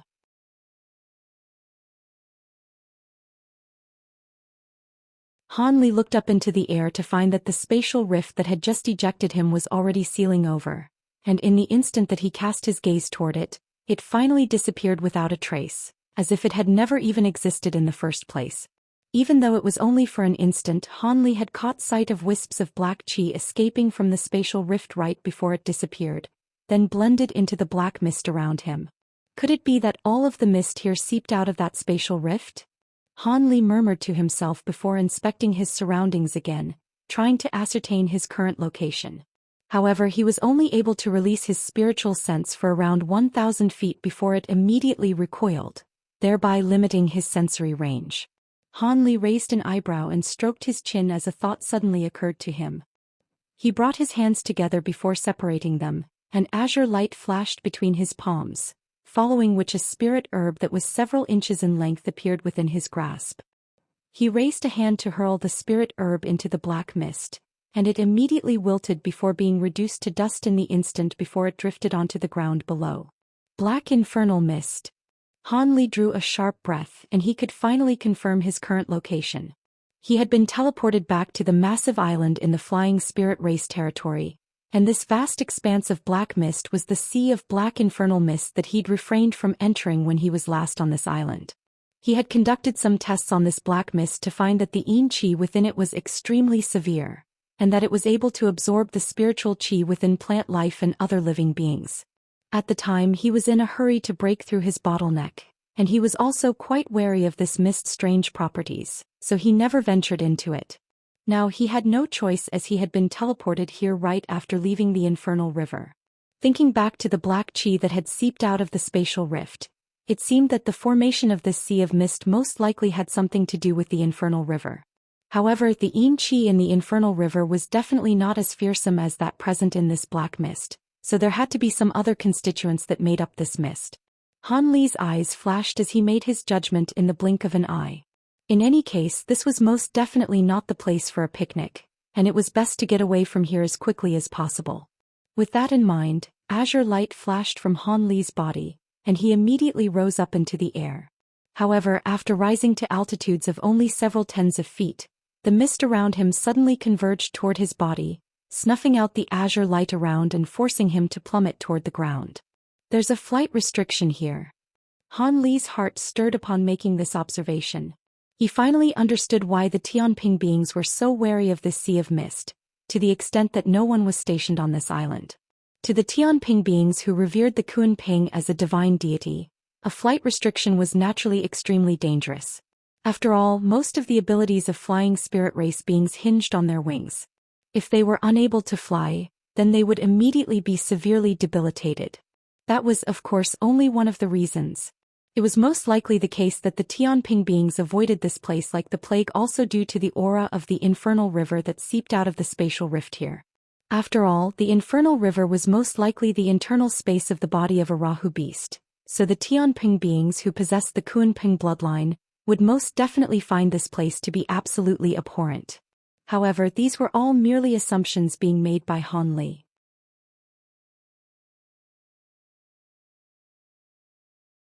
As for whether these reasons were valid or if there were other factors behind all this, that was something that perhaps only the elders of the Tianping race knew. Even though he was technically a holy disciple of the Tianping race, he hadn't come into contact with such matters, so he naturally didn't know the true reasons behind everything. The flight restriction in this place was quite bothersome to Han Li, but that certainly wasn't going to trap him. With his powerful body, even if he had to travel on foot, he would most likely be able to leave this place quite quickly. The only things that he had to be wary of were strange creatures potentially attacking him or other unforeseen restrictions. However, Han Li naturally wasn't going to keep waiting here. After making up his mind, he unleashed his spiritual sense to its maximal extent, then sped toward a certain direction.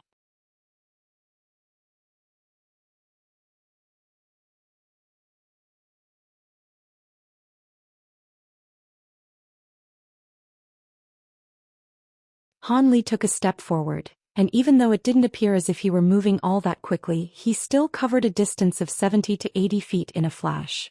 After a while, he'd traveled several tens of kilometers, and he was already moving slower than he normally would as a safety precaution. Otherwise, if he were charging through the mist as quickly as he could, he would have covered several hundred kilometers already. He had once skirted around most of the outskirts of this sea of black infernal mist, and even when flying as quickly as he could back them, it had taken him around a month or two to go the entire way around one side. He didn't know where he was currently situated within the sea of mist, but it would most likely take him quite a few days to emerge from this area on foot. As such, Han Li wasn't in a hurry to forge ahead. Instead, he merely progressed at an even pace while considering his trip into the Earth Abyss and the Infernal River. During this adventure, he'd had quite a few perilous experiences and had almost been reduced to a puppet by the demon monarchs, but he'd also secured bountiful rewards. He had learned the true method to use his divine devilbane lightning from Mu Qing and also secured a vial of 5-colored peacock true blood from her. From Di Shui, he'd obtained the refinement methods for spirit servant puppets, thereby allowing him to master the refinement methods for the 9 Palaces Heavenly Talisman and the Armor Origin Talisman. On top of that, the elderly man with the Jiang surname had passed the new Azure Essence sword art onto him, along with the method to refine the Azure Bamboo Clouds worm swords again. If he focused enough attention on those 2 things in the future, he'd presumably be able to make his sword formation a lot more powerful. However, none of those things were as valuable as the divine infernal river elixir that had been promised to him. From what he knew of already, this elixir could alter one's constitution, thereby allowing one to absorb more of the world's origin chi than they'd normally be able to. This was an incredible item and he naturally didn't want to give up on it. With this divine elixir, he'd be saving himself countless years of cultivation. For a cultivator with ordinary aptitude like Han Li, that was definitely something of the utmost importance. The items on the list given to him by the elderly man were all extremely difficult to find, but there was still hope for him if he had a time period of 1,000 years to find 2/3 of the items on the list. With that much time allotted to him, Han Li was relatively confident that he'd be able to achieve such a feat. However, what he had to do now was to return to his cave abode on the island as quickly as possible, then go into seclusion so he could consolidate the rewards that he'd reaped from this trip. Once he reached the pinnacle of the late deity transformation stage, he'd be able to take the black flame pills and attempt to progress to the early spatial tempering stage. During this journey, he'd encountered so many beings at the body integration stage and witnessed them in battle on many occasions. From that experience, he felt as if he'd attained some enlightenment, and was more confident in his ability to break through his next bottleneck. Even though the demon monarchs had refrained from giving him much guidance in cultivation, They were all immensely powerful beings, and just seeing them in action had been an invaluable experience for Han Li. After all, how many deity transformation cultivators could witness battles between body integration stage beings in person? All of these thoughts were rapidly racing through Han Li's mind, and it only took him mere moments to establish his future cultivation plan. He then swept a hand over his storage bracelet, and a jade slip immediately appeared over his palm.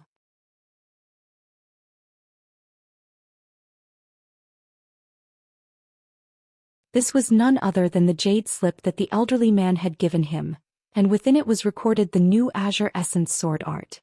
Han Li instantly split his spiritual sense into two, with a small portion of it controlling his body in its advancement and inspecting his surroundings, which most of his spiritual sense seeped into this jade slip. Initially, his expression remained quite calm, but as he furthered his understanding this sword art, his expression gradually became more solemn, and his brows were tightly furrowed by the end. After a while, he heaved a long sigh and flipped his hand over, upon which the jade slip disappeared amid a flash of azure light. A contemplative look then appeared in Han Li's eyes. He had roughly read through the contents of the sword art and committed it to memory. It was quite clear that this so-called new sword art hadn't really brought many changes to the original 13 layers of the cultivation method, and the insignificant changes that had been made didn't impact him in any way. The main difference was the 5 additional layers of the sword art after that. These layers of the sword art corresponded to the 3 tiers of the deity transformation stage, as well as the early and mid tiers of the spatial tempering stage. If he were to cultivate the sword art in its entirety, it'd support him to the late spatial tempering stage. If Han Li hadn't cultivated the Provenance True Devil arts, he would perhaps truly be quite interested in this cultivation art. As things were at present, he could only pick a few useful secret techniques and abilities from the last 5 layers of the sword art to cultivate. After all, he was walking the path of simultaneous cultivation, so it certainly wouldn't be wise for him to spend so much time on this cultivation art. Of course, he was only able to achieve these things as he'd mastered the first 13 layers of the sword art in advance, and he was also a late deity transformation cultivator himself. Otherwise, even if other high-grade cultivators were to obtain this sword art, they wouldn't be able to make use of it at all. The things enclosed in the final 5 layers of the sword art that Han Li was most interested in was a pair of new sword formations, one of which was named Spring Dawn, while the other was called Azure Coil. These 2 sword formations used in conjunction with the final 5 layers of the sword art would be immensely powerful, and allow him to challenge beings of a higher cultivation base than himself.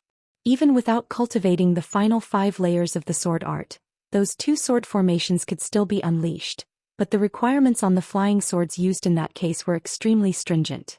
They had to be extremely pure wood attribute flying swords that had been nurtured to an extremely high level.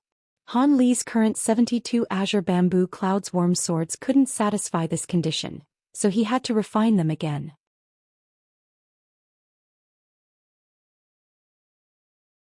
Among these 2 sword formations, Spring Dawn was something that he could unleash with his current cultivation base, but Azure Coil would only be something that he could cultivate and study after reaching the late spatial tempering stage. As such, Han Li directed his attention to the refinement method for the flying swords enclosed with the sword art. However, a bewildered look appeared on his face only after a brief inspection of the refinement method. The method wasn't very difficult, but the process during which the swords were refined had to be an extremely lengthy one, and during this time his flying swords would be extremely brittle and frail, making them unusable in battle. Only after completely refining the swords and achieving a state of oneness with them would be able to display their true power. According to information in the refinement method, he'd have to rid his flying swords of the auric essence he'd refined into them as well, and in that case he wouldn't be able to unleash his aurit sword formation. That was making Han Li rather hesitant. Not being able to use the flying swords for an extended period of time wasn't too much of a concern. After all, he wasn't relying on them as a crutch anyway. However, losing the aurit sword formation really was something that made him feel quite indecisive. The new sword art stated that Spring Dawn and Azure Coil were both far superior in power to the aurit sword formation, so it only made sense to sacrifice it for those 2 other sword formations. However, Han Li had never witnessed those 2 sword formations in action, yet the aurit sword formation had helped him defeat powerful enemies on more than one occasion, so he was inevitably going to be rather hesitant. He wasn't planning to cultivate the last 5 layers of the Azure Essence sword art, so it was a mystery just how much power he'd be able to unleash with those 2 sword formations with just his refined flying swords alone. If it turned out to be the case that those 2 sword formations were inferior in power compared to the Aurit sword formation, then he'd have incurred a massive loss while expending a lot of time and effort.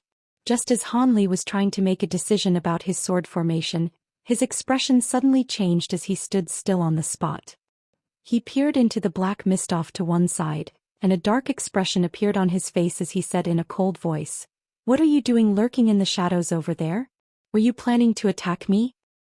He then raised a hand and a thick bolt of golden light shot forth amid a loud thunderclap, forming a head-sized ball of golden lightning that hovered in midair. The surface of the ball was crackling incessantly with arcs of lightning and shimmering with golden runes, creating quite an intimidating sight to behold. "You're not a Tianping being?" A surprised voice sounded from the direction that Han Li had turned his attention toward. "Who are you and how do you know that?" Han Li asked as his eyes narrowed. "Hehe, if you're truly a Tianping being, there's no way you'd be able to remain completely unaffected here even as a great spirit general, let alone a mere spirit general," the voice replied in a cold manner. "Oh, sounds like you know a lot about Tianping beings in this place. Why have you still not shown yourself? Come out and speak to me face to face." As soon as Han Li's voice trailed off, the golden ball of lightning before him abruptly disappeared. In the next instant golden light flashed within the black mist, and the ball of lightning appeared out of thin air before exploding on the spot. Golden light flashed and a black shadow immediately rushed out of the mist, appearing just over 100 feet away from Han Li after a few flashes. Han Li carefully inspected the being that had just appeared, upon which his expression faltered slightly.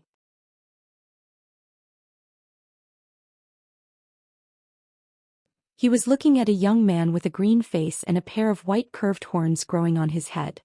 He swept his spiritual sense toward the young man to find that he was a spatial tempering stage being, and the aura he was emanating was rather familiar to Han Li somehow. He quickly traced back through his memories before abruptly exclaiming, "You're luminous beast. Wait, you have a lot of yin qi within your body, so you must have used a ghost Dao cultivation art." The young man's expression changed drastically upon hearing this, but a sinister light then appeared in his eyes. "I originally intended to let you go, but seeing as you've identified my origins, you won't be getting away from here alive." The young man then abruptly opened his mouth to blast forth a gust of gray yin winds that swept directly toward Han Li. He was clearly trying to kill Han Li in order to silence him forever. Han Li was initially regretting the fact that he'd blurted out the young man's origins, but seeing as the young man wanted to engage him in battle, a smile appeared on his face instead.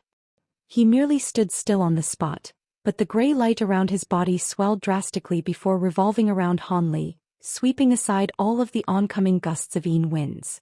A flash of astonishment appeared in the young man's eyes upon seeing this, but he immediately slapped a hand onto his own head, upon which his twin horns detached themselves from his body, then transformed into a pair of shimmering white scimitars that landed in his grasp. With the new weapons, the young man seemed to have been injected with a surge of confidence, and he stomped a foot into the ground, charging toward Han Li at an incredible speed, leaving a trail of afterimages in his wake. The young man was seen to be intent on challenging Han Li in melee combat, and a peculiar look flashed through Han Li's eyes upon seeing this. Instead of taking any evasive measures, brilliant golden light suddenly erupted from his body as he stood still on the spot. A layer of golden scales appeared over his skin, and at the same time, a golden projection with 3 heads and 6 arms surfaced behind him.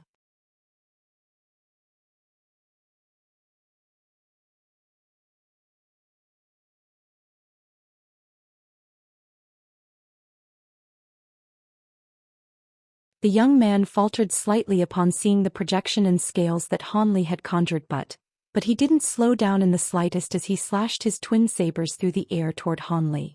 A pair of black saber formations instantly hurtled forth in a cross formation.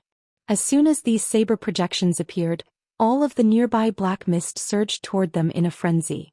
The 2 saber projections instantly swelled to around twice their original size before reaching Han Li in the blink of an eye. Han Li's eyelids twitched as his hands blurred slightly, and a pair of golden longswords suddenly appeared in his grasp. With a flick of his wrists, He slashed his long swords toward the saber projections in a merciless manner. A loud thunderclap erupted as golden arcs of lightning coiled around the long swords. As soon as the black saber projections clashed with the golden lightning, the former was instantly vanquished, much to the shock of the young man. In contrast, a cold smile appeared on Han Li's face. The saber projections unleashed by his opponent clearly contained a lot of devilish chi. Otherwise, even his azure bamboo cloudswarm swords wouldn't have been able to take care of them so easily. Seeing as this was the case, this young man was essentially committing suicide through his decision to challenge Han Li. With that in mind, Han Li flapped the 5-colored translucent wing on his back, sending forth a burst of 5-colored light before the young man had recovered from his astonishment. The light was extremely bright and piercing, as if a 5-colored sun had surfaced from within Han Li's body. Arg! The young man reflexively closed his eyes in the face of such scintillating light, and at the same time he knew that he was in a perilous situation, so he stomped both feet violently into the ground and shot back like an arrow, retreating even faster than he'd come. At this moment, a thunderclap erupted from within the 5-colored light, following which an arc of azure and white lightning flashed behind the young man, and Han Li abruptly appeared out of thin air. He then slashed his 2 long swords toward his opponent with devastating force. The young man's eyes were still closed and his spiritual sense was slightly delayed in its reaction, but such a blatant attack certainly couldn't escape his notice. As such, he immediately tossed his twin sabers behind him, and they shot forth as 2 streaks of black light.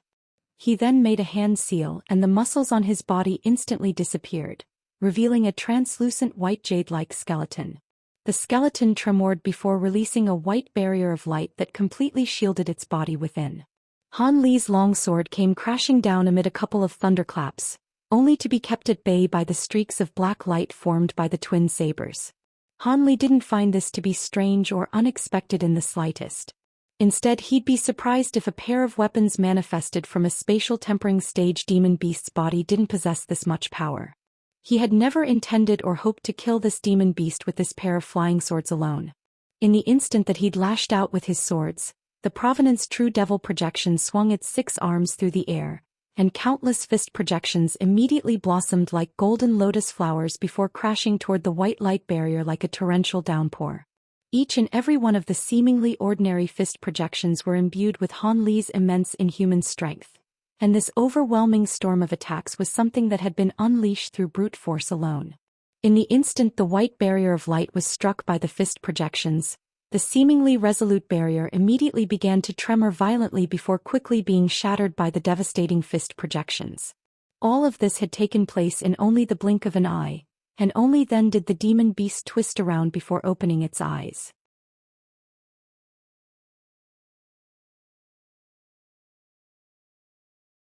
Having had all of its flesh and blood disappear, his eyeballs were also nowhere to be seen, and had instead been replaced by 2 balls of green flames in his eye sockets. The demon beast was mortified that his protective barrier of light had been destroyed so easily, and he immediately opened his mouth to blast forth several inky black streaks of light toward Han Li. At the same time, his head exploded of its own accord, following which a green bead shot forth from within and hurtled toward the distance. The remnants of his skeletal body quickly disassembled itself before forming a white bone shield that followed closely behind the green bead to protect it during his escape. The demon beast had clearly identified that he was no match for Han Li, and immediately tried to flee the scene. He had cultivated for many years within this black infernal mist, and he was confident that if he could open up some distance between himself and Han Li, there was no way that the latter would be able to chase him down. However, Han Li was already intent on killing him at this point. He didn't want to let this demon beast get away, only to return and potentially cause trouble for him in the future. Thus, he let loose a cold harumph as the gray light before him flashed. The streaks of oncoming black light merely fizzled out almost as soon as they came into contact with this gray light. All of the golden fist projections in the air also abruptly disappeared while golden light flashed from his Provenance True Devil projection. 6 thick bolts of lightning then surfaced from the hands attached to the projection's 6 arms, and the 6 arcs of lightning transformed into 6 golden lightning spears in unison. The arms then blurred as the 6 golden spears were hurled through the air. The golden spear streaked through the air before crashing viciously into the white bone shield. To the credit of the shield, It was able to withstand the first 3 spears, but after being struck by the 4th spear, it finally exploded. The final 2 spears pierced through as a result, striking the green bead at the same time. Golden arcs of lightning flashed and the green bead flashed erratically before exploding. The projection of a luminous beast shot forth from within in a horrified manner. However, the golden arcs of lightning had already formed an inescapable net around the soul of this demon beast, and as the net converged, a blood-curdling howl erupted from within before the projection of the luminous beast was completely destroyed. Han Li had slain this spatial tempering stage demon beast with ease. Part of this was due to the fact that the demon beast had been too complacent after seeing Han Li's deity transformation stage cultivation base, but this was also contributed to by the fact that Han Li had become far more powerful than when he'd departed from this massive island.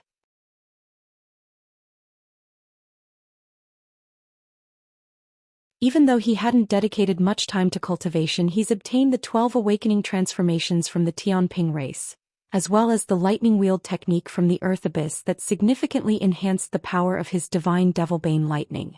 After that, he'd consumed the true spirit bloods of the Kuan Ping and the 5-colored peacock, thereby significantly boosting his magic power as well. Even prior to reaching the late deity transformation stage, Han Li had been capable of killing spatial tempering stage beings, so he certainly wasn't going to have any trouble with this demon beast. On top of that, the demon beast didn't even seem to be carrying any treasures, so it stood even less of a chance against Han Li. Han Li inspected the skeletal remains of the demon beast with a cold expression before flicking a finger to blast forth a crimson fireball. The remains of the demon beast immediately caught on fire and were burned to ashes in the blink of an eye. After that, Han Li immediately departed from the scene and disappeared into the black mist. On this occasion he had managed to easily kill his opponent, but it was still quite frustrating that he'd had to engage in this battle for no good reason. Of course, unbeknownst to him, he had just killed the being that all of the mid-grade demon beasts in the hidden Black Mountain ranges saw as their backer and eventual savior. He was the one who was going to eradicate their slave marks and grant them freedom, but those hopes had been completely dashed. Of course, none of that had anything to do with Han Li. He continued to forge ahead in the black mist while contemplating the new sword art. Close to a month later, black mist suddenly surged at the border of the Sea of Mist near a barren mountain, and a humanoid figure emerged from within. He then rose up into the air and reached the summit of the mountain in just a few flashes. He was none other than Han Li, who had just emerged from the sea of black infernal mist. He'd finally made it out of the mist, and he couldn't help but let loose a thunderous roar of excitement and elation, causing the air around him to ring and vibrate, and even the clouds high up in the sky were stirred up as a result. Only then did Han Li assess his surroundings and quickly ascertained his position before flying toward a certain direction as a streak of azure light. After a few flashes, he'd transformed into a black dot on the horizon, and he completely disappeared following a few flashes more. Azure light flashed before a tall mountain enshrouded in white mist located deep within the hidden Black Mountain ranges, and Han Li appeared at the foot of the mountain. He looked up to the mountain to find that nothing seemed to have changed since his departure, and he made a hand seal as he heaved a long sigh.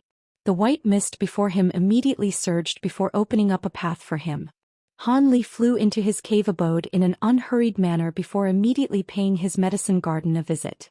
After verifying that everything was in order there, he was completely reassured, and he returned to his living quarters, falling asleep almost as soon as he lay down on his bed. He slept for 2 days and 2 nights. He had rested for a night at the elderly man's cave abode, but on that occasion he'd naturally been unable to rest to his heart's content. When he finally woke up from his slumber, his exhausted body and mind had both been completely rejuvenated. He got up in high spirits and entered his secret chamber to consolidate the rewards he'd reaped from his trip and continue to consume his true toad spirit liquid. He then had to go into seclusion to reach the pinnacle of the deity transformation stage as soon as possible before attempting a breakthrough to the spatial tempering stage.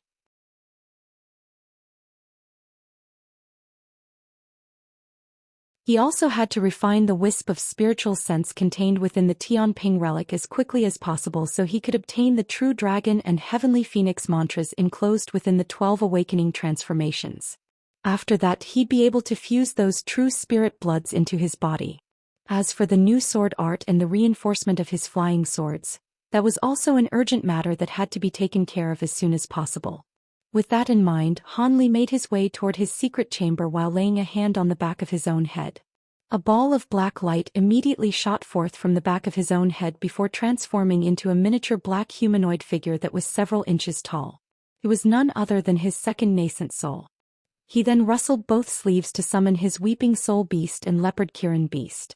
Han Li waved a hand toward the three of them with a smile on his face, then tossed the mysterious small vial toward the second nascent soul before departing on his own. The second nascent soul caught the small vial, also with a smile on its face, and only after Han Li had disappeared around the corner did it deliver a few instructions to the two beasts, then slowly fly away toward another direction.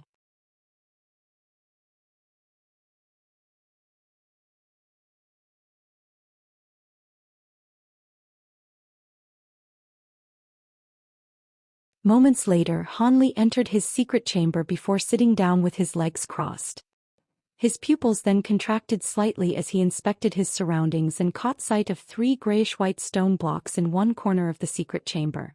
Those were none other than the chunks of the stone block he'd obtained from the underwater cave abode belonging to that blue W. Back then he'd used his gold-devouring beetles to split the stone block into 3, but he was too busy with cultivation to pay any heed to this treasure.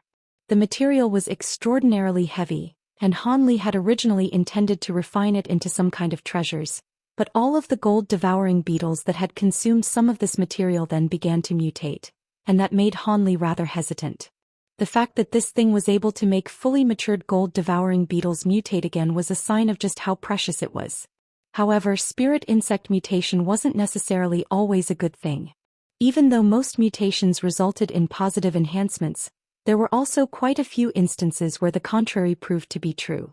At the very least, aside from the fact that his gold-devouring beetles had attained more resolute bodies and grown heavier, Han Li was yet to identify any other changes.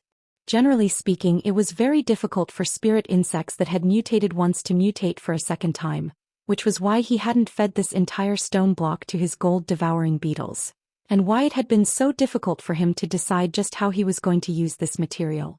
However, he was very intrigued by the gold-devouring beetle monarch that the elderly man had mentioned, so he certainly wasn't going to recklessly induce mutations in his gold-devouring beetles again. Otherwise, if he were to obtain the method to nurture the beetle monarch someday, only to find that it didn't apply to his beetles anymore due to their mutations, that would be quite a devastating blow. Furthermore, during his journey, Han Li had thought of a better way to use this incredibly heavy stone. Thus, blue light flashed within his eyes, and he raised an arm to reveal an inky black hand within his robes. His 5 fingers tremored slightly and black light flashed over his palm, following which a miniature mountain that was only several inches in size appeared. The mountain instantly expanded to around 10 feet in size amid a flash of gray light before hovering in front of Han Li. Golden light flashed from Han Li's body as the projection with 3 heads and 6 arms surfaced behind him, and he let loose a low cry as the 6 arms of the projection made a grabbing motion in unison toward the stone blocks in the corner. Several years ago, prior to fusing the true spirit bloods of the Kuan Ping and the 5-colored peacock into his body, Han Li wouldn't have been able to move these stone blocks by grabbing at them from afar. However, not only had his cultivation base progressed to the late deity transformation stage since then, his body had also become a lot more powerful due to the effect of the 2 true spirit bloods. Thus, he was able to move the stone blocks in such a manner now, and one of them wobbled before slowly flying toward him, causing the entire secret chamber to tremor in the process. Brilliant gray light erupted from the divine essence-fused mountain hovering before Han Li, and countless gray threads of light shot forth, encapsulating the oncoming stone block in a watertight cocoon. At the same time, the 6 arms of the Provenance True Devil projection behind him also moved in unison, and the stone block shot forth directly toward the Black Mountain. At this moment, Han Li began to chant something while pointing a finger toward the mountain. The divine essence-fused light immediately swelled further in size while a large hole opened up on the mountain face that was aimed toward the stone block.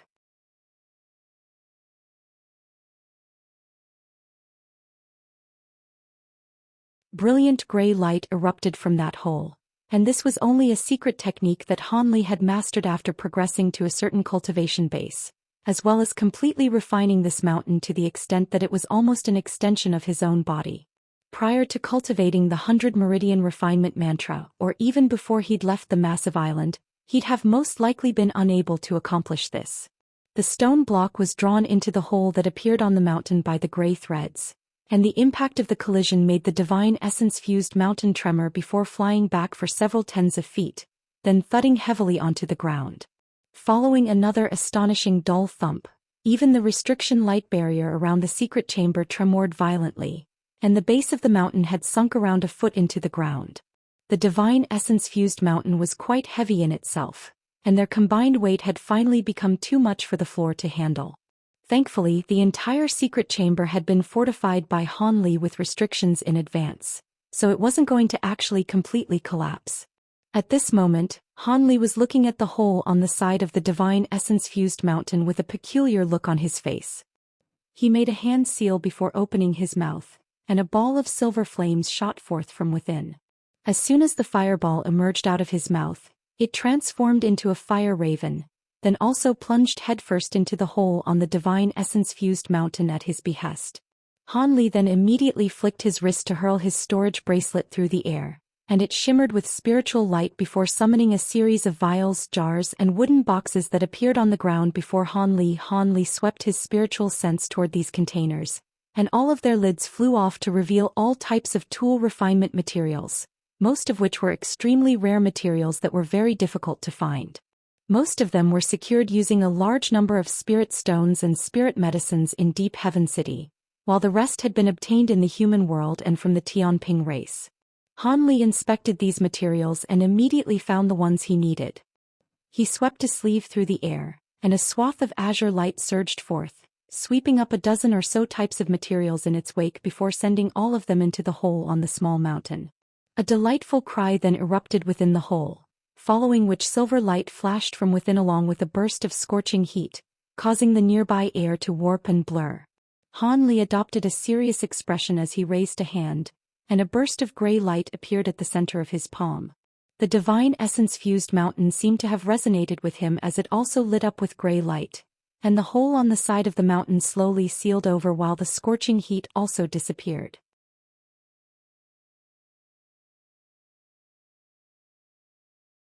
Han Li was using the divine essence-fused mountain as a hearth, while deploying the spirit-engulfing fire raven to completely melt that grayish-white stone into the mountain. Han Li was looking forward to what properties the stone block could contribute to the divine essence-fused mountain. If it could become indestructible and as immensely heavy as the stone block, then its destructive power would be significantly enhanced. Of course, even with his spirit-engulfing heavenly flames, it wouldn't be a simple matter to melt these stone blocks.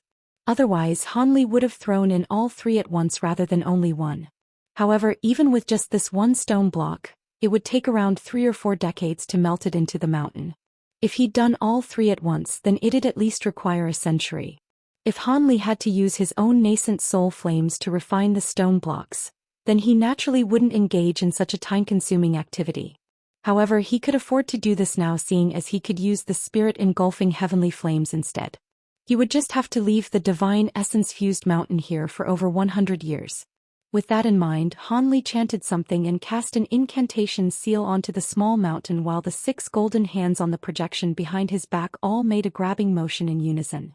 The small mountain instantly swayed before shrinking down to around a foot in size, then slowly flying over to a corner of the secret chamber and slowly descending.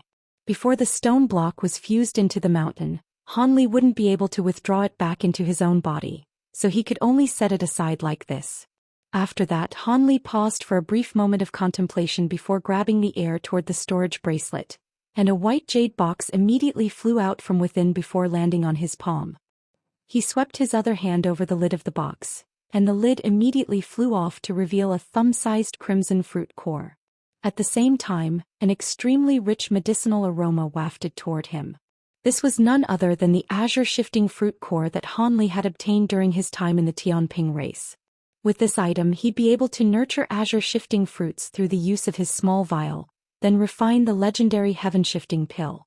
He'd consume the heaven-shifting pill with his black flame pills, and if the former's enhancement effect were to activate, then the chances of him breaking through his bottleneck would be significantly increased.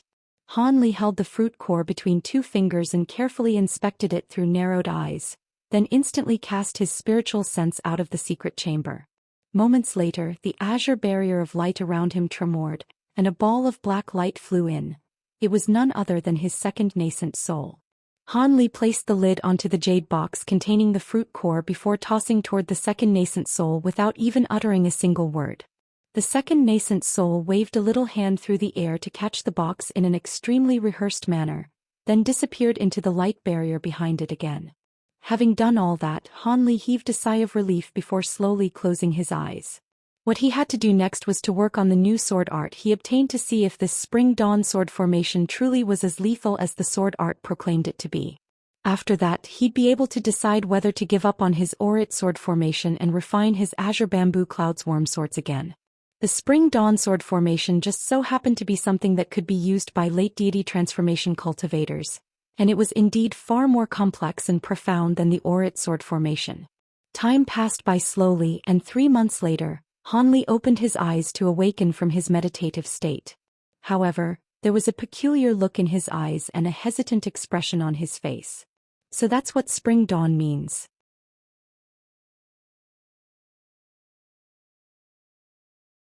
I was wondering why such a strange name had been given to it.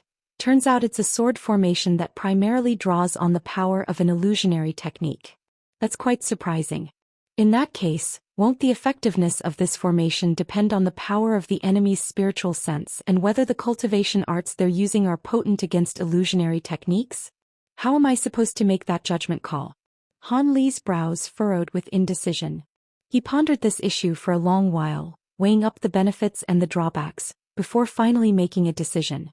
Back when Qin Yuanzi created this Spring Dawn sword formation, he would have had to give up on the Aurit sword formation as well, so it had to have some properties that placed it well above the Aurit sword formation. At present, the Aurit sword formation definitely had no issues against cultivators of the same cultivation base, but it was quite difficult for it to do much against body integration stage beings. Most importantly, the Azure Coil sword formation after the Spring Dawn sword formation could also only be set up using the refined flying swords. As such, Han Li finally decided to give up on the Aurit sword formation in the end. As for refining a brand new set of flying swords, that was something that Han Li didn't even consider.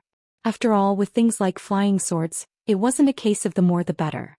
He only needed enough to set up his sword formations, and too many flying swords would make it too difficult to nurture all of them at once. Han Li didn't want to ruin his bonded treasure due to his greed.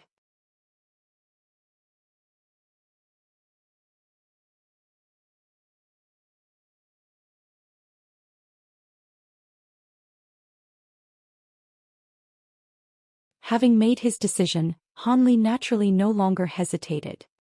He flipped a palm over, and the jade slip that the elderly man had given him appeared in his hand. On this occasion he was going to study the refinement method for the flying swords before he worked on the sword art. He had already briefly read through the refinement method last time, but this was an important matter, so Han Li naturally had to read it again in detail. A short while later, Han Li withdrew his spiritual sense from the jade slip and narrowed his eyes slightly in contemplation. According to the jade slip, if he wanted to rid his flying swords of impurities, there were 3 methods he could employ. The simplest of those methods required no extra materials. He simply had to use his nascent soul flames to slowly refine all of the non-wood attribute materials in the flying swords. That was the simplest method and also one that incurred the least amount of risk.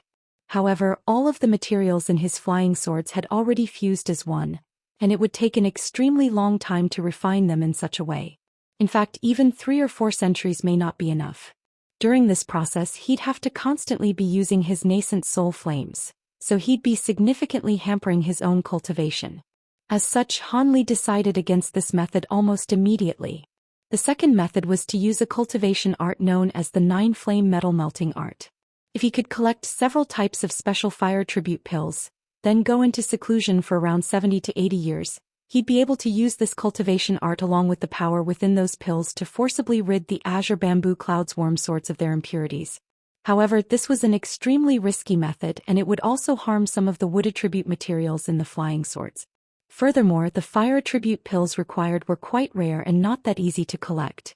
At the time, the elderly man was preparing to use this method to refine Han Li's flying swords for him in exchange for golden lightning bamboo, but Han Li had not been a fan of this essentially self-mutilating method.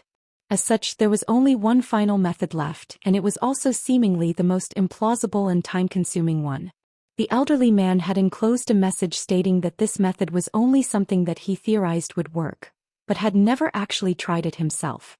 However, if one were to follow the instructions closely, they should have a good chance of success. Furthermore, if success were to be achieved, the rewards reaped would also be quite staggering. This method involved a process that was known as planting swords. The process consisted of finding some spirit seedlings, then planting them in a place with abundant spiritual qi. After that, the flying swords had to be sealed within these seedlings, and as the seedlings grew, all of the materials in the sword would gradually be converted into wood attribute materials due to the wood attribute spiritual qi of the spirit trees themselves. As such, there'd be no need to rid the flying swords of anything. Once the spirit trees reached full maturity, the flying swords would have been nurtured by wood attribute spiritual qi for a long time. As a result, not only would this process not harm the swords, it would make them pure to an incredible degree. Even though that wouldn't significantly enhance the power of the swords, it would make it a lot easier for Han Li to attain oneness with his swords. Of course, the elderly man didn't employ such a brilliant method due to a fatal flaw. It simply took too long.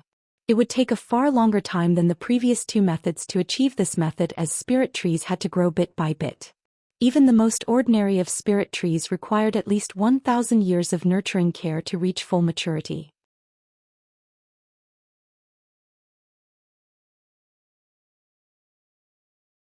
During this time, not only could these flying swords not be used at all, it also had to be ensured that none of the spirit trees died. Otherwise, all of the prior efforts would go to waste. Even if one were to replant the flying sword into another spirit tree, the damage would already be irreversible. As for how long was required for this process, there were no specific guidelines. However, one thing was for certain: the longer a sword was planted and the more precious the spirit tree was, the greater the degree of purity of the flying sword following the procedure. Han Li was ecstatic to see this method, and he immediately decided to use it. This method would perhaps be next to impossible for other people, but it was perfect for him, seeing as he could accelerate the growth of plants. With his small vial to assist him, myriad-year spirit trees could be nurtured with no issues at all. However, he was rather skeptical about whether this method was actually feasible. However, he didn't have to expend a lot of time to complete the process, so he decided to give it a try first. If it didn't work, then he could switch to one of the other two methods. Having made his decision, Han Li rustled a sleeve and a green jade box appeared. The lid of the box flew off to reveal a seemingly ordinary section of bamboo that had a few roots hanging off one end. This was none other than the small section of golden lightning bamboo that Han Li had intentionally kept after refining his flying swords. Even though this wasn't explicitly stated in instructions within the jade slip, it could only be better to plant the swords into a spirit tree that was the same as their main constituent material. Furthermore, he had learned from the elderly man that the leaves of the golden lightning bamboo could be used to refine the golden devil vanquishing lightning, so it certainly couldn't hurt to harvest some of those leaves as well. Thus, Han Li summoned his second nascent soul again before handing the wooden box and a flying sword over to it. He was going to experiment with just a single sword first. If the process did indeed prove to be viable, he'd then mass-produce golden lightning bamboo and plant the rest of his swords into them. After the second nascent soul departed, Han Li closed his eyes to meditate for a while before opening his eyes again and producing a small white vial. He raised his neck and dripped a drop of true toad liquid into his mouth to finally begin his true cultivation. Treasures and cultivation arts were certainly fantastic, but without sufficient magic power to support them, they would hardly be very useful. Han Li had been well aware of this all along. He made a hand seal, and golden light shimmered all over his body as the true devil projection appeared again. Each of its 6 golden arms made a profound hand seal, and the projection also sat down in a cross-legged manner as if it were also going to cultivate. At the same time that golden light flashed from Han Li's body, a halo of golden light also appeared around the projection.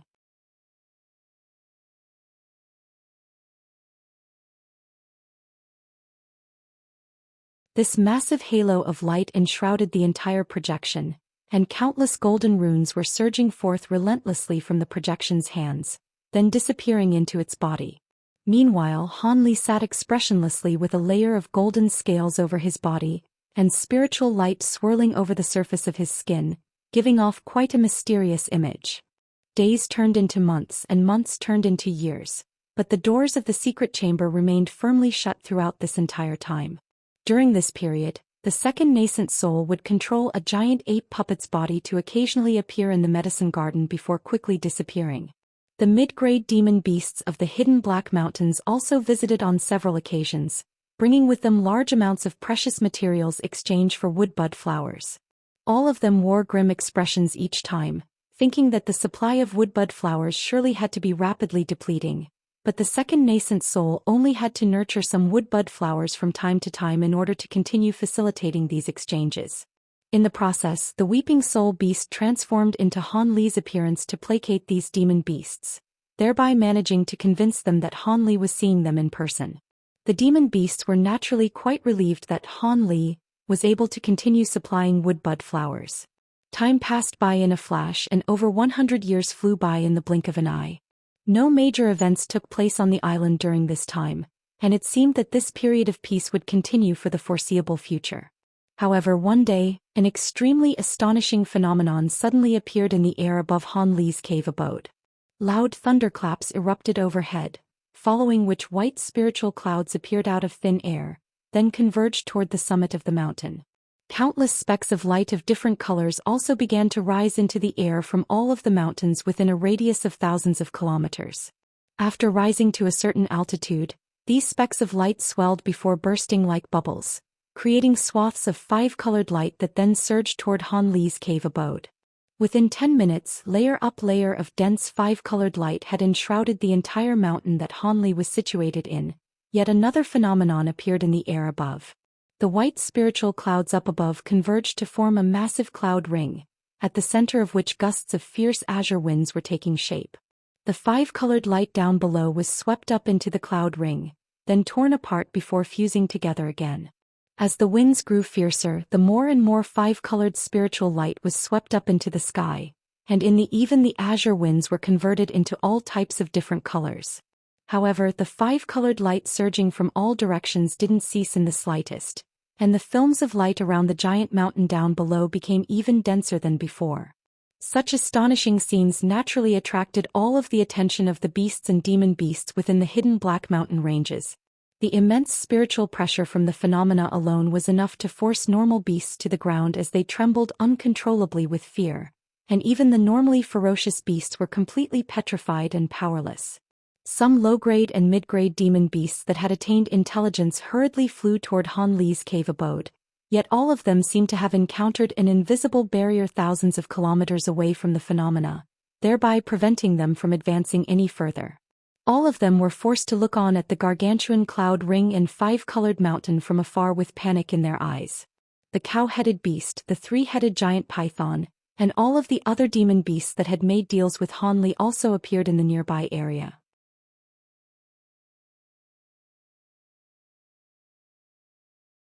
All of them immediately identified where the phenomena were taking place, and all of them glanced at one another with astonishment in their eyes.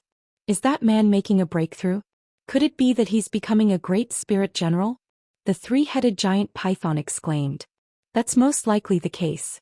A less significant breakthrough wouldn't conjure up such an astonishing set of phenomena, the cow-headed beast replied in a slow voice.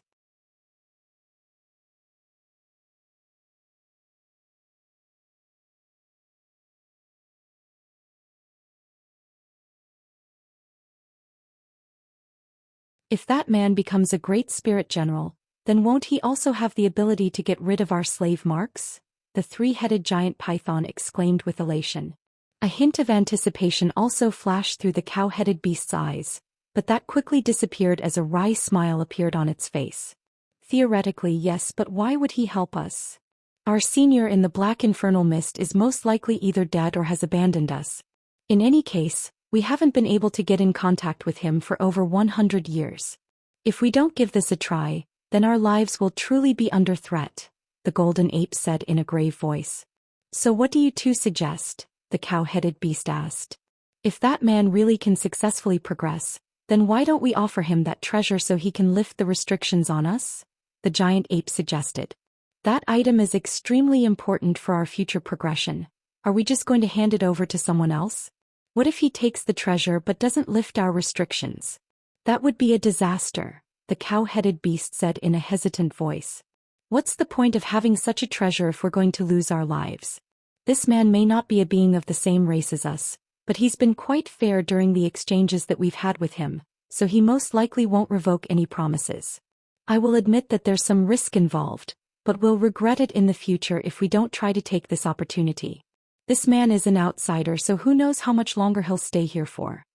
The giant python was growing rather agitated, and it slammed its massive tail into the ground, smashing a crater into the soil that was several feet deep. The golden ape nodded in agreement upon hearing this. Seeing as both of you support this course of action, then I'm also willing to take this risk. However, let's wait and see if this man succeeds in his breakthrough for now. If he fails, then we won't be able to do anything anyway, the cow-headed beast sighed. The other two beasts naturally nodded in agreement, and their discussion ceased as all three of them looked on toward the phenomena taking place in the distance with concern in their eyes. At this moment, the white cloud ring above the five-colored giant mountain was slowly expanding outward, seemingly at a slow rate, but that was only because it was so massive already. In reality, it was proliferating at a startling rate, and it was soon big enough to fit around the entire giant mountain. As the cloud ring expanded, the winds within it also became more fierce and impossible to withstand. The five-colored light down below was sucked upward by the gale-force winds at an astonishing rate, and the films of light over the giant mountain gradually thinned out. After such a long time, the specks of five-colored light converging toward the giant mountain had also begun to lessen. The spiritual light manifested from the world's origin chi finally gathered in one place before being swept up into the cloud ring by the fierce winds. The entire underside of the giant cloud ring gave off the appearance of a huge five-colored bowl. When the final layer of light disappeared from around the mountain, the winds suddenly ceased, and the entire cloud ring fell silent with only five-colored light shimmering incessantly within it. It was as if the calm before the storm had arrived. All of a sudden, a loud dragon roar erupted from deep within the mountain, and golden light flashed at its summit before the giant golden projection with 3 heads and 6 arms appeared. The projection was over 10,000 feet, and it was as if it were an actual being. The projection slowly raised its 3 heads to reveal 2 balls of piercing golden light on each of its blurry and indistinct faces. Those balls of light opened up to form pairs of completely emotionless eyes that looked up at the cloud ring in unison.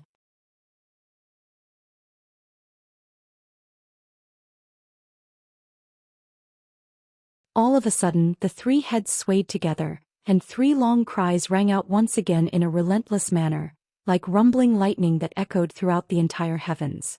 The normal beasts in the distance only grew more petrified as a result, but exhibited no other symptoms. However, the demon beasts that already possessed demonic power were suddenly struck an intense ringing in their ears, and it was as if their spiritual sense had been plunged into a turbulent ocean, making it impossible for them to formulate any coherent thoughts. The long cry unleashed by the giant projection dragged on for as long as 10 minutes before abruptly coming to a halt. After that, each of the 6 arms made a hand seal, and following a few muffled thumps, spiritual light flashed in the surrounding area, and 4 more projections appeared, each of which was only half the size of the original one. These consisted of a massive azure bird, a 5-colored peacock, a 5-clawed golden doubloon, and a huge rainbow phoenix. As soon as these true spirit projections appeared, each of them let loose their customary cries and began to fly in the air around the original golden projection. Light suddenly flashed from 2 of the projection's 3 blurry faces, and they instantly became clearer as both of them took on Han Li's set of ordinary facial features. Golden light was flashing in the eyes on those 2 faces, and both of them wore grim expressions. For some reason, the final head remained quite blurry and indistinct, making it impossible for one to glean its facial features. One of the faces let loose a loud roar, and the 4 true spirit projections faltered before flying toward the massive golden projections. Spiritual light flashed, and all 4 projections disappeared in the blink of an eye. The original golden projection shuddered before swinging its 6 arms through the air, and its body began to expand drastically amid swirling golden light once again. Within moments, It had grown significantly taller than even the massive mountain beneath it, and it was almost able to reach up and extend its hands directly into the light within the cloud ring. Right at this moment, bursts of Buddhist chants rang out from one of the heads that had taken on Han Li's facial features, following which all 6 arms pointed up into the sky in unison. The cloud ring that had become completely motionless suddenly sprang to life again. Spiritual light flashed, and the giant cloud ring descended soundlessly, encircling the entire massive projection within, descending all the way down to the projection's waist before finally stopping. It then began to rotate around the projection's body. A peculiar scene then ensued. The 5-colored light within the cloud ring surged into the projection in a frenzy, and as a result, the body of the projection took on a vibrant rainbow hue as opposed to its original golden color. During this process, the projection's body was trembling uncontrollably as agonized expressions appeared on both sets of its faces.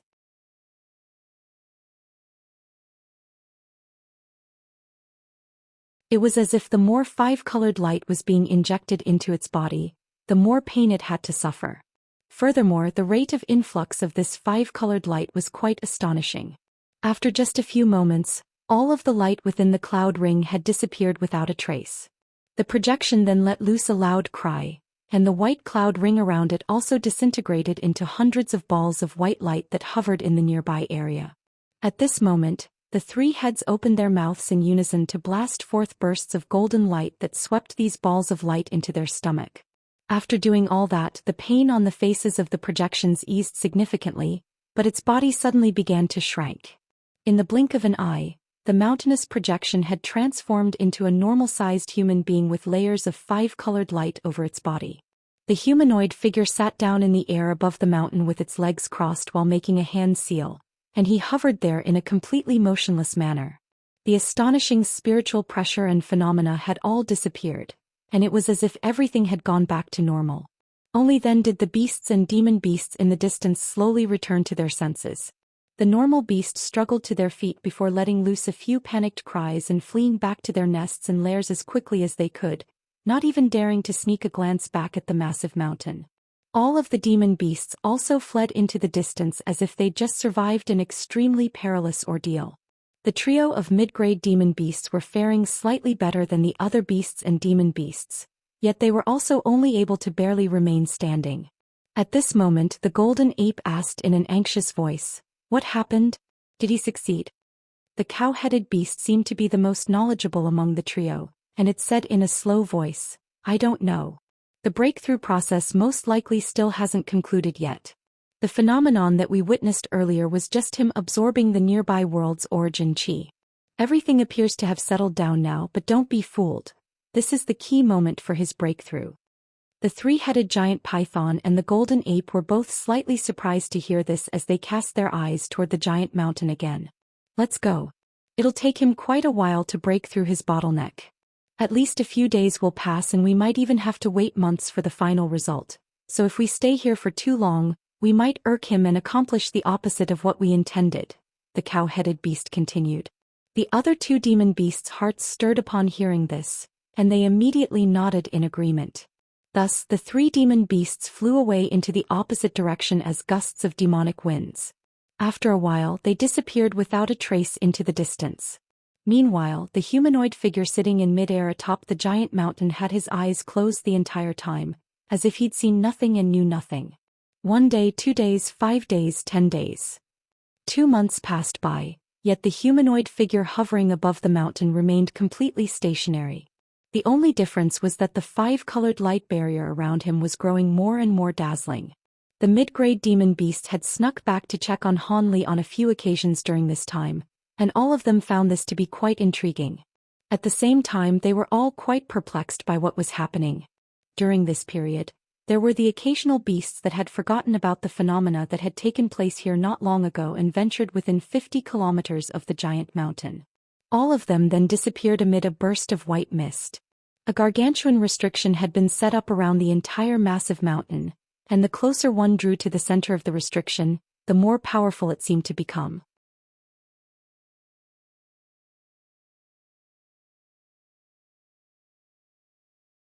After another half a month, the humanoid figure within the light barrier suddenly shuddered, and the five-colored light around his body swirled before he finally opened his eyes.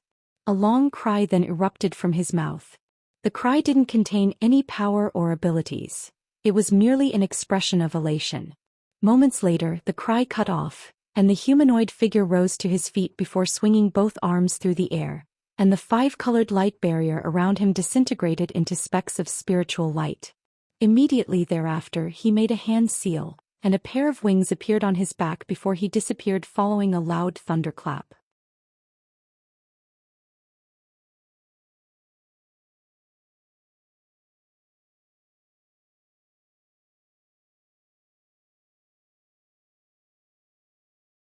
Deep within the giant mountain, an azure and white arc of lightning flashed within the secret chamber of the cave abode, and Han Li appeared with an elated look on his face. With the assistance of the true toad spirit liquid complementing the arduous cultivation that he'd engaged in for over a century, he had finally reached the pinnacle of the deity transformation stage and also completely refined the wisp of spiritual sense within the Tianping relic. Thus he obtained the methods to refine the true dragon and heavenly phoenix true spirit bloods. Thus he naturally immediately fused those two types of spirit blood into his body, thereby mastering the true dragon and heavenly phoenix transformations.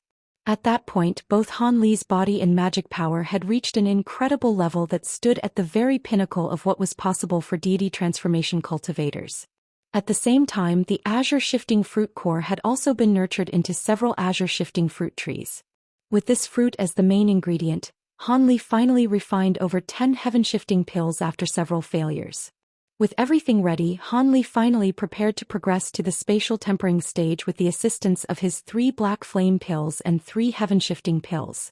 During the process, Han Li had been quite lucky in that 2 of his 3 heaven-shifting pills took effect, enhancing the effects of the 2 accompanying black flame pills by 20% to 30%.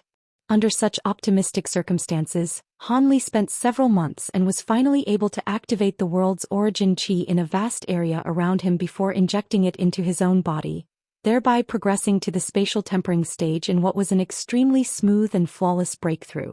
Both his magic power and spiritual sense had more than doubled as a result of his breakthrough, but that wasn't the most significant difference that Han Li was experiencing. At this moment he was hovering in midair within his secret chamber with his eyes closed, sensing everything around him. In the past, the world's origin qi had been rather indistinct and elusive to him, but it had since become extremely clear, as if he could gather it in his palm and grab it like a physical object. Seeing as that was the case, he really did raise a hand and make a grabbing motion. A spluttering sound rang out as 5 streaks of translucent light shot forth from his fingertips. Immediately thereafter, specks of spiritual light flashed in the nearby area, and countless rice-sized specks of 5-colored light appeared, then disappeared into the streaks of translucent light in a flash. Brilliant light then erupted from those streaks of light, following which a massive translucent 5-colored hand appeared out of thin air. I see. After progressing to the spatial tempering stage, my control of the world's origin qi has improved significantly compared to when I was at the deity transformation stage, Han Li murmured to himself.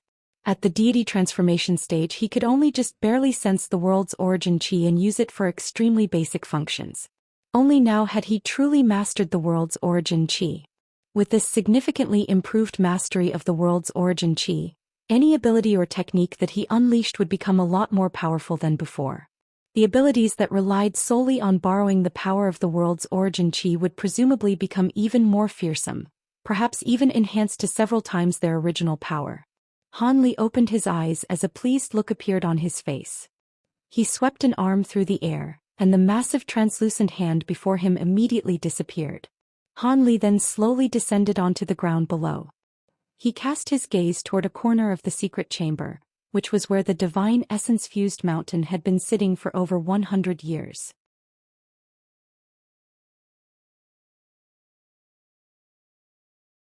During this time Han Li had also placed the other 2 stone blocks into it in succession, and it was about time that all 3 blocks were completely refined.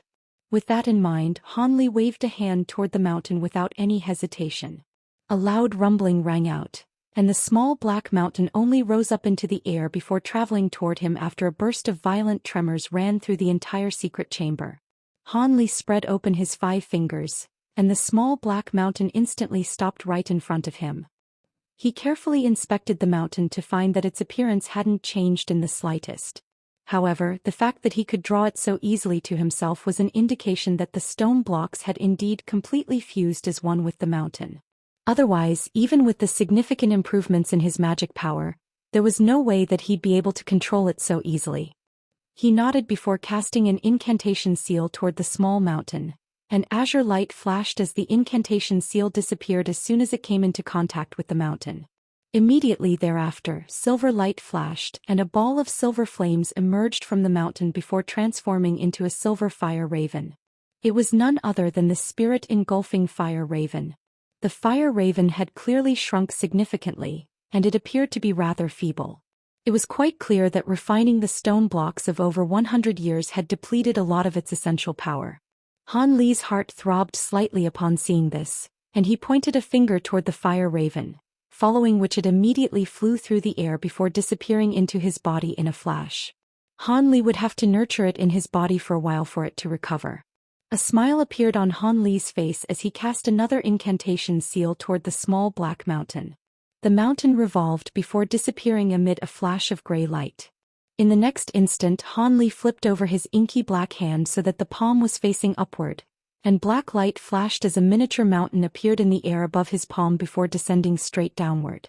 The miniature mountain then disappeared in a flash, and at the same time, the image of a small silver mountain appeared on the back of his hand. Han Li had sealed the divine essence-fused mountain back into his hand again. However, his expression then abruptly changed drastically as his outstretched arm plummeted at an alarming rate, pitching his body forward as well. Crap. Han Li hurriedly bent his knees to absorb his momentum while his other hand shot forth to catch his plummeting hand. He then swayed several times on the spot before finally managing to right himself. In the instant that the divine essence-fused mountain was sealed into his hand, his arm had become impossibly heavy, and even with his immense strength he was still almost thrown forward onto the ground, and even now he was only barely managing to stay upright. Han Li was naturally quite bewildered by this development, but he quickly understood what had happened.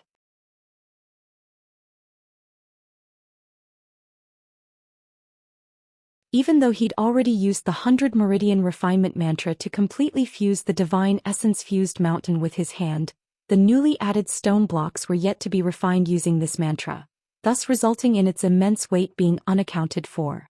It appeared that if he wanted to use the mountain as easily as he could in the past, he'd have to refine it with the mantra again. With that in mind, Han Li immediately began the process. He sat down with his legs crossed, carrying his arm with his other hand as golden light flashed above his head. An azure nascent soul abruptly emerged from the top of his head, wearing a solemn expression with golden and azure light shimmering around its body. The nascent soul immediately made a hand seal before opening its little mouth to expel a wisp of azure flames, which struck the hand in which the mountain was sealed. The palm was inky black and instantly enshrouded by the flames unleashed by the nascent soul. Han Li closed his eyes while golden light flashed from behind him, and the Provenance True Devil projection appeared once again. It was also seated with its legs crossed while making hand seals, but this projection was clearly a lot more substantial than what Han Li had been capable of summoning in the past. From a distance, the projection appeared to be a real golden statue. Thus, Han Li used the 100 Meridian Refinement Mantra to refine the divine essence-fused mountain again, and that took the better part of a year. Thankfully, it had already been refined once before, and this process was only to refine the stone blocks that had been melted into the mountain. Otherwise, it would have undoubtedly taken a lot more time. On this day, the flames erupting from the nascent soul's mouth ceased, following which spiritual light flashed from its body, and it disappeared on the spot. Han Li withdrew his hand seal and concluded the refinement process. It was impossible to complete the refinement process in such a short time, but at the very least his arm was no longer unbearably heavy. As for the rest of the process, that would consist of the mountain slowly being assimilated with his hand again, and that would be an extremely lengthy process. Han Li flexed his arm and set it through a range of motions without any difficulty, and a pleased look appeared on his face. Right at this moment, Han Li suddenly furrowed his brows as he rose to his feet before making his way over to the door. The heavy stone door opened of its own accord, and Han Li swayed before appearing outside the secret chamber. There was a miniature black humanoid figure hovering in midair outside, appraising Han Li with a smile. It was none other than his second nascent soul. Han Li didn't say anything as he made a hand seal, and the second nascent soul disappeared into his head as a streak of black light. Thus, Han Li was able to instantly get a grasp on what had happened during the past century. Those demon beasts want to see me? A peculiar look appeared on Han Li's face as he opened his eyes. He didn't delay any longer as he immediately strode toward the hall. After a few turns, Han Li appeared at the entrance to the hall, and the sound of conversation could be heard coming from within. Han Li raised an eyebrow before making his way into the hall, and the conversation immediately ceased as everyone in the hall turned to him with dumbstruck expressions on their faces. Han Li swept his gaze across the hall to discover 4 demon beasts. They were none other than the cow-headed beast, the golden ape, the 3-headed giant python, and the massive demonic pig with whom he'd exchanged woodbud flowers with. On the main seat within the hall sat a smiling azure-robed man. It was a second Han Li. As soon as the seated Han Li saw Han Li entering the room, he rose to his feet with a serious expression before extending a deep bow.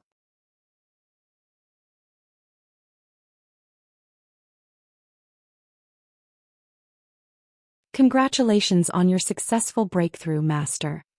You've been working quite hard as well during this period of time, I see. Han Li had already learned everything from the second nascent soul, so he wasn't very surprised by what he was witnessing. He merely nodded before waving a hand toward Han Li. I've only done what's expected of me, Master. However, we have an important matter on our hands that will need to be attended to by Master in person, Han Li replied in a respectful manner before turning to the flabbergasted demon beasts with an amused smile.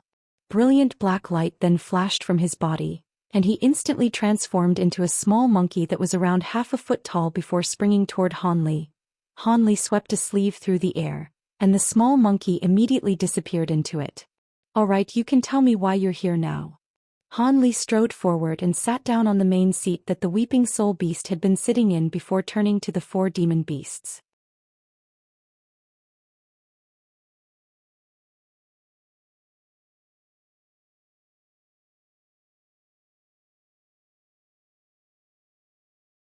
The cow-headed beast finally recovered from the shock of seeing 2 Han Lis, and it hurriedly bowed with a respectful expression as it said, "We witnessed the phenomena triggered by your breakthrough a while ago, and we've come to offer our congratulations to you, Senior."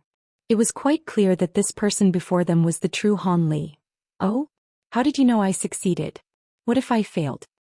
Han Li chuckled. "Other people may fail, but with your unfathomable power, there's no way that you'd fail, Senior," the 3-headed giant python said in a fawning manner. Han Li chuckled upon hearing this before adopting a serious expression as he said, "All right, that's enough idle chatter. I'm already aware of the reason for your visit. You say you're here to offer me a treasure? Tell me what you want. I don't have time to waste here." At Han Li's current cultivation base, he was more than twice as powerful as the average early spatial tempering cultivator. Even though he hadn't intentionally unleashed any of that power, his shift in demeanor still affected the world's origin chi within the hull, causing it to surge violently. The 4 demon beasts felt the air tighten around them, and it was as if a gargantuan weight had fallen on their shoulders, almost flattening them onto the ground. "Please curb your anger, Senior. We really are here to offer a treasure. We bear no ill will," the cow-headed beast yelled in a panicked manner as it circulated its magic power to withstanding overwhelming pressure. "Why would you offer me a treasure for no reason? So be it, show me what you've got first. If it catches my interest, I'll listen to what you have to say next. If it's useless to me, then you can all leave," Han Li said in an indifferent voice. At the same time, the overbearing pressure in the hall disappeared, and the 4 demon beasts were able to stand up straight again. The cow-headed beast didn't dare to delay any longer as it hurriedly turned toward the golden ape. The ape hesitated momentarily before producing a black wooden box, then striding forward and offering up the box with both hands in a respectful manner. Han Li waved a hand through the air and the wooden box flew into his grasp. He swept a sleeve over the lid of the box, and azure light immediately flashed from its surface before it flew off of its own accord, thus revealing its contents. Within the box sat a fist-sized vibrant red fruit with a net of silver lines running all over its surface while light shimmered from it in an erratic manner. Before the 4 demon beasts had a chance to explain anything, He gently extended 2 fingers and tapped them onto the fruit before injecting his spiritual sense into it. Han Li's expression then changed several times in a matter of moments. Initially, there was a hint of surprise in his eyes, following which his brows furrowed with bewilderment. The 4 demon beasts glanced at one another upon seeing Han Li's reaction, and all of them wisely remained silent. After a full 10 minutes had passed, Han Li exhaled as he removed his fingers from the fruit in the wooden box. "This is a blood apricot. It's quite impressive that you were able to find something like this." Han Li replaced the lid on the box in a seemingly nonchalant manner before turning to the 4 demon beasts with a hint of a smile on his face. The cow-headed beast was quite stunned that Han Li had been able to identify the fruit, but it maintained a respectful expression as it said, "You truly have a brilliant discerning eye to be able to identify this item right away, Senior. This is something that the 4 of us found in a set of ancient ruins within the hidden Black Mountain ranges, and we wanted to offer it to you, Senior. If I recall correctly, this fruit is able to rejuvenate one's blood and refine one's body. It's an extremely rare spirit medicine that can assist you demon beasts in your breakthroughs.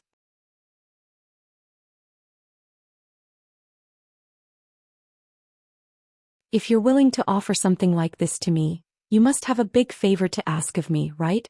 This fruit is indeed rather useful to me, so I'll listen to what you have to say," Han Li said in an unhurried manner as he narrowed his eyes. The 4 demon beasts glanced at one another upon seeing this, and in the end, it was still the cow-headed beast that spoke on their behalf. "Seeing as you've seen through intentions, then we won't hide anything any longer. The 4 of us are in grave danger and you're our only hope, Senior," the cow-headed beast said with a beseeching look on its face. However, Han Li remained completely expressionless and merely looked on in an indifferent manner. The beast could only force an awkward smile onto its face as it continued in a careful manner. "As you know, the 4 of us are required to present offerings to the Tianping race at regular intervals. However, the supply of items required for those offerings is quickly dwindling within these mountain ranges, and there'll be none left in around 1,000 years. Hence, we came here in the hope that you'd help rid us of our slave marks to grant us freedom so we'll no longer be trapped on this island. If you agree to our request, not only are we willing to offer up this blood apricot, we'll also be willing to give you all of the precious items we found during our years on this island. Our cultivation bases are quite pitiful, but we have some talent in treasure hunting, so you won't be disappointed, Senior." "Slave marks. I was wondering why you were so obedient and didn't flee from the island. So the Tianping race really did place restrictions on all of you. Let me have a look at the slave marks first." Han Li's expression changed slightly as he suddenly raised a hand before making a grabbing motion. A streak of golden light swept forth from his fingers, and before the cow-headed beast had a chance to react, it was drawn toward Han Li by a burst of suction force that rendered it completely unable to control its own body. The beast let loose a cry of surprise before instantly being drawn to several feet away from Han Li, where it hovered in midair, completely immobilized. The 3 other demon beasts were all given a fright, and they backed away with fearful and wary looks in their eyes. However, Han Li didn't even take a single glance at them and only continued to do what he was doing. Blue light flashed within his eyes, and his spiritual sense immediately seeped into the demon beast's body as he began to search for the slave mark. Only then did the other 3 demon beasts understand Han Li's intentions, and all of them heaved internal sighs of relief as they looked on with anticipation and elation in their eyes. All of a sudden, a peculiar look appeared on Han Li's face, and he chuckled as he raised both arms. He flicked his 10 fingers in quick succession, and a series of translucent azure threads shot forth from his fingertips, all of which disappeared into the beast's body in a flash.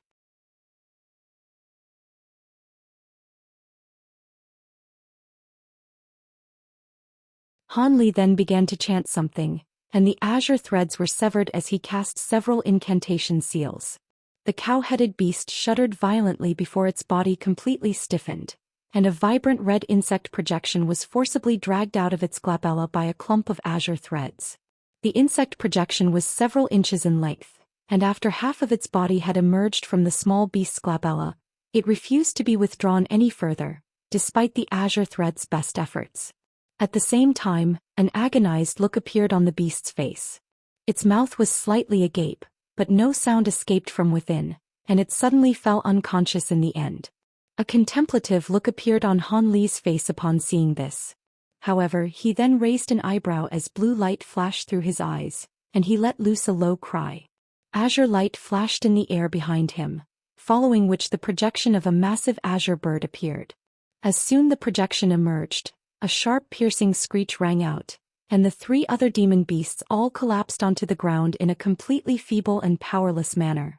The trio consisted entirely of mid-grade demon beasts, so it was no wonder that they couldn't withstand the pressure being released by the projection of the azure bird, especially at such close proximity. Right at this moment, the massive azure bird pecked down onto the cow-headed beast's glabella like lightning at Han Li's behest. A peculiar scene unfolded. The resolute insect projection that refused to be extricated was easily plucked out by the bird's sharp beak before being eaten. Following another piercing cry, the projection of the massive bird disappeared. Only then did the other 3 demon beasts struggle to their feet, but all of them were trembling uncontrollably with fear as they appraised Han Li with horror in their eyes. Han Li paid no heed to the other 3 demon beasts, focusing his attention on the cow-headed beast before him instead. After a brief inspection, he nodded with a pleased expression before making a grabbing motion with one hand. The azure threads that had made their way into the small beast's body immediately re-emerged before being withdrawn by him. In the instant that the azure threads left its body, the beast's eyelids fluttered, but it didn't immediately awaken. Han Li's brows furrowed upon seeing this, and he swept a sleeve through the air to send forth a burst of azure spiritual light that disappeared into the beast's body. The unconscious beast's furry body shuddered, and it finally slowly opened its eyes. "Check to see if the slave mark is still within your body," Han Li instructed in an indifferent voice. The small beast had only just awoken, and it faltered slightly upon hearing this before reflexively doing as it was told. Moments later, an ecstatic look appeared on its face. "The slave mark is gone. Thank you, Senior." The small beast hurriedly extended a deep bow toward Han Li. Ever since the slave mark had been planted into the beast's body, it had been like an inescapable curse. Now that it had been removed, the beast was naturally overjoyed. The other 3 beasts were also elated to see this, and they all congratulated the cow-headed beast before turning to Han Li with anticipation in their eyes. "There's no rush, I'll take care of your slave marks one at a time." Han Li smiled as he pointed a finger toward the golden ape. The ape was overjoyed as it voluntarily skipped over to Han Li. Thus, after a short while, the slave marks within the bodies of all 4 demon beasts had been eradicated. All 4 of them were naturally filled with gratitude toward Han Li, and thanked him over and over again. "You can go now. This was a fair exchange, so you don't need to thank me. By the way, when is your next offering to the Tianping race due?" Han Li suddenly asked.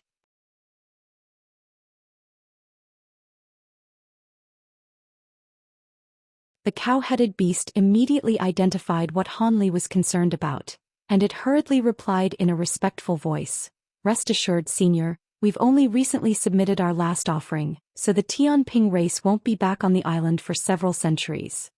"Oh, that's good to hear. You can all leave now." Han Li was quite relieved to hear this, and he waved a hand to dismiss the 4 demon beasts. He'd be long gone by the time the Tianping race returned to the island again, so none of that would concern him. You're tuning in to the Zhou Xian's Legacy YouTube channel. Don't forget to subscribe and join us on this journey to catch the most captivating stories.